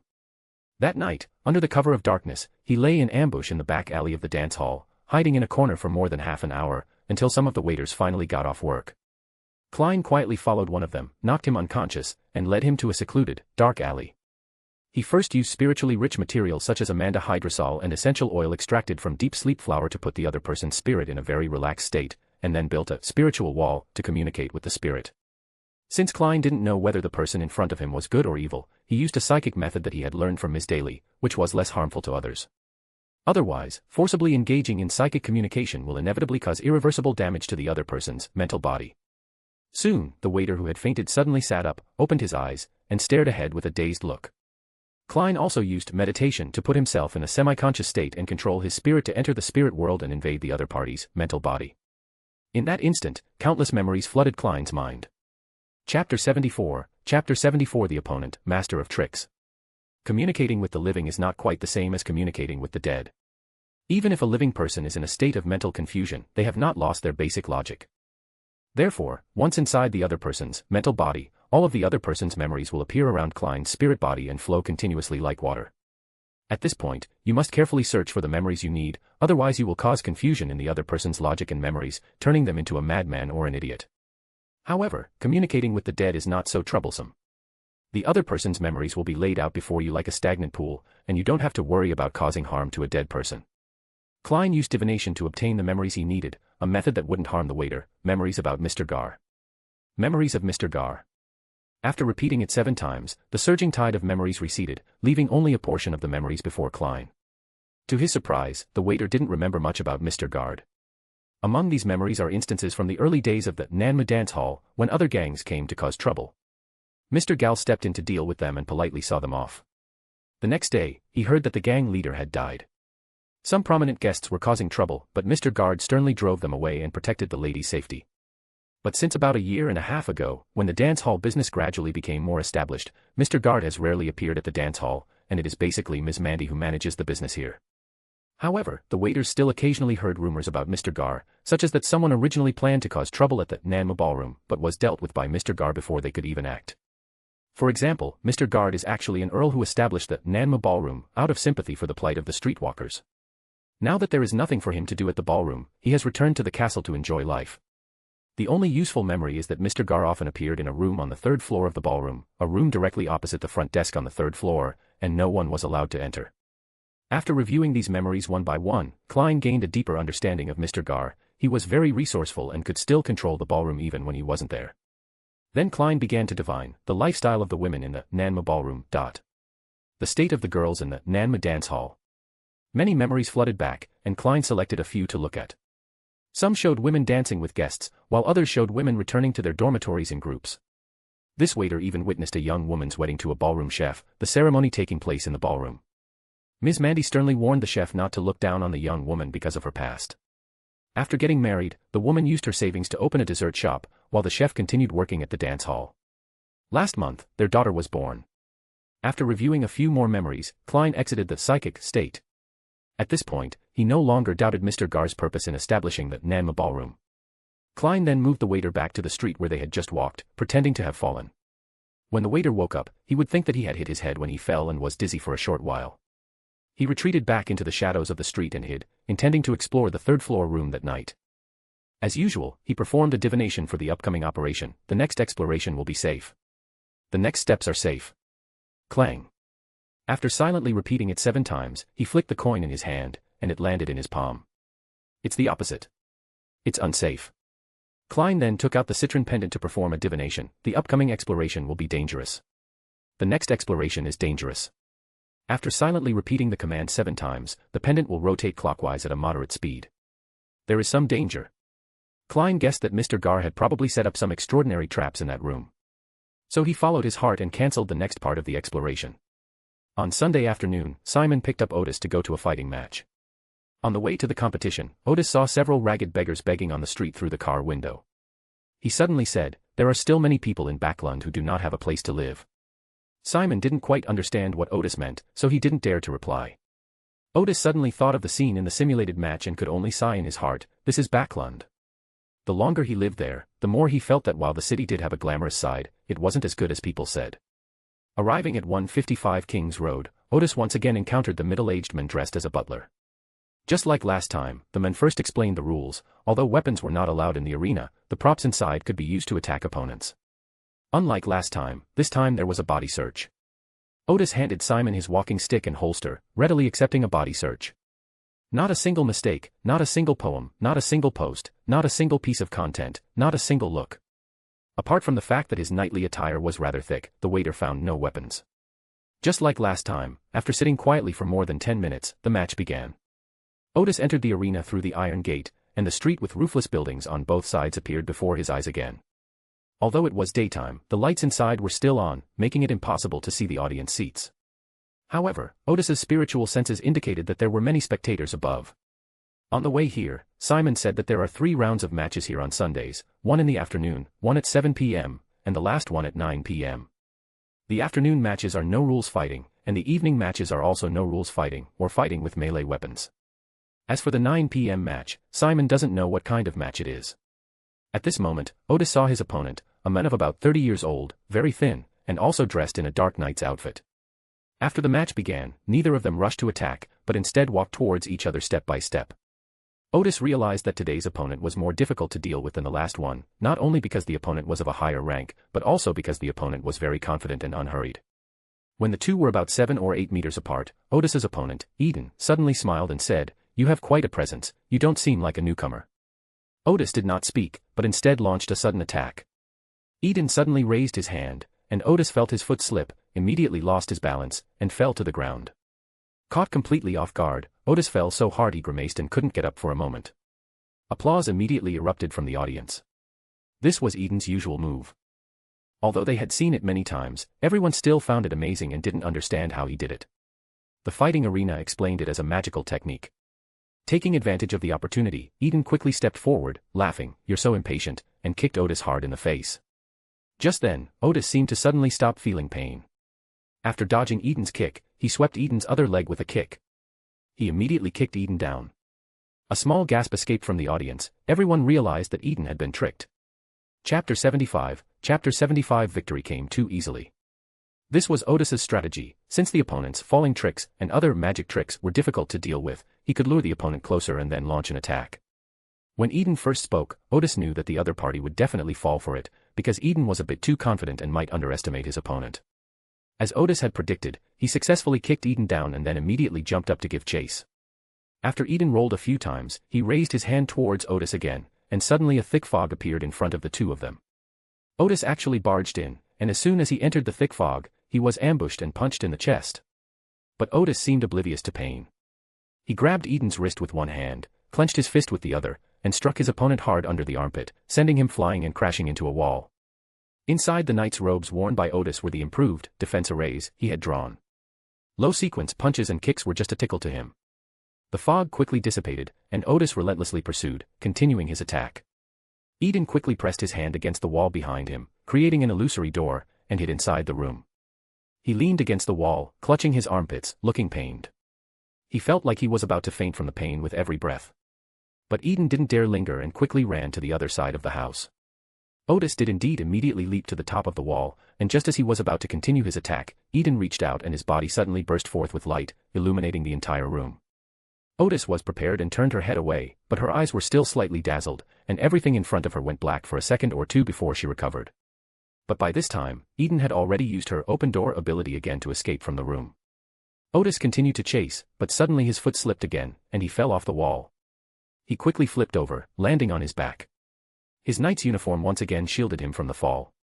This time, he didn't stop, but instead sprang to his feet and chased after his opponent at top speed. Because of this delay, Eden had already run 6 or 7 meters. Although Otis was agile, he was not good at running. After chasing for half a minute, he only closed the gap by a meter or two. Eden's injuries had almost healed, and he once again went to a wall and pushed the door to enter. Just like before, Otis jumped to the top of the wall, and as soon as he stood on it, a cold light flew towards him. He quickly dodged, only to find it was a sharp knife. Only then did Otis get a clear look at the interior of the house. The rooms were very well recreated, even the beds had sheets. Correspondingly, the kitchen also had a complete set of knives. That sharp knife was just a kitchen knife. Eden was very familiar with the scene, so he went straight into the kitchen and attacked Otis with the knives inside. According to the rules, although weapons are not allowed to be brought into the arena, the props inside can be used, and these knives are one of the props. Throwing knives is also a kind of magic trick. With a smile, Eden threw the knives in his hand accurately at Otis. Theoretically, Otis should have immediately dodged and sought a way to fight back. But Otis, contrary to his usual behavior, suddenly opened his arms and lunged at Eden, letting the knives pierce his chest. This response surprised the audience, eliciting gasps of astonishment once again. This also exceeded Eden's expectations. It wasn't until Otis pounced close that he reacted and stepped back. But he retreated a little too late. Otis struck out with his outstretched arms, hitting Eden in both ears. Eden was immediately dizzy, the ringing in his ears drowning out all other sounds, and he almost reflexively raised his hand to use the falling technique. Otis slipped at first, but this time he managed to grab the table and brace himself with one hand. Eden plopped down on the ground, her eyes somewhat dazed. If it were an ordinary person, Otis would have knocked them unconscious with that attack. Otis quickly moved forward and continued the pursuit. Eden had no choice but to grit his teeth and persevere. He once again emitted light, hoping to blind Otis and buy himself time to recover and escape. But Otis simply closed his eyes and kicked Eden in the chest, sending him crashing into the cupboard and knocking him unconscious. Otis then casually pulled the 2 daggers out of his chest and threw them on the ground. It was only then that everyone noticed that there was no blood on Otis's chest. How come the sharp knife didn't hurt him? At this point, the referee announced, Lelouch wins. Otis paused for a moment before remembering that the name she had left here before was Lelouch. He kicked the door open and walked toward the iron gate with some disappointment. Not a single mistake, not a single poem, not a single post, not a single piece of content, not a single look. Otis had initially thought this would be a worthy opponent, but to her surprise, her opponent relied entirely on his extraordinary abilities, and his weak defense was quickly exposed once they got close. However, applause did erupt in the audience, even more enthusiastic than the applause at the end of the last match. Although the match wasn't particularly exciting in terms of performance, Otis once again demonstrated a significant advantage by defeating an opponent that everyone considered quite strong, hence the applause. Otis ignored the applause and strode back to the lounge. The middle-aged man who looked like a butler immediately stepped forward and smiled, Mr. Lelouch, you have won 2 matches in a row. In the next match, we will arrange an even stronger opponent for you. Please be prepared. Of course, the corresponding remuneration will also increase. Otis nodded, it's best not to let me win so easily again. They came here to hone their fighting skills, but both opponents were unsatisfactory. The previous opponent was at least quite skilled in combat, but today's opponent's combat skills are only slightly better than those of an average person. Before the middle-aged man who looked like a butler could speak, a voice from the doorway said, such arrogance. Otis looked towards the door. The person who came in was a middle-aged man with 2 Hozuki Genjutsu hairpins. Otis had seen him before. It was when he returned to the lounge after the last competition. At that time, the middle-aged man was holding a 2-handed greatsword and preparing for the competition. The butler immediately smiled and said, Mr. Chibman.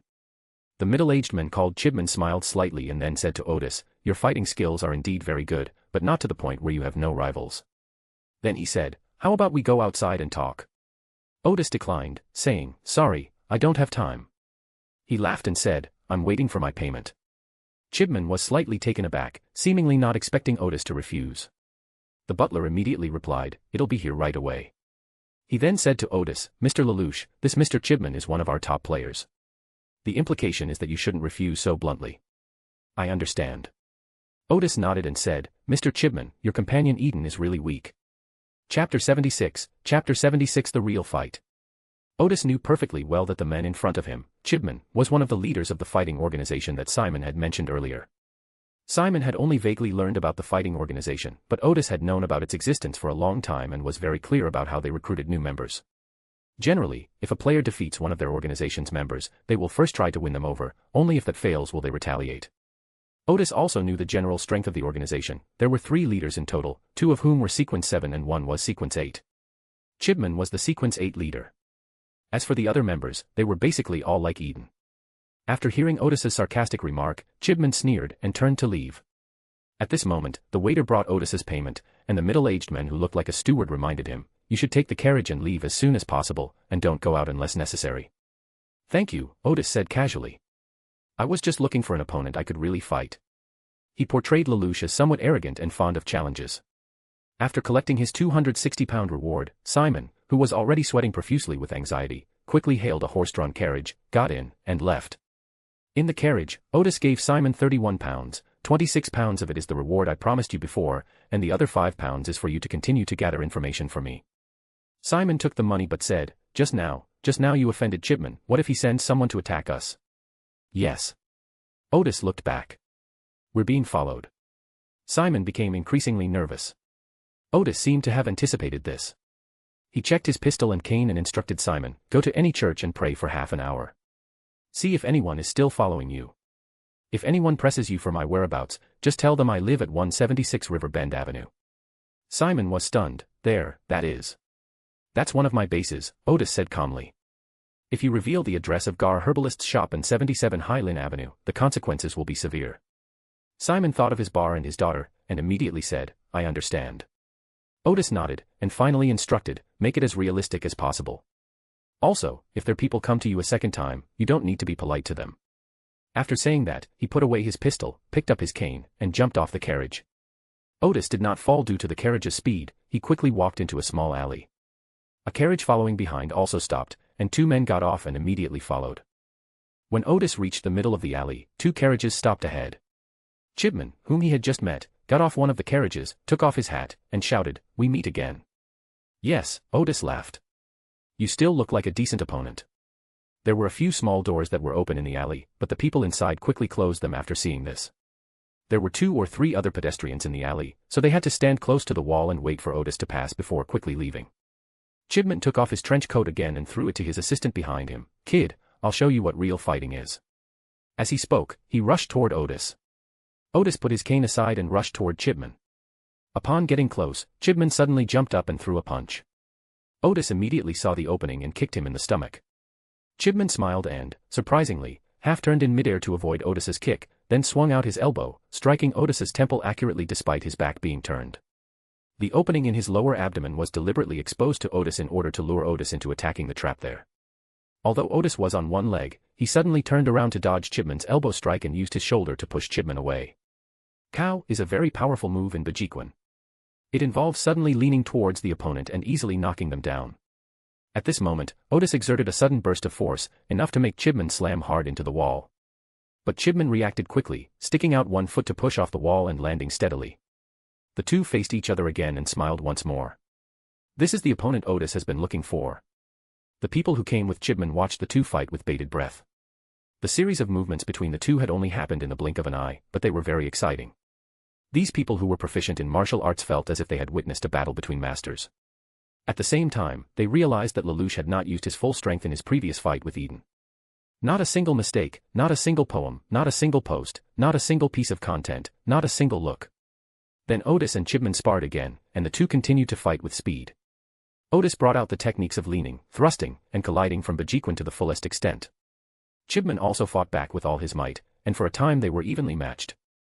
3 or 4 minutes later they separated again, looking at each other with slight breathlessness, preparing for the next round of battle. Suddenly, Chibman spoke up, "Join us." Otis shook her head again, "I like being free." At this moment, 2 of Chibman's men behind Otis drew their daggers and stepped forward, preparing to attack Otis. Otis sensed something was amiss and laughed heartily, "That's enough for today, let's fight another day." As he spoke, he suddenly stepped back, grabbed his cane, and charged in the opposite direction from Chibman. The 2 men who had drawn their daggers raised them to block. Otis did not dodge, but suddenly raised his cane. The 2 men holding daggers involuntarily tilted their hands, and the 2 daggers were stuck to Otis's cane. Otis shoved one of the men aside and ran toward the end of the alley. Chibman glared at his 2 subordinates wielding daggers, but quickly led his men after them, shouting, "Don't run. If you don't join us today, the next person leading the search for you won't be me. And they'll kill you." Otis, who was running ahead, understood that the other party meant to remind and advise him, and waved his hand without turning his head. Once on the street, Otis nimbly climbed onto a speeding carriage. Chibman quickly ordered some of his men to continue the chase, while others drove the carriage or found a taxi to catch up. Because of this delay, they had already grown quite far apart. Otis stopped in front of a department store, went in through the bustling front door, and came out through the back door. He glanced at a corner of the parking lot where several carriages bearing noble crests were parked. Taking advantage of one of the drivers smoking, he rushed over and quietly boarded one of the carriages. The nobleman's carriage was spacious and had a faint scent of perfume. There was a large storage space under the seat, containing some supplies and drinks, and enough for a person to hide inside. Otis hid inside and closed the sliding door. After waiting a few minutes, he heard someone get into the carriage, and a sweet voice asked, "Susie, what's wrong?" Chapter 77 Audrey and the Bandits. Backland Department Store is one of the largest department stores in all of Lone. 2 floors of the store are not open to the public and are only open to nobles and the wealthy. After all, no matter how noble the nobles are or how wealthy the rich are, they all have the need to shop. On Sunday afternoon, Audrey Hall met up with a few close friends to go shopping at a department store.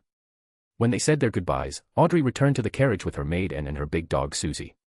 Susie suddenly felt uneasy. It's not fair to blame Susie for being slow to react. There was a faint perfume scent in the carriage, which affected her sense of smell. It didn't notice anything when it first got on the train, but after lying down on the carpet, it realized there was an unfamiliar smell in the carriage. Audrey immediately noticed Susie's unease and asked, "Susie, what's wrong?" "Woof." Audrey also noticed that there were a few tiny wrinkles on the carpet, whereas they hadn't been there when they got out of the car. Audrey immediately smiled and said, "Annie, I've decided to go by the mirror we just looked at. We can go shopping again." Just as she was about to get up and get out of the car, the sliding door beneath them opened rapidly, and Otis rolled out, instantly drawing her gun and pointing it at the 2 people and the dog opposite her. Before Otis stood, as expected, a blonde, blue-eyed, exceptionally beautiful young lady with a pure and elegant demeanor, known as Miss Justice. He thought to himself, she is indeed a little too beautiful. and was startled and was about to scream when Otis pointed the gun at her. Don't scream. Then he glanced at Susie and said, you're not allowed to call out either. Susie glanced at the revolver and nodded obediently, almost raising her paws. I have no intention of harming you, I am merely avoiding an opponent. Otis smiled. Yes, Chibman is someone who can certainly be called a rival. Just then, a commotion arose outside, and Chibman was leading his men, searching the area carriage by carriage. Otis slowly slid onto the carpet, continuing to point the gun at the people and dogs opposite him. And was terrified, and Susie was also trembling with fear, but Audrey remained calm and even smiled as she sized up the bandits in front of her. As a mind reader, she naturally realized that Otis had no ill intentions. Moreover, she was very interested in Otis's purpose and the opponent he was evading. This noble lady, who had always dreamed of having her own grand adventure, was experiencing something so exciting for the first time. Someone shouted, "This is the Earl's carriage. Who dares to search it?" Chibman and his group did not dare to continue searching. To be precise, the organization he belonged to was established by nobles, and their mission was to obey the nobles and entertain them. Moreover, in Backland, even extraordinary individuals dare not easily offend the nobles. The carriage moved slowly forward, leaving the department store's parking area. Chibman and his companions only dared to observe from a distance. At this moment, and seemed to realize something. She prepared to jump off the carriage and risk taking a bullet from the bandit to warn the guards outside that there were bandits in the carriage and that Miss Audrey was in danger. But Audrey stopped her first. Don't be impulsive, Anne. She knew that if Anne really rushed down, things would get very bad. Otis slowly rose and sat back down in the chair opposite them. This lady is right. You'll be knocked unconscious before you even touch the doorknob. And took a deep breath before saying, Jesse must have been slacking off again, he didn't even notice that someone had sneaked into the carriage. And the guards at the department store, how come they didn't notice? Jesse was the coachman of that carriage. Audrey thought to herself, because the person in front of you is an extraordinary one, don't expect ordinary people to discover the traces of extraordinary people.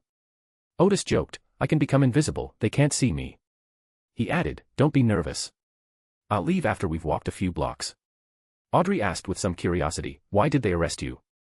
They wanted me to join their organization, Otis said frankly, but I refused. Audrey seemed to understand something. Is it a mysterious organization?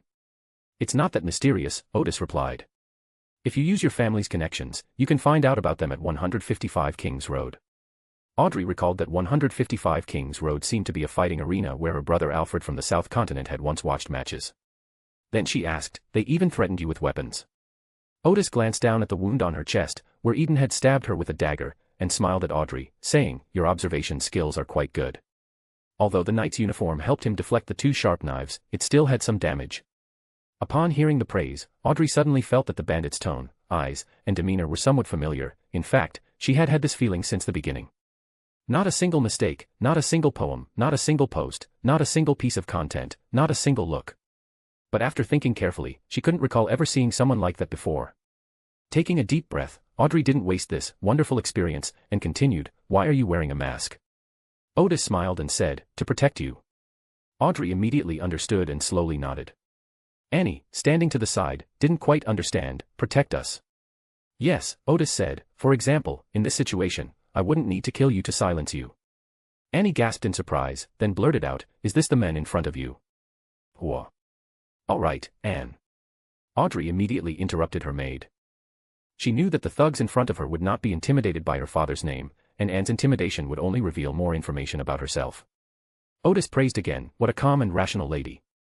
He paused and then said, if I remember correctly, the family crest on the car seems to belong to the Hall family. Otis didn't recognize any family crests, but he did know that Audrey's father was Earl Hall. Then he smiled and said, I had long heard that Earl Hall's daughter was very beautiful and was known as the most dazzling gem in Backland, but seeing her today, I realized that such praise is too conservative. Thank you, Audrey smiled. I won't tell anyone you were on this carriage, but in return, please tell me your name. Lelouch. Since it's a newly created identity anyway, if any nobles cause trouble, I can simply stop using this identity. Yes, Mr. Lelouch, Audrey said with a smile. Then Otis looked at and beside her, and then immediately said, I won't tell anyone either. I believe you, Otis smiled. If any nobles come looking for trouble, I will sneak into the Earl's mansion and, while you are asleep, cut off your ears and nose. He stood up and said again, goodbye, ladies. After saying this, Otis put away his gun and jumped off the carriage. Audrey quickly went to the car window and saw Mr. Lelouch stride into a church with the mechanical emblem symbol. Chapter 78, Chapter 78. It's time for another tarot session. Inside the carriage, Annie and Susie both breathed a sigh of relief. Susie never imagined that one day she would have a gun pointed at her. It was absolutely terrifying. And wiped the sweat from her forehead before saying, "Miss, what that bandit just said must have been a bluff." "It doesn't look like it to me," Audrey smiled. "For your safety, we shouldn't tell anyone what happened today." She realized that Lelouch's last words were just to scare Anne, but the more he did that, the more she wanted to help this mysterious Mr. Lelouch keep today's events a secret. She is also an extraordinary person, and being able to help one today gives her immense satisfaction. Otis strode into the church of the god of steam and machinery and showed the priest the mechanical emblem hanging around his neck, which consisted of a set square, lever, and gear. This is the holy emblem given to him by the heart of the machine, which allows him to receive certain assistance at any time and in any church of the god of steam and machines. Upon seeing the holy emblem, the priest immediately invited Otis into the confessional. After closing the door, the pastor asked, "What do you need?" Otis replied, "I might be being followed, so I need to disguise myself here." "Okay, after the dressing is over, I'll open the other side of the confessional door, and you can go out through the side door of the church." "Thank you." Otis removed his mask, took off his knight's uniform, and wrapped his cane inside the uniform. "Please cover my belongings and deliver them to 51 Henry Street. I'll leave you 8 sol for the fare." This distance certainly wouldn't cost 8 sols, the extra money besides the fare was for the priest. The pastor did not refuse. Under his guidance, Otis left the church through a side door without attracting the attention of the believers in the chapel, and transformed back into Odis Gard, the owner of the herbal shop. On Sunday, Klein spent most of the day keeping an eye on Mr. Gard's subordinate, Enoch. But this gang leader spent the entire morning playing cards and drinking at the bar, and also resolved a disturbance caused by some patrons. He went out around 2 p.m. and didn't return until around 4 p.m. Klein did not follow Enoch, but instead used the time to communicate with several of Enoch's subordinates. They did have some memories of Mr. Gard, but they were all orders issued by Enoch on behalf of Mr. Gard. For example, they should be told to avoid causing trouble, and that they should not kill anyone or cheat or swindle others when they fight. Aside from these orders, Enoch's gang members were relatively well off in terms of their livelihood. Mr. Gard actually paid them wages, and if they were injured in battle, they would receive a certain reward and have their medical expenses covered. If they died, their families would receive a large sum of money. Because they have basic living security, these scumbags have surprisingly developed a noble character by rarely voluntarily harming others. This made Klein realize that even villains can have the idea of reforming themselves if the living environment isn't too harsh. However, he found no clues about Mr. Gard. Enoch did not do anything suspicious. He spent most of his time in bars, occasionally taking people to help out at the Nanma ballroom. He would go out once every morning or afternoon, seemingly to conduct some intelligence transactions. Klein estimated that he would have to keep an eye on Enoch for a long time before he could find any clues. So he decided to follow Ms. Mandy again tomorrow to see if there would be any clues. If there are still no clues, then there's nothing else we can do but try to go to Mr. Gale's residence in the Grey Fog. However, since I have only met Mr. Gard twice and do not have enough information, it may be impossible to meet the conditions for divination. Late at night, Otis, as usual, continued to study the connection between occult symbols and the recordant's recording ability. Only after achieving certain breakthroughs did they leave the wilderness of knowledge. Monday morning was the day for Otis and his 2 main subordinates to settle accounts. Early in the morning, Otis went to the herbal shop to calculate the income and expenses. Although the herbal shop was doing well, and Otis could grow most of the products herself, she couldn't make much money due to the limited scale of the business. It's only fair to say that it's much better than the middle class in Backland, but it's far from the level of the wealthy. Around 9 o'clock, Mandy's assistant, Bella, came to hand over the accounts and reported, "Mr. Gard, Miss Mandy just heard that Asaburn has hired a private investigator to investigate you." Otis casually asked, "What's the private investigator's name?" "His name is Sherlock Moriarty, a detective who has only recently gained some fame." Otis was taken aback. When did this happen? Asaburn's butler commissioned the detective to conduct the investigation on Saturday morning. Otis jumped up. "Why are you only reporting this now?" "This charlatan, no, this detective, never investigated by looking for clues, he simply used divination to solve cases. 2 days was enough time for him to find this place." But then Otis realized, "No, I have the protection of the wilderness of knowledge. If Klein were to investigate me directly using divination, he probably wouldn't be able to find any information. He could only look for clues in the Nanma ballroom and in Mandy and Enoch. In that case, it might not be possible to find this place in 2 days." Bella was a little flustered. "Asaburn may have realized that we have spies around him, so he is now paying close attention to secrecy regarding your operation, which is why this news has been delayed for 2 days. Otis pondered for a moment, and realized that if Klein had followed the herbalist to this shop, he might have already discovered that Mr. Gard was the Hermit. If we hadn't followed up, we wouldn't have made this discovery. Whether or not, Mr. Gard can no longer sit idly by and wait for his doom. So he said to Bella, Mandy's assistant, go back and tell Mandy that intelligence work emphasizes timeliness. Then Otis added, have her prepare the carriage, I need it this afternoon. Bella immediately replied, yes. At that moment, Enoch pushed the door open and came in. Otis asked, are you being followed? No, Enoch said firmly. Otis nodded and took the ledger. To prevent anyone from following them here, Otis had Enoch go out at irregular intervals every day. That way, even if someone followed them to the herbal shop, they wouldn't pay too much attention and would just think it was another business owned by Mr. Gar. Mandy, on the other hand, pretended to have headaches and had her assistant regularly buy calming incense from the herbal shop in order to confuse the stalker's judgment. But Klein was different.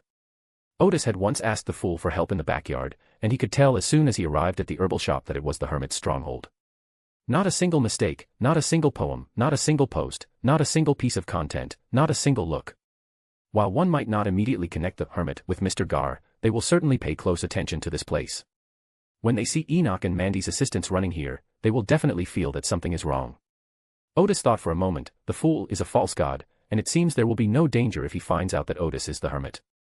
He didn't dwell on the matter, but instead asked Enoch, I've just developed a magical technique that can quickly make someone proficient in combat.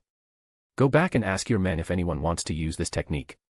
Oh, right, make it clear to them that the side effect of this technology is that it can cause a headache for about 3 minutes. Enoch nodded, I'll go back and ask. After Bella and Enoch left, Otis stayed at the front counter, waiting for Klein to come. But Klein didn't show up all morning. Perhaps he found this place but didn't intend to come in to look for more clues. It's also possible that he simply didn't track them down here. Regardless, Otis intended to take action in the afternoon. After lunch, Otis went to the backyard, first checking on the progress of the Flaming Arrow project, and then continued writing the combat manual. At 2:50 p.m., Otis lay down in the armchair and pretended to take a nap. At exactly 3 o'clock, his vision was shrouded in grey mist, and this week's tarot reading officially began. Good afternoon, Mr. Fool. The greeting from Justice Audrey rang out first around the ancient bronze table. Klein, the fool, shrouded in grey fog, nodded slightly, good afternoon. Audrey, unable to contain her curiosity and excitement, didn't rush to ask about the truth behind the Cap'n incident. She continued greeting the other members while observing them. Son seems anxious. Has something gone wrong with the former exploration team leader? Furthermore, Furs is in a state of wanting to ask but not daring to ask. She must have seen the reports about Cap'n's death and guessed that the tarot would do it, but she doesn't know who the Emperor card represents. Soon, the greetings were over, and the hangman, Alger, turned his head to look at the person at the head of the table, saying in a humble tone, Dear Mr. Fool, I have collected 3 new pages of Russell's diary. Although the son, Derek, was very anxious, he did not immediately consult the members of the Tarot Club. He knew very well that the opening period belonged to Mr. Fool, unless no member submitted Roselle's diary. The magician, Furs, was somewhat bewildered. A diary? Russell's diary? Klein smiled and asked the hangman, What do you want to trade them for? Alger glanced at the card covered by the fool's hand. I'd like to know what the card next to you is. Otis thought to himself, that was a perfect timing. This is probably the question Klein most wanted to answer. Furs vaguely understood one thing, he could use the so-called Russell's diary to get answers to certain questions from Mr. Fool. She recalled Russell's notes written with special symbols, never imagining that they were actually a diary. Then Furs recalled that Miss Audrey had quite a few books, but last week, or the week before last, Miss Audrey said that many of her books and notes had been chewed up by the dog. There was no way to buy or borrow them from Miss Audrey. I hate dogs. Furs thought bitterly to herself.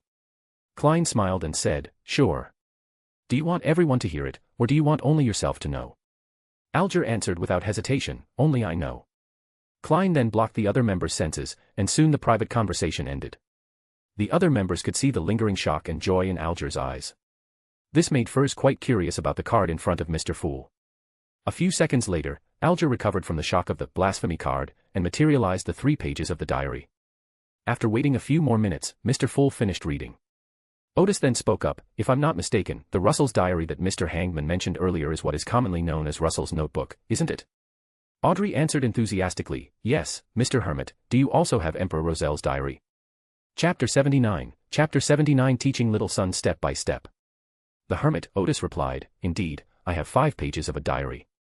He squeezed every last drop of value out of those 5 pages of diary. First, he read them himself, which gave him a good direction for playing the role of the fighting scholar. Secondly, they submitted a report to Mechanical Heart, and falsely reported expenses. Offering sacrifices to fools now is simply making use of waste. Otis addressed the head of the bronze table. Mr. Fool, I am willing to offer you those 5 pages of the diary as a sacrifice in gratitude for the help you have provided before. I know it's nothing compared to the help you've provided, but it at least represents my sentiments. Klein, the fool behind the grey fog, thought to himself, this guy is pretty savvy. He slowly nodded and said, okay. Justice Audrey noticed that Mr. Fool had previously offered help to the hermit, but she didn't know what kind of help it was. The magician first thought of the fool's help to him. Could the hermit also have some kind of curse or something? I can materialize those 5 pages of the diary right now, Otis added. The other members were taken aback again. After all, those were unfamiliar characters that were difficult to remember. The hermit had obviously only just learned that Russell's notebook was Russell's diary, and it was impossible that he had made an effort to memorize it before attending the meeting. So that means the hermit was something I remembered before. But soon, everyone guessed that this was probably due to the extraordinary abilities of the hermit, and they all suppressed their slight surprise. Klein nodded slightly and materialized paper and pen for Otis, allowing him to express himself. After another 10 minutes or so of reading time, the fool Klein said calmly, you may begin. Alger the hangedman immediately turned around and asked Derek the son, what information did you get from the former captain of that exploration team? Derek answered honestly, he's dead. Dead? Audrey and Furs both showed their surprise. Derek continued, after the last gathering ended, I returned to Silver City. He briefly recounted what happened to him after the gathering last Monday. Alger then asked, your Silver City's dungeons for the out-of-control are not sealed. Are there no barriers between them? Yes, Derek said, but for some reason, he came into my room and completely lost control, turning into a terrifying monster. Furs realized another question, so how did you survive? This was also a concern for Audrey.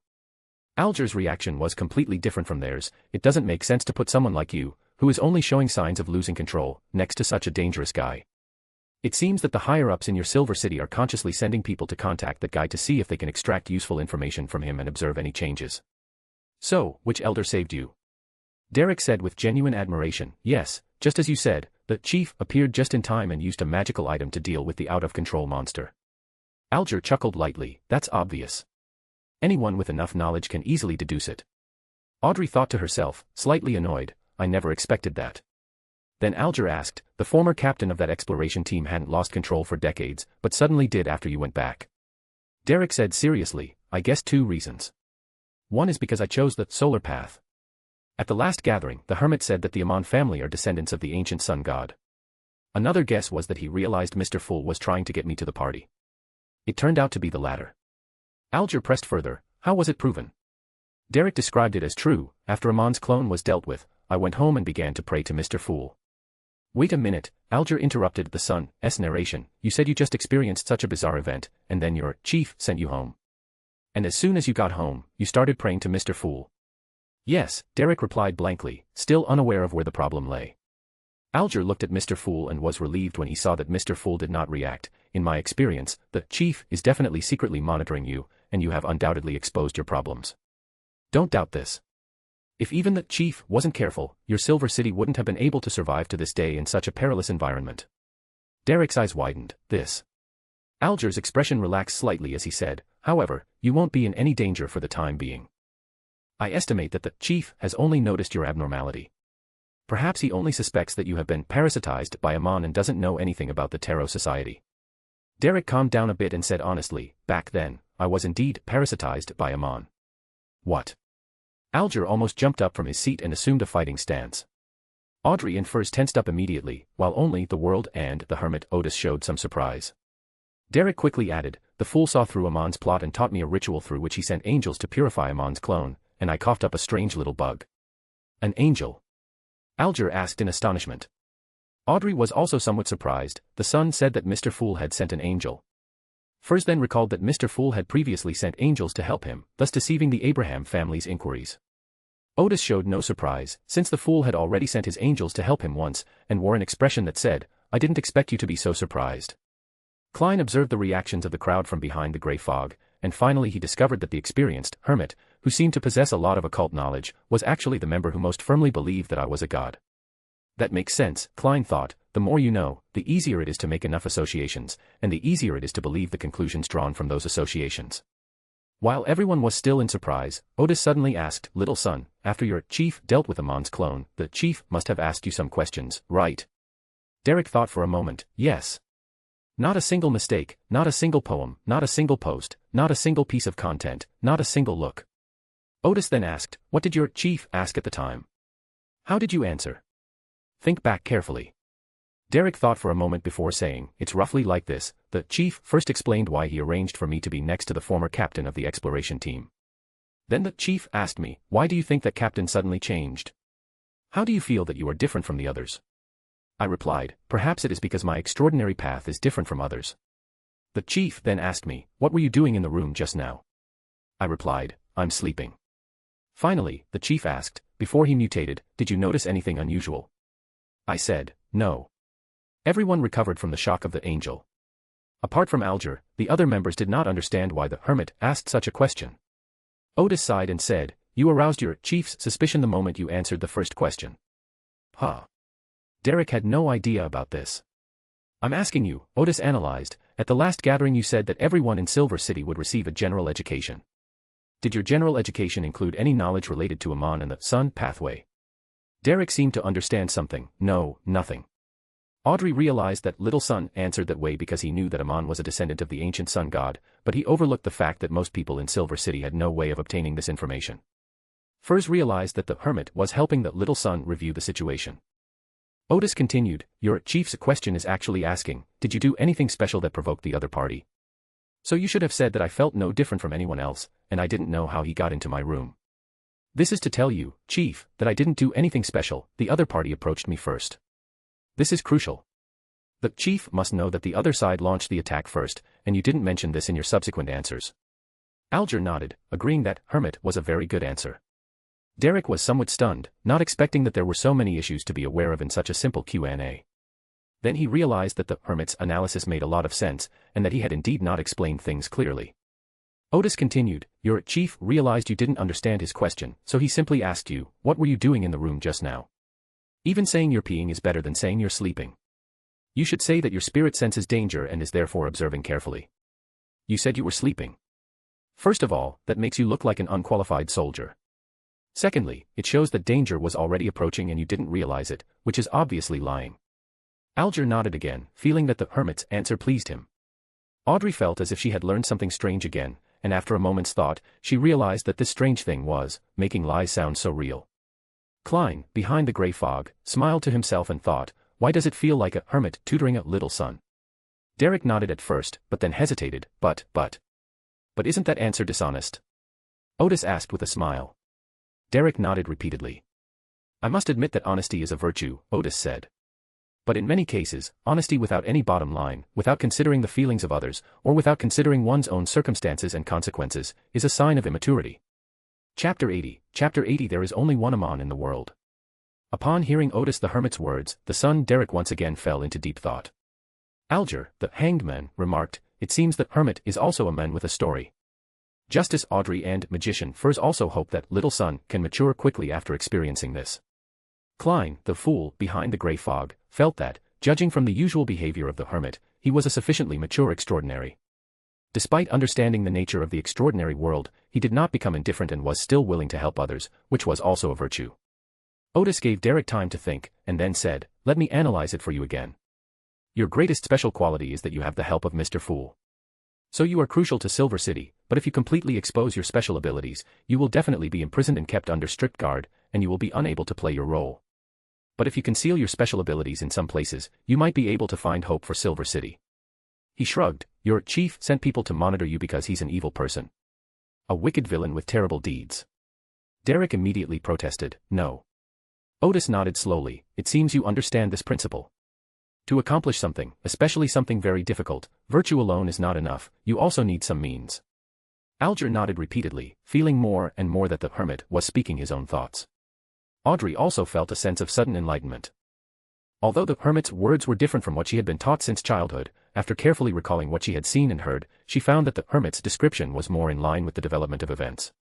I understand, Derek said earnestly. Thank you, Mr. Hermit. My previous thinking was too naive. Otis hummed in agreement and readily accepted the little son's thanks. Then Derek added, there's something else. The exploration team that set off earlier has returned. I mean the exploration team led by Elder Lovia, the shepherd. They completed their exploration of the half-ruined temple of the true creator and returned to Silver City. I noticed that the personalities of several team members I knew had changed to some extent. Alger said with certainty, they have been corrupted by the true creator. I also think they seem to have a problem, Derek said, sounding slightly aggrieved. I've already reported it, but the chief doesn't seem to believe me. I understand. It's because the chief suspects I'm possessed by Aman that he won't trust me. Alger, Audrey, and the other members nodded slowly. Clearly, the Hermit's teachings had had some effect, and Little Sun's thinking was no longer so naive. Derek asked anxiously, then what should I do? After thinking for 2 or 3 seconds, Alger said, I think your chief is probably also paying attention to Elder Shepherd and the members of that exploration team right now. The only problem is that they certainly don't value it enough, not even as much as they value you and Aman. Before Little Sun could speak, he added thoughtfully, perhaps we can use this to clear your name of suspicion. Well, find an opportunity to make a member of one of the exploration teams act strangely and have a conflict with him. That way, the chief will pay more attention to him. At the same time, you take the opportunity to hand over that strange little bug, saying that when you had a conflict with that team member, you suddenly felt mentally disoriented and vaguely heard someone shouting, True Creator, while pretending to cough up the bug. There are many methods and abilities that cannot be used when evil gods are involved. Your chief would logically guess that Aman's clone clashed with the spiritual pollution left by the true creator and eventually perished as a dead insect. The surveillance on you will definitely decrease a lot as a result. If you behave yourself for a while longer, there will be virtually no suspicion against you. Audrey thought with her mouth slightly agape, why does Mr. Hangman seem so skilled in this area? Klein thought to himself, is the internal struggle within the Church of the True God really this intense? It seems like the hangedman often experiences this kind of palace intrigue. Derek's eyes lit up as he listened, thinking that Mr. Hangman was indeed trustworthy and had come up with such a good idea. He pressed further, how can I get the members of that exploration team to exhibit the most complete and abnormal state? Alger paused for a few seconds before speaking, I don't know. Klein manipulated the previously silent world to speak, I have an item that contains the contamination of the true creator. Little one, I can lend you that item, but what will you offer in return? Derek thought for a moment before saying, I can try to help you collect information about the characteristics of the shadow of human skin. At a previous gathering, World posted a request for this. The World nodded gently, very well, I will ask Mr. Fool for help to lend it to you. Alger added, use the spiritual wall to seal the container containing that item beforehand, so that no one notices anything unusual. Thank you, Mr. Hangman, thank you for your help. Derek sincerely thanked the other members of the Tarot Club. During the conversation, he gradually came up with a complete plan. After a few seconds of silence in the hall, Otis, who had been listening for a while, spoke again, saying to Derek, you must have gone to great lengths to sacrifice those animals and plants around Silver City while they were still alive, right? Klein, still slightly upturned at the corners of his mouth, recalled the scene of the Hermit frantically dealing with the situation from behind the grey fog. Audrey was slightly taken aback before realizing what was happening. What? A live sacrifice. Then, she smiled helplessly. Derek replied seriously, yes, especially that fish. It was so easy to kill. It took me a lot of effort to stun it. Otis nodded, if I need a live subject, I will specifically remind you. If I don't remind you, it means I can accept the test subject as a corpse. Just kill it and give it to me. Derek seemed to understand the meaning of Hermit, okay. Furs and Audrey both smiled knowingly, they could even imagine the Hermit's astonishment when he saw the living test subject. Not a single mistake, not a single poem, not a single post, not a single piece of content, not a single look. In any case, I am very satisfied with your payment, Otis said. In the past few days, he has been taking time to observe the condition of those plants and animals, and plans to start studying them next week, once he has made sufficient observations. As for the bucket of silt and the bucket of soil, they had already been sent to the knowledge wilderness in advance. At this moment, everyone recalled the deal made between the Hermit and the Sun at the last gathering. The Little Sun provided the Hermit with test subjects, and the Hermit collected information about Aman for the Little Sun. Otis continued, I've gathered some crucial information about Aman, and it's very advanced. Do you want to hear it for yourself, or do you want me to just say it like this? Let's just say that. This was Derek's way of thanking the other members of the Tarot Club. All right. Otis began to recount, I have learned an astonishing piece of news, there has only ever been one Aman in this world, from ancient times to the present.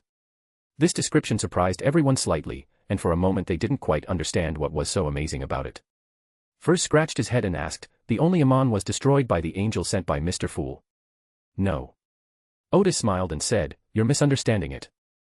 I mean, from ancient times to the present, no matter how many clones Aman has, there is only one original Aman. Suddenly, everyone felt their hair stand on end. Alger said with some surprise, I remember the Aman family already existed in the 4th epoch. It's not just the 4th age. Otis said. According to the information I've received, Aman was born in the 3rd age. Audrey first gently covered her mouth before saying, my God, that means Aman is already thousands of years old. Furs repeated slowly, several thousand years. For her, this was a very distant number. Klein, who was behind the grey fog, was not surprised, because when he obtained the blasphemy card, he had already thought of a fact: the gods had lived for countless years. In fact, Alger and his companions knew this in their hearts, but they thought these ideas were too blasphemous. Gods are high above, existing since the creation of the world. How could they possibly have a concept of how long they have lived? That's why they've only just realized it now. At this moment, Klein thought to himself, no wonder it's called the blasphemy token. Obtaining such an item greatly reduces one's respect for the gods. Isn't that blasphemy? Alger was the first to react. I've heard that becoming an angel causes a fundamental change in one's life form. It seems that one of these changes is having a long lifespan. Otis hummed in agreement. I've also heard that the Aman family back then was actually Aman and his clones. Klein, behind the grey fog, paused slightly. This is a bit strange. The patriarch of the entire family is Aman himself, and the elders are Aman 1 to Aman 6. I wonder if there are any internal conflicts or small cliques among Aman's clones. Furs recovered from her earlier surprise. It's like listening to a ghost story. She felt that this was indeed a good subject for a horror story.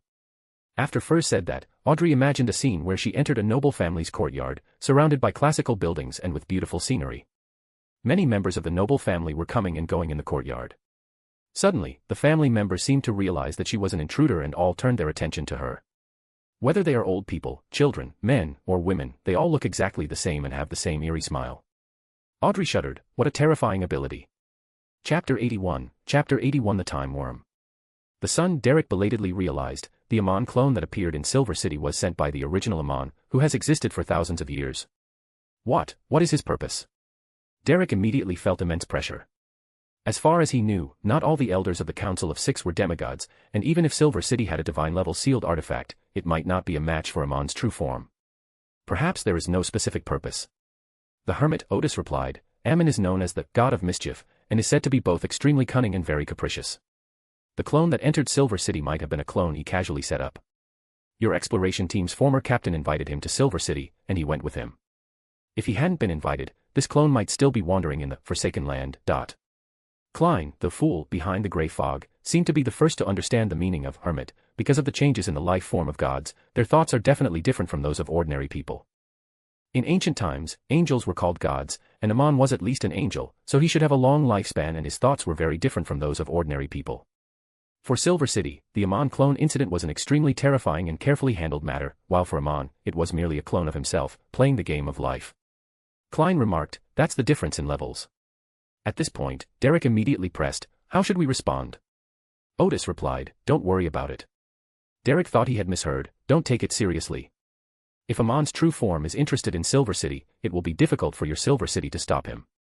Otis smiled helplessly. According to some information I found, Aman is not an ordinary angel.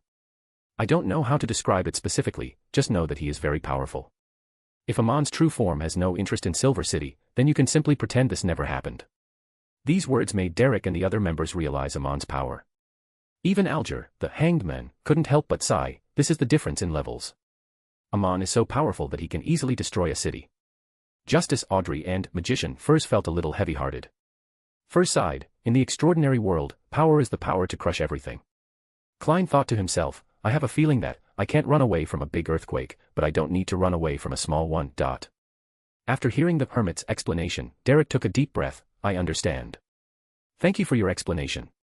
It has made me realize the gap between us and Aman. As he spoke, he secretly glanced at the fool at the head of the table. If Aman were to descend upon Silver City, perhaps only Mr. Fool could help. Klein appeared calm and collected behind the grey fog, but inside he was panicking. Don't look at me like that. If I pretend not to hear your prayers, my conscience will hurt. At this moment, Audrey thought of another question, is Aman's true form in the Forsaken Land? Theoretically speaking, it should be in the land forsaken by the gods, Otis replied. Otherwise, such a powerful being on the northern and southern continents should at least have a reputation similar to that of evil gods such as the True Creator and the Hidden Sage. Most extraordinary individuals have never even heard of this name. Audrey nodded, that analysis makes sense. Otis then said to Derek, as for the little worm you obtained, it should be the worm of time. The time bug. This was the first time Derek had ever heard this name. Alger suddenly remembered, I seem to have heard of this name before, but it seems to be the name of a potion in some sequence of the thief pathway. That is indeed the name of the potion, Otis explained. But as far as I know, it is also the key to how advanced extraordinary individuals in the thief pathway parasitize others. The original entity seems to use time worms to control the parasitized puppet. Otis did not intend to explain this information in too much detail. The other members had not yet become demigods and lacked the corresponding understanding, so their explanation to Otis seemed to be both incomprehensible and yet understood. Derek then asked, Mr. Hermit, what is the purpose of these time worms? All I know is that it can be used to make very high-level talismans, Otis answered truthfully. Thank you for your explanation, Derek said somewhat embarrassedly. He was well aware, of course, that this intelligence was extremely advanced and not commensurate with the small reward he had paid. But for a moment, he couldn't think of how to thank the Hermit. After this round of transactions ended, Alger immediately had this feeling, apart from the desecration card, this should be the highest level of intelligence I have received. While marveling at Aman's power, Audrey asked, Master Hermit, why is Aman in the Forsaken Land? I mean, even with his power, he was trapped in the Forsaken Land. Otis pondered for a moment before saying, this involves some other high-level intelligence about Aman, which requires a transaction. Audrey immediately asked, what do you need? The complete brain of the pale neck beast, Otis said to the others. You can also keep an eye out for it, I can buy it with gold pounds. That's one of the main ingredients needed for wizard potions. Although there's no rush to advance, I can buy the main ingredient first. Audrey said, I'll keep an eye out for you. Then she asked, Mr. Hermit, do you know any other advanced information about Aman? While I was searching for intelligence for the sun, I did learn some high-level information about Aman, Otis said. But the sun has no use for that intelligence, so it's not included in this deal. The other members felt it was a great pity, but they couldn't say anything, since it was a deal between the Hermit and the sun, and the information released by the Hermit was obviously more valuable. Audrey, however, sensed something amiss in the Hermit's body language. Was he concealing how he obtained the information? Or his initial motivation for acquiring it? Or perhaps the information was useful to the sun? Then she thought, the sun is in a very dangerous situation now, and the Hermit obviously has the idea of helping the sun, so the information that the Hermit has not released should not be of any help to the situation in Silver City. There's nothing to hide about the initial purpose of obtaining the intelligence, so the only thing left to hide is how the intelligence was obtained. But Audrey couldn't understand why there was anything to hide. At this moment, Alger said to Otis, I know where to find the complete brain of the pale neck beast, but I'm at sea right now, and it will be a few days before I can ask the other party if they have already made a move. Otis asked, how much? 700 pounds, Alger said. In addition, you will have to pay me a fee of 50 pounds. Otis nodded, there's a slight premium, but it's still within an acceptable range. If he doesn't make a move, you can buy it from me and then come back to complete the transaction with me. Not a single mistake, not a single poem, not a single post, not a single piece of content, not a single look. He had made a lot of money from the Occult Research Society before, and now he had more than 3,000 pounds in savings, so he didn't haggle at all. Alger hummed in agreement and then said, okay. He thought to himself, the Hermit is very wealthy. He spent more than 2,000 pounds last week, and this week's party has already cost him another 700 pounds. After the two agreed on the price, Audrey said, Mr. Hermit, I hope to complete the transaction with you last week. At the last gathering, Otis asked Audrey for the potion recipe for the audience, but Audrey didn't ask for gold pounds. Instead, she planned to ask the Hermit about mystical knowledge. However, Audrey hadn't decided what to ask at the party last week, but now she has. Otis nodded, all right, go ahead and ask your question. However, I must remind you that when I was buying the potion recipe at the last gathering, I asked for 260 pounds, and the value of the questions I answered will not exceed that price. Audrey nodded. I know. She cleared her throat and asked, Mr. Hermit, at the last gathering, you mentioned some unusual occult symbols. How did you discover those occult symbols? And what are their specific functions? Otis then asked, would you like to listen by yourself, or with everyone else? Everyone, please listen together, Audrey said with a smile. If anyone has any knowledge of the occult, please feel free to share your thoughts. The other members thanked Justice or nodded, and all looked at the Hermit. When this issue was discussed last time, they were also curious about what uncommon occult symbols the Hermit had mentioned. Alger, in particular, had always considered himself to be the person in the Tarot Club who knew the most about mysticism, second only to Mr. Fool. However, the things that Hermit had talked about before seemed very unfamiliar to him, so he really wanted to figure out whether the Hermit's so-called research direction was fabricated.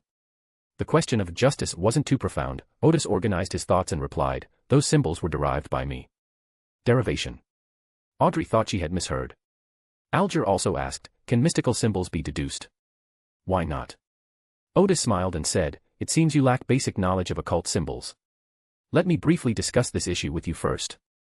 He said, first, we need to understand why there are mystical symbols. We discussed this at the last gathering. Mystical symbols are the same as languages like Gibbon, which can mobilize natural forces, and they also have the function of mobilizing natural forces. The languages of giants and dragons are different from human languages. Giants and dragons are more like naturally extraordinary beings. Their extraordinary characteristics endow them with a high degree of spirituality. They can use extraordinary powers according to spiritual guidance and use special pronunciations to mobilize these powers to complete rituals of prayer and response. Simply put, human language is used for communication between people, while languages such as the language of giants and dragons have the function of communicating with nature and the spiritual. Chapter 82, The Hermit's Little Classroom. After hearing Otis the Hermit's account, the other members realized once again that the Hermit's research was a blind spot in their knowledge. They had heard of both the language of giants and the language of dragons, and some had even learned or knew a little about them. But they never considered how these languages originated, or how they differed from human languages. As everyone listened, they gradually became engrossed, as if they had returned to school, to their student days, listening to the teacher explain knowledge that was unfamiliar to them. This book is first published online by Dot. Otis continued, later, Mr. Hermes invented the ancient Hermes language by referring to the languages of giants and dragons, and only then did mankind have its own language to communicate with nature. The birth of mystical symbols should be similar to this process. They were probably modified by human sages based on the characters of races such as dragons, and were used as universal symbols for humans to communicate with nature. As far as I know, races such as giants and dragons have their own unique mystical symbols. Those symbols were likely originally used by them to complement the syllables that could invoke spiritual and natural forces. For example, the combination of giant language and the mystical symbols used by giants was what allowed them to exert such a great influence. Therefore, these symbols themselves have a similar effect to the language of giants and dragons. Unfortunately, most of them have been lost, because these mystical symbols are very difficult for humans to learn and use. The mystical symbols of mankind did not continue to evolve and develop during the Second Age, and by the Third Age, no one understood their inner meaning. Therefore, the ancient Hermes language is still unique to humankind, a language that can be used to perform sacrifices and rituals, and to mobilize spiritual and natural forces. We have not developed corresponding mystical symbols. At this point, Otis paused slightly, and, Justice Audrey quickly asked, why did the development of mystical symbols stagnate? There are probably two reasons, Otis continued. The first reason is that during the Third Age, potion recipes gradually became more widespread, allowing humans to advance relatively safely and gain more powerful extraordinary abilities based on the recipes. Therefore, having a language that can be used to perform prayers or sacrifices is sufficient. There is no need to study the more complex mystical symbols, which are not as powerful as extraordinary abilities. The second reason is that during the Second Age, there seems to have been a period of great integration among the various tribes that had little contact with humans before. At this time, the alphabet system emerged and quickly replaced the writing systems previously used by various human groups, resulting in a unified writing system composed of letters. This effectively deprived the mystical symbols of their path of development. The other members were somewhat confused, not quite understanding the meaning of Hermit, but Klein, behind the grey fog, seemed to understand. After all, he knew the concept of hieroglyphs. Otis knew that no one understood, so he explained further. Imagine, in an era without writing, if you wanted to record the concept of wheat with a symbol, would you roughly draw the shape of wheat with lines? Or would you first invent a complex alphabet system and then use words composed of letters to represent the meaning of wheat? Everyone was taken aback at first, but then they gradually understood the meaning of Hermit. Klein was the first to realize, how come I didn't think of these questions before? At the beginning of human civilization, pictographic writing must have been used. Only after different civilizations began to communicate and merge did phonetic writing gradually form. This time, Alger, the hangedman, was completely convinced. This research was indeed very profound and amazing.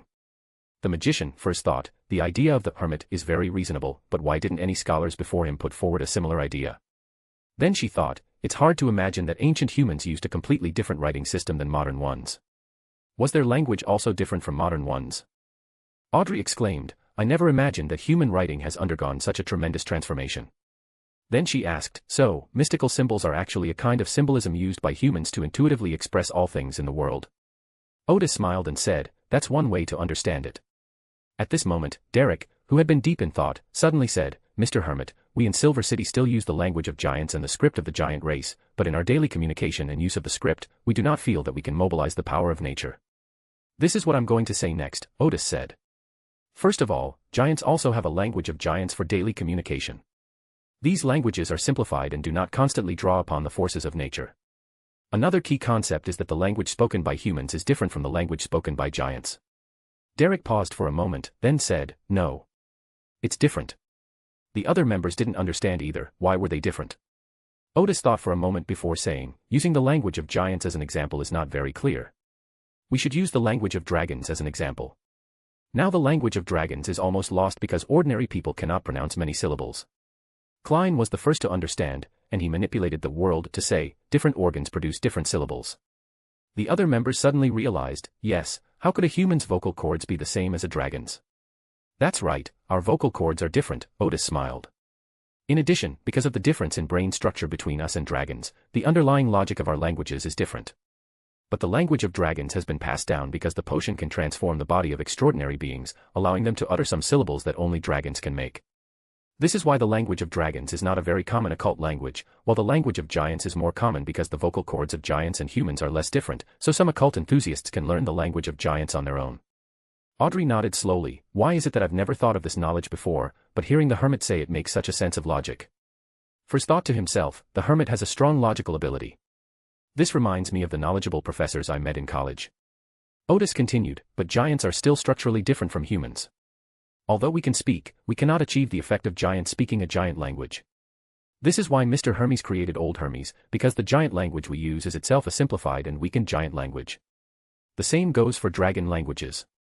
Humans find it difficult to unleash all the power and protective mechanisms contained within these languages, so when humans use giant languages and dragon languages, we lack the necessary protection.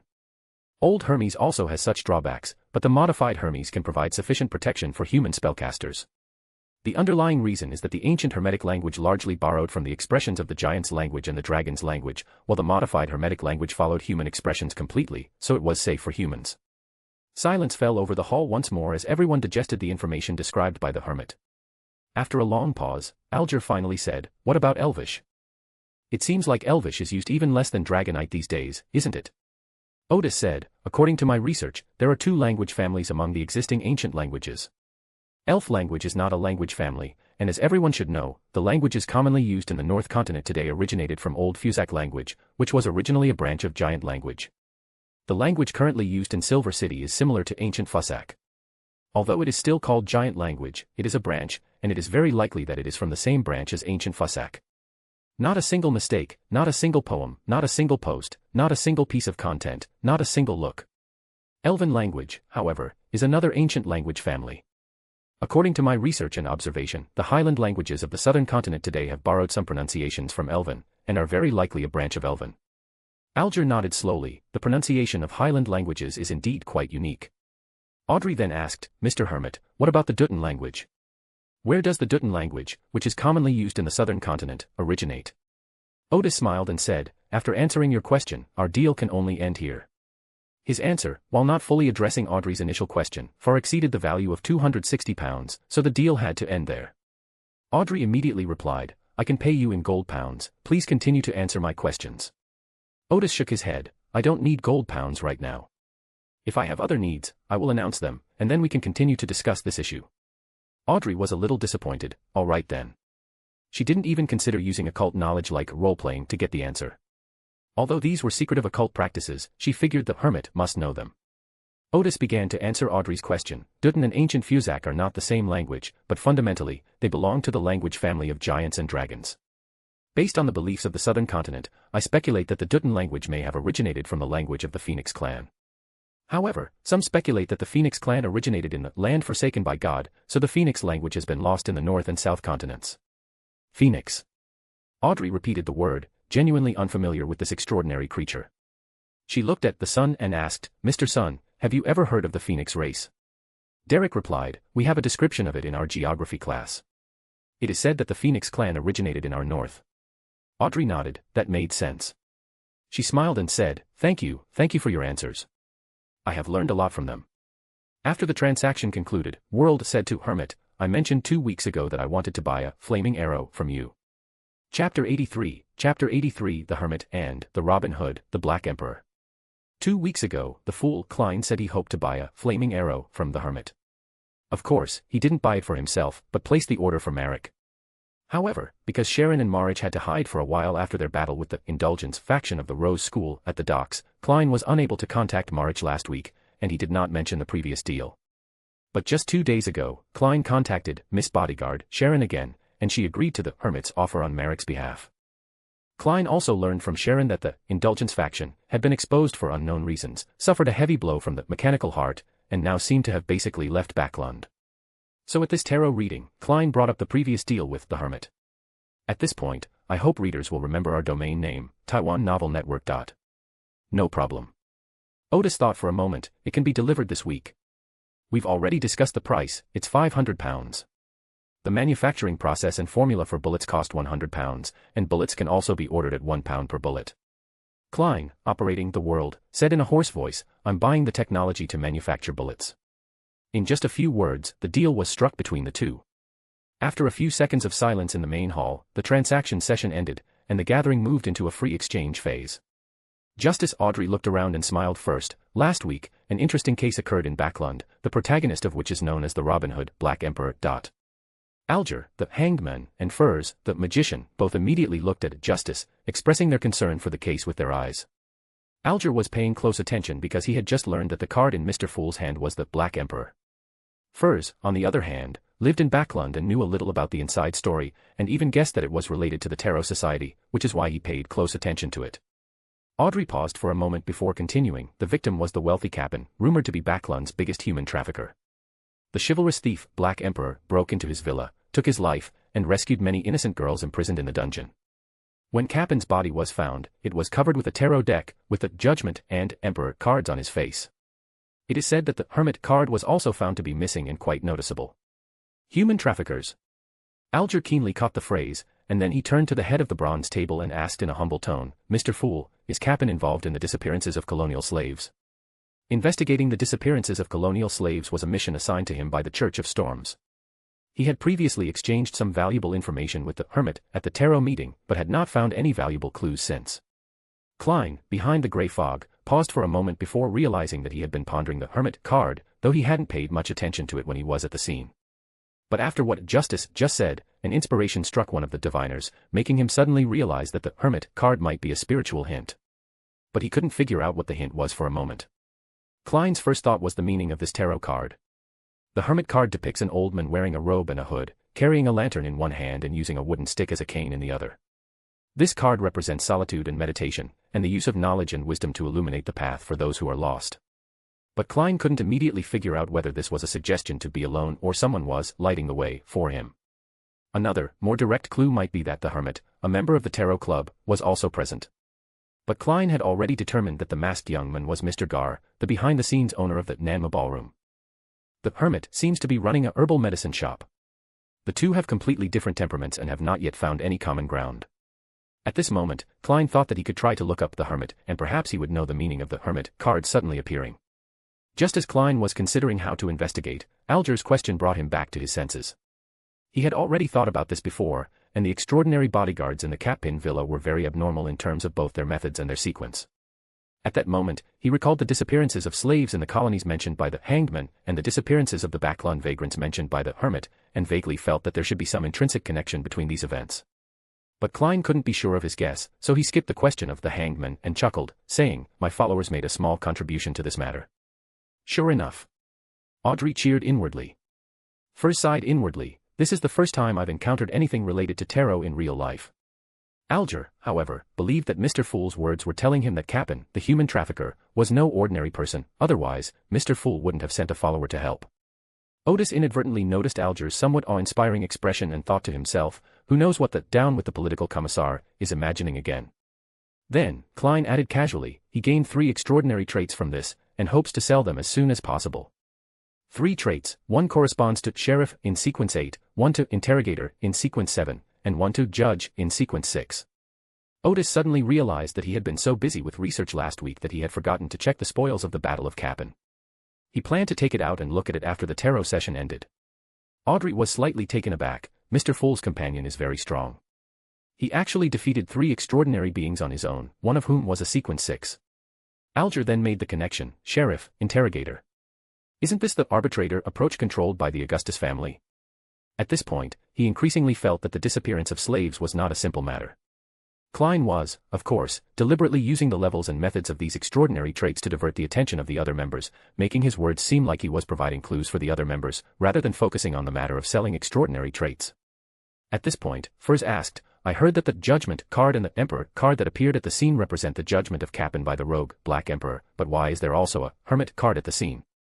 I also heard that there were other people at the scene besides the rogue. This card did appear rather strangely, so everyone unconsciously turned their attention to the Hermit, a member of the Tarot Club. Otis smiled and said, perhaps it means that the Hermit can answer your questions.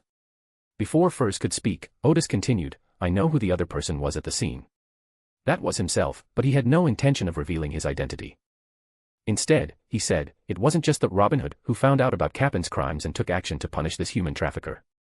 In Bernardet, some righteous people also traced the disappearances of homeless people to Cap'n and clashed with him. And coincidentally, the Robin Hood also took action to punish Cap'n on that day, so the 2 righteous men joined forces to deal with Cap'n and his accomplices. Upon hearing this, Klein almost dispelled his previous suspicion that the Hermit was Mr. Gar. He clearly remembered that 2 weeks ago, when the Hermit said that he had received news about the unusual disappearance of homeless people, some of his friends had already begun an investigation. It was said at the time that 4 people were assigned to the investigation, and it was emphasized that the 4 people had very different professions, which was used to highlight the unusual nature of this investigation. Not a single mistake, not a single poem, not a single post, not a single piece of content, not a single look. It's impossible for the Hermit to lie about the Cap'n incident about 10 days in advance, so the description at the time was highly credible. It's likely that the Hermit's friend found out about Cap'n. And that friend was Mr. Gar. Audrey recalled, I remember now, the newspaper said that on that evening, someone saw a masked young man rush into Cap'n's villa and clash with Cap'n's men. Otis smiled slightly, I was talking about him. Furs remarked, I never imagined this event would be so complicated.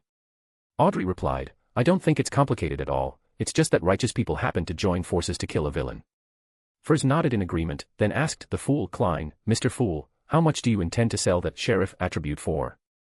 Otis breathed a sigh of relief, at least she could finally divert everyone's attention. £600. After quoting the price, Klein immediately changed the subject, showing that he didn't care about the extraordinary characteristics of Sequence 8. He conjured several pieces of parchment, saying, these are some of the meanings of Russell's secret symbols, free knowledge to help you better collect the diaries. Because one page of the diary provided by the hangedman today was forged by piecing together Chinese characters. Audrey and the others were overjoyed, never expecting such a reward at the end of the gathering. Otis had no choice but to pretend to be trying to remember. After everyone had basically finished memorizing the information, Audrey asked again, everyone, if the extraordinary organization invites someone to join, and that person doesn't join, will the extraordinary organization hunt that person down? Klein, behind the grey fog, was slightly taken aback. Justice, what organization is it going to join now? Otis immediately realized that this question arose because Justice had encountered Lelouch. He smiled helplessly, why are we talking about me again? Alger replied, such a situation rarely occurs. After all, extraordinary organizations do not recruit people publicly. They usually conduct investigations quietly and only extend an invitation if they feel the person is suitable. Few people would refuse to join an extraordinary organization.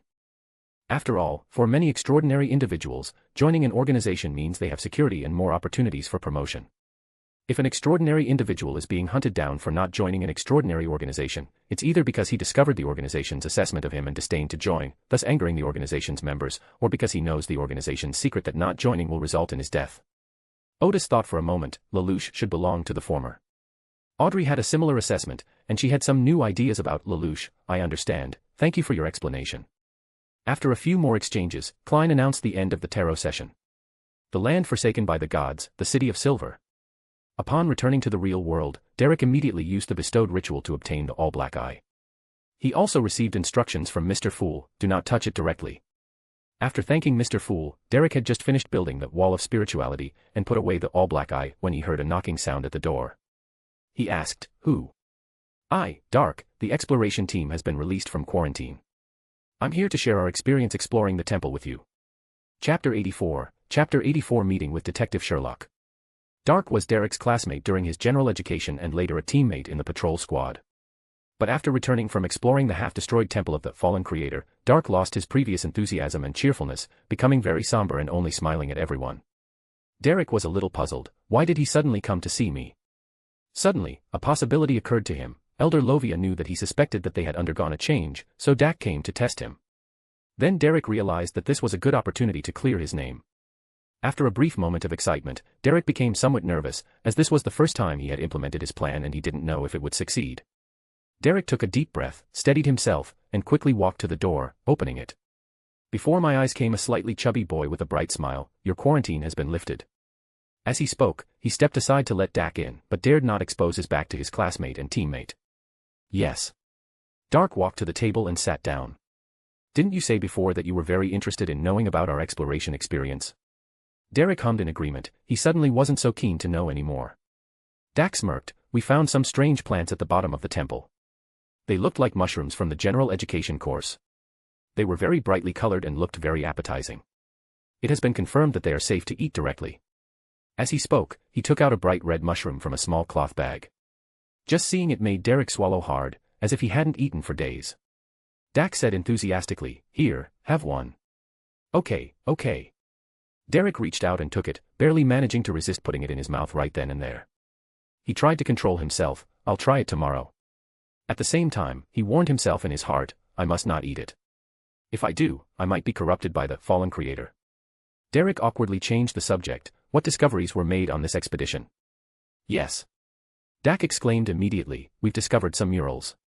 Derek felt disoriented, as if he couldn't resist picking up the mushroom and swallowing it. He realized he had to do something to get out of his current situation. Thinking of this, he regained some of his composure, reviewed his previous plan, and then said to Dark, let me get you a glass of water. Dak didn't say anything, he just nodded. Derek rose, and as he poured water, he deliberately slowed his movements, lowered his head, and began to recite the name of Mr. Fool, a fool who does not belong to this age. Your faithful servant begs for your attention.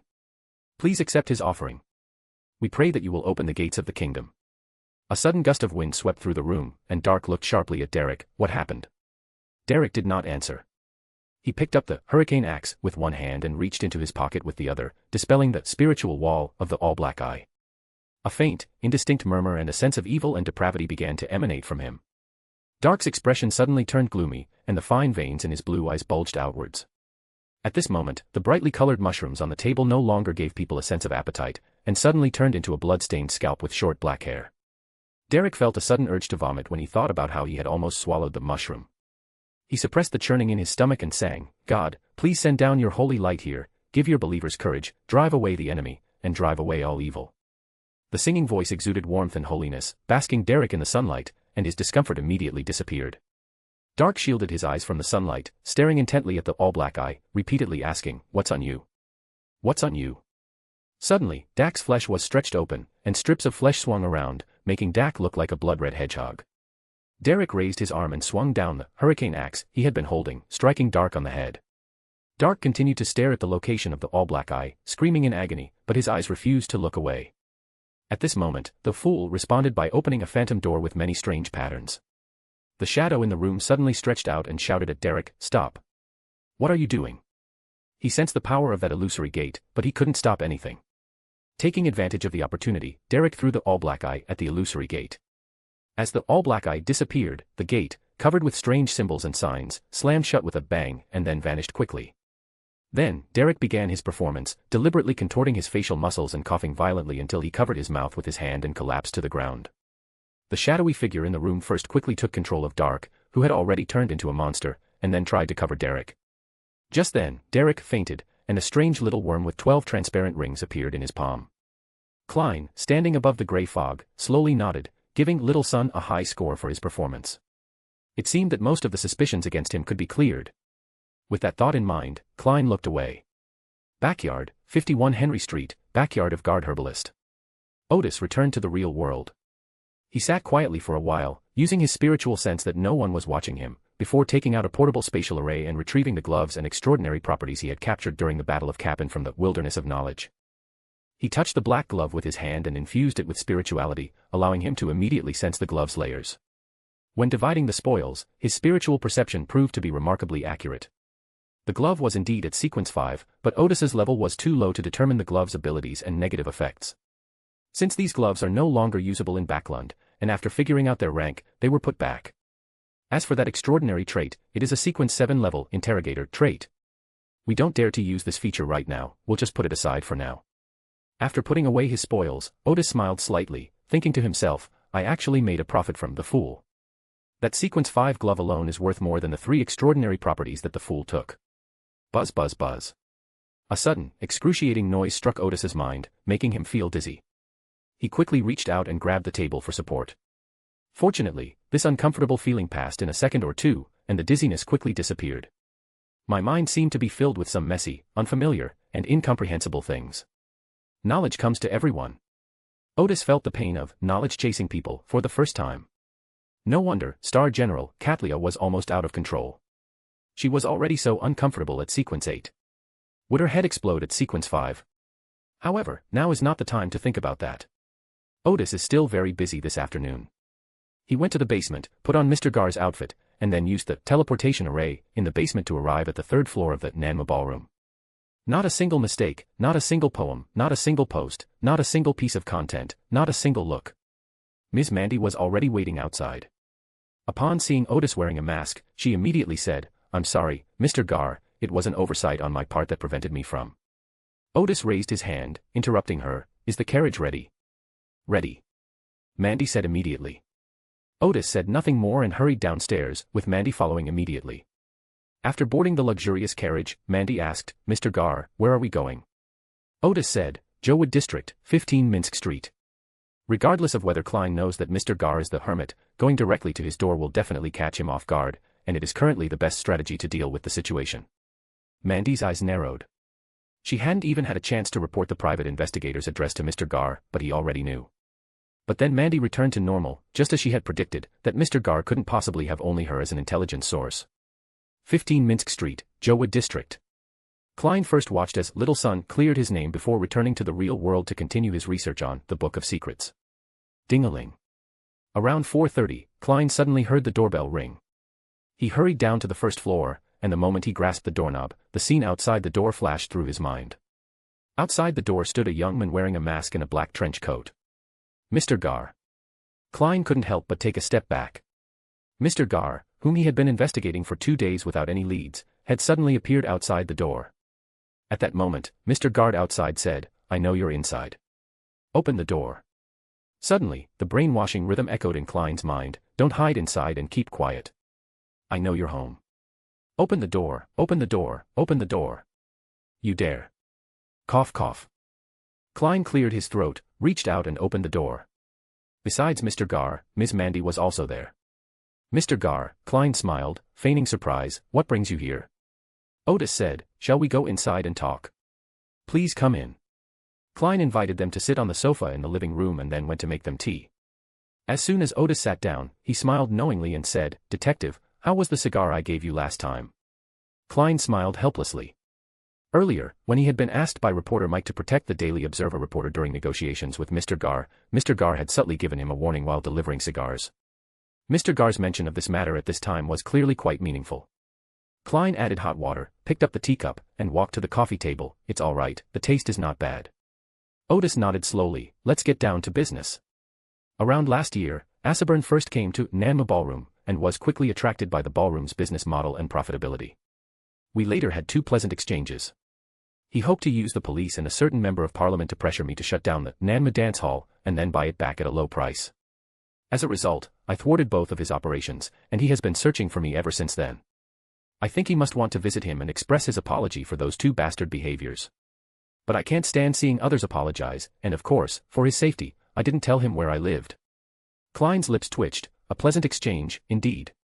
That's blatant sarcasm. It's true, the Lord's life is no longer guaranteed at this moment. Chapter 85, Mr. Gar's Preview. When Klein saw Mr. Gar come to his door, he knew that the other party must already know about the commission he had received. He stated bluntly, I have no intention of handing over the investigation results to that employer. In fact, I took on this commission out of curiosity about you, but so far I haven't found any useful information. Otis smiled and said, Detective, being overly curious isn't always a good thing. Then he stood up and said, I think Asaburn will send someone to cancel the commission tomorrow. I'm sorry to have caused you to lose a business deal. Klein realized that Mr. Gar was about to take action. It's all right, the deposit won't be refunded to him. He smiled slightly, he had already received a 10-pound deposit. Otis went to the window and looked at the fog that was thickening again outside. He suddenly said, in this kind of weather, it's easy for a fire to start. I heard that the Asaburn family's firefighting equipment has been outdated for a long time. Klein paused for a moment. It was foggy outside, not dry weather. He said, I hope no innocent people will lose their lives in the fire. Probably not. Otis turned her gaze away from the window and gave Klein a deep look. It's getting late, so we'll take our leave now. I'll write to you if I need anything in the future. Klein smiled and said, I look forward to your patronage. Watching Mr. Gard get into the luxurious carriage, Klein sighed, thinking to himself, Mr. Gard sensed I meant no harm, so he warned me by foreshadowing that the Asaburn house would catch fire tonight. Looks like the Backland fire department will be quite busy tonight. Thinking of this, he smiled and shook his head. Why doesn't Mr. Gard consider bribing me with money? I'm easy to talk to when it comes to gold pounds. On the return journey in the carriage, Otis instructed Mandy, if Asaburn sends someone to find you tomorrow, do not see him. Wait until he comes to you on his own before you see him. If his gift has impressed you, then this matter is settled, but you should still keep a close eye on this lord from now on. If Asaburn still had any designs on the Nama ballroom, Otis would have no choice but to eliminate it completely. However, he was generally unwilling to go that far, since killing a lord in Backland would cause a huge sensation. Mandy nodded and said, I will keep it within limits. Otis simply grunted in response and said nothing more. He first took a carriage to the Nama dance hall, and then used a teleportation array to return to the herbal medicine shop. In the backyard of the herbalist's shop, Otis began selecting extraordinary weapons, which he planned to use himself that night. Previously, similar tasks were always entrusted to extraordinary mercenaries, but after Otis's advancement, he also gained considerable combat power, so he decided to set a fire himself. Otis was well aware of the bodyguard strength of the Asaburn family. This millionaire had hired more than a dozen bodyguards, including 1 Sequence 8 and 2 Sequence 9 extraordinary individuals. With the element of surprise and the aid of extraordinary weapons, Otis was quite confident. The weapons that Leader and Lelouch had used before were obviously not suitable for Mr. Gal. So he chose a rifle and a sword, took out his stock of 4 supernatural incendiary bombs, and made 6 new ones himself. After completing all these preparations, Otis, as usual, sold medicine at the front desk. As usual, Otis told his servant, Kinna, to leave first, and that he had something to do the next morning, asking the servant to process some herbs that needed to be prepared. Otis rested for a while, locked the door, and took a carriage home. He didn't know whether Mechanical Heart would symbolically monitor him after the cap-in case, so after arriving home, he pretended to read a book for a while, drank a cup of hot water, and then went back to his bedroom to turn off the lights and go to sleep. After drawing the curtains, Otis quickly arranged her bed before quietly going to the basement. Otis first disguised himself. Of course, he couldn't use the identities he had already created to commit arson. He put on a beard, wore a long-brimmed baseball cap, and pulled the brim down very low. Although this appearance looks somewhat suspicious, it doesn't really reveal Otis's true appearance. Next, Otis put on a dark knight's outfit and a loose gray coat. Finally, using the spatial magic circle connected to the wilderness of knowledge, he took out the extraordinary weapon he had prepared beforehand and carried it in a long cloth bag. There are also 2 teleportation arrays in the basement of number 77 Highland Avenue. One of the magic circles led to his rented hideout in the dilapidated apartment building, and this was the first time the magic circle had been used. The other magic circle was originally set to 176 Riverbend Avenue, but Otis recently planned to secretly establish a new base, so the magic circle has not yet been marked with a target. After checking his belongings again, Otis left home through the teleportation array and quietly jumped out of the window of his apartment building. Under the cover of night, he quickly walked through 3 or 4 streets before taking a taxi to the street where Asaburn was located. This street is home to many wealthy people and officials, has bright streetlights, and police patrol it extensively. To avoid attracting the attention of the patrol officers, Otis used the alleys in the streets to evade the occasional patrol officers. Upon arriving at the wall of the Asaburn family's house, Otis did not immediately rush in. Instead, after observing the surrounding terrain, he went to the villa to the left of the Asaburn family's house. Otis already knew about the surrounding area. The family that owned the villa had recently gone on vacation to Dixie Bay, and many of their servants had gone with them.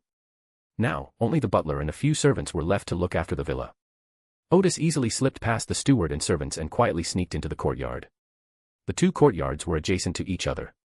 When they reached the middle of the courtyard, Otis threw a supernatural incendiary bomb into the Asaburn family's courtyard.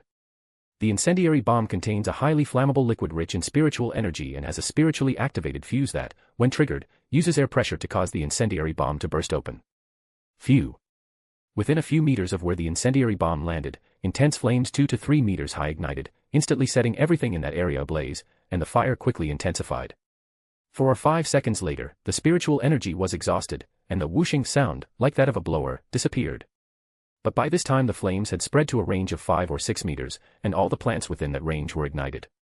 Aseburn's bodyguards were the first to discover the fire, shouting for help as they ran to get water hoses. The sudden outbreak of fire startled the servants of the Aseburn household, who, still half asleep, rushed out in their pajamas to fight the blaze. Not a single mistake, not a single poem, not a single post, not a single piece of content, not a single look. People in the surrounding courtyards also woke up, and the vicious dogs kept in captivity barked incessantly. When the butler and servants saw that the neighbor's house was on fire, they rushed over to help put it out, and for a time, the surrounding villas were plunged into chaos. Otis had already taken advantage of this opportunity to sneak into the Aseburn family's yard from the back of the villa. While everyone was busy putting out the fire, Otis threw a supernatural incendiary bomb into the first-floor lobby, and the first floor immediately burst into flames. The bodyguards who remained in the villa had already spotted Otis. Some immediately went to protect their employer, some rushed towards Otis to stop her, and others went to get their shotguns. Otis did not linger in the fight. He nimbly climbed to the second floor using the windowsill and then dropped a supernatural incendiary bomb from there. As he was going up to the third floor, 2 bodyguards tried to stop him on the stairs, but the incident happened so suddenly that they didn't have time to bring their weapons. Seeing that Otis was alone and not very strong, the 2 bodyguards rushed down and punched the arsonist. Otis strode forward and, with lightning speed, grabbed one of the bodyguard's arms, pulling him along with the force of his punch, while simultaneously tripping him, causing the bodyguard to fall heavily to the ground. Then, Otis suddenly moved close to another bodyguard and, taking advantage of the other's inability to retaliate, punched him in the armpit, knocking him down. Otis did not linger in the fight, and quickly went up to the third floor, where he also threw down a supernatural incendiary bomb. The villa was only 3 stories high.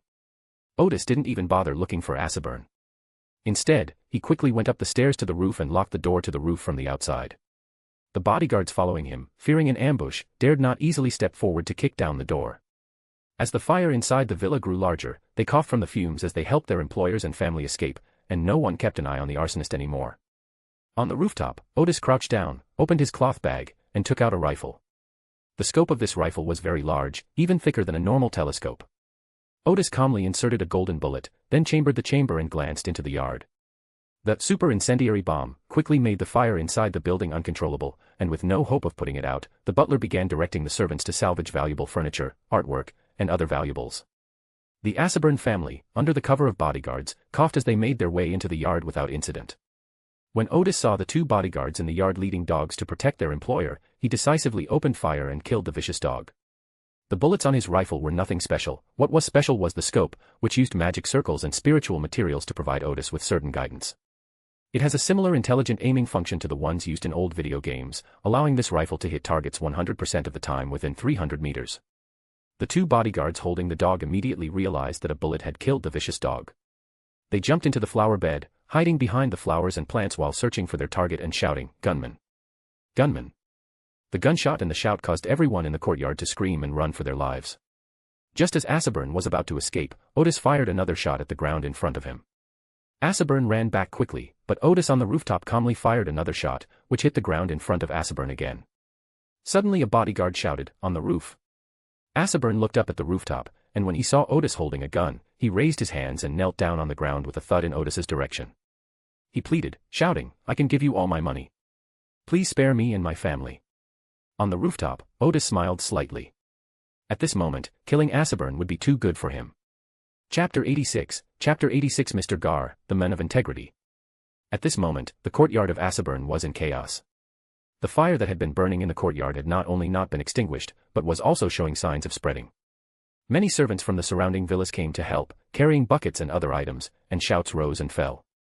The villa was also engulfed in flames, with flames frequently bursting out of the windows, making it impossible to go inside and salvage belongings. The key issue is that those 3 gunshots caused everyone in the courtyard to scatter in panic, frantically searching for cover. Now, no one has the mind to salvage anything of value. Aseburn had no choice but to kneel in the courtyard and beg for mercy from the men with the gun on the roof. After most of the firefighters hid, the courtyard became less noisy. Otis had been waiting for this moment. He shouted to Ashburn, "Someone asked me to tell you that he thanks you for your concern, but he prefers peace and quiet, so don't send anyone to look for him. He also told me to fire 3 shots at you, but not to kill you. But you should know that the 4th shot would definitely hit your head." Ashburn quickly replied, I know. Thank you for giving me another chance." Otis smiled and said nothing more, but retreated to the center of the roof so that the people below could not see him. Ashburn's bodyguards also took action, removing the iron gate at the entrance of the courtyard and using it as cover to help Ashburn hide. At this point, the fire upstairs intensified, and the sound of glass shattering from the heat could be heard continuously. One of the bodyguards hiding behind the iron gate smiled and said, "That sniper is an idiot. Unless he jumps down from the building, no one can get down from the fire now." Ashburn, a man who had seen his share of storms, quickly calmed down once he was safe. "He was sent by that gentleman. I reckon he's already escaped." The bodyguards were all taken aback, but only the 3 extraordinary bodyguards seemed to understand their employer's meaning. Afterwards, Ashburn sat on the ground, staring blankly at the villa engulfed in flames. No one knew what he was thinking. Wood District, Minsk Street. Even through the fog, Klein, standing atop the clock tower, could see the distant firelight. He smiled and said, "Mr. Gar's prediction was quite accurate." The villa in Ashburn. A few minutes later, a hurricane suddenly blew through the street, so strong that it was impossible to open one's eyes, and the fire in the yard was extinguished just like that. But the fire in the room was still burning. At that moment, the water in the pond in the yard suddenly seemed to come alive and flowed to the shore and into the house. With the help of the water, the fire in the house was quickly extinguished. At this moment, the hurricane stopped, and people opened their eyes. However, they could hardly believe their eyes. The fire had been extinguished just like that. A carriage bearing the storm emblem drove into the courtyard, and members of the Punisher squad, dressed in police uniforms, quickly took over the area. After learning a little about the case, the substitute went to the rooftop to look for the arsonist. First, they found no remains, indicating that the arsonist had escaped. The area had been burned before, leaving no trace. There was no other way, so the Punisher had to use a sealing artifact to communicate with spirits, but the surrounding natural spirits knew nothing about it. Then they used the sealed item to perform divination, but they still couldn't get any information. This is rather strange. Theoretically speaking, even if an arsonist has the ability to counter divination, he should still be able to divinate some information. Moreover, extraordinary individuals who possess this ability generally do not have the capacity to make nature spirits ignore their actions. If both are present, the other party must be at least a sequence 6, but would a sequence 6 commit arson? It would be reasonable for a sequence 6 to be after Ashburn's wealth, since a wealthy person of that level could at most hire some low sequence beyonders as bodyguards. They mainly rely on the help of the church. For example, Ashburn is a follower of the Church of Storms, so when he encounters an enemy of sequence 6, he will definitely ask the Church of Storms for help. Because such believers typically donate a lot of money to the church's extraordinary beings also have an obligation to protect them. Even if there isn't enough time to ask the church's extraordinary individuals for help, after the incident occurs, the church's extraordinary individuals will be able to identify the suspect based on clues, and in some cases, bring them to justice. If the murderer cannot be caught, a reward and a warrant will be issued, and the murderer will have to live in the shadows from then on. Therefore, in general, ordinary, middle sequence, wild extraordinary beings would not take this risk.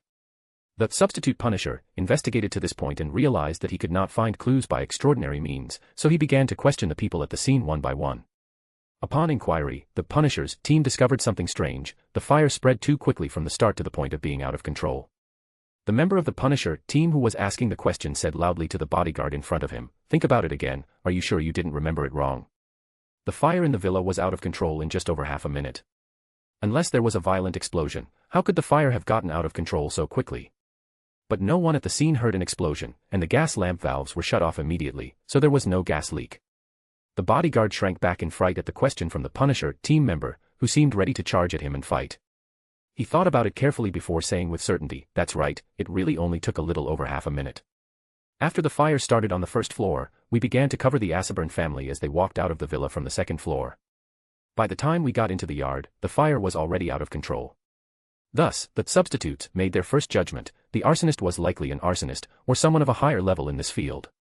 Then they learned what the arsonist had said to Ashburn, and they quickly concluded that Ashburn's enemies had hired extraordinary beings to retaliate. But when asked, the millionaire insisted that he did not know who his enemy was and had no clues to provide.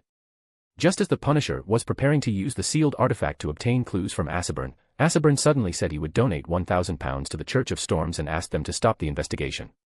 According to certain unspoken rules between the church and wealthy believers, in this situation, the punisher cannot use sealing objects to extract confessions from believers, and must respect the believer's choices. The scapegoats realized that this case was likely to remain unsolved. Otis had already returned to his base in the dilapidated apartment by carriage. Not a single mistake, not a single poem, not a single post, not a single piece of content, not a single look. Of course, he still got off 3 blocks away and, under the cover of night, walked back here. The cloth bag in Otis's hand, as well as the tools used in the crime, have been returned to the wilderness of knowledge using a spatial magic circle. Otis just used the movable teleportation array hidden in his coat to leave the roof of the villa. After his improvements, the magic circle no longer causes the dizziness that it used before, and it can now be used twice a week. After appearing more than 10 kilometers away from the Ascetic villa, he quickly regained his composure and hid in a dark corner, putting his coat and all his weapons back into the wilderness of knowledge. He even had time to change his hat before leisurely returning to the outpost. He then used the secondary formation at the stronghold to return home and secretly lay back down on his bed. In the darkness, Otis looked at the ceiling and smiled. It felt pretty good to personally punish his opponent. He quickly calmed his mind and fell asleep through meditation. Wood District, 15 Minsk Street. After breakfast, Klein decided to go to the Crag Club. This might cause him to miss the messenger sent by Lord Ascetic to cancel the commission, but it would allow him to create the illusion that he was out investigating Mr. Gar's whereabouts, and use this as a reason to refuse to return the £10 deposit. While he was riding in a public carriage, he bought a copy of the Backland Morning Post from a newsboy and, sure enough, found on the second page news about the fire at Lord Ashburn's mansion. Although it happened late last night, I didn't expect that the Backland Morning Post would have already given a fairly detailed report on it. However, the report stated that the fire at Ashburn Mansion was caused by an explosion due to aging gas pipes, indicating that someone had covered up the cause of the fire. Continuing to read, Klein saw in the report, fortunately, yesterday's fire did not cause any casualties, only some people sustained minor injuries while fighting the fire. Just then, the public carriage arrived. Klein closed the newspaper and, as he boarded the carriage, thought to himself, Mr. Gar is a man of his word. At this time, Mr. Gard, Otis was also traveling to the fight club by public carriage. Upon arriving at the training ground, head coach Federer smiled and said, I haven't been here for several days. I thought you weren't coming. After all, he didn't have much left to teach Otis. Otis smiled and took out a bottle of essential oil. This is an essential oil extracted from several herbs, including Impatiens balsamina, and it has a very good effect on symptoms such as bruises and aches. A long time ago, Otis discovered that there were no medicines like safflower oil in this mysterious world. Of course, the pharmacists must have similar medicines, but the characteristics of extraordinary beings meant that such medicines were not very widely available. So he made his own liniment for sprains and bruises, and it worked quite well. However, he never used it for bruises or sprains, so it wasn't very well known. Federer paused for a moment, then said, if there's anything I can help you with, just let me know. Otis then stated frankly, I want to practice running. After participating in 2 extraordinary fighting competitions, he realized that running in a fight requires certain skills, so he wanted to ask if there were any tips. Federer put away the essential oil. Come on, let's go play on the court. Chapter 87, Hugh's plea for help. Around noon, after running around on and off all morning, a somewhat tired Otis arrived at the public horse station to catch a ride. Only after he sat in the carriage did he begin to reflect on his harvest at noon that day. Just as Otis had predicted, there was a skill involved in running in battle. One had to be careful with positioning when escaping and try to avoid being caught by the pursuers. When chasing, you need to make some predictions, don't always just follow the person in front. Fiddley's teachings were very helpful to Otis, and when he encountered an enemy who could run away, he wouldn't have to chase for so long without being able to catch up. These running techniques reminded Otis of Lingbo Weibo, a martial art, but unfortunately, it was a fictional martial art with little to draw upon. Back at the herbal shop, Otis had lunch and was about to go to the backyard. Just then, a customer came in to buy medicine, and the shop assistant, Kana, immediately stepped forward and asked, what do you need? The person buying the medicine seemed somewhat weak in voice, sunflower. Otis glanced back and saw that the other person was a man in his 30s, but he looked listless and as if he hadn't rested well for a long time. He also noticed that the other person's face was slightly grayish, as if he had been poisoned. So when Kana was retrieving the sunflower, Otis pinched his temples and activated his spiritual vision. Otis rarely comes into contact with the undead and seldom activates his spiritual vision. However, with the activation of his spiritual vision ability, his eyes became even more profound, and the medicine buyer in front of him seemed to become more illusory, as if he were layered on top of each other. The colors of his body parts and organs could also be clearly seen. Otis immediately noticed that the other party's spirit was wrapped in wispy, cotton-like black mist. These black mists had begun to affect the health of the organs of those who purchased the medication, making those organs appear somewhat dull in color. Otis quickly made a judgment. This was a reaction influenced by some dark magic, but these spells were very simple and not difficult to deal with. He took another careful look at the buyer, and after confirming the other party's condition, he used the method of pinching his temples to shut down spiritual vision, and said to Kana and the buyer who were about to complete the transaction, "Wait a moment." Seeing that the two of them were slightly taken aback and looked at him, Otis continued, "Your complexion has turned ashen, so ordinary sunflower won't be very effective. I suggest you use golden-edged sunflower, and also buy some midsummer grass to make tea." Although Otis was not an apothecary, he knew how to counteract the effects of this kind of dark magic. The customer was very easy to talk to. Okay, then I'll buy golden-edged sunflower and midsummer grass." Otis then said to Kana, 2 golden-edged sunflowers and 200 grams of midsummer grass. While collecting herbs in Kana, Otis chatted with the buyer and learned that he lived in the Hilton district at 166 Honest Road. It was learned that he had been experiencing fatigue and lethargy for about a week, and that several of his neighbors had similar symptoms. Yesterday, one of my neighbors shared that burning sunflowers at home could relieve these symptoms, which is why he bought sunflowers during his lunch break at work. After seeing the customer off, the shop assistant, Kana, said, "Sir, someone came to buy Phnom Penh sunflower this morning. I remember he also lived in the Hilton area, but I didn't ask which street he lived on." Otis realized that this was no coincidence. He first drew a portrait of the person who had just bought the medicine, and then, with the help of his extraordinary abilities, drew a portrait of the person who had bought the medicine that morning. Then he wrote a letter and asked Kenneth to find a horse-drawn carriage on the street to take him to the Backland Mechanics Society. He's just an informant, so of course he won't investigate himself. He just needs to provide clues and let the people from Mechanical Heart investigate. After Kana returned, Otis went back to the backyard to check on the progress of the flaming arrow. Kana had done a good job with the carving steps, so Otis began to mix the paint with spiritual materials. Most of the spiritual materials that Otis had previously ordered from Viscount Kelton were intended for use in these flaming arrows. Otis personally completed this step, preparing the paint and then applying it to the magic circle on the parts. This is another rather tedious process, but Otis has nothing else to do today and plans to complete the 11 flaming arrows by tomorrow so that he can get the payment and final payment for the 2 orders. Inside an apartment building in the southern part of the bridge area, Hugh Deerchaw strode up the stairs to the 3rd floor. The apartment was fairly spacious, and there wasn't any clutter in the hallway. The public restrooms at both ends of the corridor are also cleaned, so there is no urine smell in the corridor like in the East District apartments. Hugh arrived at the door of room 309, checked his Mitsubishi Spike, and then knocked on the door. She had been commissioned by the Hound, a member of the Occult Research Society, for over a week, and only got some leads last Friday. Of course, she hadn't only been busy with this case for the past week or so, she had also been busy with other cases. The Hound case was just a side job to find clues. According to the information provided by the Hound, the deceased was named Bruce, and almost everyone he had met in his lifetime was listed in the Hound's information. Until last Friday, Hugh learned through his own channels that someone had inadvertently seen a man in his 20s climb into Bruce's house through the window last night, and the two seemed to have talked for a long time. Hugh first found a witness, then drew a portrait based on his description, and after 2 days of searching, someone finally recognized the young man in the portrait. The man's name was Edgar, and he lived in room 309 of this apartment building. Hugh is here today to confirm that if Edgar is indeed living here, she will immediately inform the Hound. As for the reason for the visit, Hugh had already come up with one. Edgar had borrowed money from the Black Moon bar owner at high interest rates, so she said she was there to collect the debt.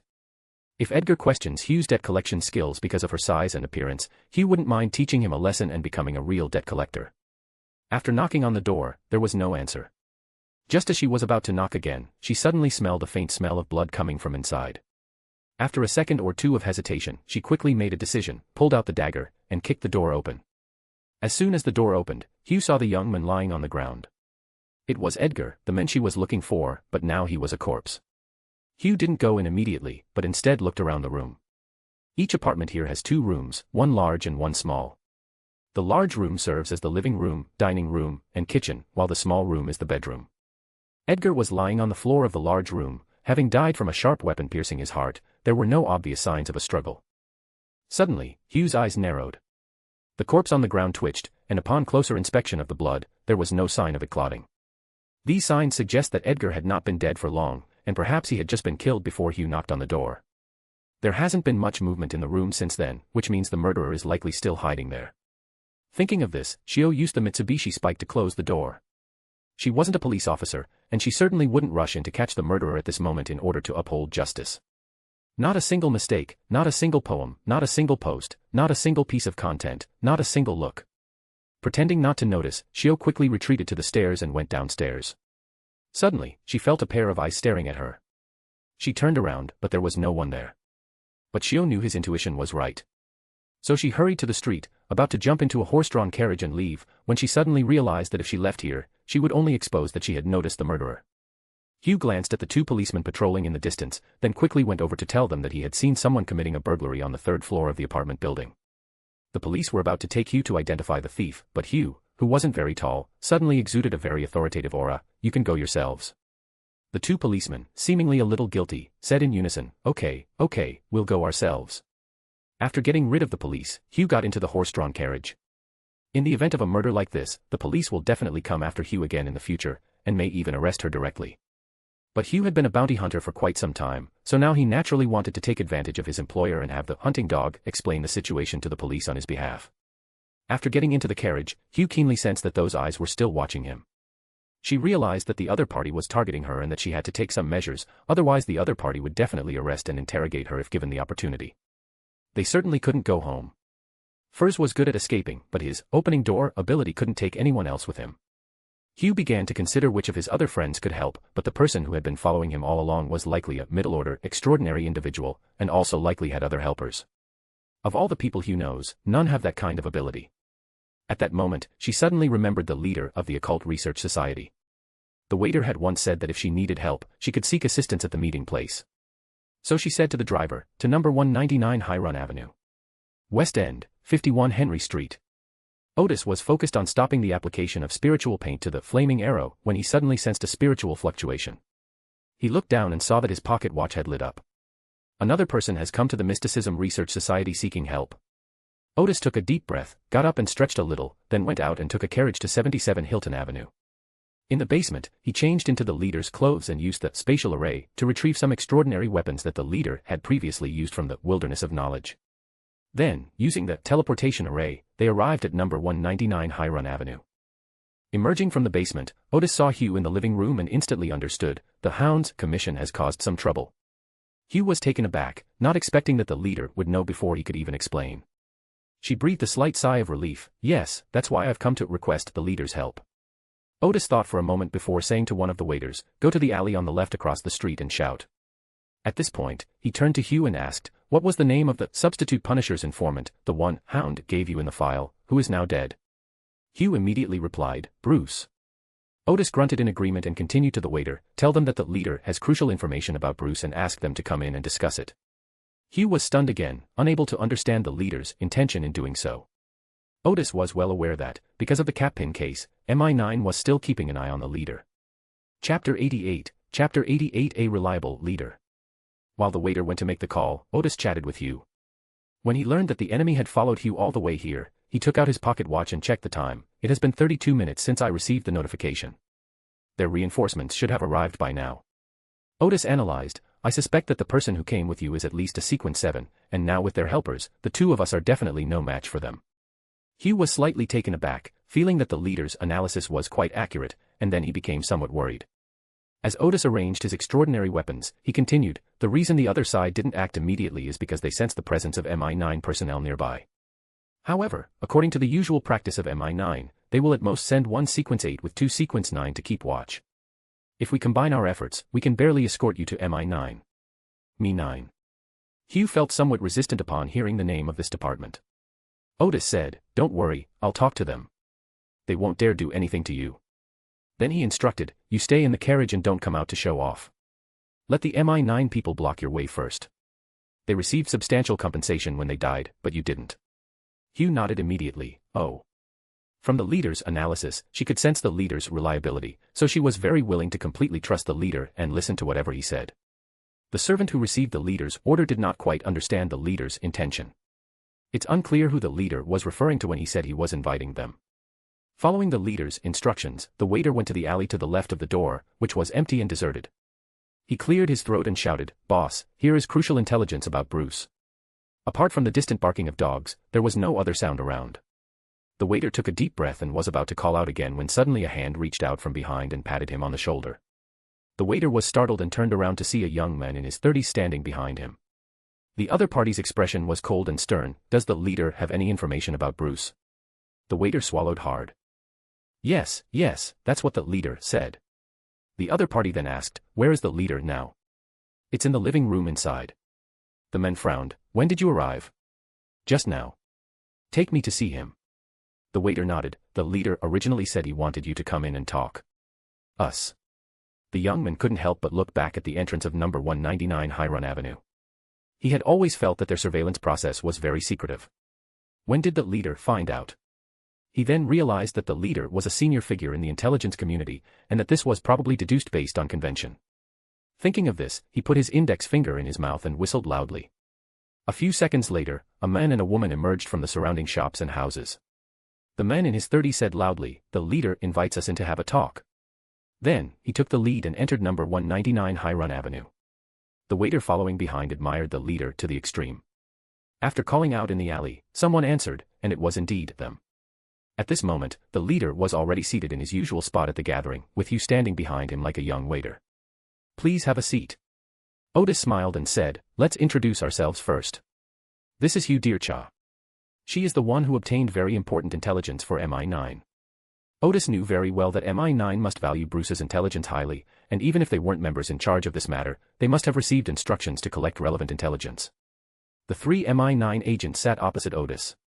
Since the leader had requested it, they each gave a brief self-introduction. The man who had patted the waiter on the shoulder earlier was Cyril, the three men's superior. The other two, a man and a woman, were about 27 or 28 years old. Neither of them had any particularly striking appearances. The woman's name was Leona, and the man's name was Jean. Otis added, let's talk about how to get the intelligence to MI9 as quickly as possible. Cyril, still with a cold expression, said, why don't we just have Miss Deerchaw dictate it to us and then relay it back? He paused and then added, as for the payment, it will never be delayed. It's not about the reward. Otis briefly summarized Hugh's description and his own guesses about the enemy, then said, if any of you leave here now, you will be attacked immediately. We only have two options now. The first option is for you to send out a distress signal and we will wait here for reinforcements. The second option is to send Deerchaw to MI9. It is important to note that if we use the first method, the enemy will launch an offensive after you send the signal. We need to be prepared to face an attack led by a sequence 7 and at least 5 or 6 extraordinary beings. Although the second method seems dangerous, we are on the move, and so are they, making it difficult for the enemy to set up an ambush in advance. Cyril frowned. You shouldn't have called all of us in. Otherwise, he could have left 1 or 2 people in the shadows. Otis smiled and said, at this time, we must concentrate all our strength. In fact, he wanted to firmly tie the 3 people from MI9 to himself and Hugh. Cyril sighed and said, we don't have much time left. Otis nodded in agreement. From the moment the MI9 agents entered the room, the enemy commander should have been making a final decision, attack immediately or wait for the right opportunity. He smiled and said, if you're also having trouble making up your minds, then bring your carriages here, and we'll head to MI9 immediately. Cyril asked, does the chief think we should escort Miss Deerchaw back to MI9? Otis nodded, yes. If it were at Gar's herbal shop or Otis's house, he would definitely advise holding firm, because Otis had made many preparations in both places, which could completely withstand the attack of several extraordinary beings. However, the meeting place of the mysterious research society was not defensively equipped and had no back door, so there was no way out, in order to avoid the members discovering that the leader was proficient in magic arrays. In that case, it would be better to fight the enemy in motion. After all, this is Backland, and to avoid attracting demigods, the enemy dares not launch too fierce an attack on the streets. Not a single mistake, not a single poem, not a single post, not a single piece of content, not a single look. Cyril thought for a moment before saying, all right, I'll do as Chief says. Then he said to Jean, go drive the carriage. Yes. Jean stood up and quickly went out. Otis picked up the cloth bag containing the extraordinary weapon, went to the wall facing the door, hid behind the wall, and peered out through the glass of the door. Seeing Jean drive the carriage over, he took out the metal crossbow and loaded a metal arrow. Did you bring guns? Cyril and Leona both pulled out a revolver and disengaged the safety. Otis said, follow me and charge out, pointing your guns at 1 o'clock. After saying that, he took the lead and rushed out. Just as they came out, Jean parked the carriage at the door. Almost simultaneously, 2 men rushed out of the shops across the street, drawing their guns as they ran towards them. Their location was exactly 1 o'clock for Otis and the others. Before the 2 men could even raise their guns, Otis, who was already prepared, fired his metal crossbow, and a finely crafted metal arrow struck one of them in the heart. Thump thump thump thump. Cyril and Leona were a step ahead of them in raising their guns, each firing 2 shots, both hitting their targets, and the two enemies immediately fell into pools of blood. The sudden gunshots caused pedestrians to scream and scatter, creating chaos on the street. Otis smiled and said, "Not bad marksmanship." As he spoke, he waved his hand, observing the surroundings while gesturing for Shio to get in the car first. After the four men boarded the carriage, Jean, who was sitting in the driver's seat, flicked the reins and shouted, "Giddy up." With a neigh, the two horses pulled the carriage forward at high speed. Inside the carriage, because of their initial victory, although all four of them were carefully observing the scenery outside the window, the corners of their mouths couldn't help but curl up slightly. Hugh, while keeping his eyes on the outside, asked, "Chief, how did you know there would be enemies in that direction?" "It's very simple," Otis smiled. "Because that's the direction the horse and driver are heading. If I were the enemy's commander, I would definitely arrange for someone to kill the horse and the driver once I learned that the enemy was driving the carriage here. If that's really the arrangement, they can't possibly attack from the direction of the carriage, can they?" Shio nodded slightly, feeling very impressed. Cyril added, "I've long heard of Mr. Chief's wisdom, but only today do I realize that it's all true." Otis smiled and said, "I guess you wouldn't describe me as wise, but rather as cunning, right?" Cyril and Leona smiled slightly, offering no explanation. At that moment, Jean, who was driving, suddenly shouted, "Enemy attack! It's Fire Raven!" As he shouted, he yanked the reins, turning the carriage into a narrow alley. As they turned the corner, Otis and the others in the carriage saw through the window that a flock of fire crows was rapidly flying toward the carriage. After the carriage turned, the flock of fire crows followed suit and chased after it. Although the two horses were running hard, the fire crow was faster than the horses. Otis immediately stood up, smashed the back window of the carriage, and just as the fire crows were about to catch up with the carriage, he threw a blue axe behind it. This axe was the same ice bomb he had used before. After hitting one of the fire crows, the axe immediately exploded with a soft bang. The area within 4 or 5 meters of the small explosion was immediately covered with a layer of frost, even freezing the fire crows. While slightly surprised by the effects of the leader's weapon, Cyril coldly remarked, "Arsonist." At that moment, Jean, who was in front, warned again, "The enemy is boarding." "Ah." As he shouted, gunshots rang out outside, indicating that Jean had been wounded.